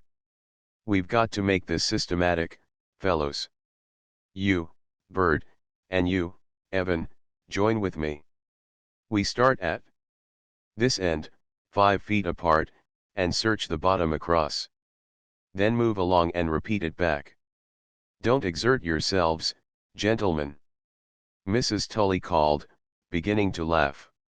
As for you, Dick, you come right out. I want to box your ears. Take care of her, you girls, Dick shouted. She's got hysterics. I haven't, but I will have, she laughed. But damn it all, madam, this is no laughing matter. Captain Lester spluttered breathlessly, as he prepared for another trip to explore the bottom. Are you on, Aunt Martha, really and truly on? Dick asked, after the valiant mariner had gone down. Mrs. Tully nodded. But keep it up, Dick, you've got one dupe. Elsie Collins' mother told me about it in Honolulu last year. Not until 11 minutes had elapsed did the smiling face of Paula break the surface. Simulating exhaustion, she slowly crawled out and sank down panting near her aunt. Captain Lester, really exhausted by his strenuous exertions at rescue, studied Paula keenly. Then marched to the nearest pillar and meekly bumped his head 3 times against the concrete. I'm afraid I didn't stay down 10 minutes, Paula said. But I wasn't much under that, was I, Aunt Martha? You weren't much under at all. Mrs. Tully replied, if it's my opinion you were asking. I'm surprised that you are even wet there, breathe naturally, child. The play acting is unnecessary. I remember, when I was a young girl, traveling in India, there was a school of fakirs who leaped into deep wells and stayed down much longer than you, child, much longer indeed. You knew. Paula charged. But you didn't know I did, her aunt retorted. And therefore your conduct was criminal. When you consider a woman of my age, with my heart, and with your blessed, brass-tack head. Paula cried. For 2 apples I'd box your ears. And for 1 apple I'd hug you, wet as I am, Paula laughed back. Anyway, we did fool Captain Lester, didn't we? Captain. Don't speak to me, that dowdy mariner muttered darkly. I'm busy with myself, meditating what form my vengeance shall take as. For you, Mr. Dick Forrest, I'm divided between blowing up your dairy, or hamstringing Mountain Lad. Maybe I'll do both. In the meantime I am going out to kick that mare you ride. Dick on the Outlaw, and Paula on the Fawn, rode back side by side to the big house. How do you like Graham? He asked. Splendid, was her reply. He's your type, Dick. He's universal, like you, and he's got the same world marks branded on him, the 7 C's, the books, and all the rest. He's an artist, too, and pretty well all around. And he's good fun. Have you noticed his smile? It's irresistible. It makes one want to smile with him. And he's got his serious scars, as well. Dick nodded concurrence. Yes, right in the corners of the eyes, just after he has smiled, you'll see them. Come. They're not tired marks exactly, but rather the old eternal questions: why? What for? What's it worth? What's it all about? And bringing up the rear of the cavalcade, Ernestine and Graham talked. Dick's deep, she was saying. You don't know him any too well. He's dreadfully deep. I know him a little. Paula knows him a lot. But very few others ever get under the surface of him. He's a real philosopher, and he has the control of a Stoic or an Englishman, and he can play act to fool the world. At the long hitching rails under the oaks, where the dismounting party gathered, Paula was in gales of laughter. Go on, she urged Dick, more. She's been accusing me of exhausting my vocabulary in naming the houseboys by my system, he explained. And he's given me at least 40 more names in a minute and a half. Go on, Dick. More. Then, he said, striking a chant, we can have O Sin and O Sha, O Sing and O Song. O Sung and O Sang, O Last and O Least, O Ping. And O Pong, O Some, O More, and O Most, O Not. And Own It. And Dick jingled away into the house still chanting his extemporized directory. Chapter 17. A week of dissatisfaction and restlessness ensued. For Graham Tom, between belief that his business was to leave the big house on the first train, and desire to see more of Paula, to be with her, and to be more with her, he succeeded in neither leaving nor in seeing as much of her as during the first days of his visit. At first, and for the 5 days that he lingered, the young violinist monopolized nearly her entire time of visibility.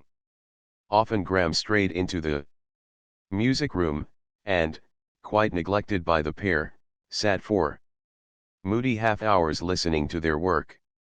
They were oblivious of his presence, either flushed and absorbed with the passion of their music, or wiping their foreheads and chatting and laughing companionably in pauses to rest. That the young musician loved her with an ardency that was almost painful, was patent to Graham, but what hurt him was the abandon of devotion with which she sometimes looked at where after he had done something exceptionally fine. In vain Graham tried to tell himself that all this was mental on her part, purely delighted appreciation of the other's artistry. Nevertheless, being man, it hurt, and continued to hurt, until he could no longer suffer himself to remain. Once, chancing into the room at the end of a Schumann song and just after Ware had departed, Graham found Paula still seated at the piano, an expression of rapt dreaming on her face. She regarded him almost unrecognizingly, gathered herself mechanically together, uttered an absent-minded commonplace or so, and left the room. Despite his vexation and hurt, Graham tried to think it mere artist dreaming on her part, a listening to the echo of the just played music in her soul. But women were curious creatures, he could not help moralizing, and were prone to lose their hearts most strangely and inconsequentially. Might it not be that, by his very music, this youngster of a man was charming the woman of her? With the departure of Ware, Paula Forrest retired almost completely into her private wing behind a door without a knob. Nor did this seem unusual, Graham gleaned from the household. Paula is a woman who finds herself very good company, Ernestine explained, and she often goes in for periods of aloneness, when Dick is the only person who sees her. which is not flattering to the rest of the company, Graham smiled. Which makes her such good company whenever she is in company, Ernestine retorted. The driftage through the big house was decreasing. A few guests, on business or friendship, continued to come, but more departed. Under O'Joy and his Chinese staff, the big house ran so frictionlessly and so perfectly that entertainment of guests seemed little part of the host's duties. The guests largely entertained themselves and one another. Dick rarely appeared, even for a moment, until lunch. And Paula, now carrying out her seclusion program, never appeared before dinner. Rest cure, Dick laughed one noon, and challenged Graham to a tournament with boxing gloves, single sticks, and foils. And now's the time, he told Graham, as they breathed between bouts, for you to tackle your book. I'm only one of the many who are looking forward to reading it, and I'm looking forward hard. Got a letter from Havley yesterday. He mentioned it, and wondered how far along you were. So Graham, in his tower room, arranged his notes and photographs, schemed out the work, and plunged into the opening chapters. So immersed did he become that his nascent interest in Paula might have languished, had it not been for meeting her each evening at dinner. Then, too, until Ernestine and Lute left for Santa Barbara, there were afternoon swims and rides and motor trips to the pastures of the Miramar Hills and the upland ranges of the Anselmo Mountains.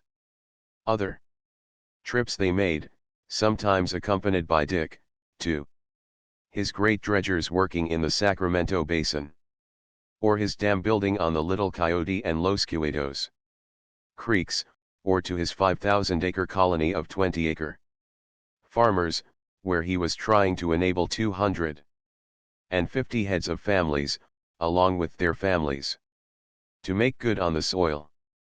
That Paula sometimes went for long solitary rides, Graham knew, and, once, he caught her dismounting from the fawn at the hitching rails. Don't you think you are spoiling that mare for riding in company, he twitted. Paula laughed and shook her head. Well, then, he asserted stoutly, I'm spoiling for a ride with you. There's Lute, and Ernestine, and Bert, and all the rest. This is new country, he contended. And one learns country through the people who know it. I've seen it through the eyes of Lute, and Ernestine, and all the rest, but there is a lot I haven't seen and which I can see only through your eyes. A pleasant theory, she evaded.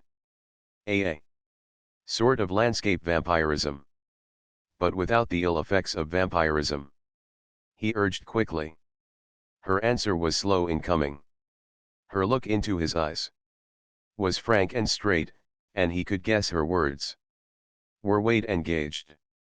I don't know about that, was all she said finally, but his fancy leaped at the several words, ranging and conjecturing their possible connotations.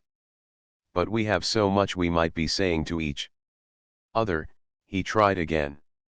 So much we ought to be saying to each other. So I apprehend, she answered quietly. And again that frank, straight look accompanied her speech. So she did apprehend. The thought of it was flame to him, but his tongue was not quick enough to serve him to escape the cool, provoking laugh as she turned into the house. Still the company of the big house thinned. Paula's aunt, Mrs. Tully, much to Graham's disappointment, for he had expected to learn from her much that he wanted to know of Paula, had gone after only a several days' stay. There was vague talk of her return for a longer stay, but, just back from Europe, she declared herself burdened with a round of duty visits, which must be performed before her pleasure visiting began. Oh hey, the critic, had been compelled to linger several days in order to live down the disastrous culmination of the musical raid made upon him by the philosophers. The idea and the trick had been Dick's.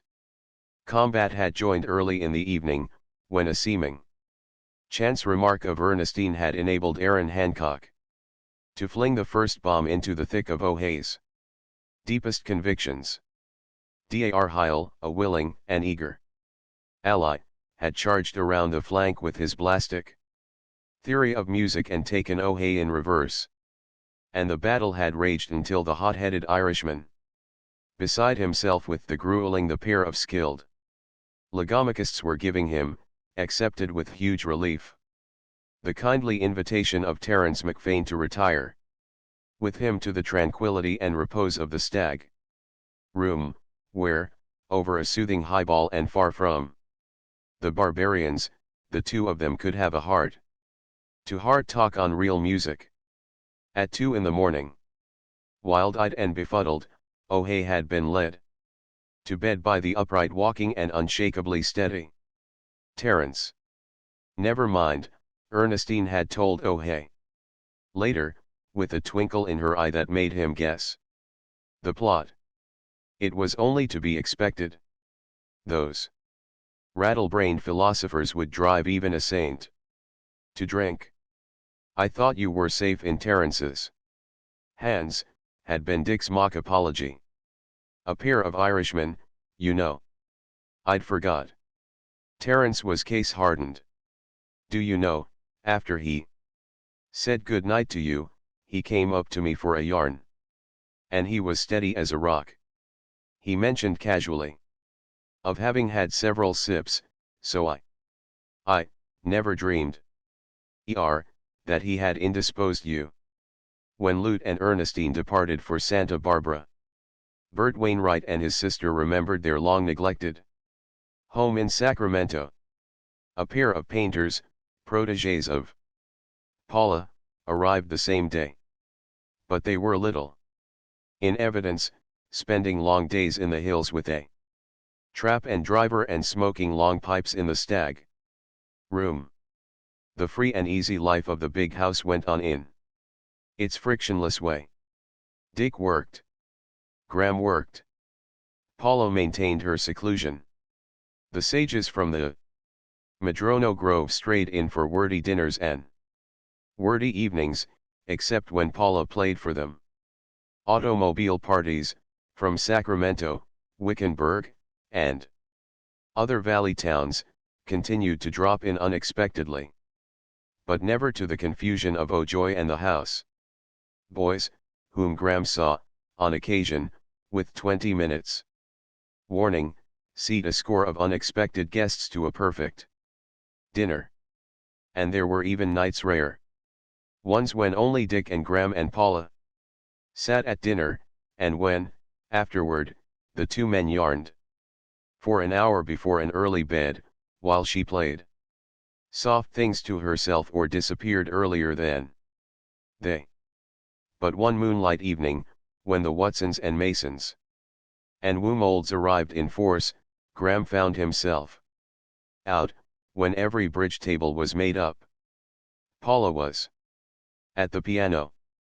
As he approached, he caught the quick expression of pleasure in her eyes at sight of him, which as quickly vanished.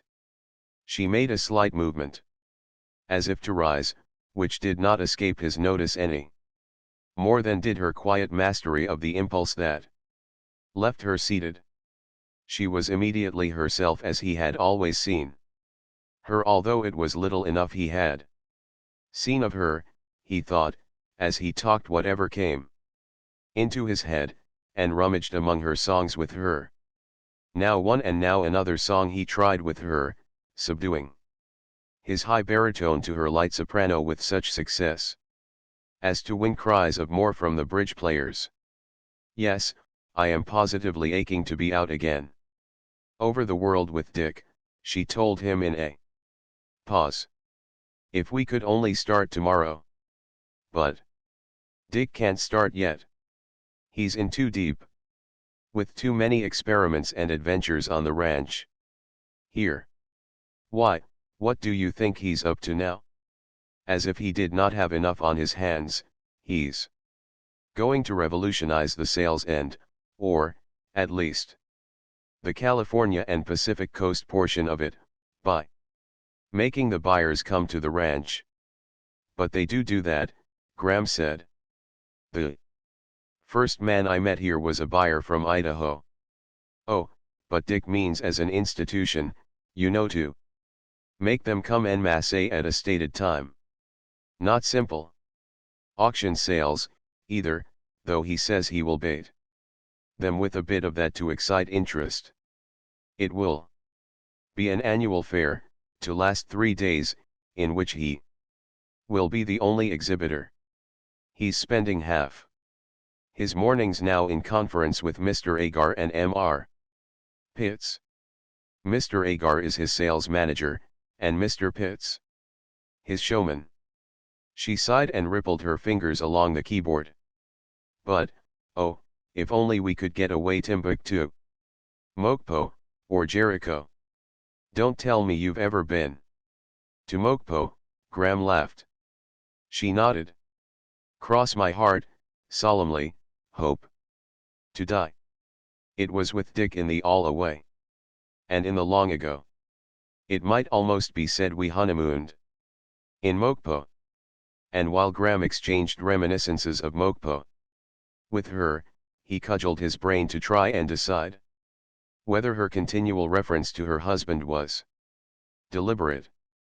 I should imagine you found it such a paradise. Here, he was saying. I do, she assured him with what seemed unnecessary vehemence. But I don't know what's come over me lately. I feel it imperative to be up and away. The spring fret, I suppose, the red gods and their medicine. And if only Dick didn't insist on working his head off and getting tied down with projects. Do you know, in all the years of our marriage, the only really serious rival I have ever had has been this ranch. He's pretty faithful. And the ranch is his first love. He had it all planned and started before he ever met me or knew I existed. Here, let us try this together, Graham said abruptly, placing the song on the rack before her. Oh, but it's the Gypsy Trail, she protested. It will only make my mood worse. And she hummed. Follow the Romani Padaron west to the sinking sun, till the junk sails lift through the homeless drift, and the east and the west are one. What is the Romani Padaron, she broke off to ask. I've always thought of it as Patter, or Patois, the Gypsy Patois, and somehow it strikes me as absurd to follow a language over the world, a sort of philological excursion. In a way the Padaron is speech, he answered. But it always says one thing, this way I have passed 2 sprigs, crossed in certain ways and left upon the trail, compose the Padaron. But they must always be of different trees or shrubs.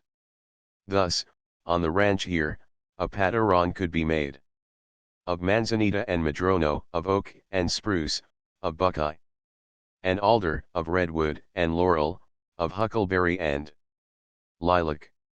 It is a sign of gypsy comrade to gypsy comrade, of gypsy lover to gypsy lover. And he hummed. Back to the road again. Again. Out of a clear sea track. Follow the cross of the gypsy trail. Over the world. And back. She nodded comprehension, looked for a moment with troubled eyes down the long room to the card players, caught herself in her momentary absentness, and said quickly, Heaven knows there's a lot of gypsy in some of us.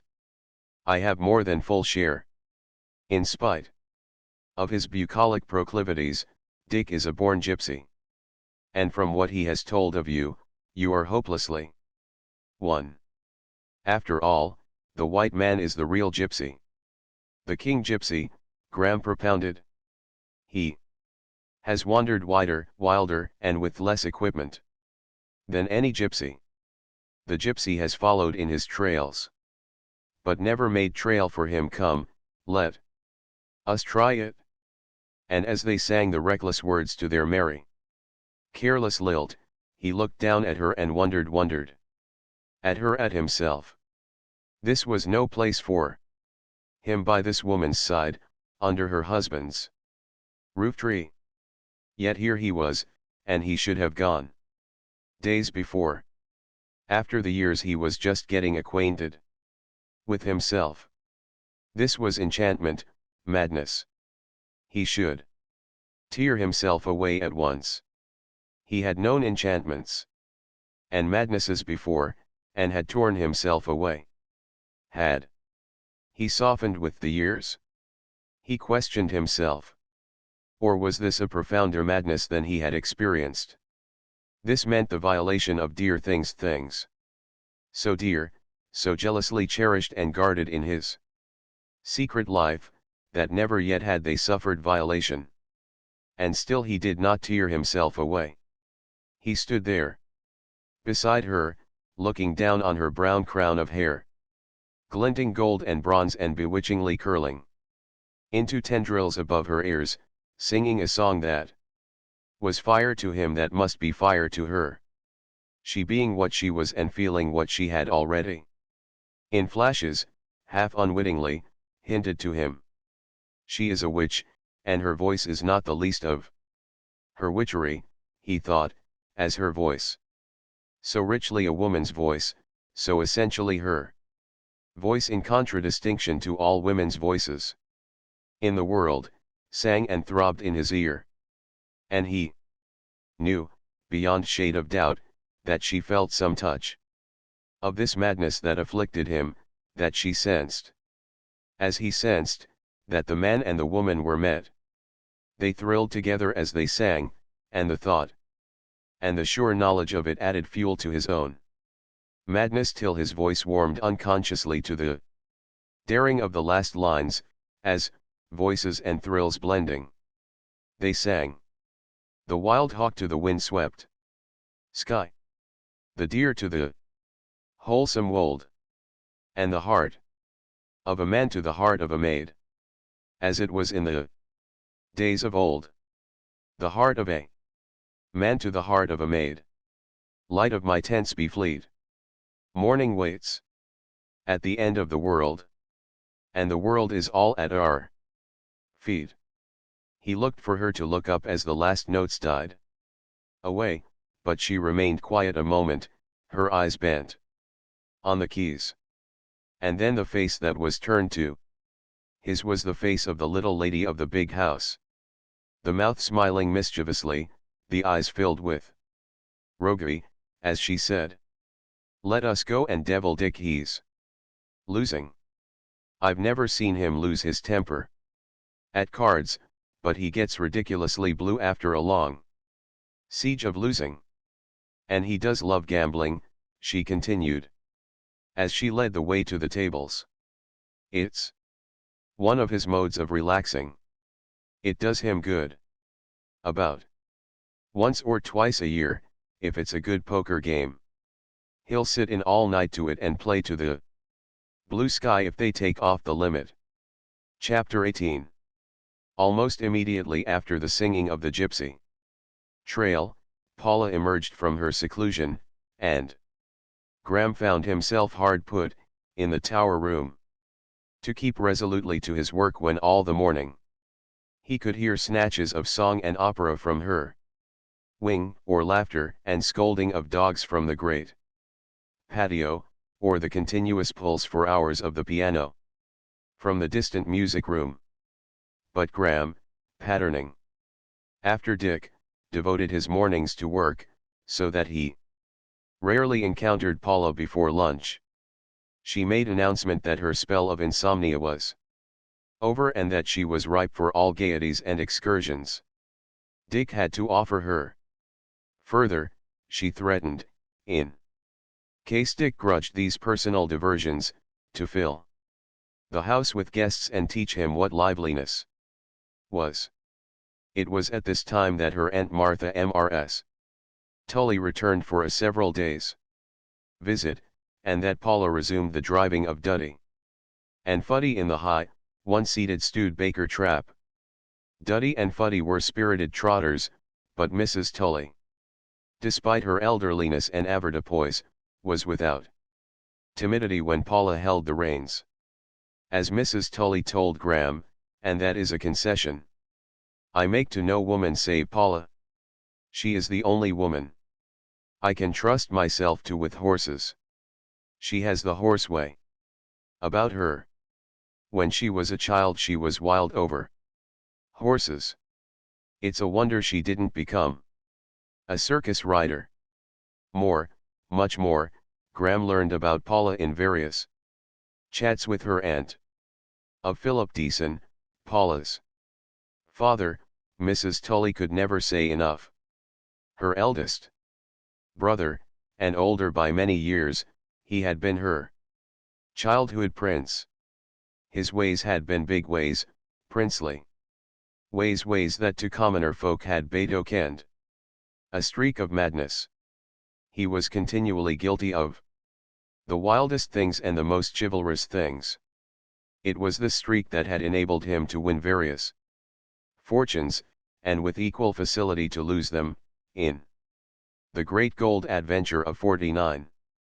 Himself of old New England stock, he had had for great-grandfather a Frenchman a trifle of flotsam from a mid-ocean wreck and landed to grow up among the farmer sailormen of the coast of Maine. And once only, in each generation, that French Deason crops out, Mrs. Tully assured Graham. Philip was that Frenchman in his generation. And who but Paula, and in full measure, received that same inheritance in her generation. Though Lute and Ernestine are her half-sisters, no one would imagine one drop of the common blood was shared. That's why Paula, instead of going circus riding, drifted inevitably to France. It was that old original Deason that drew her over. And of the adventure in France, Graham learned much. Philip Deason's luck had been to die when the wheel of his fortune had turned over and down. Ernestine and Lute, little tots, had been easy enough for Deason's sisters to manage. But Paula, who had fallen to Mrs. Tully, had been the problem because of that Frenchman. Oh, she is rigid New England, Mrs. Tully insisted, the solidest of creatures as to honor and rectitude, dependableness and faithfulness. As a girl she really couldn't bring herself to lie, except to save others. In which case all her New England ancestry took flight and she would lie as magnificently as her father before her. And he had the same charm of manner, the same daring, the same ready laughter, the same vivacity. But what is lightsome and blithe in her, was debonair in him. He won men's hearts always, or, failing that, their bitterest enmity. No one was left cold by him in passing contact with him quickened them to love or hate. Therein Paula differs, being a woman, I suppose, and not enjoying man's prerogative of tilting at windmills. I don't know that she has an enemy in the world. All love her, unless, it may well be, there are cat women who envy her nice husband. And as Graham listened, Paula's singing came through the open window from somewhere down the long arcades, and there was that ever-haunting thrill in her voice that he could not escape remembering afterward. She burst into laughter, and Mrs. Tully beamed to him and nodded at the sound. "There laughs Philip Deason," she murmured. And all the French women behind the original Frenchman who was brought into Penobscot, dressed in homespun, and sent to meeting. Have you noticed how Paula's laugh invariably makes everybody look up and smile? Philip's laugh did the same thing. Paula had always been passionately fond of music, painting, drawing. As a little girl she could be traced around the house and grounds by the trail she left behind her of images and shapes, made in whatever medium she chanced upon, drawn on scraps of paper, scratched on bits of wood, modeled in mud and sand. She loved everything, and everything loved her, said Mrs. Tully.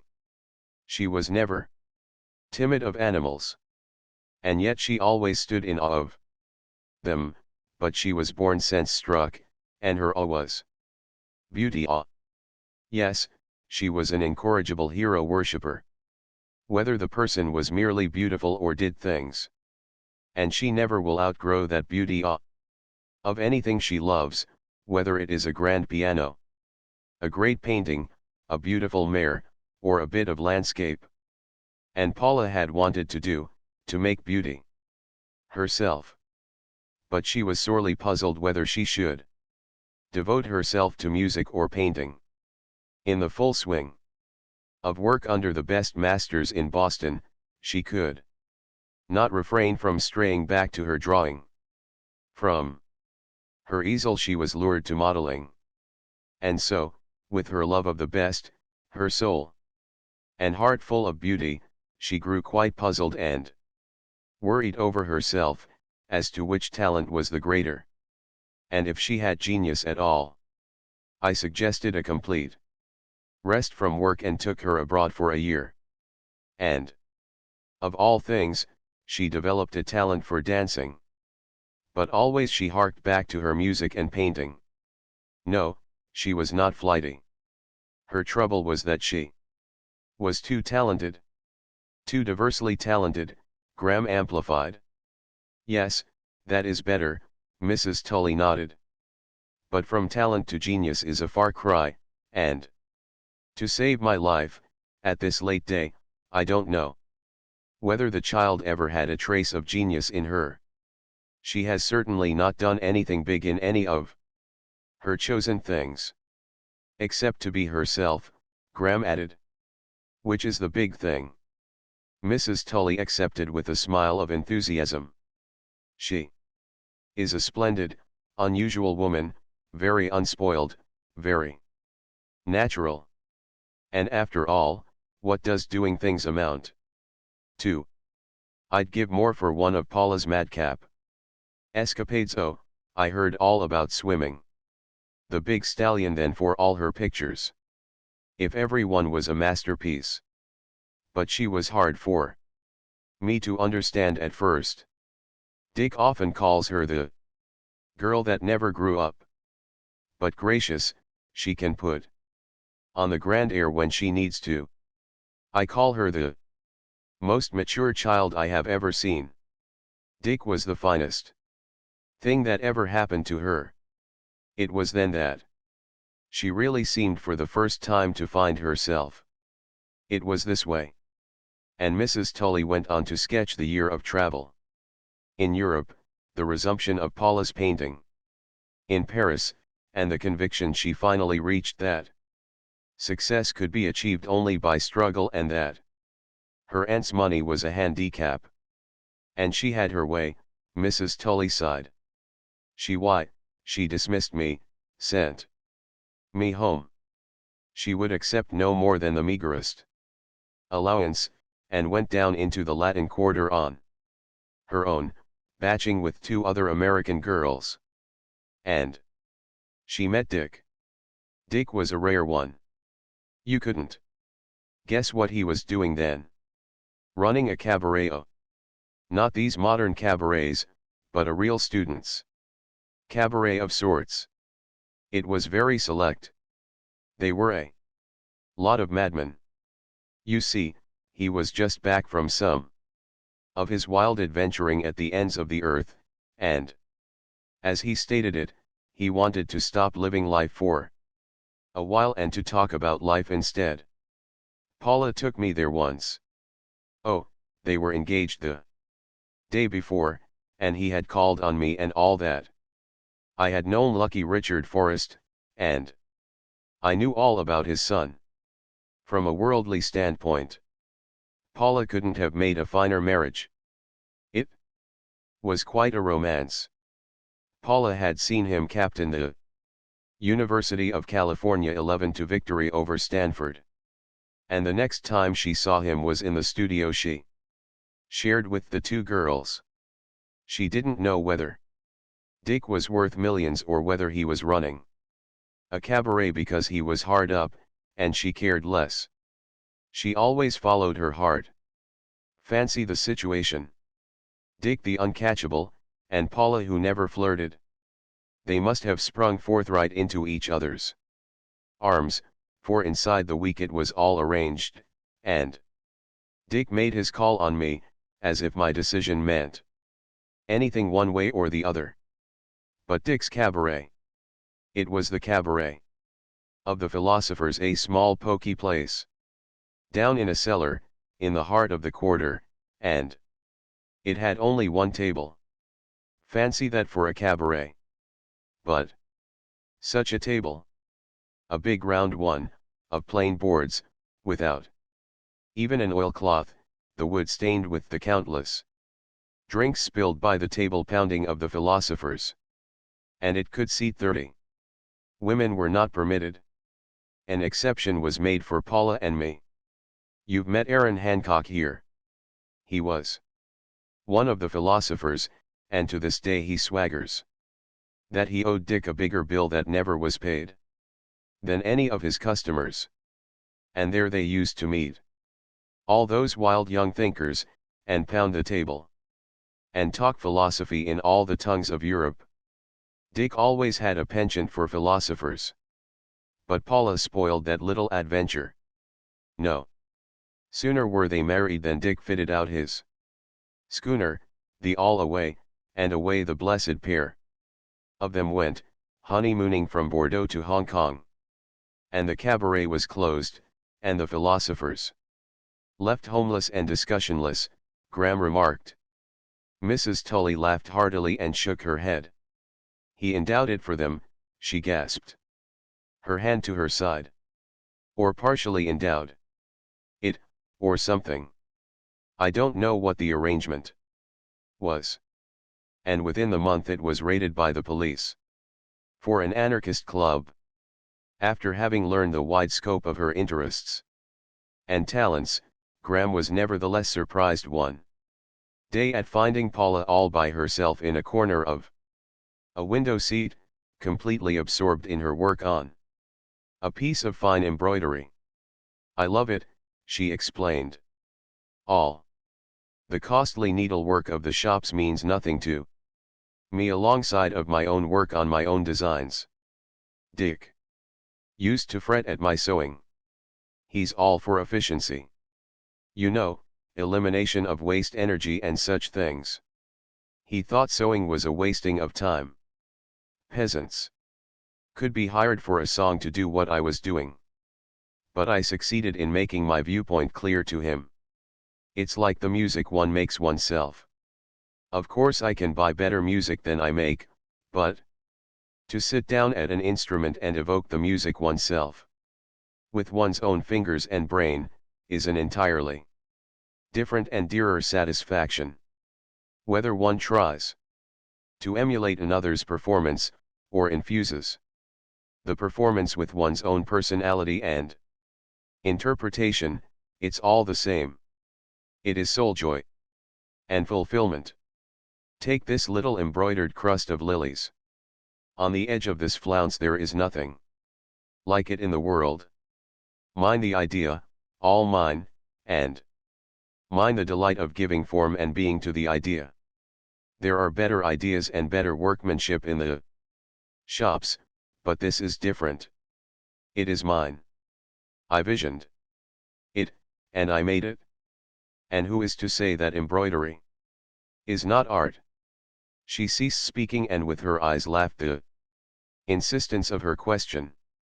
And who is to say, Graham agreed, that The adorning of beautiful womankind is not the worthiest of all the arts as well as the sweetest. I rather stand in awe of a good milliner or modiste, she nodded gravely. They really are artists, and important ones, as Dick would phrase it, in the world's economy.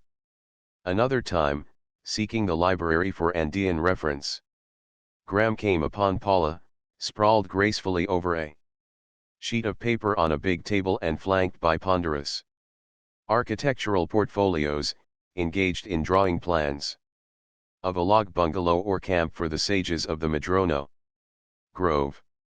It's a problem, she sighed. Dick says that if I build it I must build it for 7. We've got 4 sages now, and his heart is set on 7. He says never mind showers and such things. Because what philosopher ever bathes?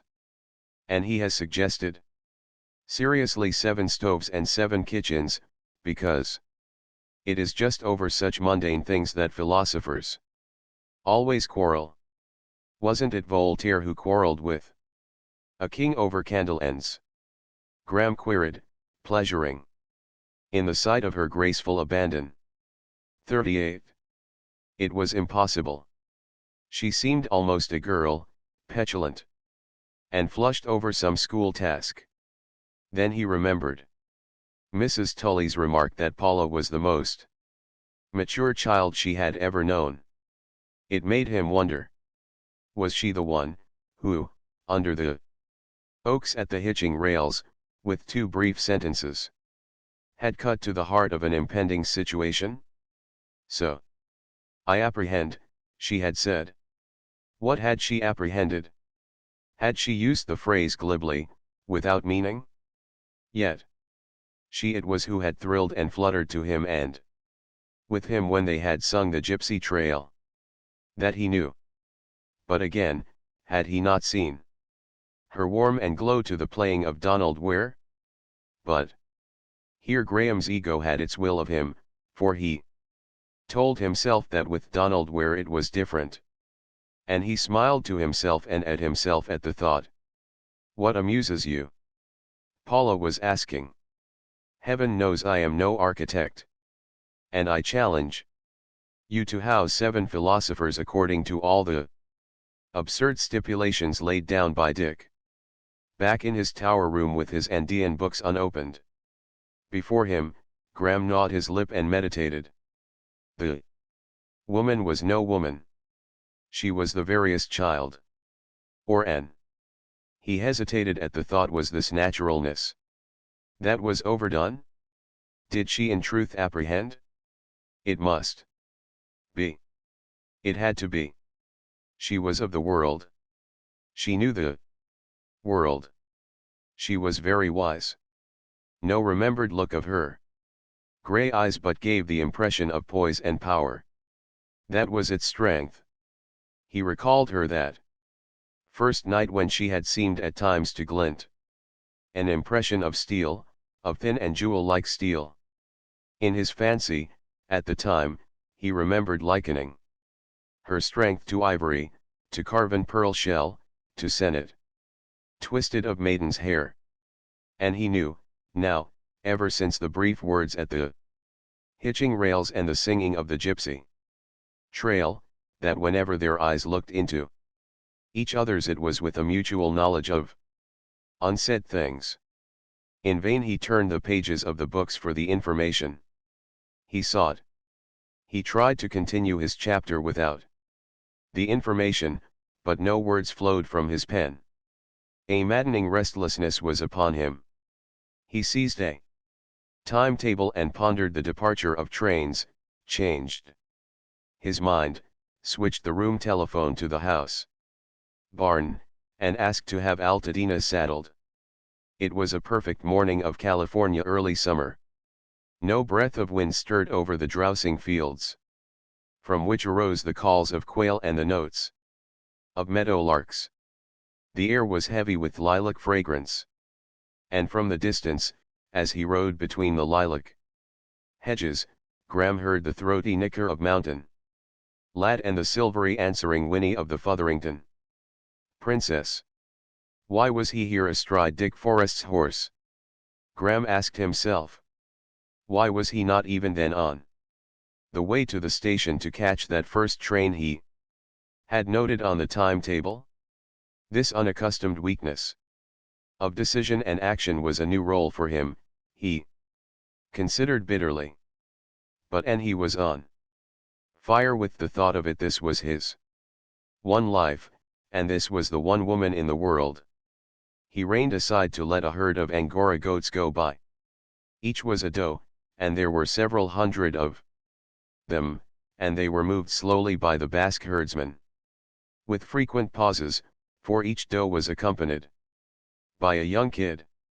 In the paddock were many Marais with newborn colts, and once, receiving warning in time, Graham raced into a crossroad to escape a drove of 30 yearling stallions being moved somewhere across the ranch. Their excitement was communicated to that entire portion of the ranch, so that the air was filled with shrill nickerings and squealings and answering whinnies, while Mountain Lad, beside himself at sight and sound of so many rivals, raged up and down his paddock, and again trumpeted his challenging conviction that he was the most amazing and mightiest thing that had ever occurred on earth in the way of horse flesh. Dick Forrest pranced and sidled into the crossroad on the outlaw, his face beaming with delight at the little tempest among his many creatures. Fecundity! Fecundity!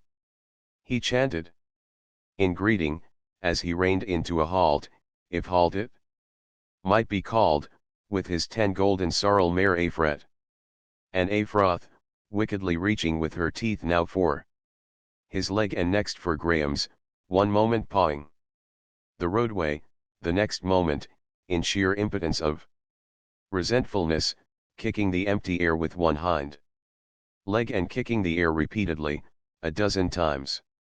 Those youngsters certainly put Mountain Lad on his mettle. Dick laughed. Listen to his song. Hear me. I am Eros. I stamp upon the hills. I fill the wide valleys. The Marais hear me and startle, in quiet pastures, for they know me. The land is filled with fatness, and the sap is in the trees. It is the spring. The spring is mine. I am monarch of my kingdom of the spring. The Marais remember my voice. They knew me aforetime through their mothers before them. Hear me. I am Eros. I stamp upon the hills, and the wide valleys are my heralds, echoing the sound of my approach. Chapter 19. After Mrs. Tully's departure, Paula, true to her threat, filled the house with guests. She seemed to have remembered all who had been waiting an invitation, and the limousine that met the trains 8 miles away was rarely empty coming or going. There were more singers and musicians and artist folk, and bevies of young girls with their inevitable followings of young men, while mamas and aunts and chaperones seemed to clutter all the ways of the big house and to fill a couple of motor cars when picnics took place. And Graham wondered if the surrounding of herself by many people was not deliberate on Paula's part. As for himself, he definitely abandoned work on his book, and joined in the before-breakfast swims of the hardier younger folk, in the morning rides over the ranch, and in whatever fun was afoot indoors and out. Late hours and early were kept, and one night, Dick, who adhered to his routine and never appeared to his guests before midday, made a night of it at poker in the stag room. Graham had sat in, and felt well repaid when, at dawn, the players received an unexpected visit from Paula herself past one of her white nights, she said, although no sign of it showed on her fresh skin and color. Graham had to struggle to keep his eyes from straying too frequently to her. As she mixed golden fizzes to rejuvenate the one-eyed, jaded players. Then she made them start the round of jacks that closed the game, and sent them off for a cold swim before breakfast and the day's work or frolic. Never was Paula alone. Graham could only join in the groups that were always about her. Although the young people ragged and tangoed incessantly, she rarely danced, and then it was with the young men. Once, however, she favored him with an old-fashioned waltz. Your ancestors in an antediluvian dance. She mocked the young people, as she stepped out, for she and Graham had the floor to themselves. Once down the length of the room, the two were in full accord.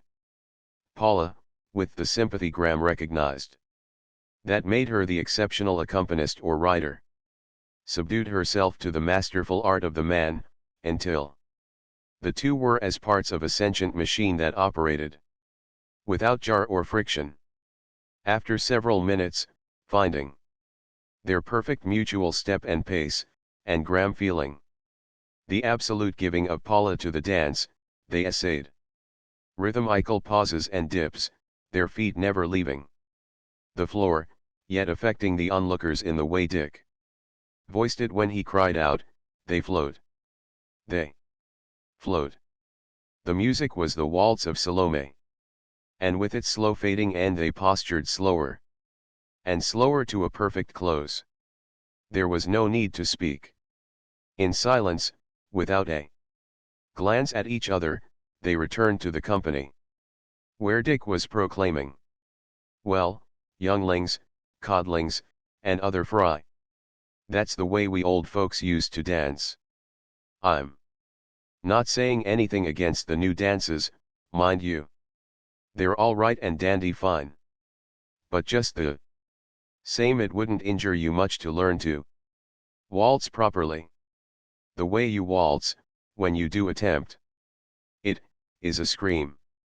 We old folks do know a thing or two that is worthwhile." "For instance," queried one of the girls. "I'll tell you. I don't mind the young generation smelling of gasoline the way it does." Cries and protests drowned Dick out for a moment. "I know I smell of it myself," he went on. "But you've all failed to learn the good old modes of locomotion. There isn't a girl of you that Paula can't walk into the ground. There isn't a fellow of you that Graham and I can't walk into a receiving hospital. Oh, I know you can all crank engines and shift gears to the Queen's taste. But there isn't one of you that can properly ride a horse, a real horse, in the only way, I mean.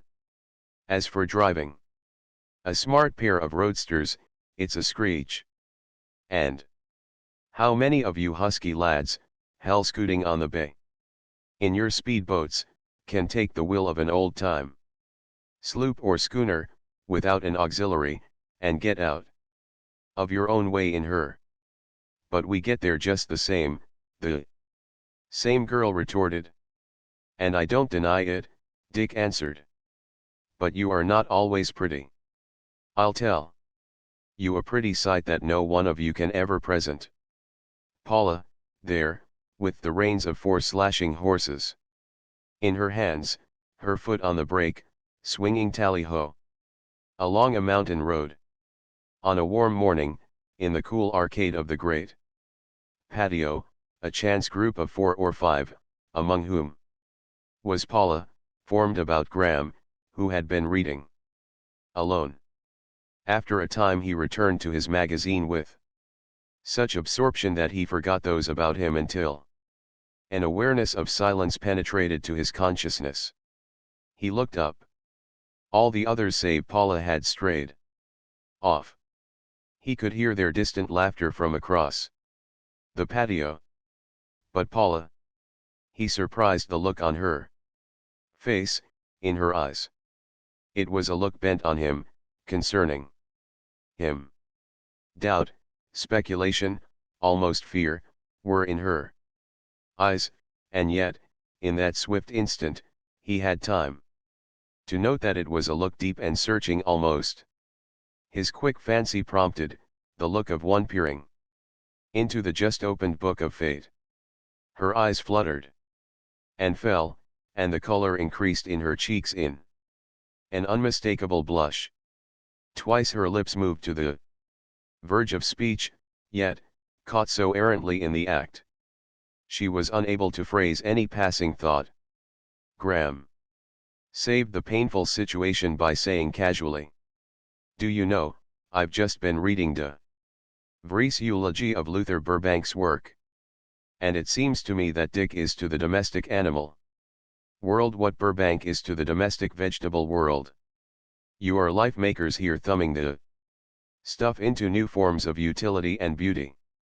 Paula, by this time herself again, laughed and accepted the compliment. "I fear me," Graham continued with easy seriousness, "as I watch your achievements, that I can only look back on a misspent life. Why didn't I get in and make things? I'm horribly envious of both of you. We are responsible for a dreadful lot of creatures being born," she said. "It makes one breathless to think of the responsibility. The ranch certainly spells fecundity." Graham smiled. "I never before was so impressed with the flowering and fruiting of life. Everything here prospers and multiplies." "Oh!" Paula cried, breaking in with a sudden thought. "Some day I'll show you my goldfish. I breed them, too, yet, and commercially I supply the San Francisco dealers with their rarest strains, and I even ship to New York. And, best of all, I actually make money profits. I mean, Dick's books show it, and he is the most rigid of bookkeepers.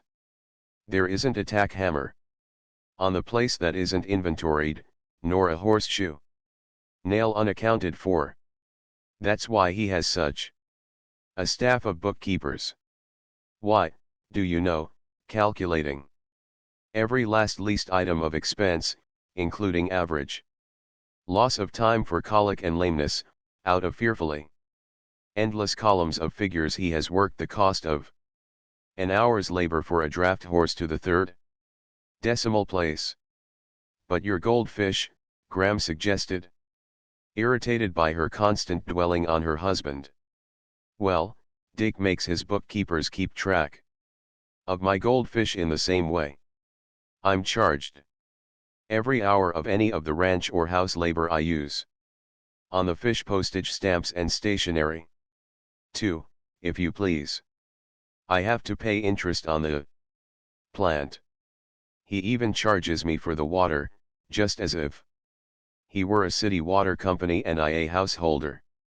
And still I net 10%, and have netted as high as 30. But Dick laughs and says when I've deducted the wages of superintendents, my superintendents, he means that I'll find I am poorly paid or else am operating at a loss. That with my net I couldn't hire so capable a superintendent. Just the same, that's why Dick succeeds in his undertakings. Unless it's sheer experiment. He never does anything without knowing precisely, to the last microscopic detail, what it is he is doing. He is very sure," Graham observed. "I never knew a man to be so sure of himself." Paula replied warmly, "And I never knew a man with half the warrant. I know him. He is a genius, but only in the most paradoxical sense. He is a genius because he is so balanced and normal that he hasn't the slightest particle of genius in him. Such men are rarer and greater than geniuses. I like to think of Abraham Lincoln as such a type." "I must admit I don't quite get you," Graham said. "Oh, I don't dare to say that Dick is as good, as cosmically good, as Lincoln," she hurried on. Dick is good, but it is not that.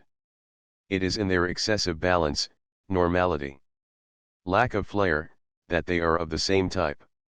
Now, I am a genius. For, see, I do things without knowing how I do them. I just do them. I get effects in my music that way. Take my diving. To save my life I couldn't tell how I swan dive, or jump, or do the turn and a half. Dick, on the other hand, can't do anything unless he clearly knows in advance how he is going to do it. He does everything with balance and foresight. He's a general, all-around wonder, without ever having been a particular wonder at any one thing. Oh, I know him. He's never been a champion or a record breaker in any line of athletics. Nor has he been mediocre in any line. And so with everything else, mentally, intellectually, he is an evenly forged chain. He has no massive links. No weak links. I'm afraid I'm like you, Graham said, that commoner and lesser creature. A genius. For I, too, on occasion, flare and do the most unintentional things.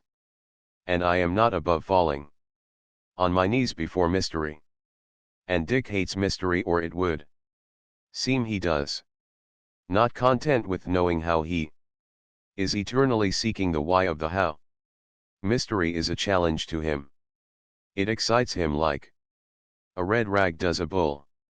At once he is for ripping the husks and the heart from mystery, so that he will know the how and the why, when it will be no longer mystery but a generalization and a scientifically demonstrable fact. Much of the growing situation was veiled to the three figures of it.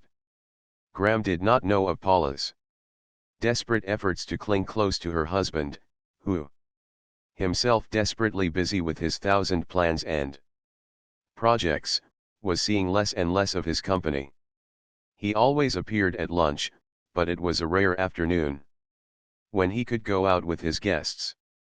Paula did know, from the multiplicity of long, code telegrams from Mexico, that things were in a parlous state with the Harvest Group.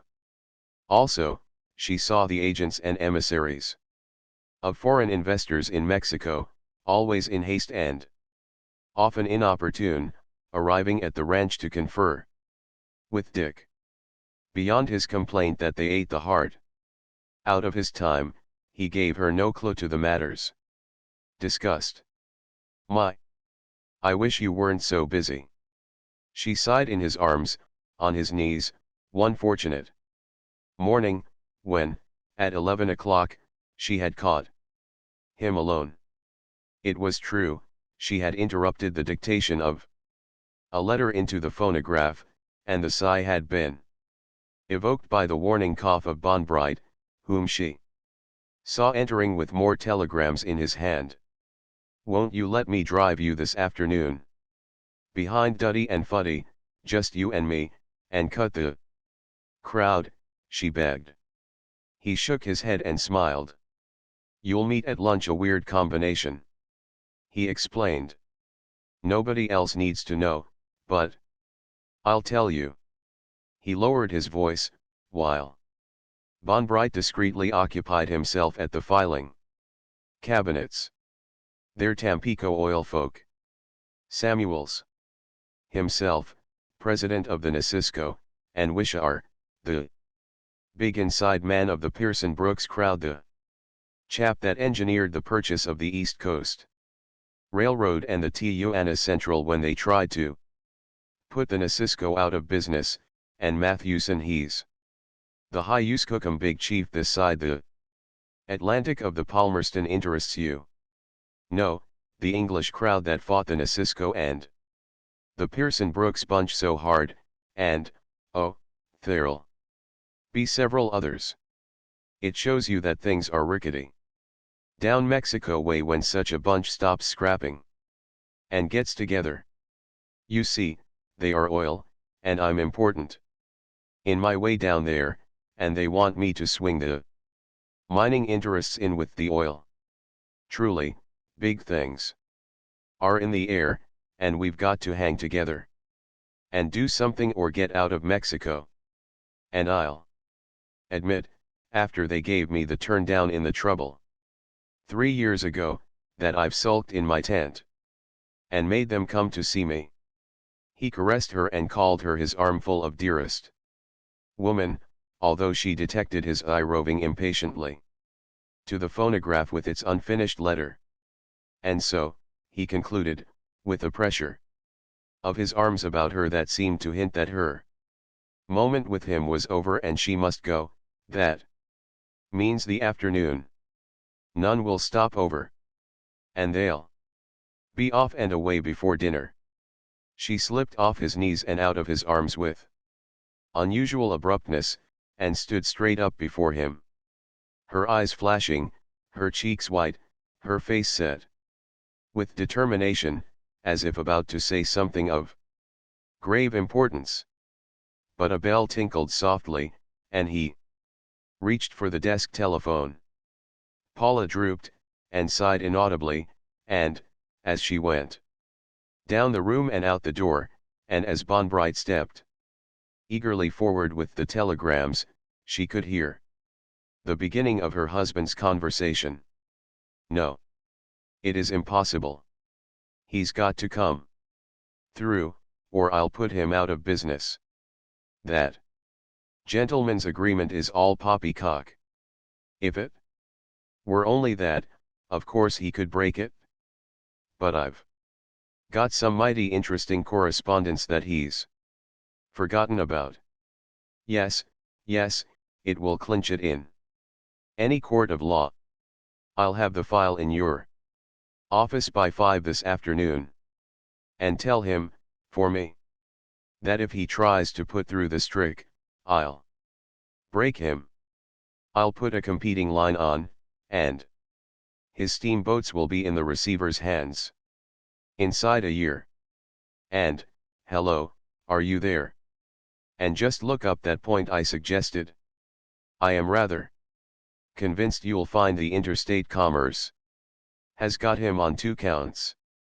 Nor did Graham, nor even Paula, imagine that Dick, the keen one, the deep one, who could see and sense things yet to occur and out of intangible nuances and glimmerings build shrewd speculations and hypotheses that subsequent events often proved correct, was already sensing what had not happened but what might happen. He had not heard Paula's brief significant words at the hitching post, nor had he seen Graham catch her in that deep scrutiny of him under the arcade. Dick had heard nothing, seen little, but sensed much. And, even in advance of Paula, had he apprehended in vague ways what she afterward had come to apprehend. The most tangible thing he had to build on was the night, immersed in bridge, when he had not been unaware of the abrupt leaving of the piano after the singing of the gypsy trail, nor when, in careless, smiling greeting of them when they came down the room to devil him over his losing, had he failed to receive a hint or feeling of something unusual in Paula's roguish teasing face. On the moment, laughing retorts, giving as good as she sent, Dick's own laughing eyes had swept over Graham beside her and likewise detected the unusual. The man was overstrung, had been Dick's mental note at the time. But why should he be overstrung? Was there any connection between his overstrungness and the sudden desertion by Paula of the piano?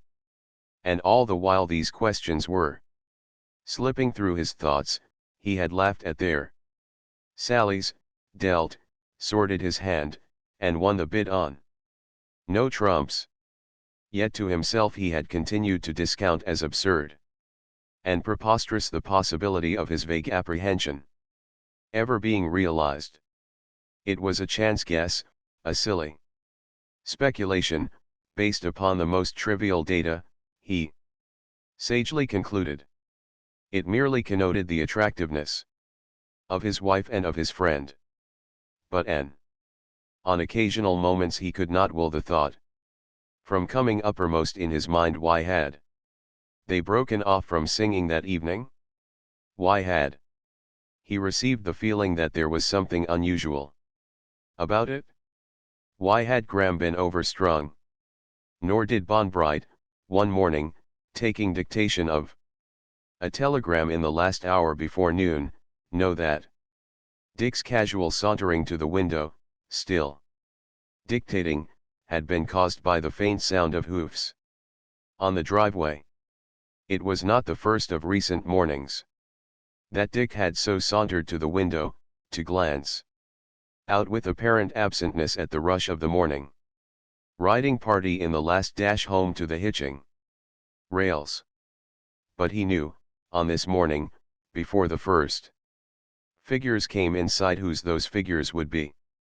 Braxton is safe, he went on with the dictation without change of tone, his eyes on the road where the riders must first come into view. If things break, he can get out across the mountains into Arizona. See Connors immediately. Braxton left Connors complete instructions. Connors tomorrow in Washington. Give me fullest details. Any move. Signed. Up the driveway the Fawn and Altadena clattered neck and neck. Dick had not been disappointed in the figures he expected to see. From the rear, cries and laughter, and the sound of many hoofs tokened that the rest of the party was close behind. And the next one, Mr. Bonbright, please put in the harvest code, Dick went on steadily, while to himself he was commenting that Graham was a passable rider but not an excellent one, and that it would have to be seen to that he was given a heavier horse than Altadena. It is to Jeremy Braxton. Send it both ways. There is a chance one or the other may get through. Chapter XX. Once again the tide of guests ebbed from the big house, and more than one lunch and dinner found only the two men and Paula at the table. On such evenings, while Graham and Dick yearned for their hour before bed, Paula no longer played soft things to herself at the piano, but sat with them doing fine embroidery and listening to the talk. Both men had much in common, had lived life in somewhat similar ways, and regarded life from the same angles. Their philosophy was harsh rather than sentimental, and both were realists. Paula made a practice of calling them the pair of brass tacks. Oh, yes, she laughed to them, I understand your attitude. You are successes, the pair of you physical successes, I mean. You have health. You are resistant. You can stand things. You have survived where men less resistant have gone down. You pull through African fevers and bury the other fellows.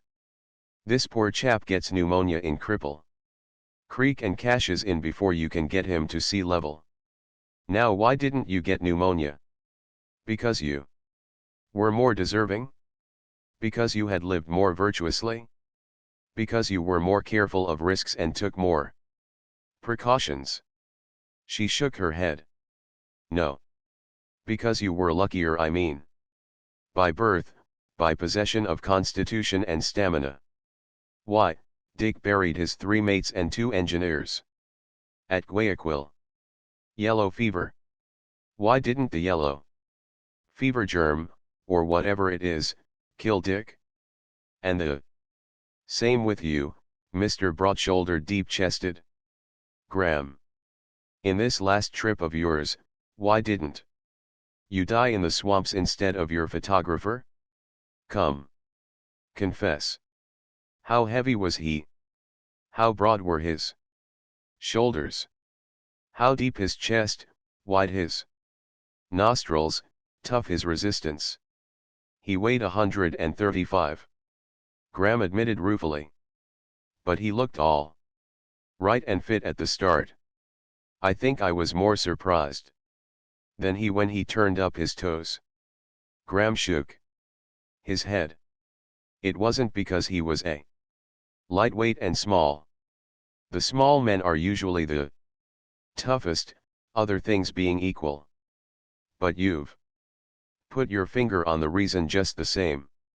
He didn't have the physical stamina, the resistance. You know what I mean, Dick.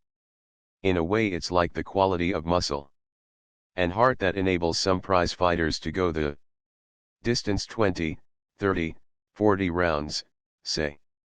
Dick concurred. Right now, in San Francisco, there are several hundred youngsters dreaming of success in the ring. I've watched them trying out. All look good, fine-bodied, healthy, fit as fiddles, and young. And their spirits are most willing. And not 1 in 10 of them can last 10 rounds. I don't mean they get knocked out. I mean they blow up. Their muscles and their hearts are not made out of first-grade fiber. They simply are not made to move at high speed and tension for 10 rounds. And some of them blow up in 4 or 5 rounds. And not 1 in 40 can go the 20-round route, give and take, hammer and tongs, 1 minute of rest to 3 of fight, for a full hour of fighting. And the lad who can last 40 rounds is 1 in 10,000 lads like Nelson, Gans, and Walgast. You understand the point I am making? Paula took up. Here are the pair of you. Neither will see 40 again. You're a pair of hard-bitten sinners. You've gone through hardship and exposure that dropped others all along the way. You've had your fun and folly. You've roughed and rowdied over the world. Played the wild ass, Graham laughed. In. And drunk deep, Paula added. Why? Even alcohol hasn't burned you. You were too tough. You put the other fellows under the table, or into the hospital or the grave, and went your gorgeous way, a song on your lips, with tissues uncorroded. And without even the morning after headache. And the point is that you are successes. Your muscles are blonde beast muscles, your vital organs are blonde beast organs. And from all this emanates your blonde beast philosophy. That's why you are brass tacks. And preach realism, and practice realism, shouldering and shoving and walking over lesser and unluckier creatures, who don't dare talk back, who, like Dick's prize-fighting boys, would blow up in the first round if they resorted to the arbitrament of force. Dick whistled a long note of mock dismay. And that's why you preach the gospel of the strong, Paula went on. If you had been weaklings, you'd have preached the gospel of the weak and turned the other cheek. But you pair of big muscle giants, when you are struck, being what you are, you don't turn the other cheek. No, Dick interrupted quietly. We immediately roar, knock his block off. And then do it. She's got us, Evan. Hip and thigh. Philosophy, like religion, is what the man is, and is by him made in his own image. And while the talk led over the world, Paula sewed on, her eyes filled with the picture of the two big men, admiring, wondering, pondering, without the surety of self that was theirs, aware of a slipping and giving of convictions so long accepted that they had seemed part of her. Later in the evening she gave voice to her trouble. The strangest part of it, she said, taking up a remark Dick had just made, is that too much philosophizing about life gets one worse than nowhere. A philosophic atmosphere is confusing, at least to a woman. One hears so much about everything and against everything, that nothing is sure. 4. Instance, Mendenhall's wife is a Lutheran. She hasn't a doubt about anything. All is fixed. Ordained, immovable. Star drifts and ice ages she knows nothing about, and if she did they would not alter in the least her rules of conduct for men and women in this world and in relation to the next. But here, with us, you 2 pound your brass tacks. Terence does a Greek dance of Epicurean anarchism. Hancock waves the glittering veils of Bergsonian metaphysics. Leo makes solemn obeisance at the altar of beauty. And Dar Heil juggles his sophistic blastism to no end. Save all your applause for his cleverness. Don't you see? The effect is that there is nothing solid in any human judgment. Nothing is right. Nothing is wrong. One is left compassless, rudderless, chartless, on a sea of ideas. Shall I do this? Must I refrain from that? Will it be wrong? Is there any virtue in it? Mrs. Mendenhall has her instant answer for every such question. But do the philosophers? Paula shook her head. No. All they have is ideas. They immediately proceed to talk about it, and talk and talk and talk. And with all their erudition reach no conclusion whatever. And I am just as bad. I listen, and talk, as I am talking now, and remain convictionless. There is no test. But there is, Dick said. The old, eternal test of truth. Will it work? Ah, now you are pounding your favorite brass tack, Paula smiled. And Dar Heil, with a few arm wavings and word whirrings, will show that all brass tacks are illusions, and Terence, that brass tacks are sordid, irrelevant, and non-essential things. At best, and Hancock, that the overhanging heaven of Bergson is paved with brass tacks, only that they are a much superior article to yours, and Leo, that there is only one brass tack in the universe, and that it is beauty, and that it isn't brass at all but gold. Come on, Red Cloud, go riding this afternoon. Paula asked her husband. Get the cobwebs out of your brain, and let lawyers and mines and livestock go hang. I'd like to, Paul, he answered. But I can't. I've got to rush in a machine all the way to the Buckeye. Word came in just before lunch. They're in trouble at the dam. There must have been a fault in the understrata. And too heavy dynamiting has opened it. In short, what's the good of a good dam when the bottom of the reservoir won't hold water? 3 hours later, returning from the Buckeye, Dick noted that for the first time Paula and Graham had gone riding together alone. The Wainwrights and the Collins, in 2 machines. Out for a week's trip to the Russian River. Rested over for a day at the big house, and were the cause of Paula's taking out the tally-ho for a picnic into the Los Banos hills. Starting in the morning, it was impossible for Dick to accompany them. Although he left Blake in the thick of dictation to go out and see them off. He assured himself that no detail was amiss in the harnessing and hitching, and recited the party, insisting on Graham coming forward into the box seat beside Paula. Just must have a reserve of man's strength alongside of Paula in case of need, Dick explained. I've known a brake rod to carry away on a downgrade somewhat to the inconvenience of the passengers. Some of them broke their necks. And now, to reassure you, with Paula at the helm, I'll sing you a song. What can little Paula do? Why, drive a Phaeton and 2. Can little Paula do no more? Yes, drive a tally-ho and 4.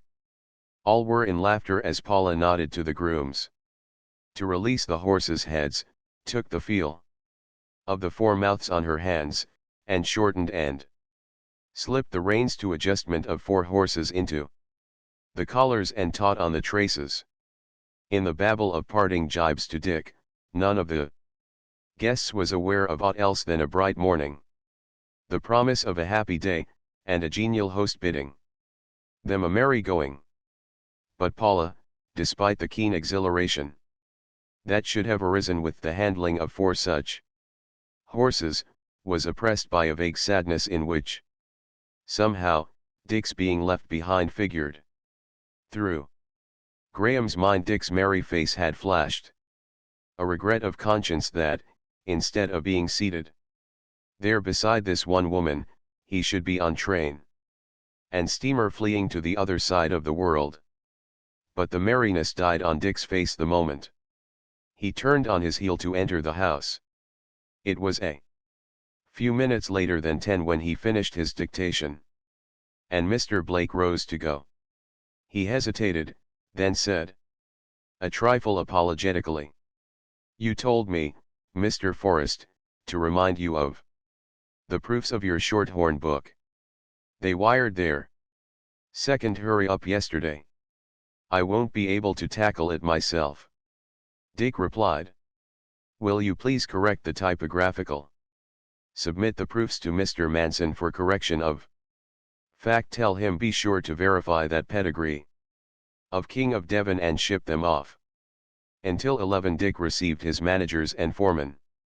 But not for a quarter of an hour after that did he get rid of his show manager, Mr. Pitts, with the tentative make-up of the catalog for the first annual stock sale on the ranch. By that time Mr. Bonbright was on hand with his sheaf of telegrams, and the lunch hour was at hand ere they were cleaned up. For the first time alone since he had seen the tally-ho off, Dick stepped out on his sleeping porch to the row of barometers and thermometers on the wall. But he had come to consult, not them, but the girl's face that laughed from the round wooden frame beneath them. "Paula, Paula," he said aloud, "are you surprising yourself and me after all these years? Are you turning madcap at sober middle age?" He put on leggings and spurs to be ready for riding after lunch, and what his thoughts had been while buckling on the gear he epitomized to the girl in the frame. "Play the game," he muttered. And then, after a pause, as he turned to go, "A free field. And no favor, and no favor. Really, if I don't go soon, I'll have to become a pensioner and join the philosophers of the Madrono Grove," Graham said laughingly to Dick.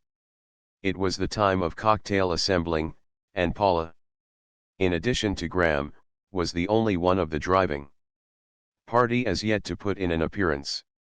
If all the philosophers together would just make one book. Dick demurred. "Good Lord, man, you've just got to complete your book here. I got you started and I've got to see you through with it." Paula's encouragement to Graham to stay on mere stereotyped, uninterested phrases was music to Dick. His heart leapt. After all, might he not be entirely mistaken? For 2 such mature, wise, middle-aged individuals as Paula and Graham any such foolishness was preposterous and unthinkable. They were not young things with their hearts on their sleeves. To the book, he toasted. He turned to Paula. "A good cocktail," he praised. "Paul, you excel yourself, and you fail to teach. Oh joy, the art. His never quite touch yours. Yes. Another, please." Chapter XXI. Graham, riding solitary through the redwood canyons among the hills that overlooked the ranch center, was getting acquainted with Salim, the 1,100-pound coal black gelding which Dick had furnished him in place of the lighter Altadena. As he rode along, learning the good nature, the roguishness, and the dependableness of the animal, Graham hummed the words of the gypsy trail and allowed them to lead his thoughts. Quite carelessly, foolishly, thinking of bucolic lovers carving their initials on forest trees, he broke a spray of laurel and another of redwood. He had to stand in the stirrups to pluck a long-stemmed, five-fingered fern with which to bind the sprays into a cross. When the padawan was fashioned, he tossed it on the trail before him and noted that Salim passed over without treading upon it. Glancing back, Graham watched it to the next turn of the trail. A good omen, was his thought, that it had not been trampled. More five-fingered ferns to be had for the reaching. More branches of redwood and laurel brushing his face. As he rode, invited him to continue the manufacture of padawans, which he dropped as he fashioned them. An hour later, at the head of the canyon, where he knew the trail over the divide was difficult and stiff, he debated his course and turned back. Salim warned him by nickering. Came an answering nicker from close at hand. The trail was wide and easy, and Graham put his mount into a foxtrot, swung a wide bend, and overtook Paula on the fawn. "Hello," he called. "Hello. Hello." She reined until he was alongside. "I was just turning back," she said. "Why did you turn back? I thought you were going over the divide to Little Grizzly." "You knew I was ahead of you?" he asked, admiring the frank, boyish way of her eyes straight gazing into his. "Why shouldn't I? I had no doubt at the second padawan. Oh, I'd forgotten about them." He laughed guiltily. "Why did you turn back?" She waited until the fawn and Salim had stepped over a fallen alder across the trail, so that she could look into Graham's eyes when she answered. "Because I did not care to follow your trail to follow anybody's trail," she quickly amended. "I turned back at the second one." He failed of a ready answer, and an awkward silence was between them. Both were aware of this awkwardness, due to the known but unspoken things. "Do you make a practice of dropping padawans?" Paula asked. "The first I ever left," he replied, with a shake of the head. "But there was such a generous supply of materials it seemed a pity, and, besides, the song was haunting me. It was haunting me this morning when I woke up," she said, this time her face straight ahead, so that she might avoid a rope of wild grapevine that hung close to her side of the trail. And Graham, gazing at her face in profile, at her crown of gold-brown hair, at her singing throat, felt the old ache at the heart, the hunger and the yearning. The nearness of her was a provocation. The sight of her, in her fawn-colored silk corduroy, tormented him with the rush of visions of that form of hers swimming. Mountain lad, swan diving through 40 feet of air. Moving down the long room in the dull blue dress of medieval fashion with the maddening knee lift of the clinging draperies. "A penny for them," she interrupted his visioning. His answer was prompt. "Praise to the Lord for one thing, you haven't once mentioned Dick. Do you so dislike him?" "Be fair," he commanded, almost sternly. "It is because I like him.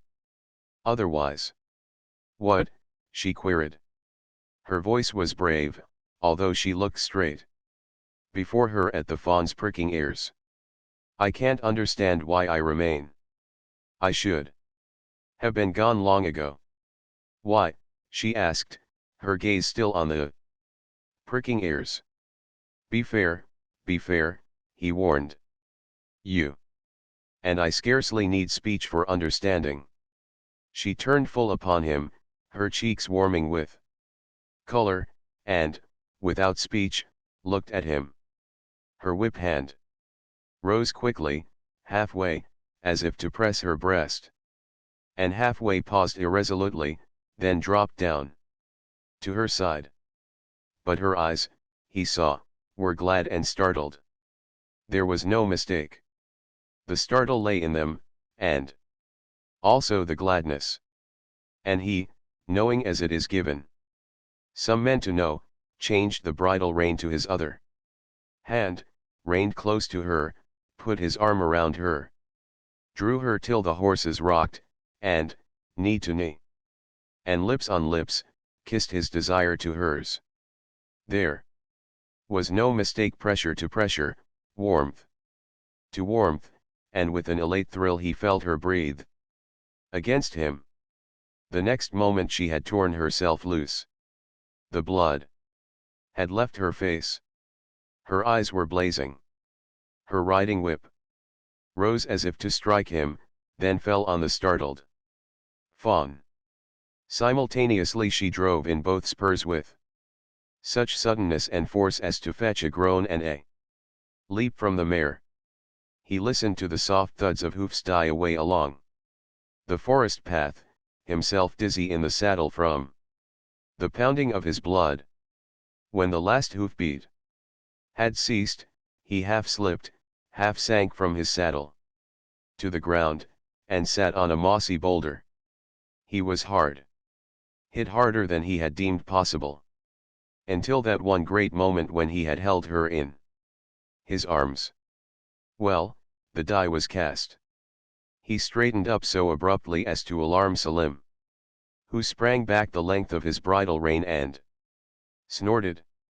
What had just occurred had been unpremeditated. It was one of those inevitable things. It had to happen. He had not planned it, although he knew, now, that had he not procrastinated his going, had he not drifted, he could have foreseen it. And now, going could not mend matters. The madness of it, the hell of it, and the joy of it, was that no longer was there any doubt. Speech beyond speech, his lips still tingling with the memory of hers, she had told him. He dwelt over that kiss, returned, his senses swimming deliciously in the sea of remembrance. He laid his hand caressingly on the knee that had touched hers, and was grateful with the humility of the true lover. Wonderful it was that so wonderful a woman should love him. This was no girl. This was a woman, knowing her own will and wisdom. And she had breathed quickly in his arms, and her lips had been live to his. He had evoked what he had given, and he had not dreamed, after the years, that he had had so much to give. He stood up, made as if to mount Selim, who nozzled his shoulder, then paused to debate. It was no longer a question of going. That was definitely settled. Dick had certain rights, true. But Paula had her rights, and did he have the right to go, after what had happened, unless she went with him? To go now was to kiss and ride away.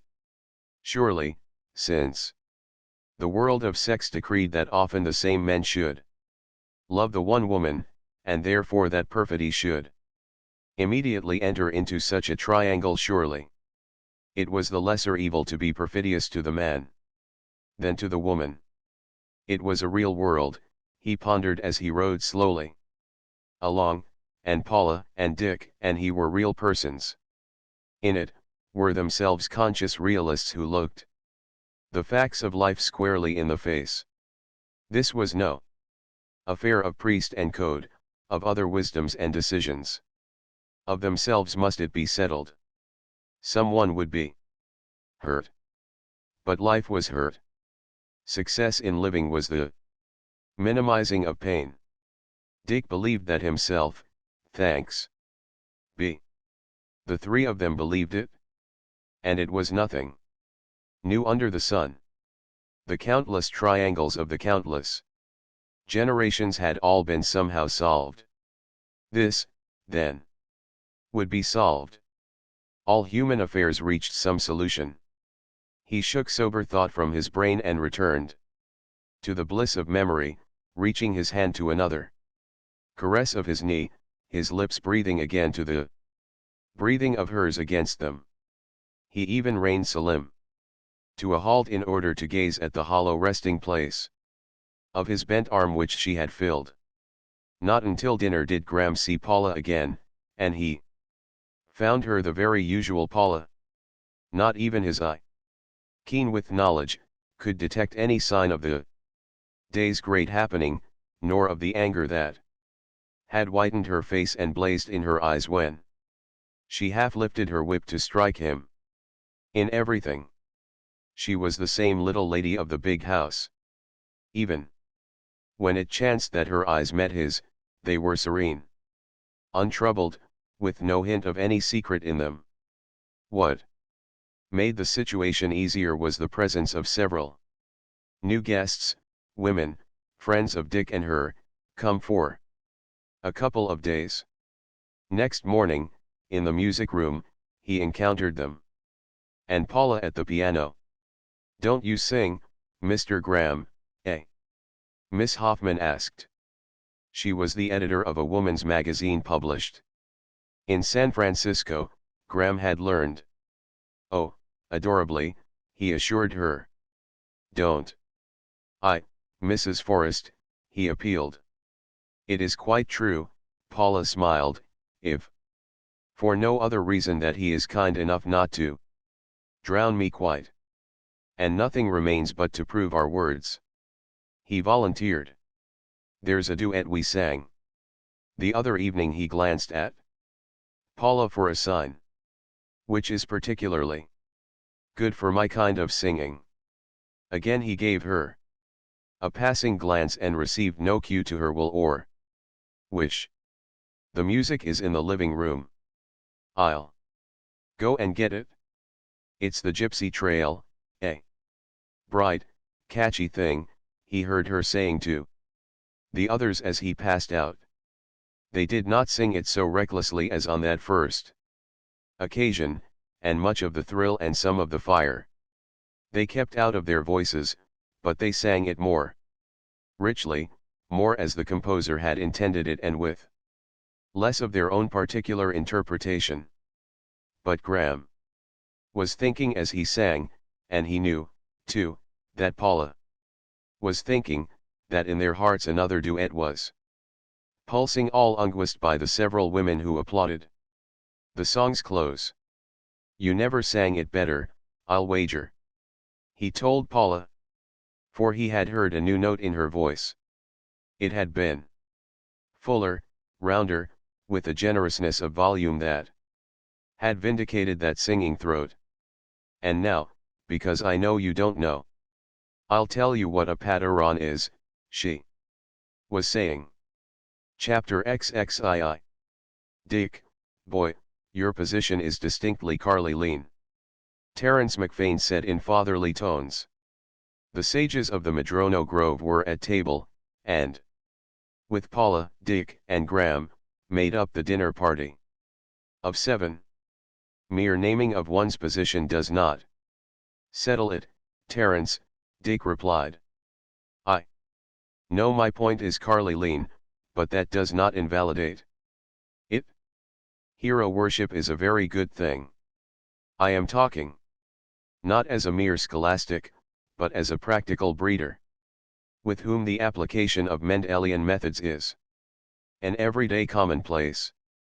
And I am to conclude," Hancock broke in, "that a Hottentot is as good as a white man." "Now the South speaks, Aaron," Dick retorted with a smile. "Prejudice, not of birth, but of early environment, is too strong for all your philosophy to shake. It is as bad as Herbert Spencer's handicap of the early influence of the Manchester school. And Spencer is on a par with the Hottentot." Dar Heil challenged. Dick shook his head. "Let me say this, Heil. I think I can make it clear. The average Hottentot, or the average Melanesian, is pretty close to being on a par with the average white man. The difference lies in that there are proportionately so many more Hottentots and Negroes who are merely average, while there is such a heavy percentage of white men who are not average, who are above average. These are what I called the pacemakers that bring up the speed of their own race average men. Note that they do not change the nature or develop the intelligence of the average men, but they give them better equipment, better facilities, enable them to travel a faster collective pace. Give an Indian a modern rifle in place of his bow and arrows and he will become a vastly more efficient game getter. The Indian hunter himself has not changed in the slightest, but his entire Indian race sported so few of the above average men, that all of them, in 10,000 generations, were unable to equip him with a rifle. Go on, Dick, develop the idea, Terence encouraged. I begin to glimpse your drive. And you'll soon have Aaron on the run with his race prejudices and silly vanities of superiority. These above average men, Dick continued. These pacemakers, are the inventors, the discoverers, the constructionists, the sporting dominants. A race that sports few such dominants is classified as a lower race, as an inferior race. It still hunts with bows and arrows. It is not equipped. Now the average white man, per se, is just as bestial, just as stupid, just as inelastic, just as stagnative, just as retrogressive as the average savage. But the average white man has a faster pace. The large number of sporting dominants in his society give him the equipment, the organization, and impose the law. What great man, what hero, and by that I mean what sporting dominant has the Hottentot race produced? The Hawaiian race produced only one Kamehameha. The Negro race in America, at the outside only two, Booker T. Washington and Du Bois, and both with white blood in them. Paula feigned a cheerful interest while the exposition went on. She did not appear bored, but to Graham's sympathetic eyes she seemed inwardly to droop. And, in an interval of tilt between Terence and Hancock, she said in a low voice to Graham, "Words, words, words, so much and so many of them. I suppose Dick is right, he so nearly always is, but I confess to my old weakness of inability to apply all these floods of words to life, to my life, I mean, to my living, to what I should do, to what I must do." Her eyes were unfalteringly fixed on his while she spoke, leaving no doubt in his mind to what she referred. "I don't know what bearing sporting dominance and race paces have on my life. They show me no right or wrong or way for my particular feed. And now that they've started, they are liable to talk the rest of the evening." "Oh, I do understand what they say," she hastily assured him, "but it doesn't mean anything to me. Words, words, words, and I want to know what to do with myself, what to do with you, what to do with Dick." But the devil of speech was in Dick Forrest's tongue, and before Graham could murmur a reply to Paula, Dick was challenging him for data on the subject from the South American tribes among which he had traveled. To look at Dick's face, it would have been unguous that he was aught but a carefree, happy arguer. Nor did Graham, nor did Paula, Dick's dozen years wife, dream that his casual, careless glances were missing no movement of a hand, no change of position on a chair, no shade of expression on their faces. "What's up?" Was Dick's secret interrogation. Paula's not herself. She's positively nervous, and all the discussion is responsible. And Graham's off color. His brain isn't working up to mark. He's thinking about something else, rather than about what he is saying.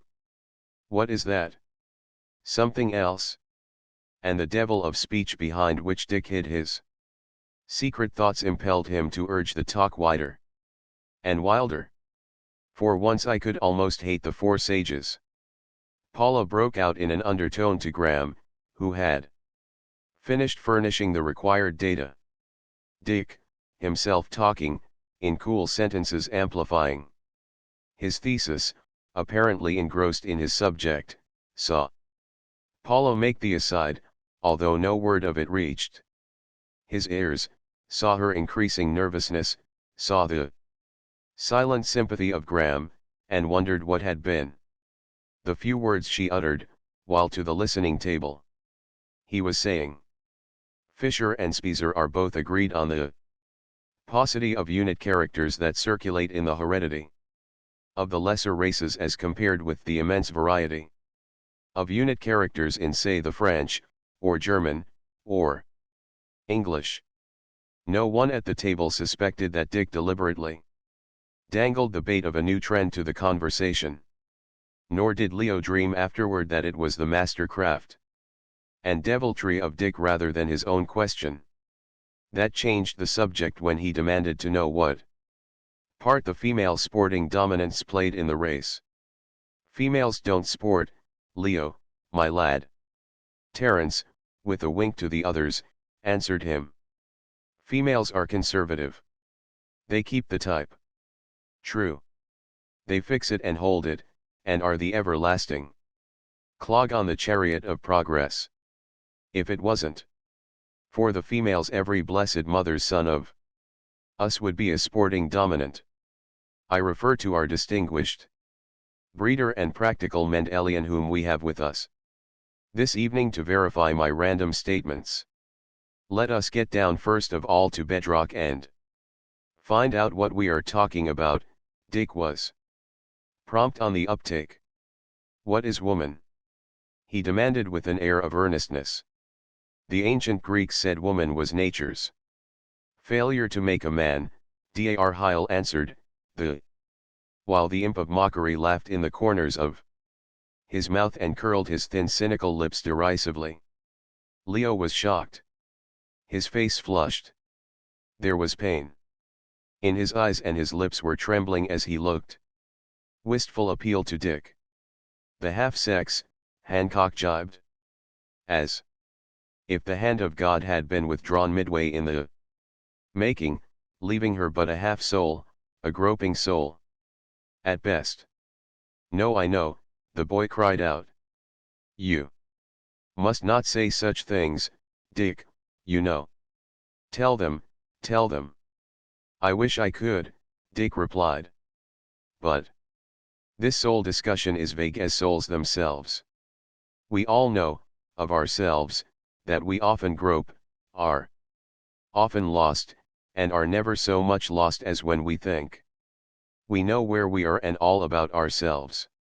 What is the personality of a lunatic but a personality a little less, or very much less, coherent than ours? What is the personality of a moron? Of an idiot?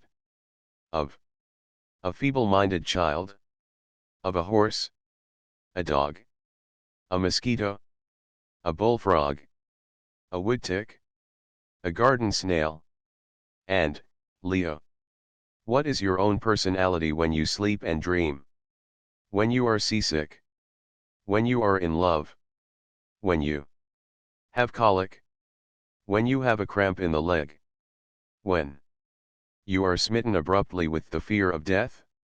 When you are angry? When you are exalted with the sense of the beauty of the world and think you think all inexpressible unutterable thoughts? I say think you think intentionally.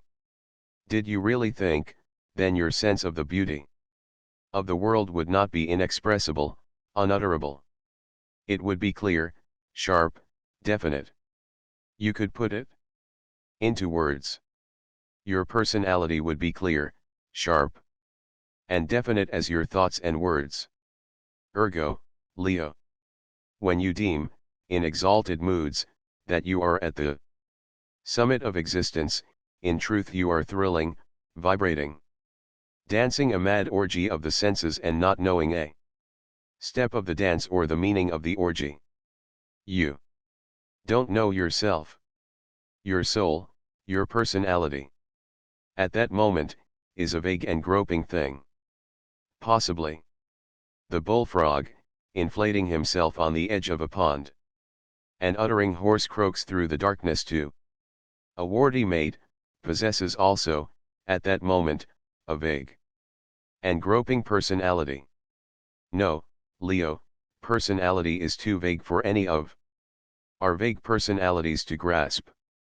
There are seeming men with the personalities of women. There are plural personalities. There are two-legged human creatures that are neither fish, flesh, nor fowl. We, as personalities, float like fog wisps through glooms and darknesses, and light flashings. It is all fog and mist, and we are all foggy and misty in the thick of the mystery. Maybe it's mystification instead of mystery man-made. Mystification, Paula said. There talks the true woman that Leo thinks is not a half-soul, Dick retorted. The point is, Leo, sex and soul are all interwoven and tangled together, and we know little of one and less of the other. But women are beautiful, the boy stammered. Oh, ho. Hancock broke in, his black eyes gleaming wickedly. So, Leo, you identify woman with beauty. The young poet's lips moved, but he could only nod. Very well, then, let us take the testimony of painting, during the last 1,000 years, as a reflex of economic conditions and political institutions. And by it see how man has molded and dogged woman into the image of his desire, and how she has permitted him. You must stop baiting, Leo, Paula interfered. And be truthful, all of you, and say what you do know or do believe. Woman is a very sacred subject, Dar. Heil enunciated solemnly. There is the Madonna, Graham suggested, stepping into the breach to Paula's aid. And the cerebral, Terence added, winning a nod of approval from Dar Heil. One at a time, Hancock said. Let us consider the Madonna worship, which was a particular woman worship in relation to the general woman worship of all women today, and to which Leo subscribes. Man is a lazy, loafing savage. He dislikes to be pestered. He likes tranquility, repose. And he finds himself, ever since man began, saddled to a restless, nervous, irritable, hysterical traveling companion, and her name is woman. She has moods, tears, vanities, angers, and moral irresponsibilities. He couldn't destroy her. He had to have her, although she was always spoiling his peace. What was he to do? Trust him to find a way, the cunning rascal, Terence interjected. He made a heavenly image of her, Hancock kept on.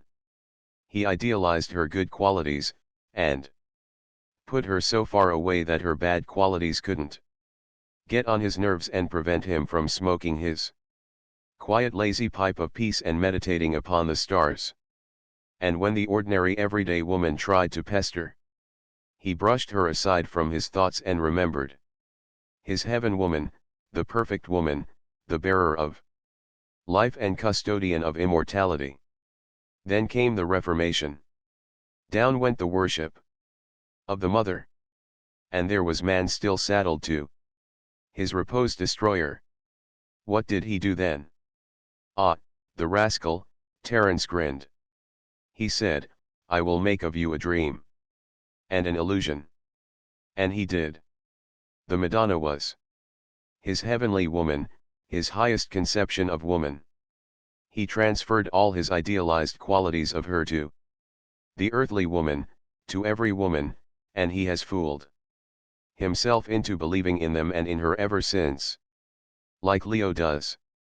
For an unmarried man you betray an amazing intimacy with the pestiferousness of woman. Dick commented. Or is it all purely theoretical? Terence began to laugh. Dick, boy, it's Laura Marhall Marins. Been just reading. He can spout her chapter and verse. And with all this talk about woman we have not yet touched the hem of her garment, Graham said, winning a grateful look from Paula and Leo. There is love, Leo breathed. No one has said one word about love. And marriage laws, and divorces, and polygamy, and monogamy, and free love, Hancock rattled off.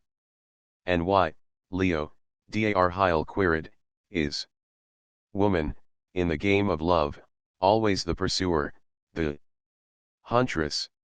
Oh, but she isn't, the boy answered quietly, with an air of superior knowledge. That is just some of your Shaw nonsense. Bravo, Leo, Paula applauded. Then Wilde was wrong when he said woman attacks by sudden and strange surrenders. Dar Heil asked. But don't you see, protested Leo. All such talk makes woman a monster, a creature of prey. As he turned to Dick, he stole a side glance at Paula and love welled in his eyes. Is she a creature of prey, Dick? No, Dick answered slowly, with a shake of head, and gentleness was in his voice for sake of what he had just seen in the boy's eyes. I cannot say that woman is a creature of prey. Nor can I say she is a creature preyed upon. Nor will I say she is a creature of unfaltering joy to man. But I will say that she is a creature of much joy to man. And of much foolishness, Hancock added. Of much fine foolishness, Dick gravely amended. Let me ask Leo something, Dar Heil said. Leo, why is it that a woman loves the man who beats her, and doesn't love the man who doesn't beat her? Leo countered. Precisely. Well, Dar, you are partly right and mostly wrong. Oh, I have learned about definitions from you fellows. You've cunningly left them out of your two propositions. Now I'll put them in for you. A man who beats a woman he loves is a low-type man. A woman who loves the man who beats her is a low-type woman. No high-type man beats the woman he loves. No high-type woman, and all. Unconsciously Leo's eyes roved to Paula, could love a man who beats her. No, Leo, Dick said, I assure you I have never beaten Paula. So you see, Dar, Leo went on with flushing cheeks, you are wrong. Paula loves Dick without being beaten. With what seemed pleased amusement beaming on his face, Dick turned to Paula as if to ask her silent approval of the lad's words, but what Dick sought was the effect of the impact of such words under the circumstances he apprehended. In Paula's eyes he thought he detected a flicker of something. He knew not what. Graham's face he found expressionless. Insofar as there was no apparent change of the expression of interest that had been there. Woman has certainly found her St. George tonight. Graham complimented. Leo, you shame me. Here I sit quietly by while you fight 3 dragons. And such dragons, Paula joined in. If they drove Ohé to drink, what will they do to you, Leo? No night of love can ever be discomfited by all the dragons in the world, Dick said. And the best of it, Leo, is in this case the dragons are more right than you think, and you are more right than they just the same. Here's a dragon that's a good dragon. Leo, lad, Terence spoke up. This dragon is going to desert his disreputable companions and come over on your side and be a Saint Terence. And this Saint Terence has a lovely question to ask you. Let this dragon roar first, Hancock interposed.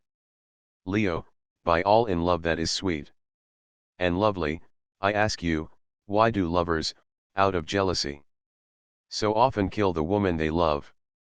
Because they are hurt, because they are insane, came the answer, and because they have been unfortunate enough to love a woman so low in type that she could be guilty of making them jealous. But, Leo, love will stray, Dick prompted. You must give a more sufficient answer. True for Dick, Terence supplemented. And it's helping you I am to the full stroke of your sword. Love will stray among the highest types, and when it does in steps the green-eyed monster. Suppose the most perfect woman you can imagine should cease to love the man who does not beat her and come to love another man who loves her and will not beat her. What then? All highest types, mind you. Now up with your sword and slash into the dragons. The first man will not kill her nor injure her in any way, Leo asserted stoutly. Because if he did he would not be the man you describe. He would not be high type, but low type. You mean, he would get out of the way? Dick asked, at the same time busying himself with a cigarette so that he might glance at no one's face. Leo nodded gravely. He would get out of the way, and he would make the way easy for her, and he would be very gentle with her. Let us bring the argument right home, Hancock said. We'll suppose you're in love with Mrs. Forrest, and Mrs. Forrest is in love with you, and you run away together in the big limousine. Oh, but I wouldn't, the boy blurted out, his cheeks burning.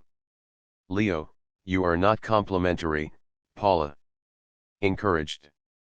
It's just supposing, Leo, Hancock urged. The boy's embarrassment was pitiful, and his voice quivered, but he turned bravely to Dick and said, that is for Dick to answer. And I'll answer, Dick said. I wouldn't kill Paula.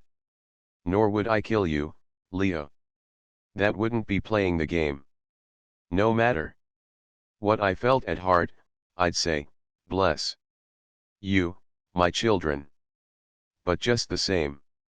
He paused, and the laughter signals in the corners of his eyes advertised a whimsy-eyed say to myself that Leo was making a sad mistake. You see, he doesn't know Paula. She would be for interrupting his meditations on the stars. Terence smiled. Never, never, Leo, I promise you, Paula exclaimed. There do you belie yourself, Mrs. Forrest. Terence assured her. In the first place, you couldn't help doing it. Besides, it'd be your bounden duty to do it. And, finally, if I may say so, as somewhat of an authority, when I was a mad young lover of a man, with my heart full of a woman and my eyes full of the stars, 'twas ever the dearest delight to be loved away from them by the woman out of my heart. Terence, if you keep on saying such lovely things, cried Paula, I'll run away with both you and Leo in the limousine. Hurry the day, said Terence gallantly. But leave space among your fripperies for a few books on the stars that Leo and I may be studying in odd moments. The combat ebbed away from Leo, and Dar Heil and Hancock beset Dick. What do you mean by playing the game? Dar Heil asked.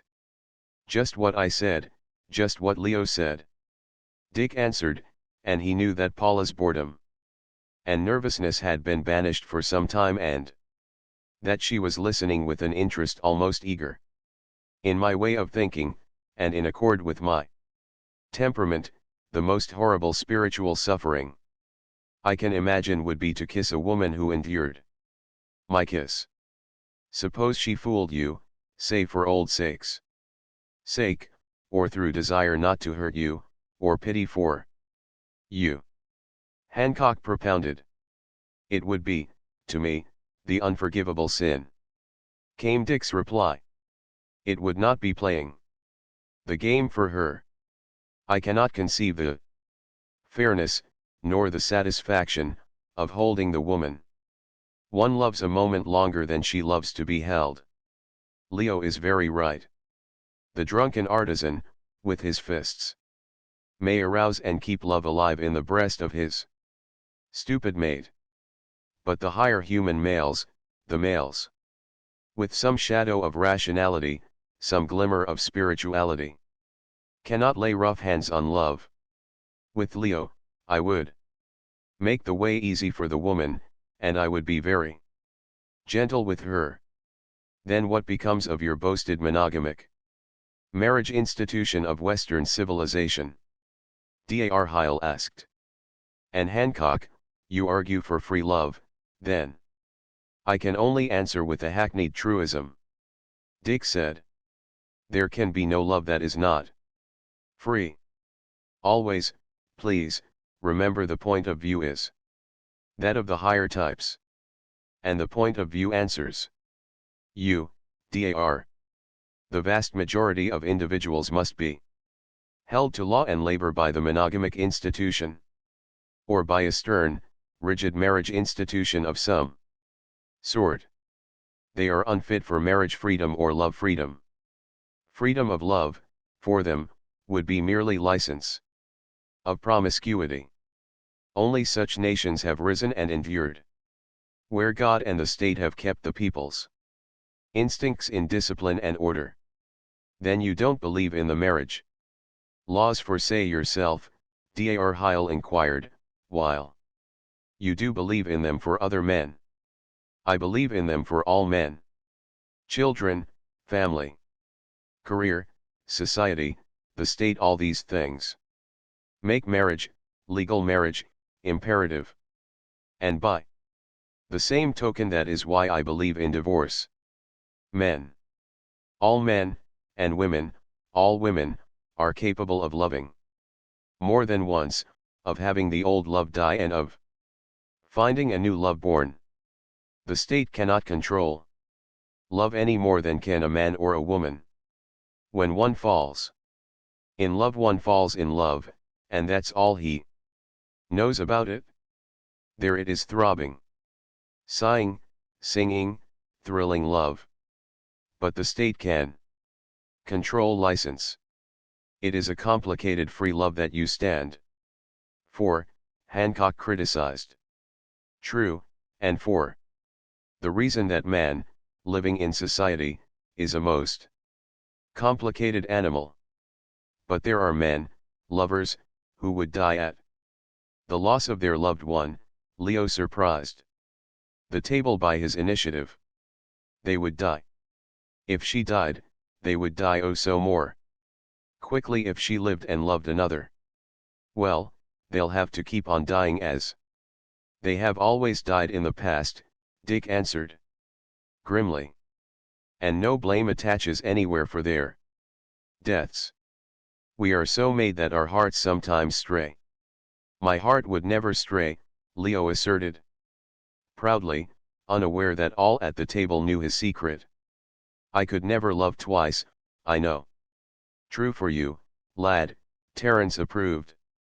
The voice of all true lovers is in your throat.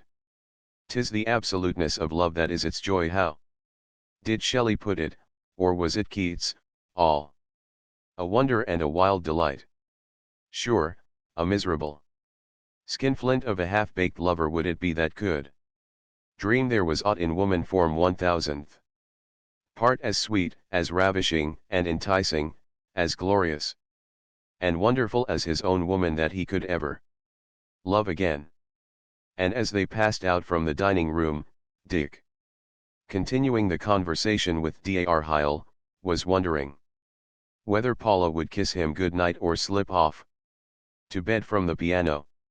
And Paula, talking to Leo about his latest sonnet which he had shown her, was wondering if she could kiss Dick, and was suddenly greatly desirous to kiss him, she knew not why. Chapter XXIII. There was little talk that same evening after dinner. Paula, singing at the piano, disconcerted Terence. In the midst of an apostrophe on love, he quit a phrase midmost to listen to the something new he heard in her voice, then slid noiselessly across the room to join Leo at full length on the bearskin. Dar Heil and Hancock likewise abandoned the discussion, each isolating himself in a capacious chair. Graham, seeming least attracted, browsed in a current magazine, but Dick observed that he quickly ceased turning the pages. Nor did Dick fail to catch the new note in Paula's voice and to endeavor to sense its meaning. When she finished the song, the three sages strove to tell her all at the same time that for once she had forgotten herself and sung out as they had always claimed she could. Leo lay without movement or speech, his chin on his two hands, his face transfigured. "It's all this talk on love," Paula laughed, "and all the lovely thoughts Leo and Terence and Dick have put into my head." Terence shook his long mop of iron gray hair. "Into your heart you'd be meaning," he corrected. "'Tis the very heart and throat of love that are yours this night. And for the first time, dear lady, have I heard the full fair volume that is yours. Never again plaint that your voice is thin. Thick it is, and round it is, as a great rope, a great golden rope for the mooring of argosies in the harbors of the Happy Isles.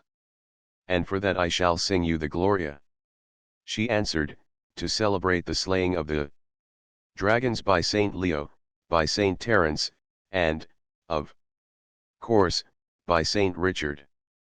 Dick, missing nothing of the talk, saved himself from speech by crossing to the concealed sideboard and mixing for himself a scotch and soda. While Paula sang the Gloria, he sat on one of the couches, sipping his drink and remembering keenly. Once before he had heard her sing like that in Paris, during their swift courtship, and directly afterward, during their honeymoon on the All-Away. A little later, using his empty glass in silent invitation to Graham, he mixed highballs for both of them, and when Graham had finished his, suggested to Paula that she and Graham sing the Gypsy Trail. She shook her head and began Das Krautvergessenheit. She was not a true woman, she was a terrible woman. The song's close wrung from Leo. And he was a true lover. She broke his heart. But still he loved her. He cannot love again because he cannot forget his love for her. And now, Red Cloud, the song of the acorn, Paula said, smiling over to her husband. Put down your glass, and be good, and plant the acorns.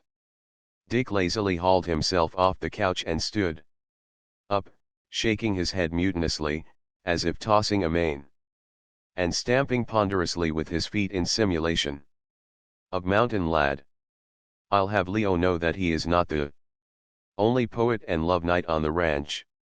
Listen to Mountain Lad's song, all wonder and wild delight. Terence, and more. Mountain Lad doesn't moon about the loved one. He doesn't moon at all.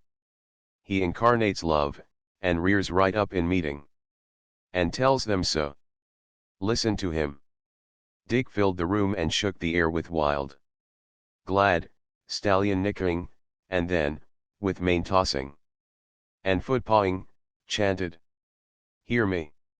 I am Eros. I stamp upon the hills. I fill the wide valleys. The Marais hear me, and startle. In quiet pastures, for they know me. The land is filled with fatness, and the sap is in the trees. It is the spring. The spring is mine. I am monarch of my kingdom. Of the spring. The Marais remember my voice. They knew me aforetimes through their mothers before them. Hear me. I am Eros. I stamp upon the hills, and the wide valleys are my heralds, echoing the sound of my approach. It was the first time the sages of the Madrono Grove had heard Dick's song, and they were loud in applause. Hancock took it for a fresh start in the discussion, and was beginning to elaborate a biologic Bergsonian definition of love, when he was stopped by Terence, who had noticed the pain that swept across Leo's face. "Go on, please, dear lady," Terence begged. "And sing of love, only of love, for it is my experience that I meditate best upon the stars to the accompaniment of a woman's voice." A little later, Ojoy, entering the room, waited till Paula finished a song, then moved noiselessly to Graham and handed him a telegram. Dick scowled at the interruption. "Very important, I think," the Chinese explained to him. "Who took it?" Dick demanded. "Me, I took it," was the answer. "Night clerk at El Dorado call on telephone. He say important. I take it?" "It is, fairly so," Graham spoke up, having finished reading the message. "Can I get a train out tonight for San Francisco, Dick?" "Ojoy, come back a moment," Dick called, looking at his watch. "What train for San Francisco?" "Stops at El Dorado. 11:10, came the instant information. "Plenty time." "Not too much. I call chauffeur." Dick nodded. "You really must jump out tonight, he asked Graham. "Really? It is quite important. Will I have time to pack?" Dick gave a confirmatory nod to Ojoy, and said to Graham, "Just time to throw the needful into a grip." He turned to Ojoy. "Is Oh My up yet?" "Yes sir." "Send him to Mr. Graham's room to help. And let me know as soon as the machine is ready." "No limousine. Tell Saunders to take the racer. One fine big strapping man, that, Terence commented, after Graham had left the room.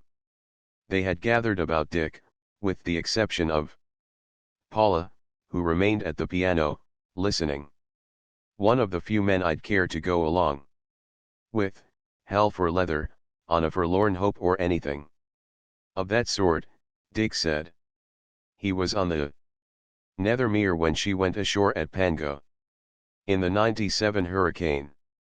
Pango is just a strip of sand, 12 feet above high water mark, a lot of coconuts, and uninhabited. 40 women among the passengers, English officers' wives and such. Graham had a bad arm, big as a leg snake. Bite. It was a thundering sea. Boats couldn't live. They smashed 2 and lost both crews. 4 sailors volunteered in succession to carry a light line ashore. And each man, in turn, dead at the end of it, was hauled back on board. While they were untying the last one, Graham, with an arm like a leg, stripped for it and went to it. And he did it, although the pounding he got on the sand broke his bad arm and staved in 3 ribs. But he made the line fast before he quit. In order to haul the hawser ashore, 6 more volunteered to go in on Evans' line to the beach. 4 of them arrived. And only 1 woman of the 40 was lost. She died of heart disease and fright. I asked him about it once. he was as bad as an Englishman. All I could get out of the beggar was that the recovery was uneventful. Thought that the salt water, the exercise, and the breaking of the bone had served as counterirritants and done the arm good. O'Joy and Graham entered the room from opposite ends. Dick saw that Graham's first questing glance was for Paula. "All ready, sir," O'Joy announced. Dick prepared to accompany his guest outside to the car, but Paula evidenced her intention of remaining in the house. Graham started over to her to murmur perfunctory regrets and goodbye. And she, warm with what Dick had just told of him, pleasured at the goodly sight of him, dwelling with her eyes on the light, high poise of head, the careless, sun-sanded hair, and the lightness, almost debonaireness, of his carriage despite his weight of body and breadth of shoulders. As he drew near to her, she centered her gaze on the long grey eyes whose hint of drooping lids hinted of boyish sullenness. She waited for the expression of sullenness to vanish as the eyes lighted with the smile she had come to know so well. What he said was ordinary enough, as were her regrets. But in his eyes, as he held her hand a moment, was the significance which she had unconsciously expected, and to which she replied with her own eyes. The same significance was in the pressure of the momentary hand clasp. All unpremeditated, she responded to that quick pressure. As he had said, there was little need for speech between them. As their hands fell apart, she glanced swiftly at Dick, for she had learned much, in their dozen years together, of his flashes of observance, and had come to stand in awe of his almost uncanny powers of guessing facts from nuances, and of linking nuances into conclusions, often startling in their thoroughness and correctness. But Dick, his shoulder toward her, laughing over some quip of Hancock, was just turning his laughter-crinkled eyes toward her as he started to accompany Graham. No, was her thought, surely Dick had seen nothing of the secret little that had been exchanged between them. It had been very little, very quick, a light in the eyes, a muscular quiver of the fingers, and no lingering. How could Dick have seen or sensed? Their eyes had certainly been hidden from Dick, likewise their clasped hands, for Graham's back had been toward him. Just the same, she wished she had not made that swift glance at Dick. She was conscious of a feeling of guilt, and the thought of it hurt her as she watched the two big men, of a size and blondness, go down the room side by side. Of what had she been guilty? She asked herself. Why should she have anything to hide? Yet she was honest enough to face the fact and accept, without quibble, that she had something to hide. And her cheeks burned at the thought that she was being drifted into deception. "I won't be but a couple of days," Graham was saying as he shook hands with Dick at the car. Dick saw the square, straight look of his eyes, and recognized the firmness and heartiness of his gripping hand.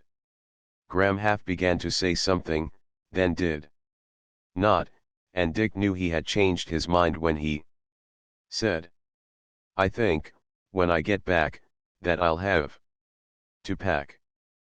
"But the book," Dick protested, inwardly cursing himself for the leap of joy which had been his at the other's words. "That's just why," Graham answered. "I've got to get it finished. It doesn't seem I can work like you do. The ranch is too alluring. I can't get down to the book. I sit over it and sit over it, but the confounded meadowlarks keep echoing in my ears, and I begin to see the fields and the redwood canyons, and Salim. And after I waste an hour, I give up and ring for Salim. And if it isn't that, it's any one of 1,000 other enchantments. He put his foot on the running board of the pulsing car and said, "Well, so long, old man. Come back and make a stab at it," urged Dick. "If necessary, we'll frame up a respectable daily grind, and I'll lock you in every morning until you've done it. And if you don't do your work all day you'll stay locked in. I'll make you work, God. Cigarettes, matches. Right-o. Let her go, Saunders," Dick ordered the chauffeur, and the car seemed to leap out into the darkness from the brilliantly lighted Port Cochera. Back in the house, Dick found Paula playing to the Madrono Sages, and ensconced himself on the couch to wait and wonder if she would kiss him good night.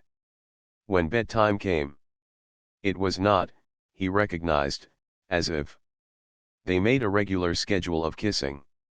It had never been like that. Often and often he did not see her until midday, and then in the presence of guests.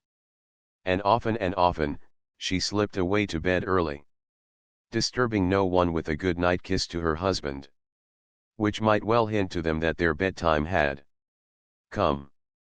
No, Dick concluded, whether or not she kissed him on this particular night it would be equally without significance. But still he wondered. She played on and sang on interminably, until at last he fell asleep. When he awoke he was alone in the room. Paula and the Sages had gone out quietly. He looked at his watch. It marked 1 o'clock. She had played unusually late, he knew, for he knew she had just gone. It was the cessation of music and movement that had awakened him. And still he wondered. Often he napped there to her playing, and always, when she had finished, she kissed him awake and sent him to bed. But this night she had not. Perhaps, after all, she was coming back. He lay and drowsed and waited. The next time he looked at his watch, it was 2 o'clock. She had not come back. He turned off the lights, and as he crossed the house, pressed off the hall lights as he went, while the many unimportant little nothings, almost of themselves, ranged themselves into an ordered text of doubt and conjecture that he could not refrain from reading. On his sleeping porch, glancing at his barometers and thermometers, her laughing face in the round frame caught his eyes, and, standing before it, even bending closer to it, he studied her long. "Oh, well," he muttered, as he drew up the bed covers, propped the pillows behind him and reached for a stack of proof sheets. "Whatever it is, I'll have to play it." He looked sidewise at her picture. "But, oh, little woman, I wish you wouldn't," was the sighed good night. Chapter XXIV. As luck would have it, beyond chance guests for lunch or dinner, the big house was empty.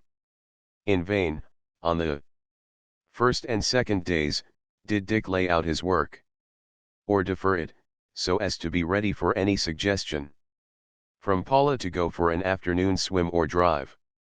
He noted that she managed always to avoid the possibility of being kissed. From her sleeping porch she called good night to him across the wide patio. In the morning, he prepared himself for her 11 o'clock greeting. Mr. Agar and Mr. Pitts, with important matters concerning the forthcoming ranch sale of stock still unsettled. Dick promptly cleared out at the stroke of 11. Up she was, he knew, for he had heard her singing. As he waited, seated at his desk, for once he was idle. A tray of letters before him continued to need his signature.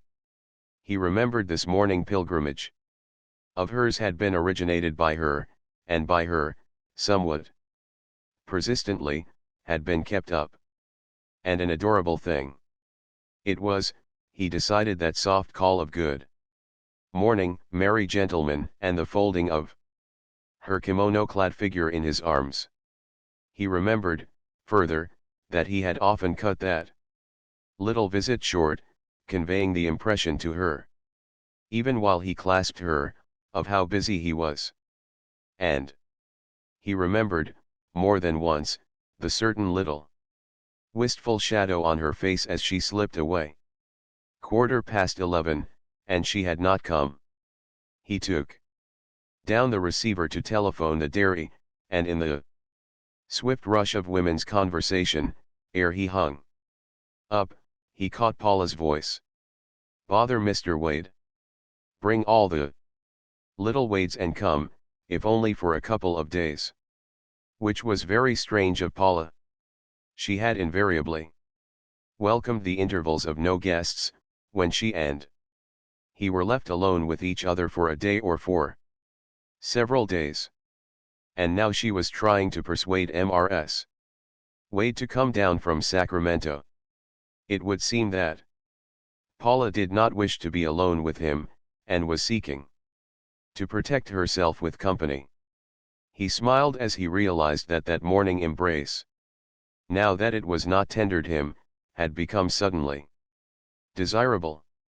The thought came to him of taking her away with him on one of their travel jaunts. That would solve the problem, perhaps. And he would hold her very close to him and draw her closer. Why not an Alaskan hunting trip?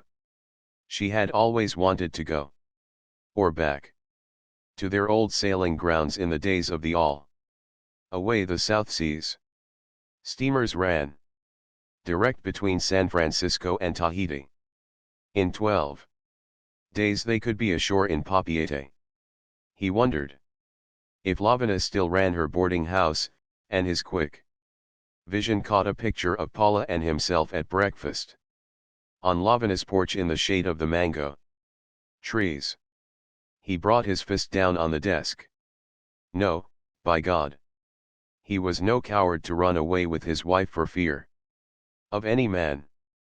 And would it be fair to her to take her away, possibly from where her desire lay? True, he did not know where her desire lay, nor how far it had gone. Between her and Graham, might it not be a spring madness with her that would vanish with the spring? Unfortunately, he decided, in the dozen years of their marriage she had never evidenced any predisposition toward spring madness. She had never given his heart a moment's doubt. Herself tremendously attractive to men, seeing much of them, receiving their admiration and even court, she had remained always her equable and serene self, Dick Forrest's wife. "Good morning, merry gentlemen."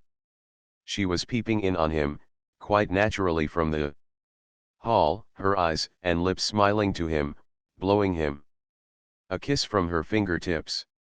"And good morning, my little haughty moon," he called back, himself equally his natural self. And now she would come in, he thought, and he would fold her in his arms, and put her to the test of the kiss.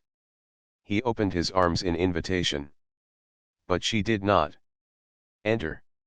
Instead, she startled, with one hand gathered her kimono at her breast, with the other picked up the trailing skirt as if for flight, at the same time looking apprehensively down the hall.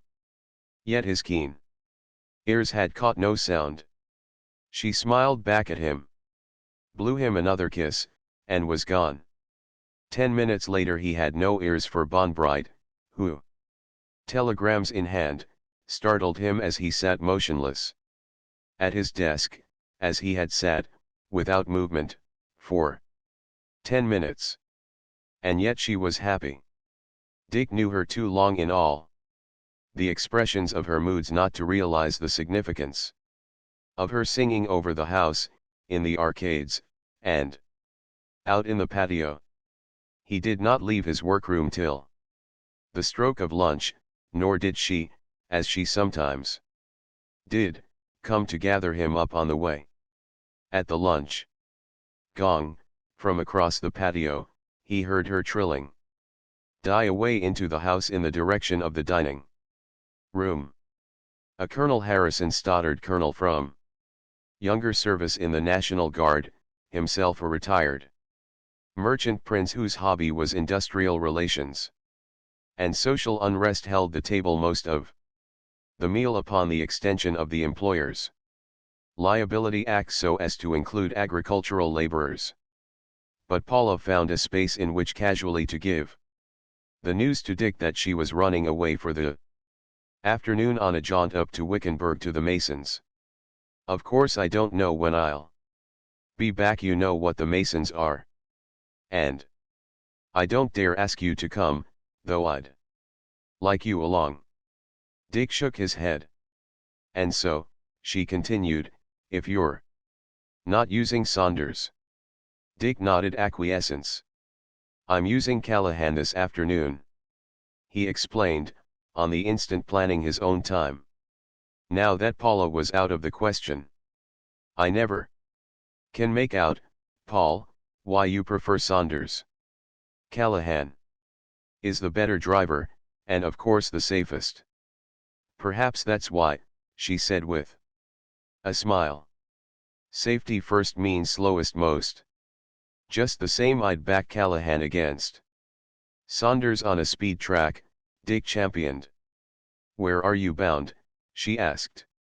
Oh, to show Colonel Stoddard my one-man and no horse farm, you know, the automatically cultivated 10-acre stunt I've been frivoling with.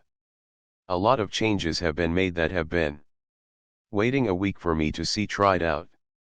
I've been too busy. And after that, I'm going to take him over the colony. What do you think? 5 additions the last week. I thought the membership was full, Paula said. It was, and still is, Dick beamed. But these are babies. And the least hopeful of the families had the rashness to have twins. A lot of wiseacres are shaking their heads over that experiment of yours, and I make free to say that I am merely holding my judgment. You've got to show me by bookkeeping. Colonel Stoddard was saying, immensely pleased at the invitation to be shown over in person. Dick scarcely heard him, such was the rush of other thoughts. Paula had not mentioned whether Mrs. Wade and the little Wades were coming, much less mentioned that she had invited them.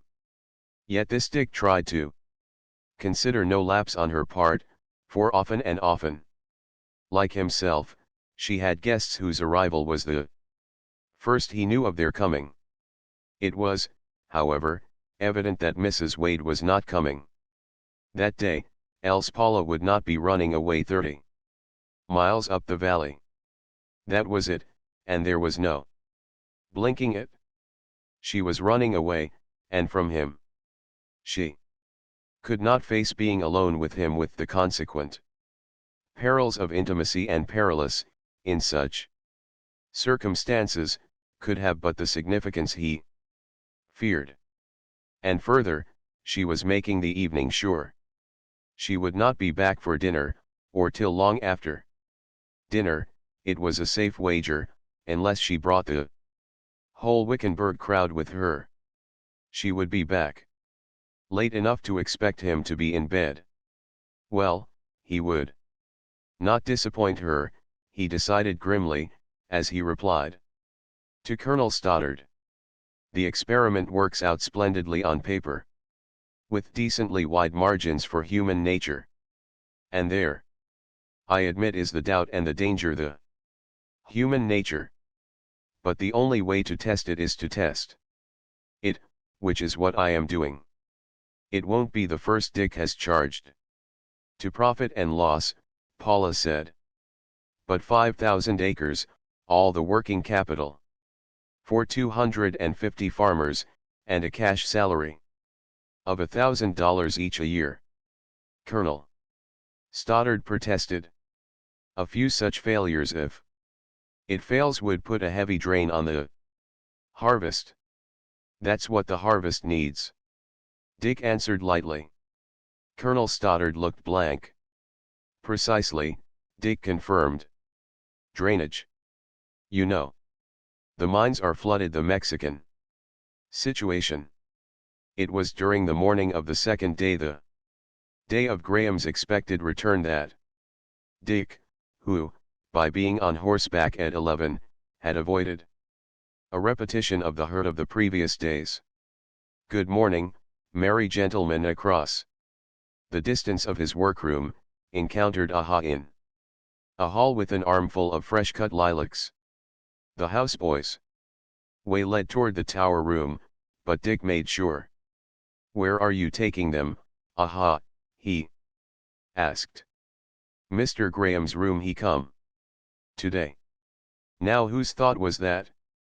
Dick pondered. Aha's, oh. Joy's or Paula's? He remembered having heard Graham more than once express his fancy for their lilacs. He deflected his course from the library and strolled out through the flowers near the tower room. Through the open windows of it came Paula's happy humming. Dick pressed his lower lip with tight quickness between his teeth and strolled on. Some great, as well as many admirable, men and women had occupied that room, and for them Paula had never supervised the flower arrangement. Dick meditated. Ojoy, himself a master of flowers, usually attended to that, or had his house staff ably drilled to do it.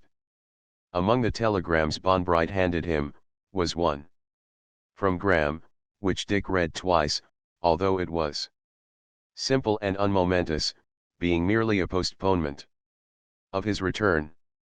Contrary to custom, Dick did not wait for the second lunch gong.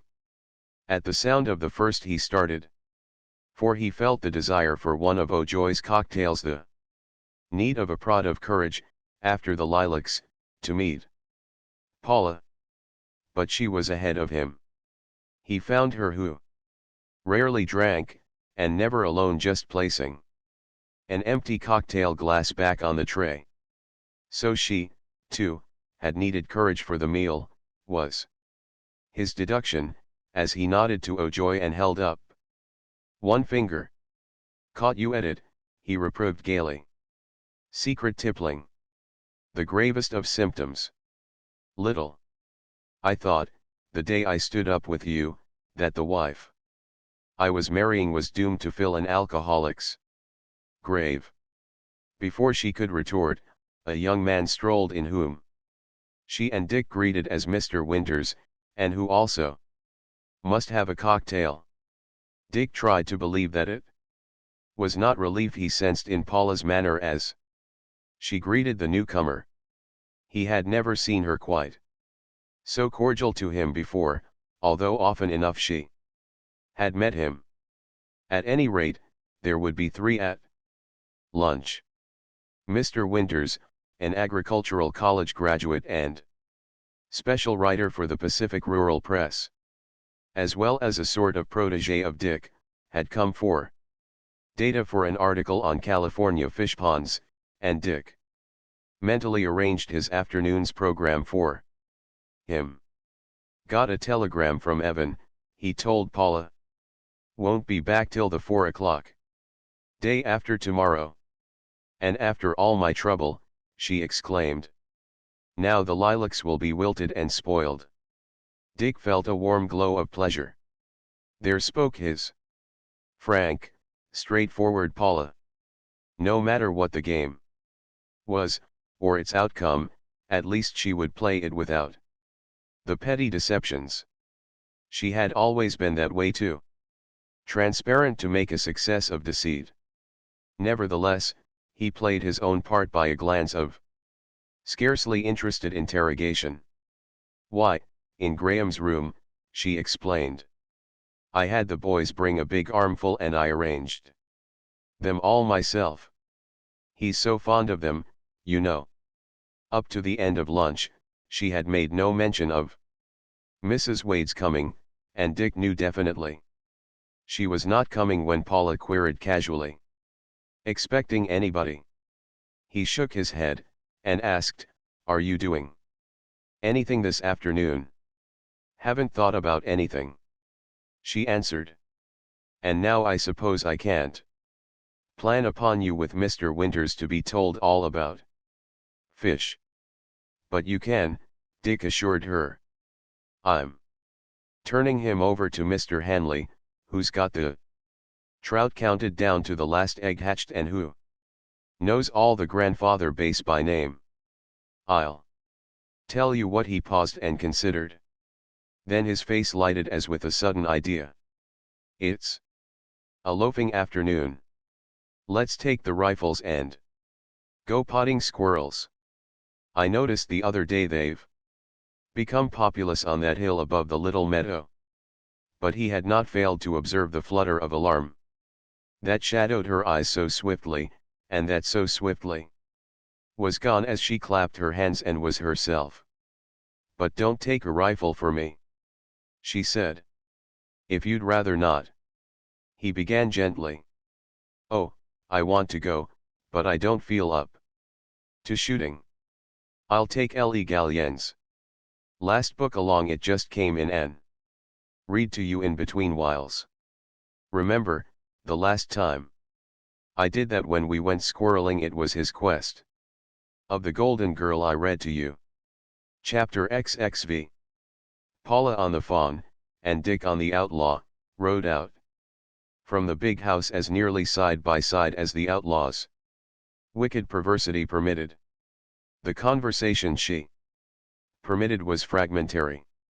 With tiny ears laid back and teeth exposed, she would attempt to evade Dick's restraint of rein and spur and win to a bite of Paula's leg or the fawn's sleek flank, and with every defeat the pink flushed and faded in the whites of her eyes. Her restless head tossing and pitching attempts to rear, thwarted by the martingale, never ceased. Save when she pranced and sidled and tried to whirl.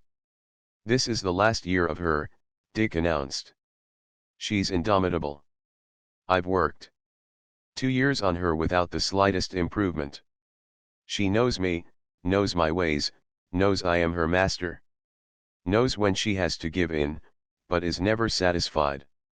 She nourishes the perennial hope that sometime she'll catch me napping, and for fear she'll miss that time she never lets any time go by.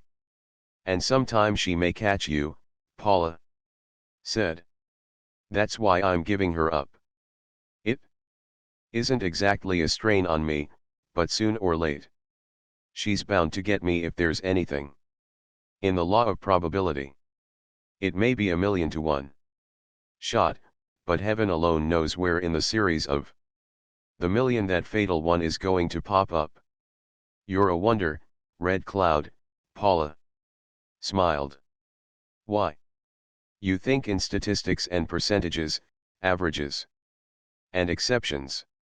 I wonder, when we first met, what particular formula you measured me up by." "I'll be darned if I did," he laughed back. "There was where all signs failed. I didn't have a statistic that applied to you. I merely acknowledged to myself that here was the most wonderful female woman ever born with 2 good legs, and I knew that I wanted her more than I had ever wanted anything. I just had to have her. And got her," Paula completed for him. "But since, Red Cloud, since surely you've accumulated enough statistics on me." "A few, quite a few," he admitted. "But I hope never to get the last one." He broke off at sound of the unmistakable nicker of Mountain Lad. The stallion appeared, the cowboy on his back, and Dick gazed for a moment at the perfect action of the beast's great swinging trot. "We've got to get out of this," he warned, as Mountain Lad, at sight of them, broke into a gallop. Together they pricked their mares, whirled them about and fled, while from behind they heard the soothing woes of the rider, the thuds of the heavy hoofs on the roadway, and a wild imperative neigh. The outlaw answered, and the fawn was but a moment behind her. From the commotion they knew mountain lad was getting tempestuous. Leaning to the curve, they swept into a crossroad, and in 50 paces pulled up, where they waited till the danger was past. He's never really injured anybody yet, Paula said, as they started back. Except when he casually stepped on Cowley's toes. You remember he was laid up in bed for a month. Dick reminded her, straightening out the outlaw from a sidle and with a flicker of glance catching the strange look with which Paula was regarding him. There was question in it, he could see, and love in it, and fear, yes, almost fear, or at least apprehension that bordered on dismay, but, most of all, a seeking, a searching, a questioning. Not entirely ungermane to her mood, was his thought, had been that remark of his thinking in statistics. But he made that he had not seen, whipping out his pad, and, with an interested glance at a culvert they were passing, making a note. They missed it, he said. It should have been repaired a month ago. What has become of all those Nevada Mustangs? Paula inquired.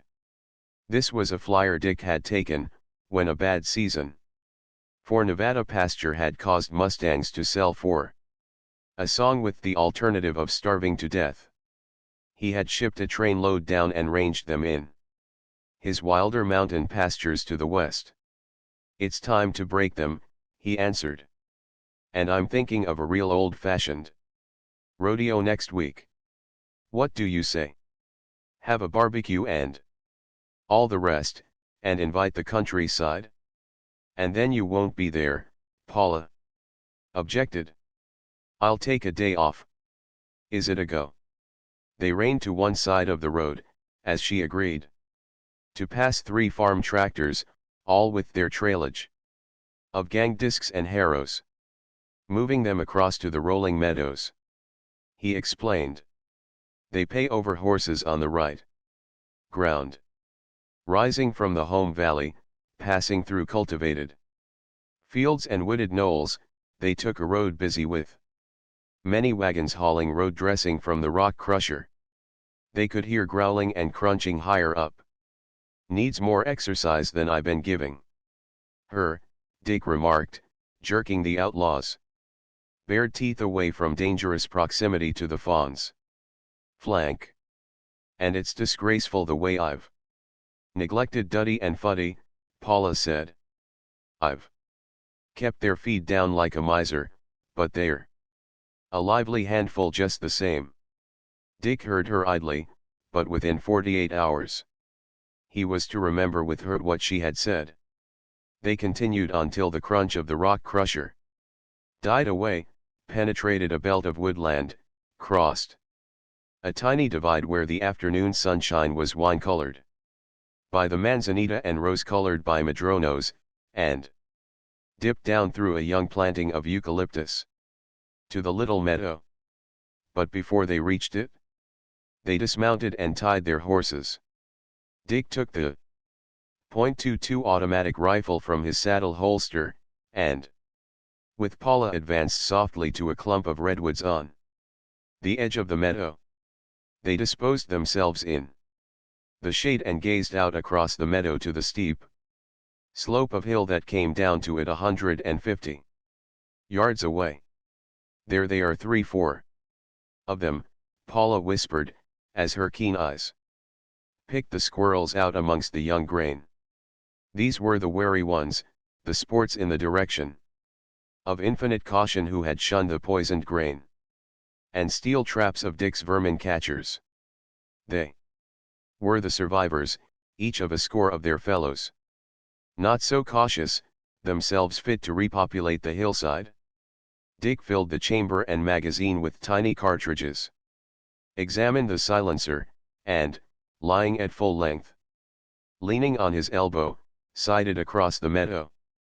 There was no sound of explosion when he fired, only the click of the mechanism as the bullet was sped, the empty cartridge ejected, a fresh cartridge flipped into the chamber, and the trigger recocked. A big, dun-colored squirrel leaped in the air, fell over, and disappeared in the grain. Dick waited, his eye along the rifle and directed toward several holes, around which the dry earth showed widely as evidence of the grain which had been destroyed. When the wounded squirrel appeared, scrambling across the exposed ground to safety, the rifle clicked again and he rolled over on his side and lay still. At the first click, every squirrel but the stricken one had made into its burrow. Remained nothing to do but wait for their curiosity to master caution. This was the interval Dick had looked forward to. As he lay and scanned the hillside for curious heads to appear, he wondered if Paula would have something to say to him. In trouble she was, but would she keep this trouble to herself? It had never been her way. Always, soon or late, she brought her troubles to him. But, then, he reflected, she had never had a trouble of this nature before. It was just the one thing that she would be least prone to discuss with him. On the other hand, he reasoned, there was her everlasting frankness. He had marveled at it, and joyed in it. All their years together. Was it to fail her now? So he lay and pondered. She did not speak. She was not restless. He could hear no movement. When he glanced to the side at her, he saw her lying on her back, eyes closed, arms outstretched, as if tired. A small head, the color of the dry soil of its home, peeped from a hole. Dick waited long minutes, until, assured that no danger lurked, the owner of the head stood full up on its hind legs to seek the cause of the previous click that had startled it. Again the rifle clicked. "Did you get him?" Paula queried, without opening her eyes. "Yeah, and a fat one," Dick answered. "I stopped a line of generations right there." An hour passed. The afternoon sun beat down but was not uncomfortable in the shade. A gentle breeze fanned the young grain into lazy wavelets at times, and stirred the redwood boughs above them. Dick added a third squirrel to the score. Paula's book lay beside her, but she had not offered to read. Anything the matter, he finally nerved himself to ask. "No, headache, a beastly little neuralgic. Hurt across the eyes, that's all." "Too much embroidery," he teased. "Not guilty," was her reply. All was natural enough in all seeming, but Dick, as he permitted an unusually big squirrel to leave its burrow and crawl a score of feet across the bare earth toward the grain, thought to himself, "No, there will be no talk between us this day. Nor will we nestle and kiss lying here in the grass." His victim was now at the edge of the grain. He pulled trigger. The creature fell over, lay still a moment, then ran in quick awkward fashion toward its hole. Click, click, click, went the mechanism. Puffs of dust leaped from the earth close about the fleeing squirrel, showing the closeness of the misses. Dick fired as rapidly as he could twitch his forefinger on the trigger, so that it was as if he played a stream of lead from a hose. He had nearly finished refilling the magazine when Paula spoke. "My, what a fusillade! Get him." "Yeah, grandfather of all squirrels, a mighty grain eater and destroyer of sustenance for young calves. But 9 long smokeless cartridges on one squirrel doesn't pay. I'll have to do better." The sun dropped lower. The breeze died out.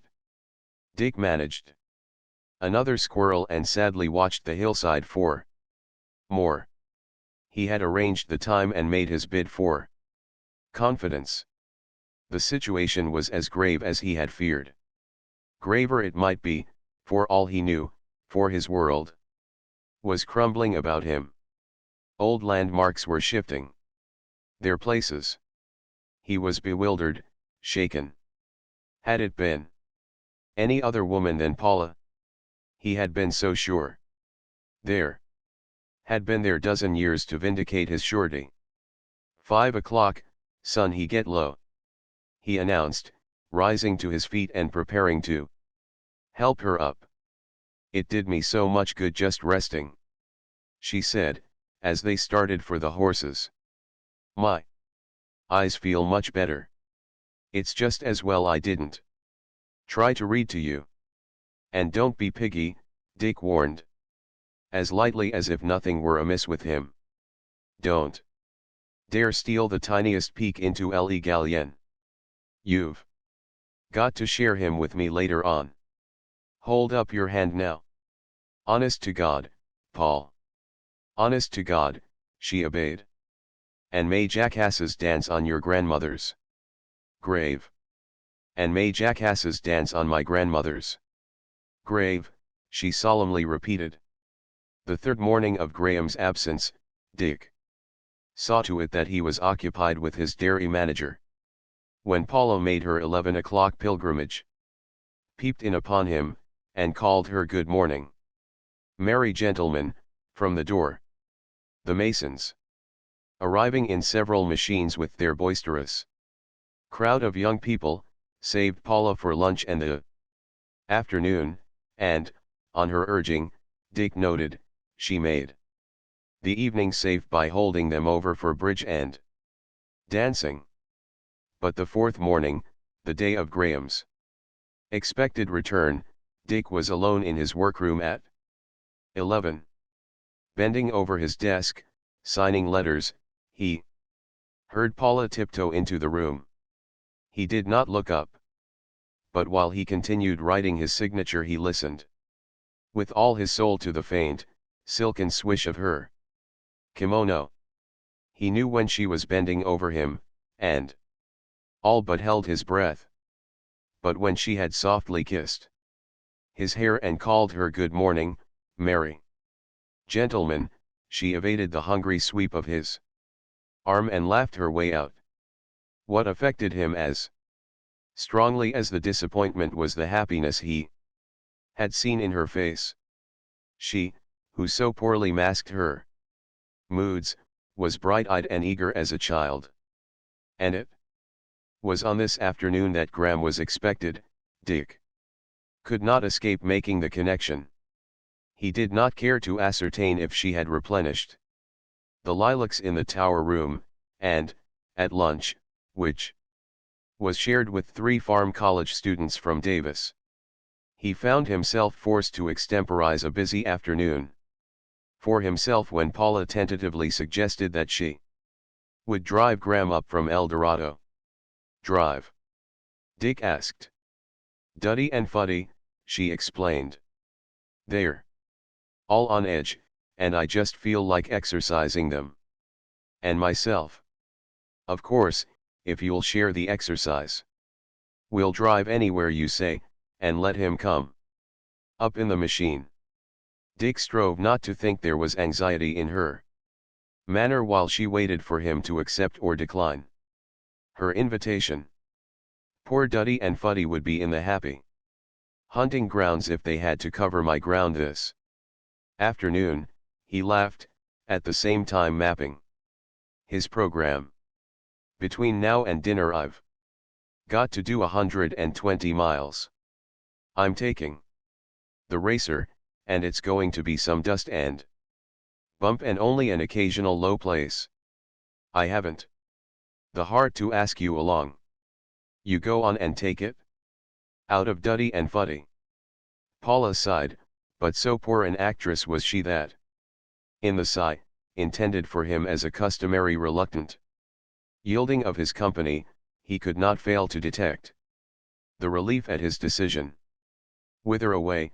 she asked brightly, and again he noticed the color in her face, the happiness, and the brilliance of her eyes. "Oh, I'm shooting away down the river. To the dredging work Carlson insists I must advise him, and then up into Sacramento.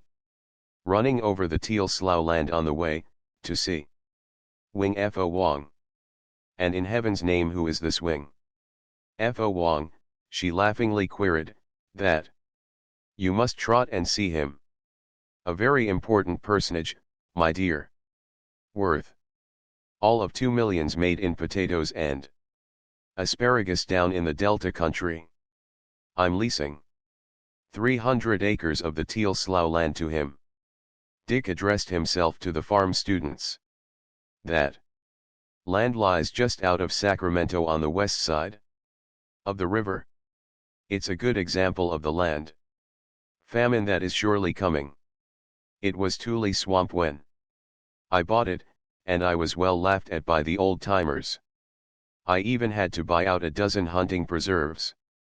It averaged me $18 an acre, and not so many years ago either. You know the Tule swamps.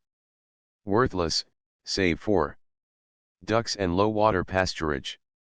It cost over $300 an acre to dredge and drain and to pay my quota of the river reclamation work.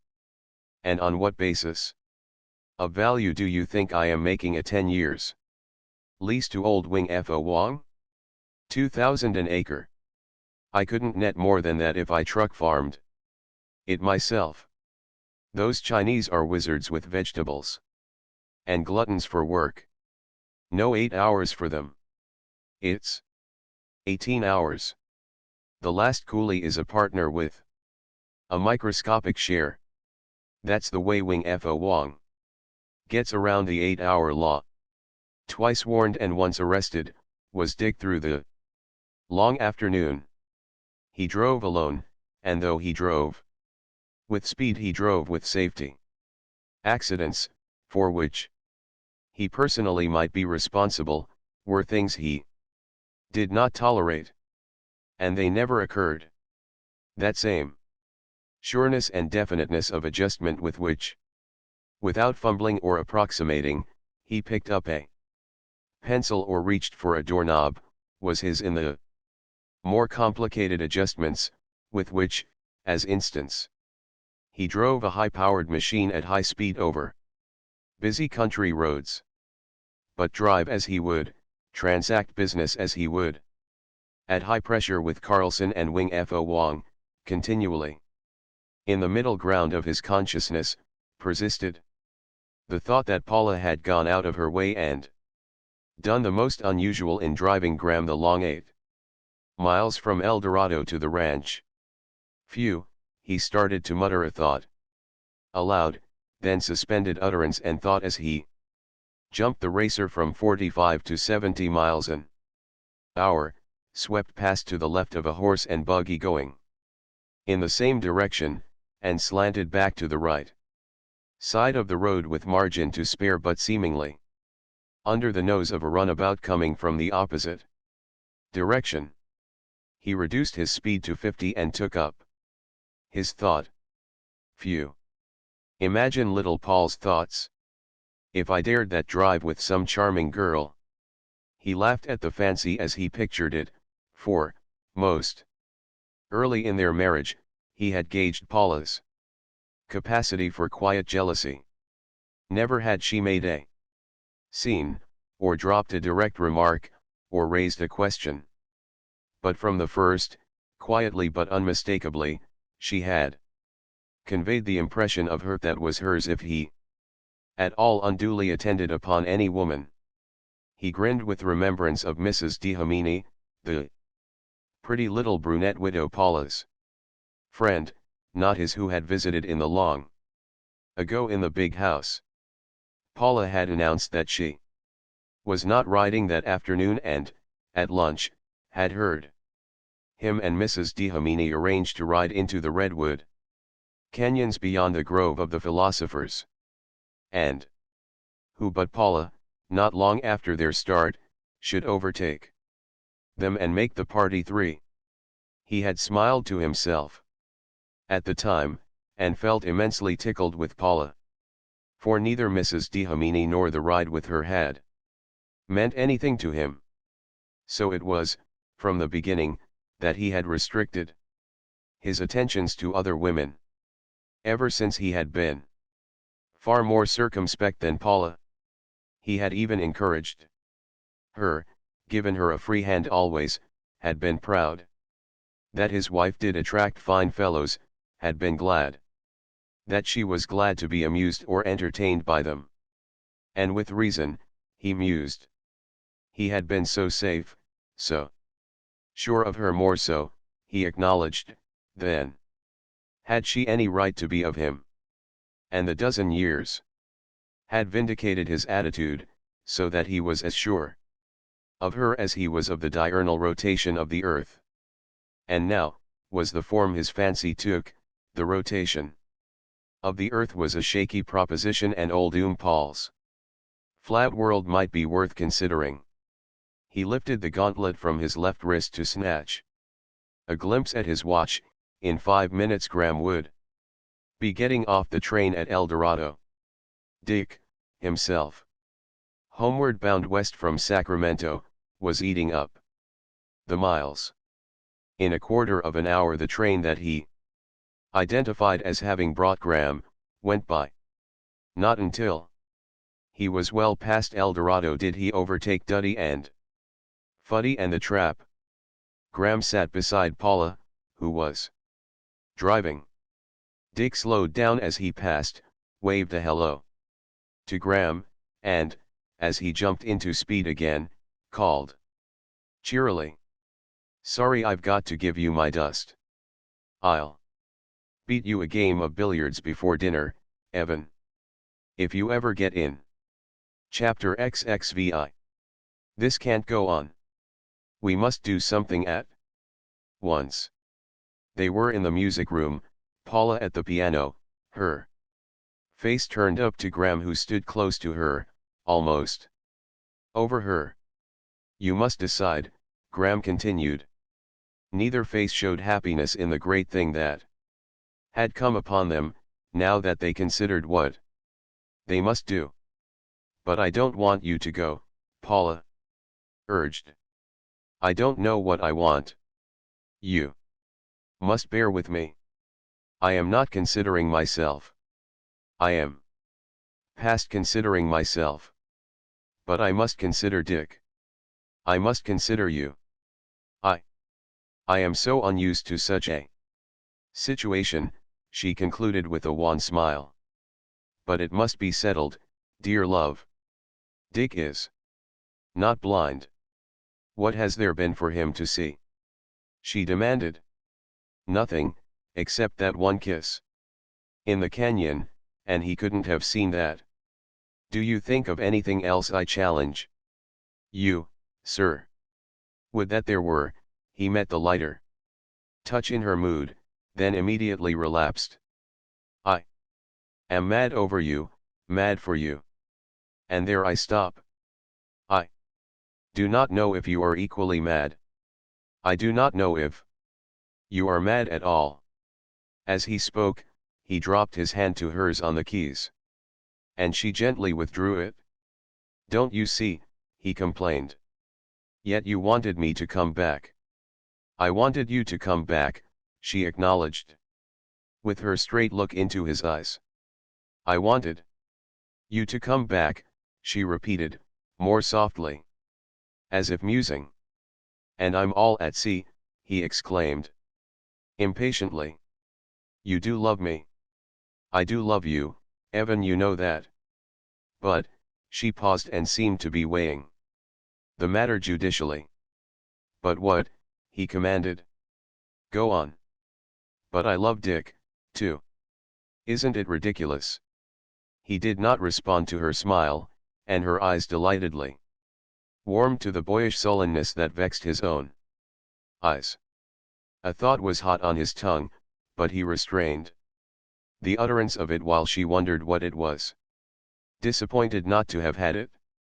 It will work out, she assured him gravely. It will have to work out somehow. Dick says. All things work out. All is change. What is static? Is dead, and we're not dead, any of us, are we. I don't blame you for loving Dick, for continuing to love Dick, he answered impatiently. And for that matter, I don't see what you find in me compared with him. This is honest. He is a great man to me, and Greatheart is his name. She rewarded him with a smile and nod of approval. But if you continue to love Dick, how about me? But I love you, too.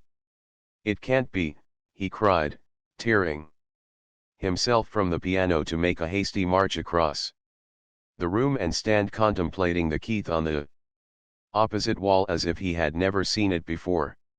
She waited with a quiet smile, pleasuring in his unruly impetuousness. You can't love two men at once. He flung at her. Oh, but I do, Evan.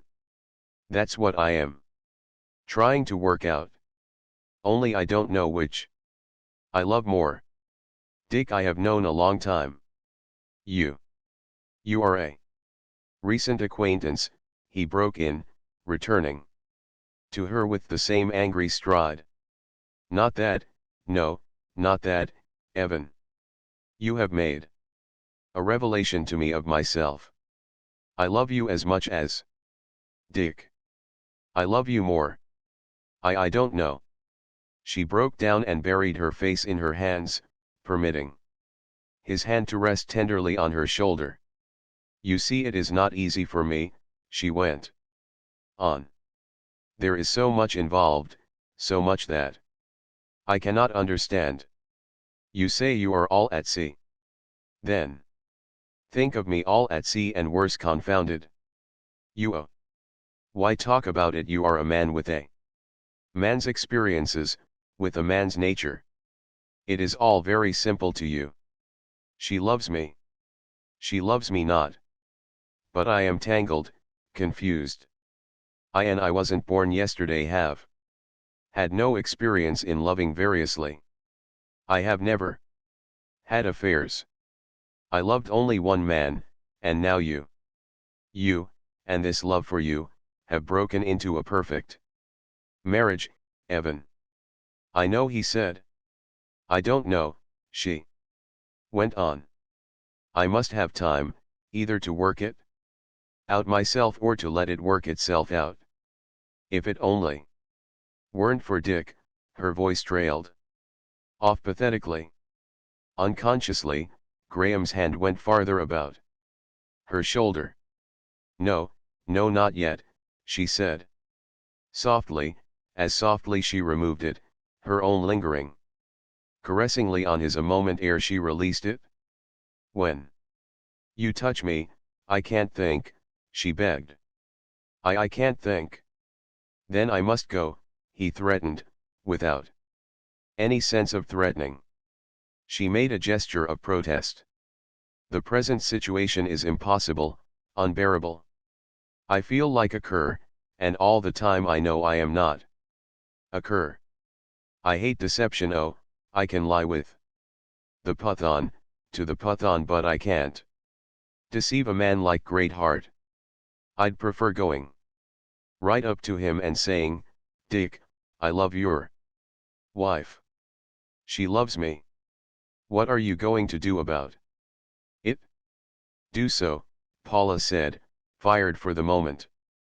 Graham straightened up with resolution. I will. And now?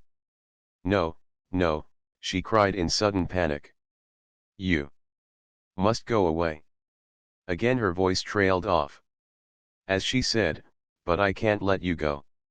If Dick had had any reason to doubt his suspicion of the state of Paula's heart, that reason vanished with the return of Graham. He need look nowhere for confirmation save to Paula. She was in a flushed awakening, burgeoning like the full spring all about them, a happier tone in her happy laugh, a richer song in her throat, a warmness of excitement and a continuous energy of action animating her. She was up early and to bed late. She did not conserve herself, but seemed to live on the champagne of her spirits, until Dick wondered if it was because she did not dare allow herself time to think.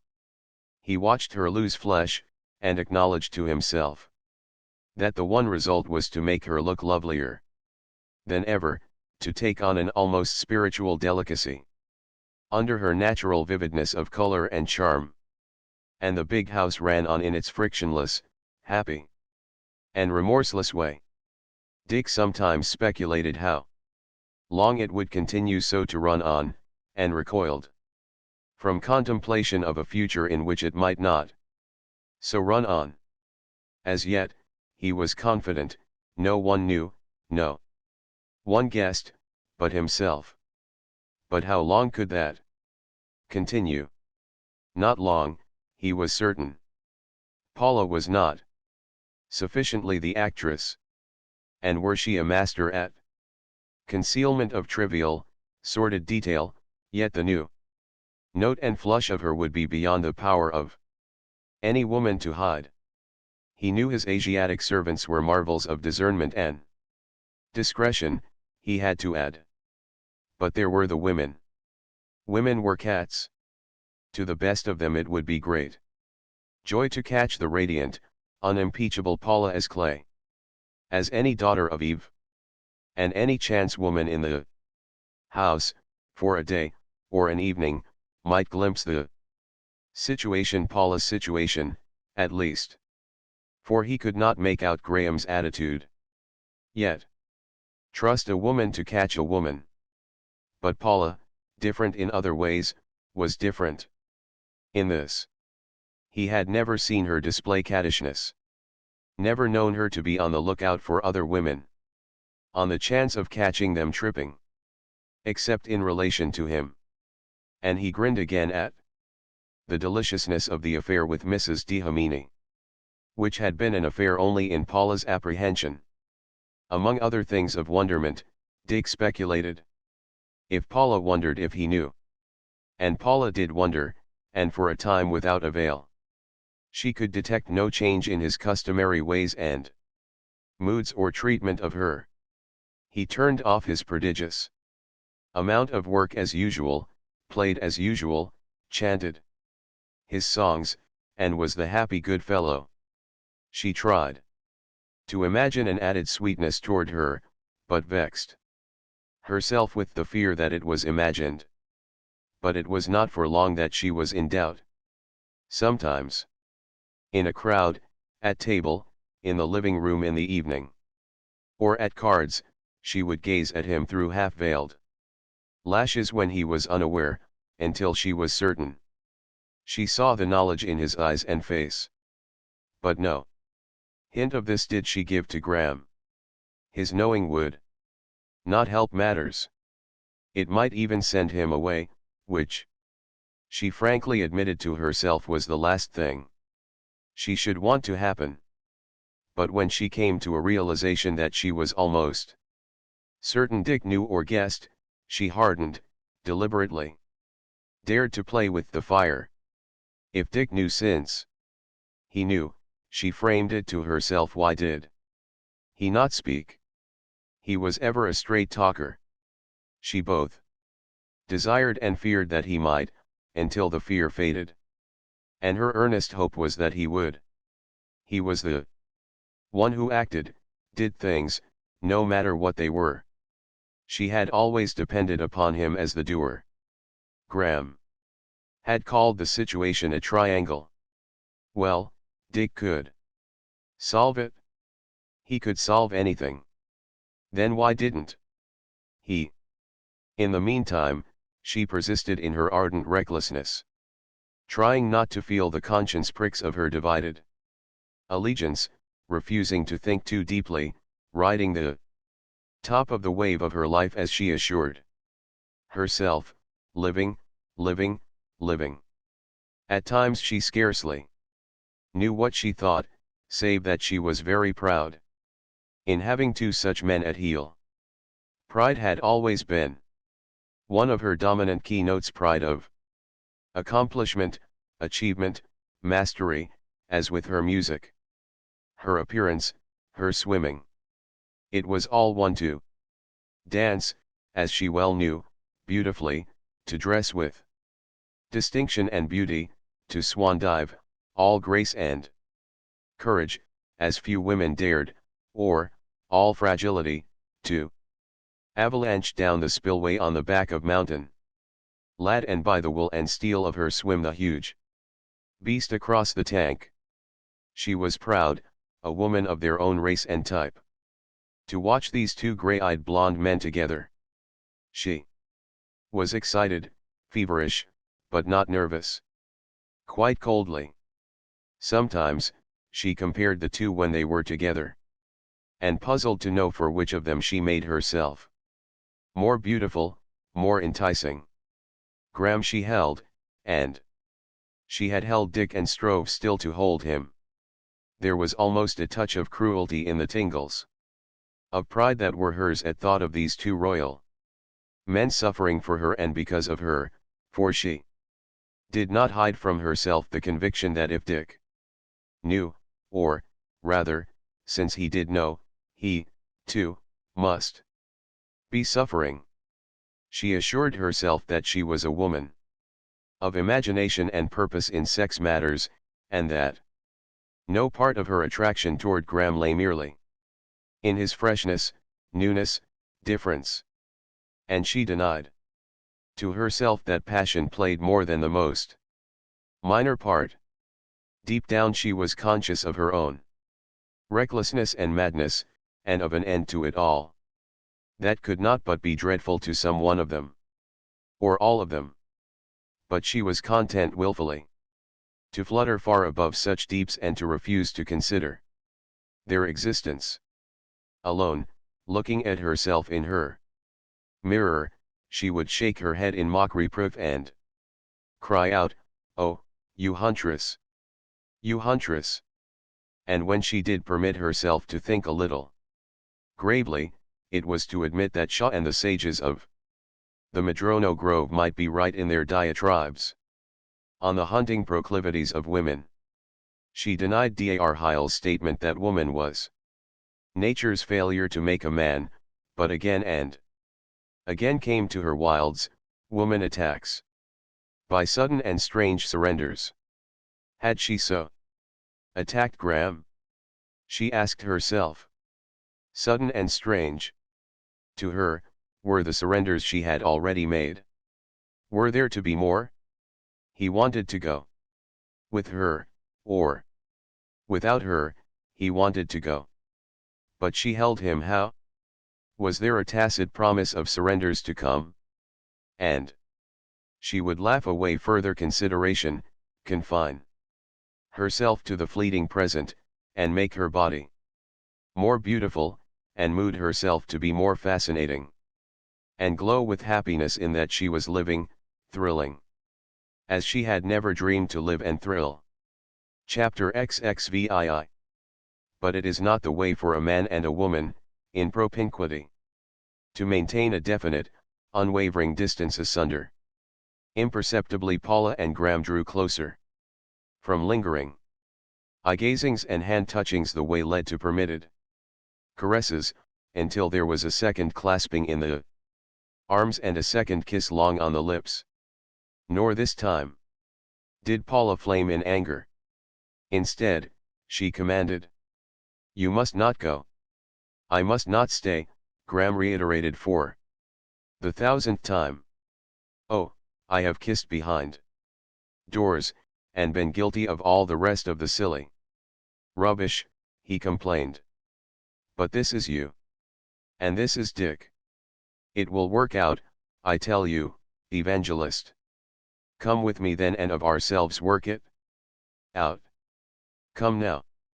She recoiled. "Remember," Graham encouraged, "what Dick said at dinner the night Leo fought the dragons, that if it were you, Paula, his wife, who ran away, he would say, 'Bless you, my children.' And that is just why it is so hard, Evan. He is great heart. You named him well. Listen you. Watch him now. He is as gentle as he said he would. Be that night gentle toward me, I mean. And more. You watch him. He knows, he has spoken. Graham broke in. He has not spoken, but I am sure he knows. Or guesses. You watch him. He won't compete. Against you. Compete. Just that. He won't compete. Remember. At the rodeo yesterday. He was breaking mustangs when our party arrived, but he never mounted again. Now. He is a wonderful horse breaker. You tried your hand. Frankly, while you did fairly well, you couldn't touch him. But he wouldn't show off against you. That alone would make me certain that he guesses. Listen. Of late haven't you noticed that? He never questions a statement you make, as he used to question, as he questions everyone else. He continues to play billiards with you, because they're you best. Him. He fences and single sticks with you there. You are even. But he won't box or wrestle with you. He can outbox and out-wrestle me, Graham muttered ruefully. You watch and you will see what I mean by not competing. He is treating me like a spirited colt. Giving me my head to make a mess of things if I want to. Not for the world would he interfere. Oh, trust me, I know him. It is his own code that he is living up to. He could teach the philosophers what applied philosophy is. No, no, listen, she rushed over Graham's attempt to interrupt. I want to tell you more. There is a secret staircase that goes up from the library to Dick's workroom. Only he and I use it, and his secretaries. When you arrive at the head of it, you are right in his room, surrounded by shelves of books. I have just come from there. I was going in to see him when I heard voices. Of course it was ranch business, I thought, and they would soon be gone. So I waited. It was ranch business.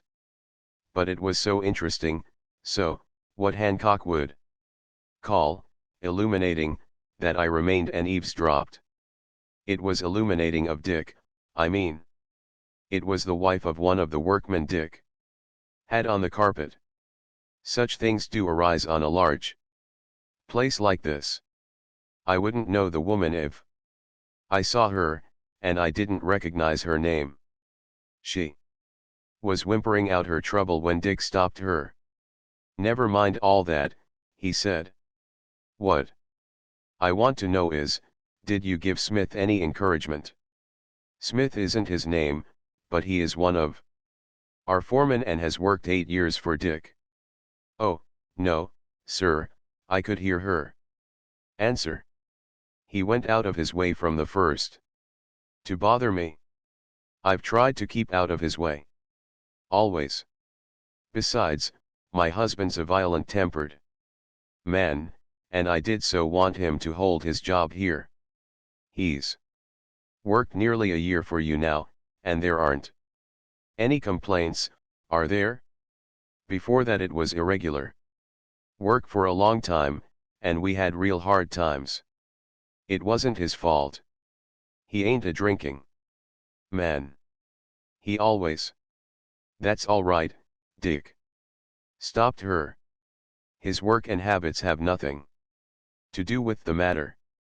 Now you are sure you have never encouraged Mr. Smith in any way? And she was so sure that she talked for 10 minutes, detailing the foreman's persuasion of her. She had a pleasant voice, one of those sweet, timid woman's voices, and undoubtedly is quite attractive. It was all I could do to resist peeping. I wanted to see what she looked like. Now this trouble, Yesterday morning. Dick said. Was it general? I mean, outside. Of your husband, and Mr. Smith, was the scene such that those who live around you knew of it? Yes, sir. You see, he had no right to come into my kitchen.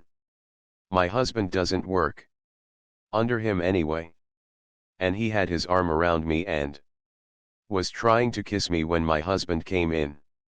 My husband has a temper, but he ain't overly strong. Mr. Smith would make two of him. So he pulled a knife. And Mr. Smith got him by the arms, and they fought all over the kitchen. I knew there was murder going to be done and I run out screaming for help. The folks in the other cottages heard the racket already. They'd smashed the window and the cook stove. And the place was filled with smoke and ashes when the neighbors dragged them away from each other. I'd done nothing to deserve all that disgrace.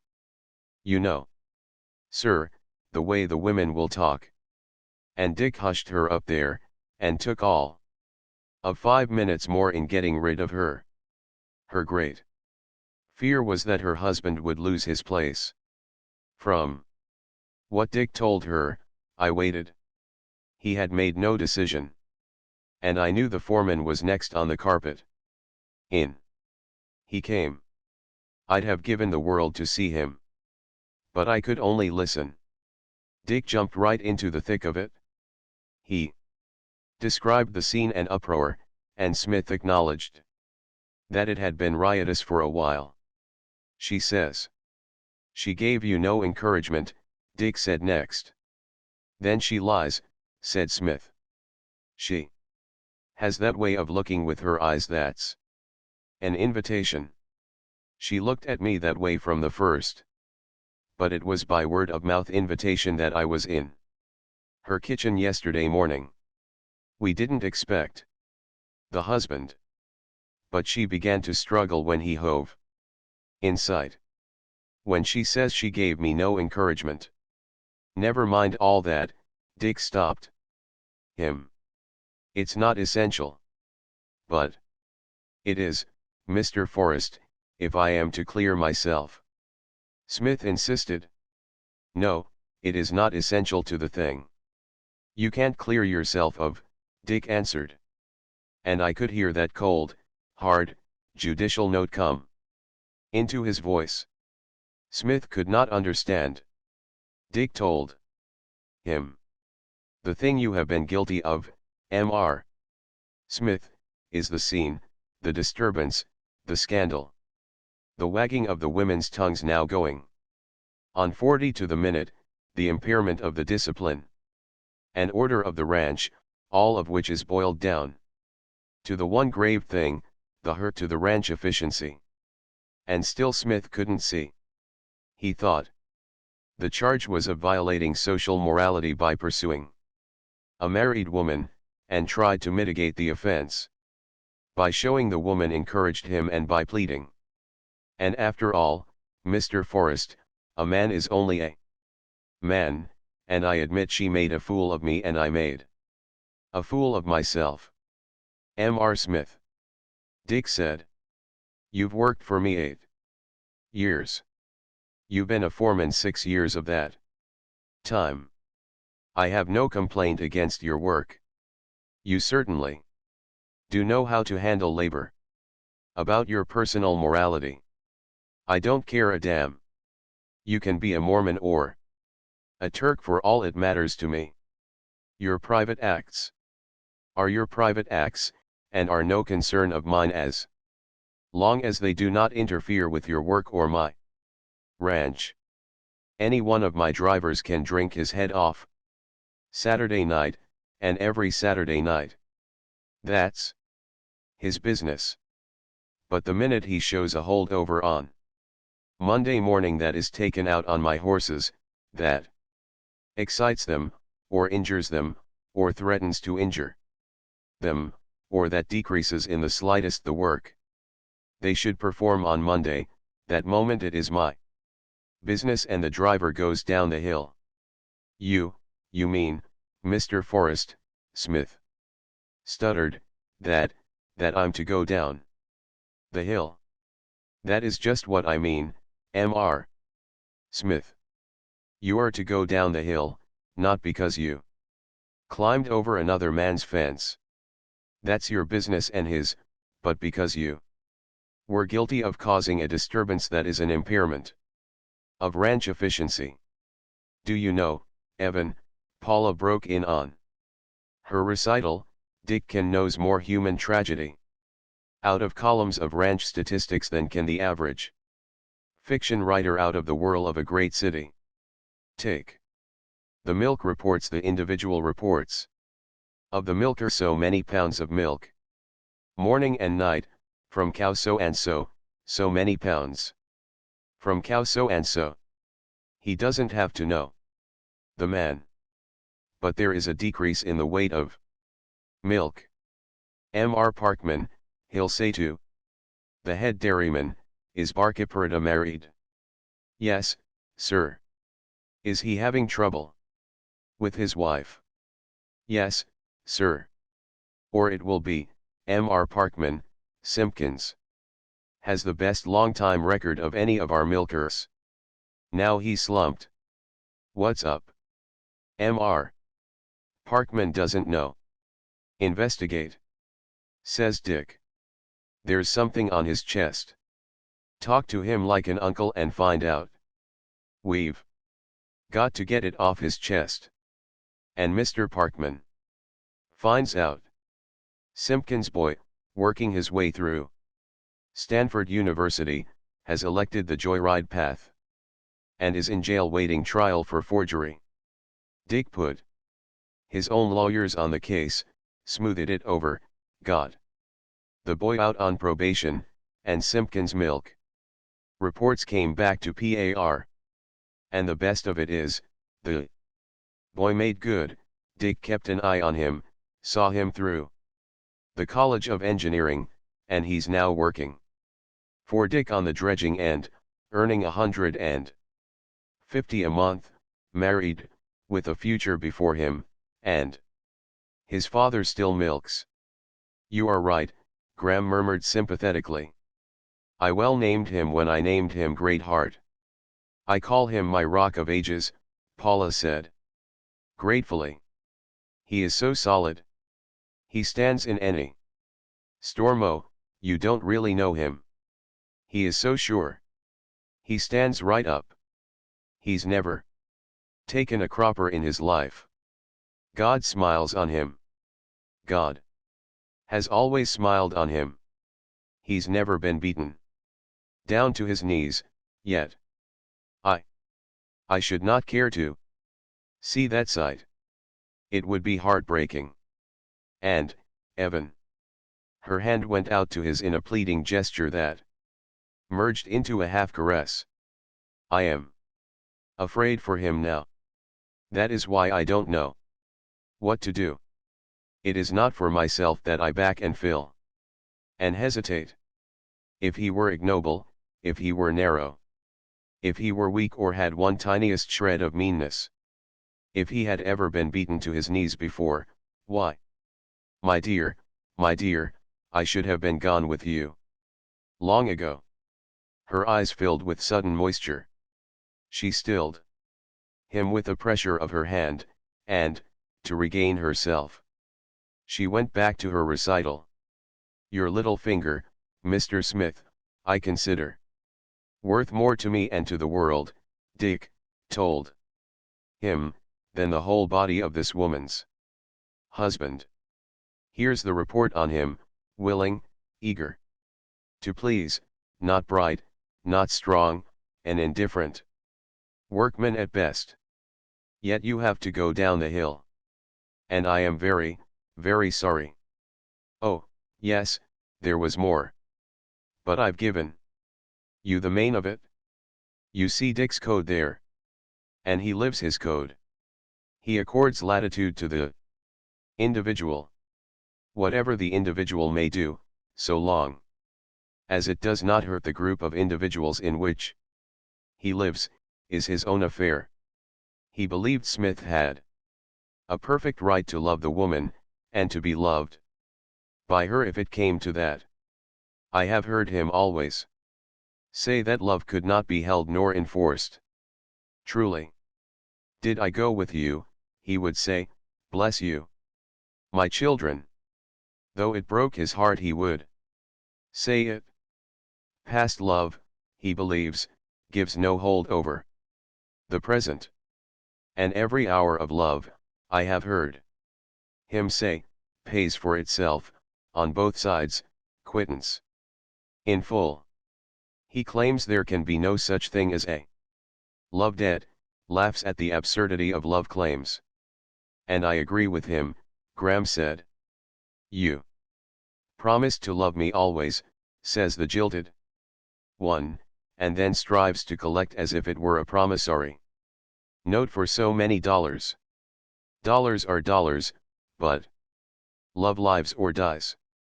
When it is dead, how can it be collected? We are all agreed, and the way is simple. We love. It is enough. Why delay another minute? His fingers strayed along her fingers on the keyboard. As he bent to her, first kissing her hair, then slowly turning her face up to his and kissing her willing lips. Dick does not love me like you, she said, not madly, I mean. He has had me so long. I think I have become a habit to him. And often, before I knew you, I used to puzzle whether he cared more for the ranch or more for me. It is so simple, Graham urged. All we have to do is to be straightforward. Let us go.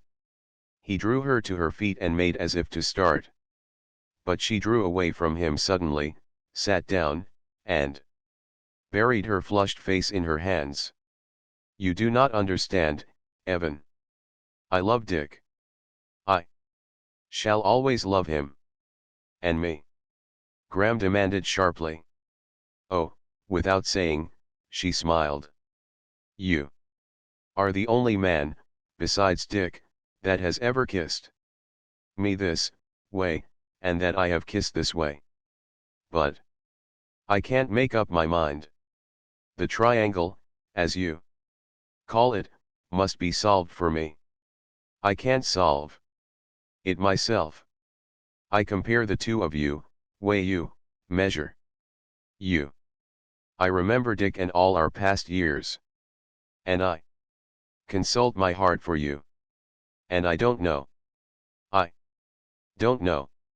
You are a great man, my great lover. But Dick is a greater man than you. You are more clay, more I grope to describe. You more human, I fancy. And that is why I love you more, or at least I think perhaps I do. But wait, she resisted him, prisoning his eager hand in hers.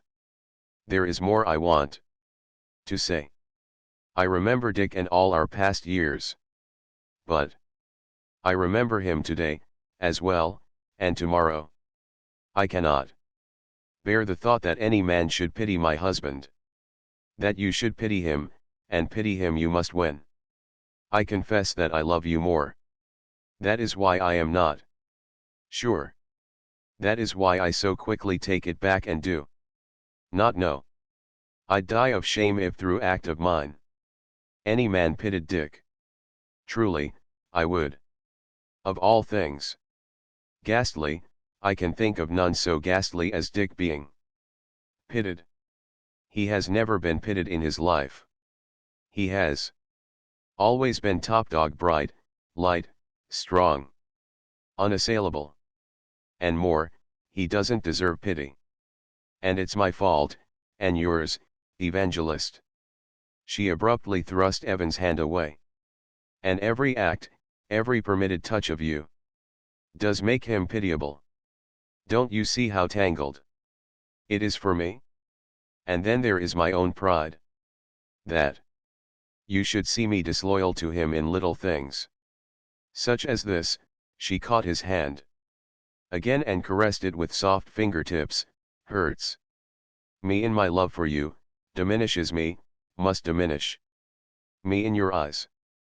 I shrink from the thought that my disloyalty to him in this I do. She laid his hand against her cheek, gives you reason to pity him and censure me. She soothed the impatience of the hand on her cheek. And, almost absently, musingly scrutinizing it without consciously seeing it, turned it over and slowly kissed the palm. The next moment she was drawn to her feet and into his arms. There, you see, was her reproach as she disengaged herself. Why do you tell me all this about Dick? Graham demanded another time, as they walked their horses side by side. To keep me away? To protect yourself from me? Paula nodded, then quickly added, no, not quite. That. Because you know I don't want to keep you away, too far. I say it because Dick is so much in my mind. For 12 years, you realize, he filled my mind. I say it because I think it, I suppose. Think. The situation. You are trespassing on a perfect marriage. I know it, he answered. And I do not like the role of trespasser. It is your insistence, instead of going away with me, that I should trespass. And I can't help it. I think away from you, try to force my thoughts elsewhere. I did half a chapter this morning, and I know it's rotten and will have to be rewritten. For I can't succeed in thinking away from you. What is South America and its ethnology compared to you? And when I come near you, my arms go about you before I know what I am doing.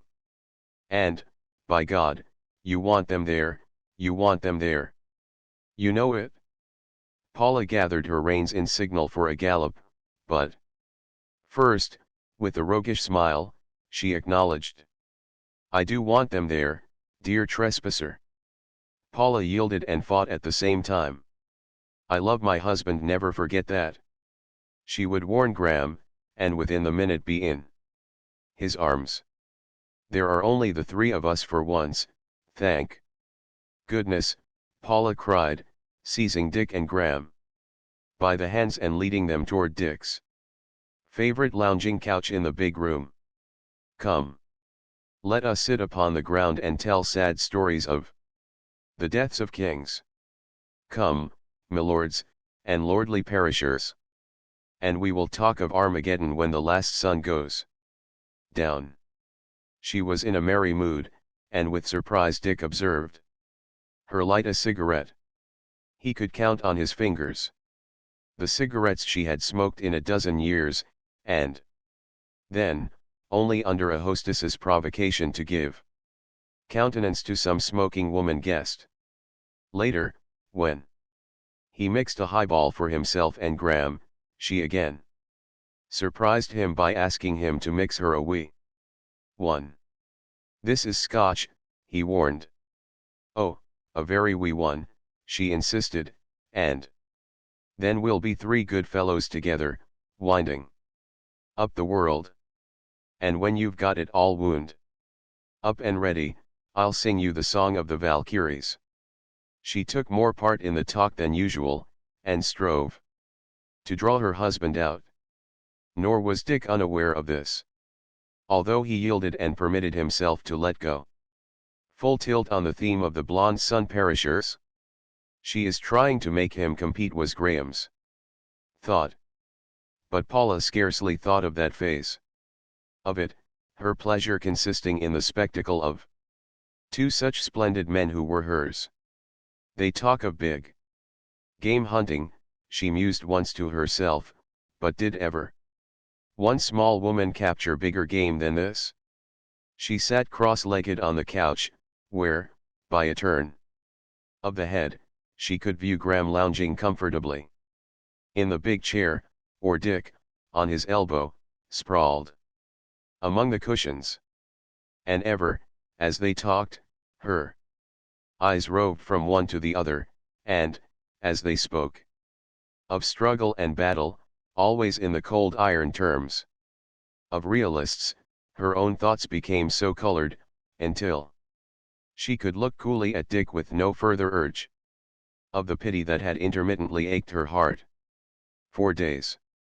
She was proud of him, a goodly, eye-filling figure of a man to any woman, but she no longer felt sorry for him.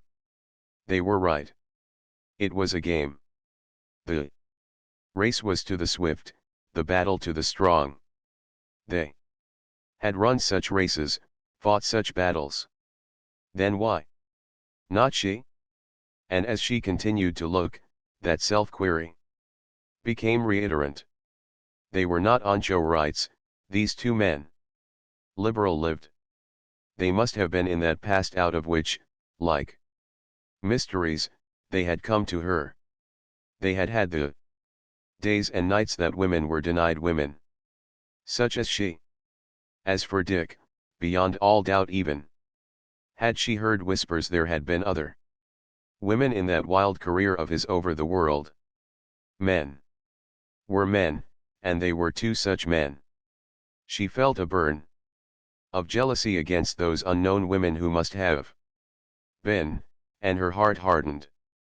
They had taken their fun where they found it. Kipling's line ran through her head. Pity. Why should she pity, any more than she should be pitied? The whole thing was too big, too natural for pity. They were taking a hand in a big game, and all could not be winners. Playing with the fancy. She wandered on to a consideration of the outcome. Always she had avoided such consideration, but the tiny highball had given her daring. It came to her that she saw doom ahead, doom vague and formless but terrible. She was brought back to herself by Dick's hand before her eyes and apparently plucking from the empty air the something upon which she steadfastly stared. Seeing things, he teased, as her eyes turned to meet his. His were laughing, but she glimpsed in them what, despite herself, made her veil her own with her long lashes. He knew. Beyond all possibility of error she knew now that he knew. That was what she had seen in his eyes and what had made her veil her own. Cynthia, Cynthia, I been a-thinking. She gaily hummed to him, and, as he resumed his talk, she reached and took a sip from his part-empty glass. Let come what would, she asserted to herself, she would play it out. It was all a madness, but it was life, it was living. She had never so lived before. And it was worth it, no matter what inevitable payment must be made in the end. Love, had she ever really loved Dick as she now felt herself capable of loving? Had she mistaken the fondness of affection for love all these years? Her eyes warmed as they rested on Graham, and she admitted that he had swept her as Dick never had. Unused to alcohol in such strength, her heart was accelerated, and Dick, with casual glances, noted and knew the cause of the added brilliance, the flushed vividness of cheeks and lips.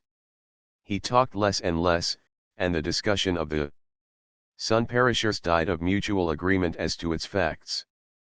Finally, glancing at his watch, he straightened up, yawned, stretched his arms and announced, "Bedtime." He stop. Head belong this fellow white man too much sleepy along him nightcap. Evan. Graham nodded, for both felt the need of a stiffener. Mrs. Topper nightcap. Dick queried of Paula. But she shook her head and busied herself at the piano, putting away the music, while the men had their drink. Graham closed down the piano for her, while Dick waited in the doorway, so that when they left he led them by a dozen feet. As they came along, Graham, under her instructions, turned off the lights in the halls. Dick waited where the ways diverged and where Graham Would have to say good night on his way to the tower. Room.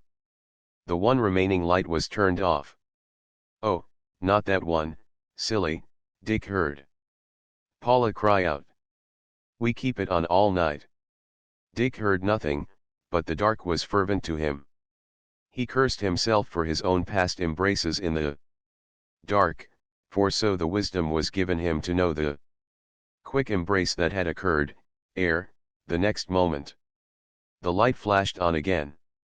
He found himself lacking the courage to look at their faces as they came toward him. He did not want to see Paula's frank eyes veiled by her lashes. And he fumbled to light a cigarette while he cudgeled his wits for the wording of an ordinary good night. How goes the book, what chapter? He called after Graham down his hall, as Paula put her hand in his, swinging his, hopping and skipping. And all a chatter in simulation of a little girl with a grown-up, Paula went on with Dick, while he sadly pondered what ruse she had in mind by which to avoid the long-avoided, good-night kiss. Evidently she had not found it when they reached the dividing of the ways that led to her quarters and to his. Still swinging his hand, still buoyantly chattering fun, she continued with him into his workroom. Here he surrendered. He had neither heart nor energy to wait for her to develop whatever she contemplated.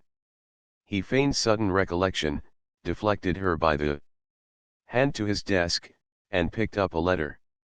I'd promised myself to get a reply off on the first machine in the morning, he explained, as he pressed on the phonograph and began dictating. For a paragraph she still held his hand. Then he felt the parting pressure of her fingers and her whispered, "Good night." "Good night, little woman," he answered mechanically, and continued dictating as if oblivious to her going. Nor did he cease until he knew she was well out of hearing. Chapter XXVIII.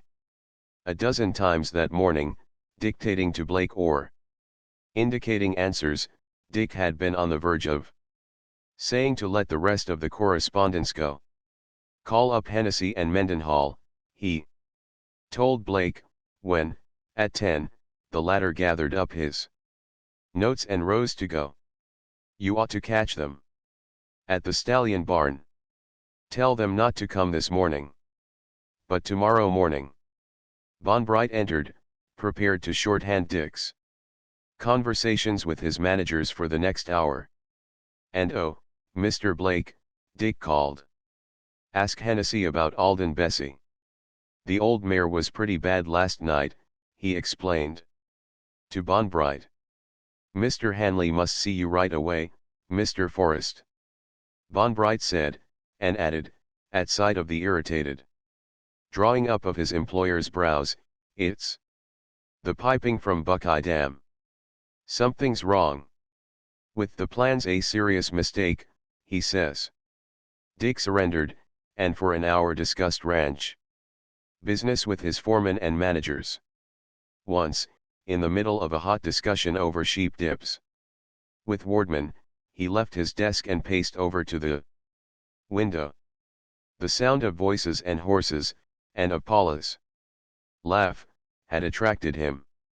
Take that Montana report, I'll send you a copy today, he continued, as he gazed out. They found the formula didn't get down to it. It was more a sedative than a germicide. There wasn't enough kick in it. 4 horses, bunched, crossed his field of vision. Paula, teasing the pair of them, was between Martinez and Froelich, old friends of Dick, a painter and sculptor, respectively, who had arrived on an early train. Graham, on Salim, made the 4th, and was slightly edged toward the rear. So the party went by, but Dick reflected that quickly enough it would resolve itself into 2 and 2. Shortly after 11, restless and moody, he wandered out with a cigarette into the big patio, where he smiled grim amusement at the various telltale signs of Paula's neglect of her goldfish. The sight of them suggested her secret patio in whose fountain pools she kept her selected and more gorgeous blooms of fish. Thither he went, through doors without knobs, by ways known only to Paula and the servants. This had been Dick's one great gift to Paula. It was love lavish as only a king of fortune could make it. He had given her a free hand with it, and insisted on her wildest extravagance, and it had been his delight to tease his quondam guardians with the stubs of the checkbook she had used. It bore no relation to the scheme and architecture of the big house, and, for that matter, so deeply hidden was it that it played no part in jar of line or color. A showplace of showplaces. It was not often shown outside Paula's sisters and intimates. On rare occasions some artist was permitted to enter and catch his breath. Graham had heard of its existence, but not even him had she invited to see.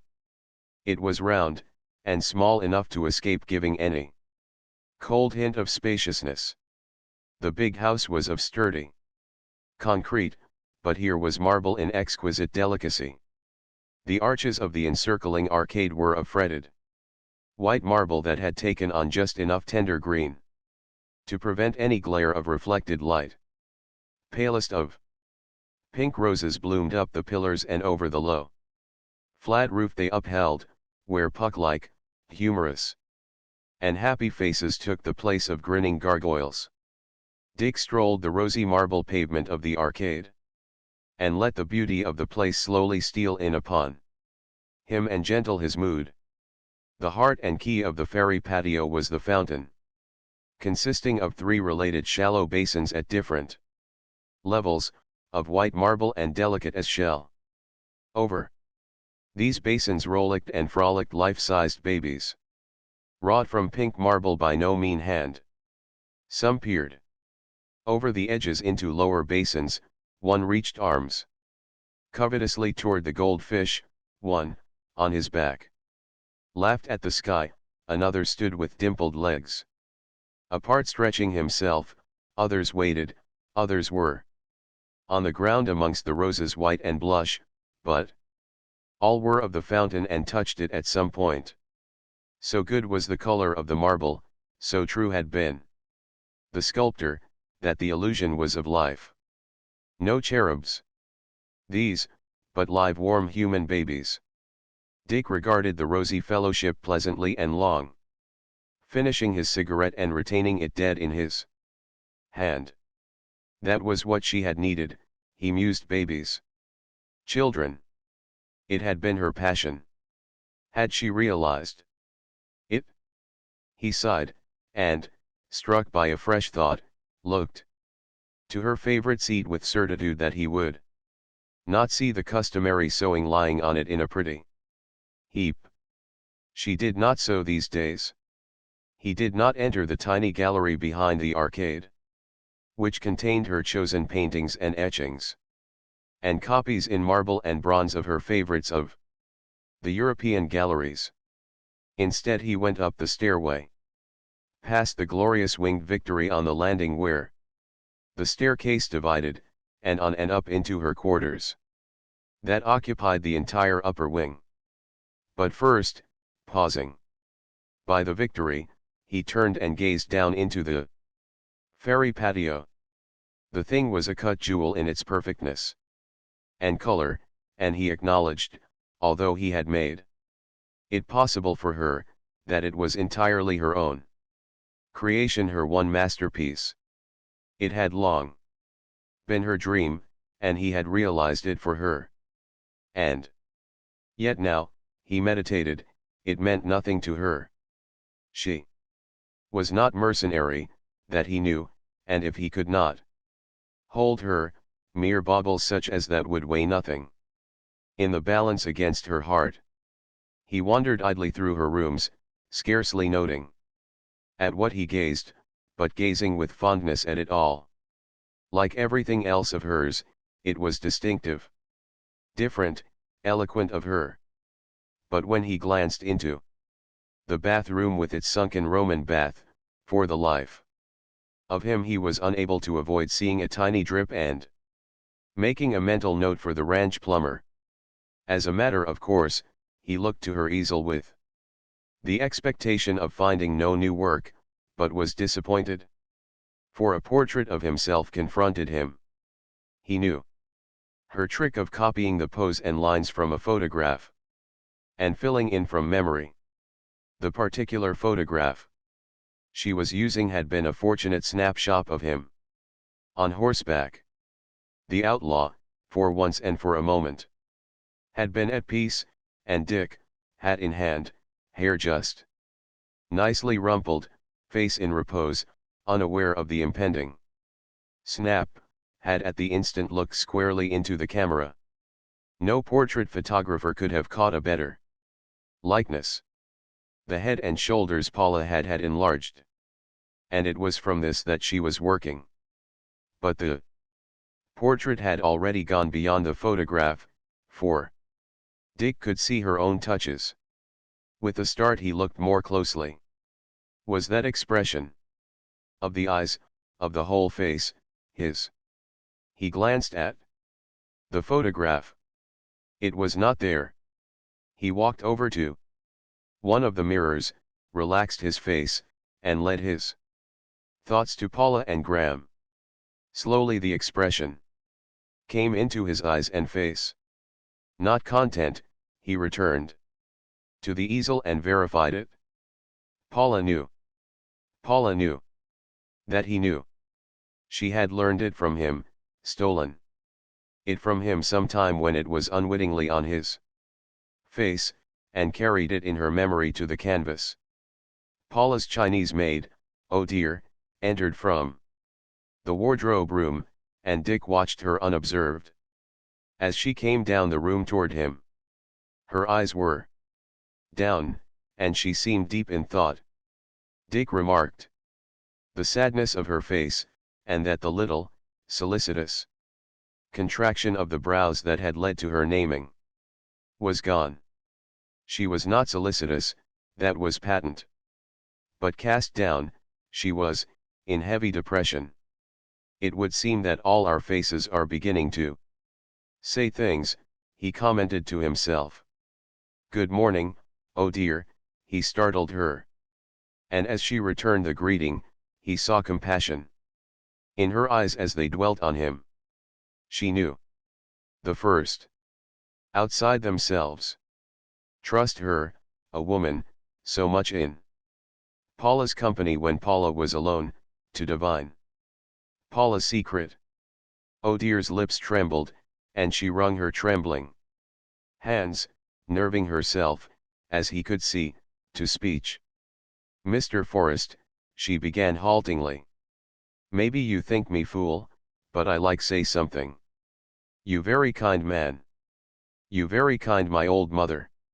You very kind me long time. She hesitated, moistening her frightened lips with her tongue, then braved her eyes to his and proceeded. Mrs. Forrest, she, I think. But so forbidding did Dick's face become that she broke off in confusion and blushed, as Dick surmised, with shame at the thoughts she had been about to utter. Very nice picture Mrs. Forrest make. He put her at her ease. The Chinese girl sighed, and the same compassion returned into her eyes as she looked long at Dick's portrait. She sighed again, but the coldness in her voice was not lost on Dick as she answered, yes, very nice picture Mrs. Forrest make. She looked at him with sudden sharp scrutiny, studying his face, then turned to the canvas and pointed at the eyes. No good, she condemned. Her voice was harsh, touched with anger. No good, she flung over her shoulder. More loudly, still more harshly, as she continued. Down the room and out of sight on Paula's sleeping porch. Dick stiffened his shoulders, unconsciously bracing himself to face what was now soon to happen. Well, it was the beginning of the end. Oh dear knew. Soon. More would know, all would know. And in a way he was glad of it, glad that the torment of suspense would endure but little longer. But when he started to leave he whistled a merry jingle, to advertise to Oh dear that the world wagged very well with him so far as he knew anything about it. The same afternoon, while Dick was out and away with Froelich and Martinez and Graham, Paula stole a pilgrimage to Dick's quarters. Out on his sleeping porch, she looked over his rows of press buttons, his switchboard, that from his bed connected him with every part of the ranch and most of the rest of California, his phonograph on the hinged and swinging bracket, the orderly array of books and magazines and agricultural bulletins waiting to be read, the ashtray, cigarettes, scribble pads, and thermos bottle. Her photograph, the only picture on the porch, held her attention. It hung under his barometers and thermometers, which, she knew, was where he looked oftenest. A fancy came to her, and she turned the laughing face to the wall and glanced from the blankness of the back of the frame to the bed and back again. With a quick panic movement, she turned the laughing face out. It belonged, was her thought, it did belong.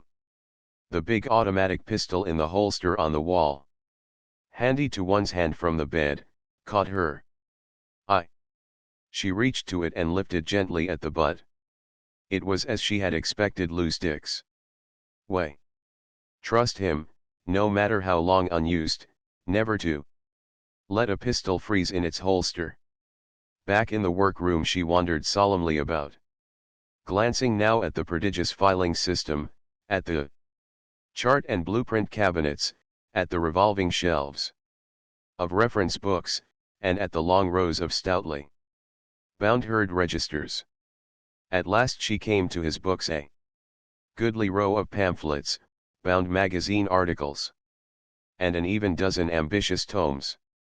She read the titles painstakingly: Corn in California, Silage Practice, Farm Organization, Farm Bookkeeping, The Shire in America, Humus Destruction, Soilage, Alfalfa in California, Cover Crops for California, The Shorthorn in America. At this last she smiled affectionately, with memory of the great controversy he had waged for the beef cow and the milch cow as against the dual purpose cow. She caressed the backs of the books with her palm, pressed her cheek against them and leaned with closed eyes. Oh, Dick, Dick, a thought began that faded to a vagueness of sorrow and died because she did not dare to think it. The desk was so typically Dick. There was no litter. Clean it was of all work save the wire tray with typed letters waiting his signature and an unusual pile of the flat yellow sheets on which his secretaries typed the telegrams relayed by telephone from El Dorado. Carelessly she ran her eyes over the opening lines of the uppermost sheet and chanced upon a reference that puzzled and interested her. She read closely, with indrawn brows, then went deeper into the heap, till she found confirmation. Jeremy Braxton was dead. Big, genial, kindly Jeremy Braxton. A Mexican mob of pulque crazed peons had killed him in the mountains through which he had been trying to escape from the harvest into Arizona. The date of the telegram was 2 days old. Dick had known it for 2 days and never worried her with it. And it meant more. It meant money. It meant that the affairs of the Harvest Group were going from bad to worse. And it was Dick's way. And Jeremy was dead. The room seemed suddenly to have grown cold. She shivered. It was the way of life-death. Always at the end of the road. And her own nameless dread came back upon her. Doom lay ahead. Doom for whom? She did not attempt to guess. Sufficient that it was doom. Her mind was heavy with it, and the quiet room was heavy with it as she passed slowly out. Chapter XXIX. 'Tis a bird-like sensuousness that is all the little lady's own, Terence was saying, as he helped himself to a cocktail from the tray was passing around. It was the hour before dinner, and Graham, Leo and Terence McFane had chanced together in the stag room. "No, Leo," the Irishman warned the young poet. "Let the one suffice you. Your cheeks are warm with it? A second one and you'll conflagrate. 'Tis no right you have to be mixing beauty and strong drink in that lad's head of yours. Leave the drink to your elders. There is such a thing as consanguinity for drink. You have it not. As for me..." He emptied the glass and paused to turn the cocktail reminiscently on his tongue. "'Tis women's drink," he shook his head in condemnation. "It likes me not. It bites me not. And devil a bit of a taste is there to it. Aha, my boy," he called to the Chinese, "makes me a highball in a long glass, a stiff one." He held up 4 fingers horizontally to indicate the measure of liquor he would have in the glass, and to Aha's query as to what kind of whiskey, answered, "Scotch or Irish, bourbon or rye, whichever comes nearest to hand." Graham shook his head to the Chinese, and laughed to the Irishman. "You'll never drink me down, Terence. I've not forgotten what you did to O'Hay. 'Twas an accident, I would have you think," was the reply. "They say when a man's not feeling any too fit, a bit of drink will hit him like a club." "And you?" Graham questioned. "Have never been hit by a club. I am a man of singularly few experiences. But, Terence, you were saying about Mrs. Forrest," Leo begged. "It sounded as if it were going to be nice." "As if it could be otherwise," Terence censured. "But as I was saying, 'tis a bird-like sensuousness, oh, not the little hoppy, wagtail kind, nor yet the sleek and solemn dove, but a merry sort of bird, like the wild canaries you see bathing in the fountains, always twittering and singing, flinging the water in the sun, and glowing the golden hearts of them on their happy breasts. 'Tis like that the little lady is. I have observed her much. Everything on the earth and under the earth and in the sky contributes to the passion of her days, the untoward purple of the ground myrtle when it has no right to aught more than pale lavender, a single red rose tossing in the bathing wind, one perfect duchess rose bursting from its bush into the sunshine, as she said to me, pink as the dawn, Terence, and shaped like a kiss. 'Tis all one with her, the princess's silver neigh, the sheep bells of a frosty morn, the pretty Angora goats making silky pictures on the hillside all day long, the drifts of purple lupins along the fences, the long hot grass on slope and roadside, the summer-burnt hills tawny as crouching lions, and even have I seen the sheer sensuous pleasure of the little lady with bathing her arms and neck in the blessed Sunday." "She is the soul of beauty," Leo murmured. "One understands how men can die for women such as she, and how men can live for them, and love them. The lovely things," Terence added. "Listen, Mr. Graham, and I'll tell you a secret. We philosophers of the Madrono Grove, we wrecks and wastages of life, here in the quiet backwater and easement of Dick's munificence, are a brotherhood of lovers. And the lady of our hearts is all the one, the little lady. We, who merely talk and dream our days away. And who would lift never a hand for God, or country, or the devil, are pledged knights of the little lady. We would die for her, Leo affirmed, slowly nodding his head. Nay, lad, we would live for her and fight for her. Dying is that easy. Graham missed nothing of it. The boy did not understand. But in the blue eyes of the Celt, peering from under the mop of iron grey hair, there was no mistaking the knowledge of the situation. Voices of men were heard coming down the stairs, and as Martinez and D'Arhyle entered, Terence was saying, "'Tis fine weather they say there. Having down at Catalina now, and I hear the tunny fish are biting splendid." Aha served cocktails around, and was kept busy. For Hancock and Froelich followed along. Terence impartially drank stiff highballs of whatever liquor the immobile faced Chinese elected to serve him, and discoursed fatherly to Leo on the iniquities and abominations of the flowing bowl. Omai entered, a folded note in his hand, and looked about in doubt as to whom to give it. "Hither, wing-heeled celestial," Terence waved him up. "'Tis a petition, couched in very proper terms," Terence explained, after a glance at its contents.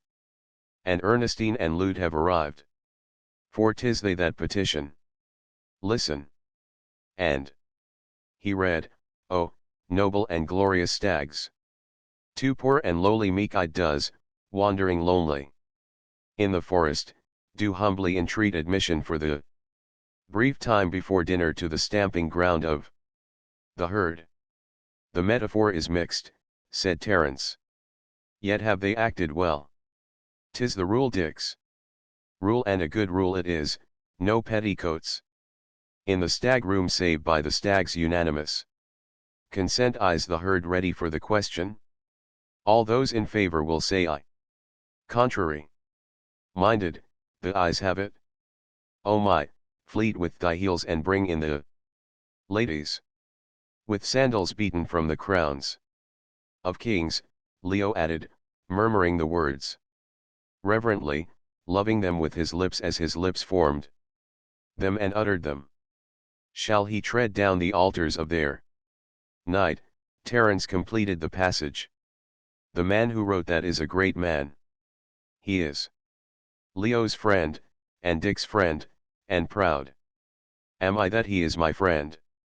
"And that other line," Leo said. "From the same sonnet," he explained to Graham. "Listen to the sound of it, to hear what song the star of morning sings. Oh, listen." The boy went on, his voice hushed low with beauty love for the words, with perished beauty in his hands as clay, shall he restore futurity its dream. He broke off as Paula's sisters entered, and rose shyly to greet them. Dinner that night was as any dinner at which the Madrono sages were present.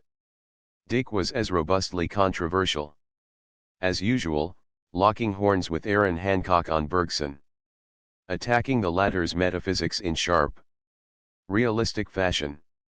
"Your Bergson is a charlatan philosopher, Aaron," Dick concluded.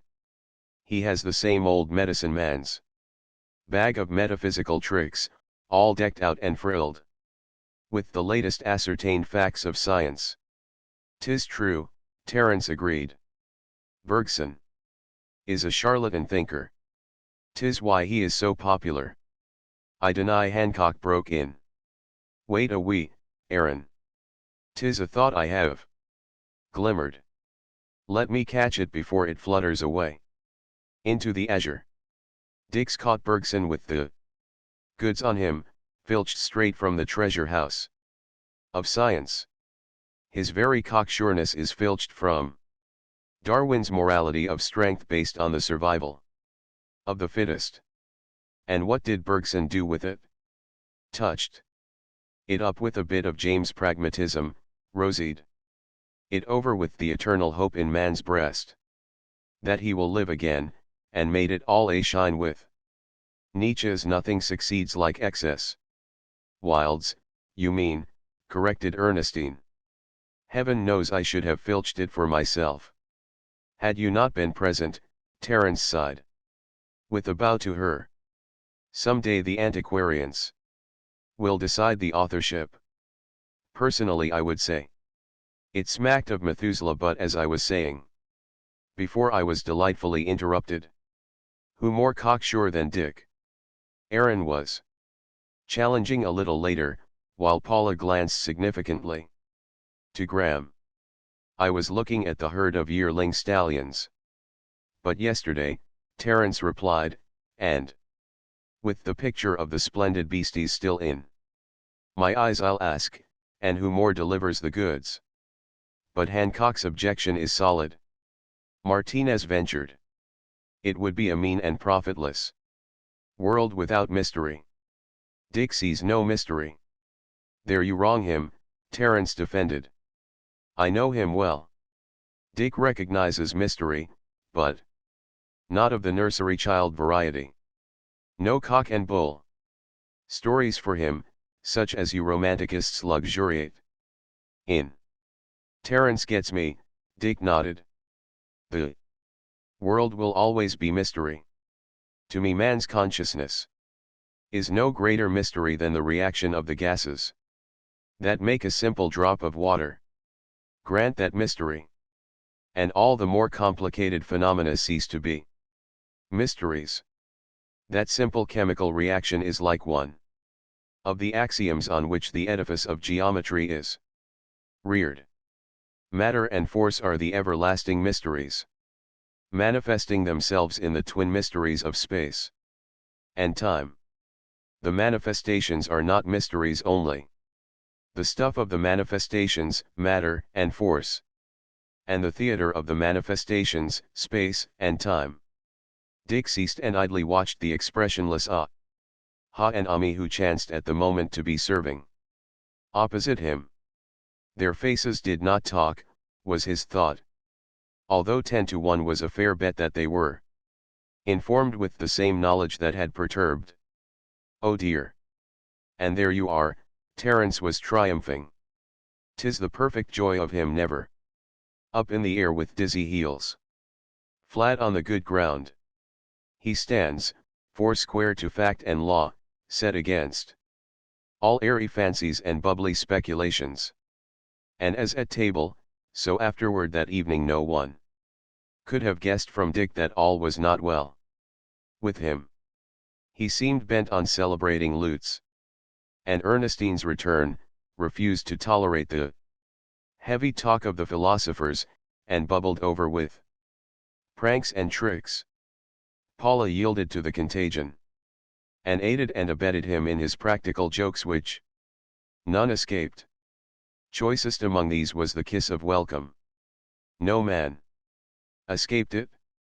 To Graham was accorded the honor of receiving it first, so that he might witness the discomfiture of the others, who, one by one, were ushered in by Dick from the patio. Hancock, Dick's arm guiding him, came down the room to confront Paula and her sisters standing in a row on 3 chairs in the middle of the floor. He scanned them suspiciously, and insisted upon walking around behind them. But there seemed nothing unusual about them save that each wore a man's felt hat. Looks good to me, Hancock announced, as he stood on the floor before them and looked up at them. And it is good, Dick assured him. As representing the ranch in its fairest aspects, they are to administer the kiss of welcome. Make your choice. Aaron, with a quick whirl to catch some possible lurking disaster at his back, demanded, they are all 3 to kiss me? No, make your choice which is to give you the kiss. The 2 I do not choose will not feel that I have discriminated against them. Aaron insisted. Whiskers, no objection, was his next query. Not in the way at all, Lou told him. I have always wondered what it would be like To kiss Black Whiskers. Here's where all the philosophers get. Kiss tonight, so hurry up, Ernestine said. The others are waiting. I, too, have yet to be kissed by an alfalfa field. Whom do you choose? Dick urged. As if, after that, there were any choice about it, Hancock returned jauntily.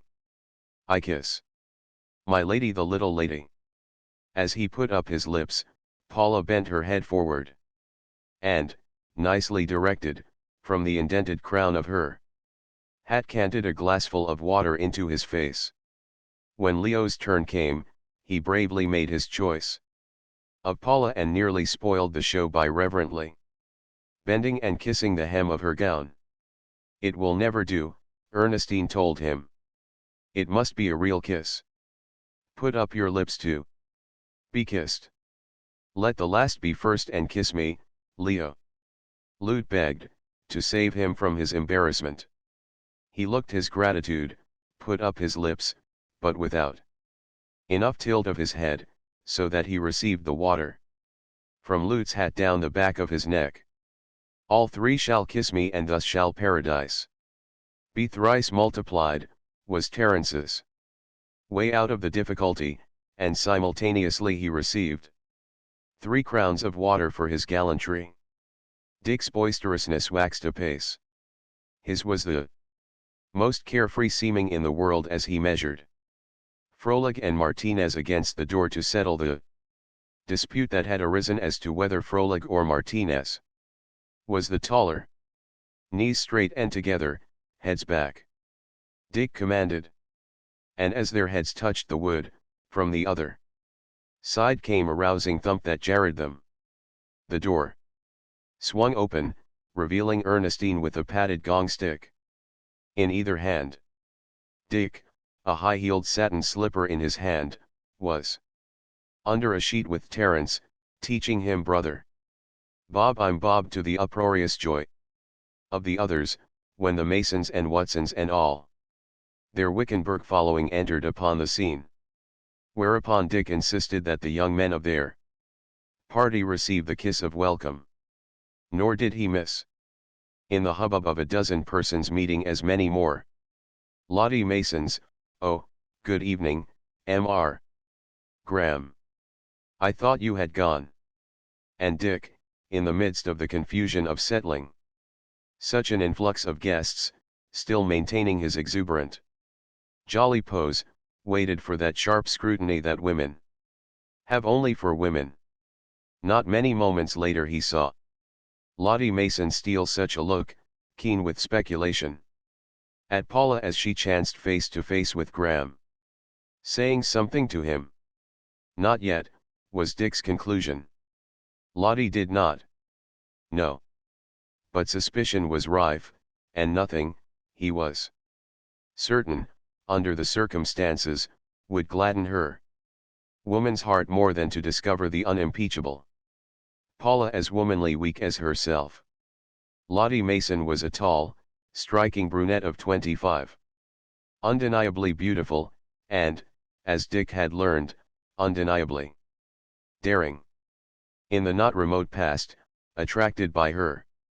And, it must be submitted, subtly invited by her. He had been guilty of a philandering that he had not allowed to go as far as her wishes. The thing had not been serious on his part. Nor had he permitted it to become serious on her side. Nevertheless, sufficient flirtatious passages had taken place to impel him this night to look to her, rather than to the other Wickenburg women, for the first signals of suspicion. Oh, yes, he's a beautiful dancer. Dick, as he came up to them half an hour later, heard Lottie Mason telling little Miss Maxwell. Isn't he, Dick, she appealed to him, with innocent eyes of candor through which disguise he knew she was studying him. Who, Graham, you must mean. He answered with untroubled directness. He certainly is. What do you say we start dancing and Let Miss Maxwell see? Though there's only one woman here who can give him full swing to show his paces. Paula, of course, said Lottie. Paula, of course. Why, you young chits don't know how to waltz. You never had a chance to learn. Lottie tossed her fine head. Perhaps you learned a little before the new dancing came in, he amended. Anyway, I'll get Evan and Paula started. You take me on, and I'll wager we'll be the only couples on the floor. Half through the waltz, he broke it off with, let them have the floor to themselves. It's worth seeing. And, glowing with appreciation, he stood and watched his wife and Graham finish the dance, while he knew that Lottie, beside him, stealing side glances at him, was having her suspicions allayed. The dancing became general, and, the evening being warm, the big doors to the patio were thrown open. Now one couple, and now another, danced out and down the long arcades where the moonlight streamed, until it became the general thing. What a boy he is, Paula said to Graham, as they listened to Dick descanting to all and sundry on the virtues of his new night camera.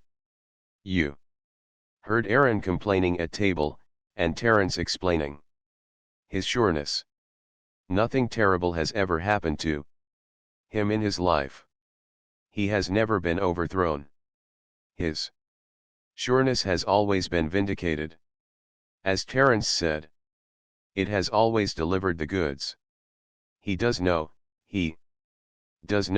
and yet he is so sure of himself, so sure of me.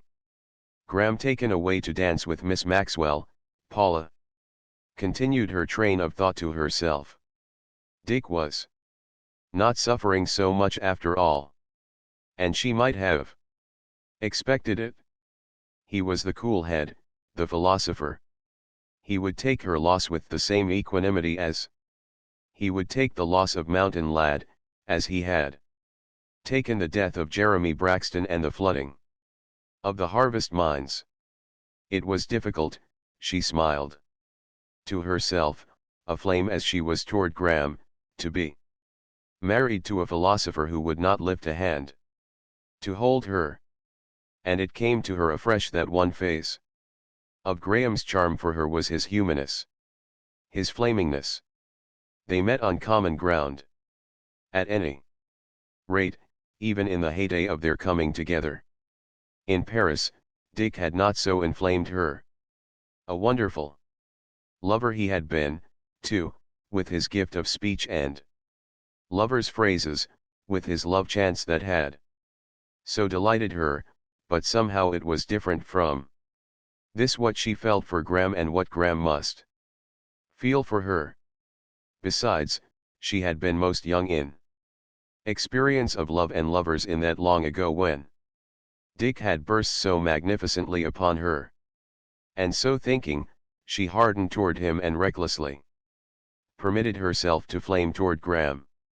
The crowd, the gaiety, the excitement, the closeness and tenderness of contact in the dancing, the summer warmth of the evening, the streaming moonlight, and the night scents of flowers all fanned her ardency, and she looked forward eagerly to the at least one more dance she might dare with Graham.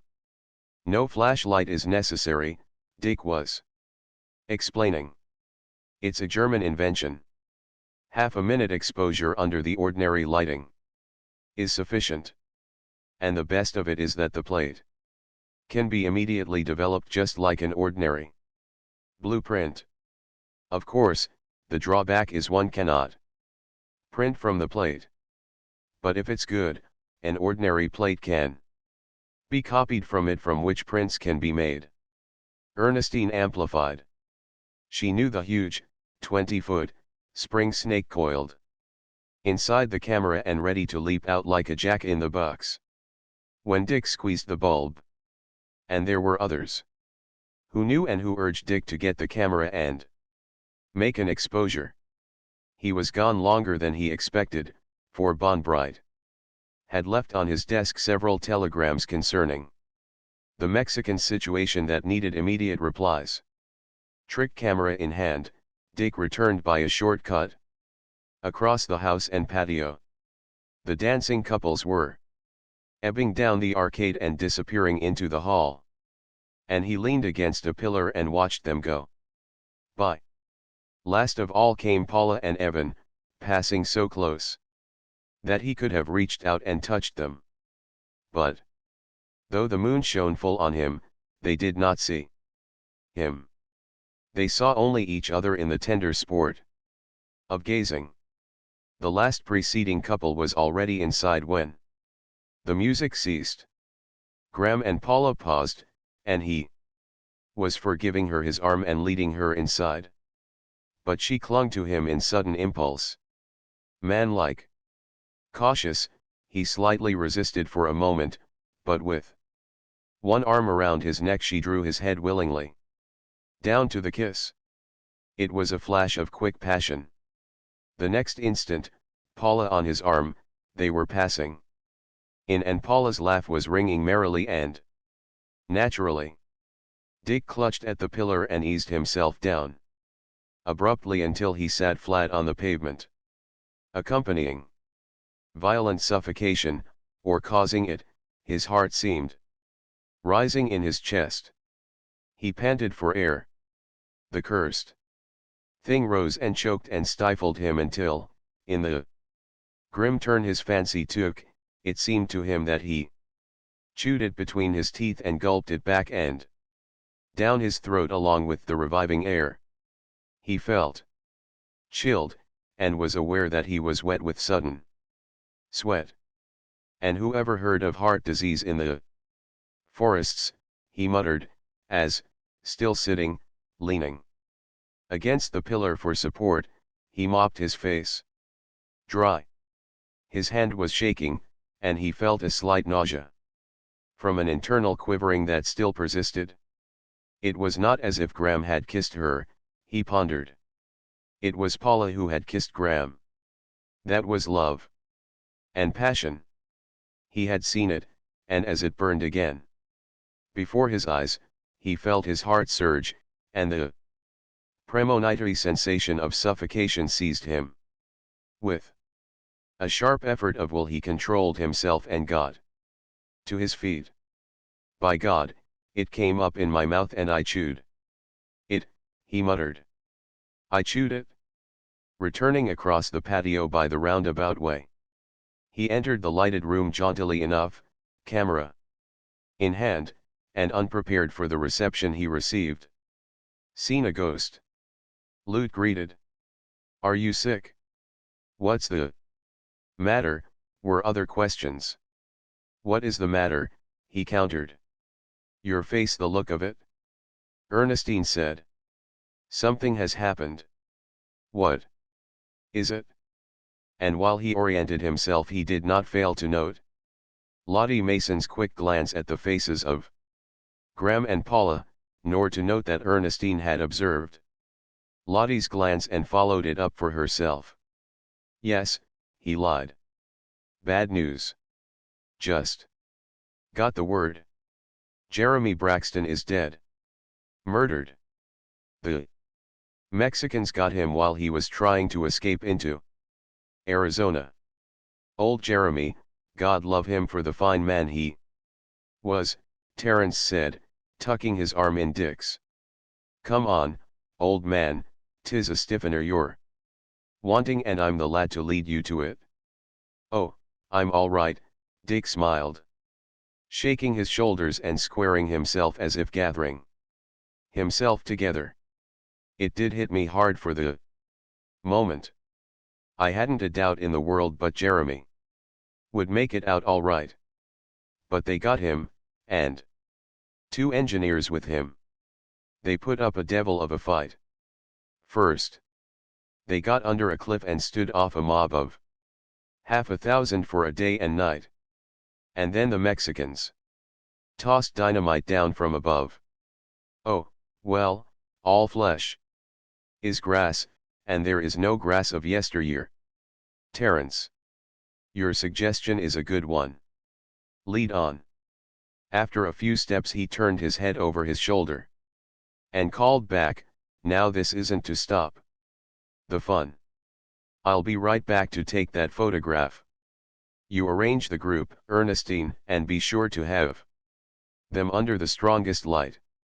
Terence pressed open the concealed buffet at the far end of the room and set out the glasses, while Dick turned on a wall light and studied his face in the small mirror inside the buffet door. It's all right now, quite natural, he announced. 'Twas only a passing shade, Terence agreed, pouring the whiskey. And man has well the right to take it hard, the going of old friends. They toasted and drank silently. Another one, Dick said, extending his glass. Say when, said the Irishman. And with imperturbable eyes he watched the rising tide of liquor in the glass. Dick waited till it was half full. Again they toasted and drank silently, eyes to eyes.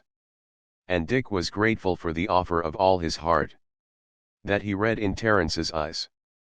Back in the middle of the hall, Ernestine was gaily grouping the victims, and privily, from the faces of Lottie, Paula, and Graham, trying to learn more of the something untoward that she sensed.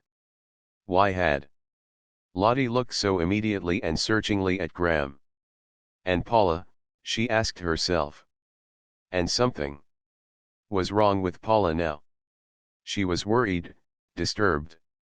And not in the way to be expected from the announcement of Jeremy Braxton's death. From Graham, Ernestine could glean nothing. He was quite his ordinary self. His facetiousness the cause of much laughter to Miss Maxwell and Mrs. Watson. Paula was disturbed. What had happened? Why had Dick lied? He had known of Jeremy's death for 2 days. And she had never known anybody's death so to affect him. She wondered if he had been drinking unduly. In the course of their married life she had seen him several times in liquor. He carried it well. The only noticeable effects being a flush in his eyes, and a loosening of his tongue to whimsical fancies, and extemporized chants. Had he, in his trouble, been drinking with the iron-headed Terence down in the stag room? She had found them all assembled there just before dinner. The real cause for Dick's strangeness never crossed her mind, if, for no other reason, than that he was not given to spying. He came back, laughing heartily at a joke of Terence's, and beckoned Graham to join them while Terence repeated it. And when the three had had their laugh, he prepared to take the picture.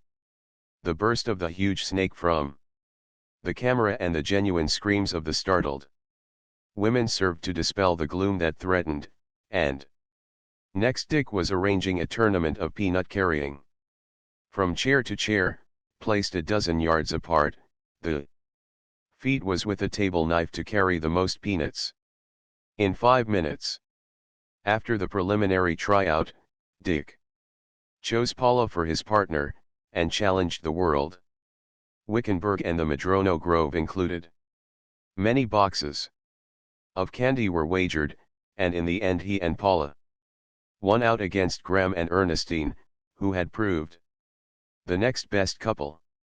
Demands for a speech changed to clamor for a peanut song. Dick complied, beating the accent, Indian fashion, with stiff-legged hops and hand slaps on thighs. I am Dick Forrest, son of Richard the Lucky, son of Jonathan the Puritan, son of John who was a sea rover, as his father Albert before him, who was the son of Mortimer, a pirate who was hanged in chains and died without issue. I am the last of the Forrests, but first of the peanut carriers. Neither Nimrod nor Sando has anything on me. I carry the peanuts on a knife, a silver knife. The peanuts are animated by the devil. I carry the peanuts with grace and seal righty and in quantity. The peanut never sprouted that can best me. The peanuts roll. The peanuts roll. Like Atlas, who holds the world, I never let them fall. Not every one can carry peanuts. I am God-gifted. I am master of the art. It is a fine art. The peanuts roll, the peanuts roll, and I carry them on forever. Aaron is a philosopher. He cannot carry peanuts. Ernestine is a blonde. She cannot carry peanuts. Evan is a sportsman. He drops peanuts. Paula is my partner. She fumbles peanuts. Only I, by the grace of God and my own cleverness, carry peanuts. When anybody has had enough of my song, throw something at me. I am proud. I am tireless. I can sing on forever. I shall sing on forever. Here beginneth the second canto. When I die, bury me in a peanut patch. While I live. The expected avalanche of cushions quenched his song. But not his ebullient spirits, for he was soon in a corner with Lottie Mason and Paula concocting a conspiracy against Terence. And so the evening continued to be danced and joked and played away. At midnight supper was served, and not till 2 in the morning were the Wickenburgers ready to depart. While they were getting on their wraps, Paula was proposing for the following afternoon a trip down to the Sacramento River to look over Dick's experiment in rice raising. I had something else in view, he told her. You know the mountain pasture above Sycamore Creek. 3 yearlings have been killed there in the last 10 days.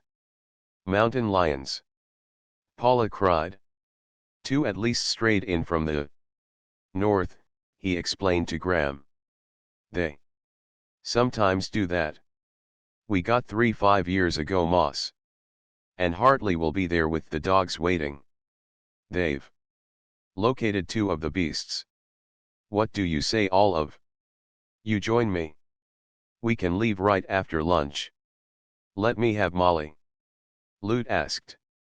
And you can ride Altadena, Paula told Ernestine.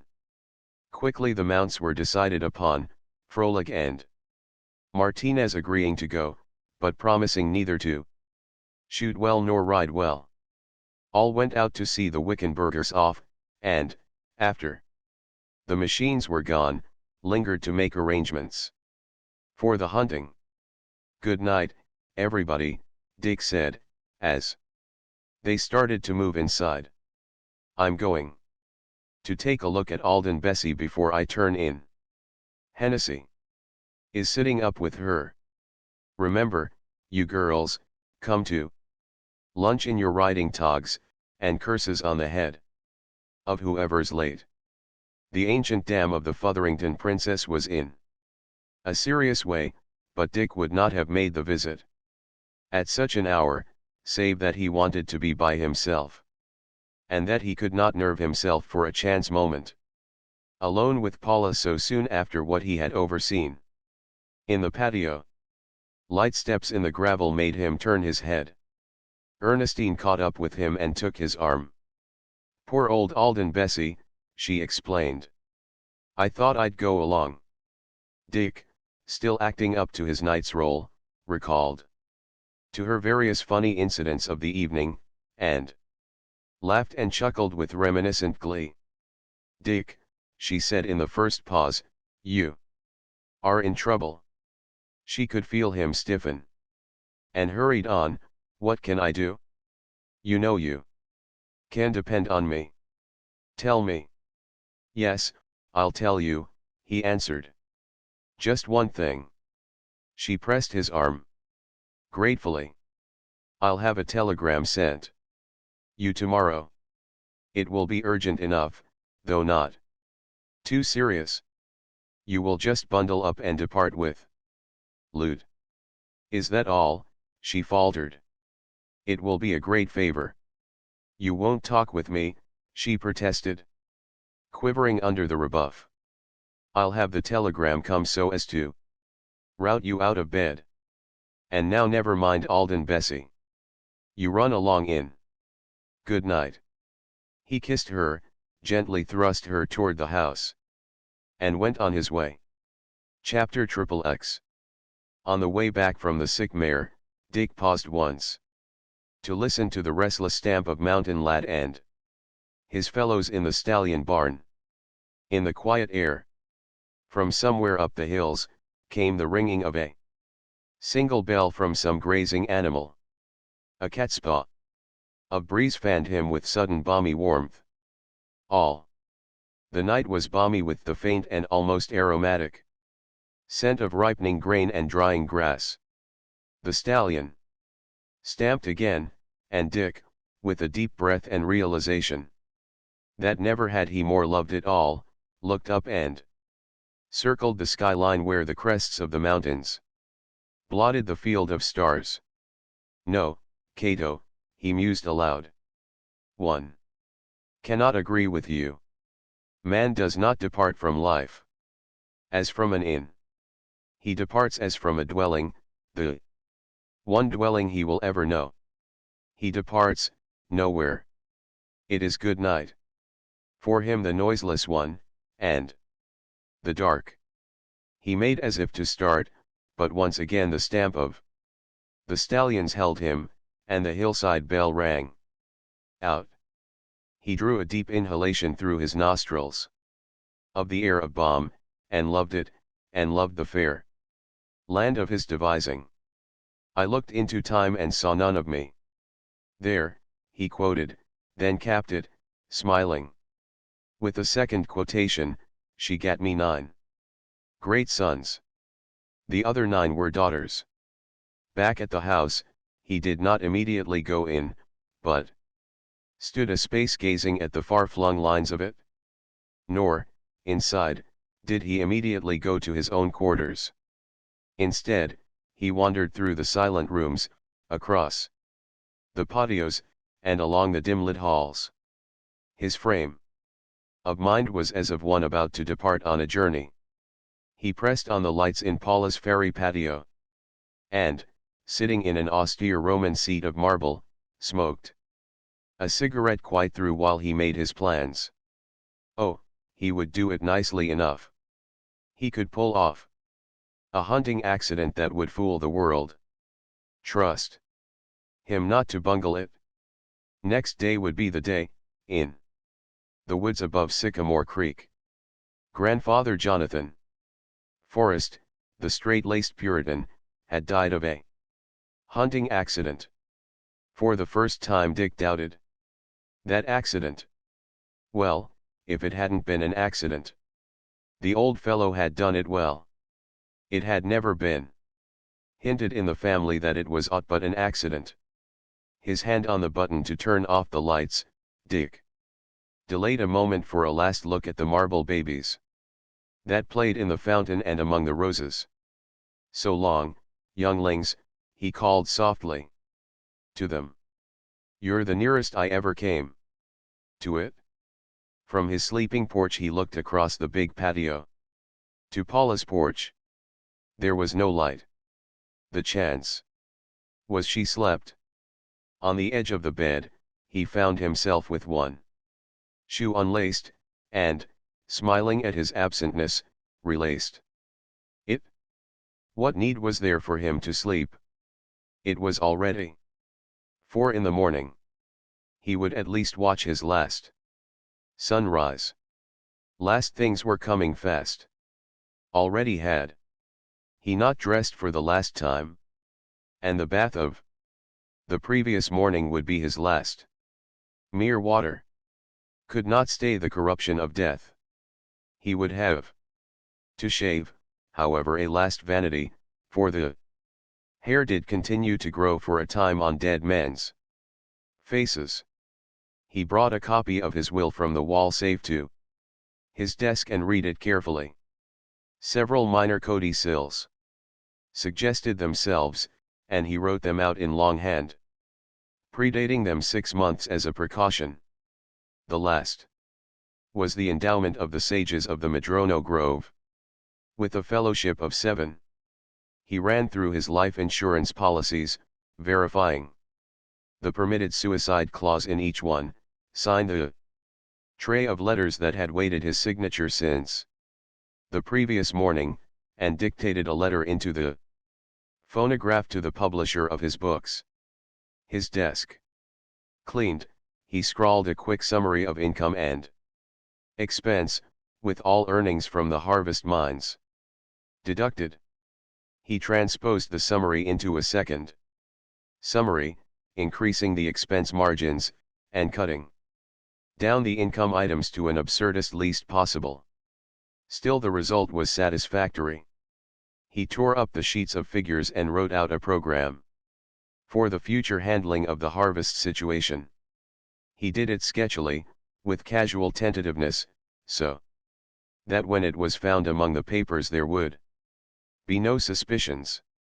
In the same fashion he worked out a line breeding program for the shires, and an inbreeding table, up and down, for Mountain Lad and the Fotherington Princess and certain selected individuals of their progeny. When Oh My came in with coffee at 6, Dick was on his last paragraph of his scheme for rice growing. Although the Italian rice may be worth experimenting with for quick maturity, he wrote, I shall for a time confine the main plantings in equal proportions to Modi, Ioko, and the Wateribune. Thus, with different times of maturing, the same crews and the same machinery, with the same overhead, can work a larger acreage than if only one variety is planted.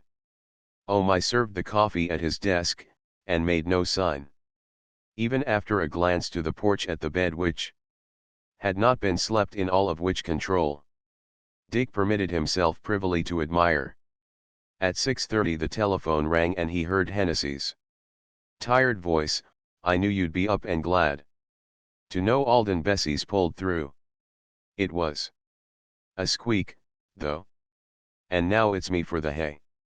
When Dick had shaved, he looked at the shower, hesitated a moment, then his face set stubbornly.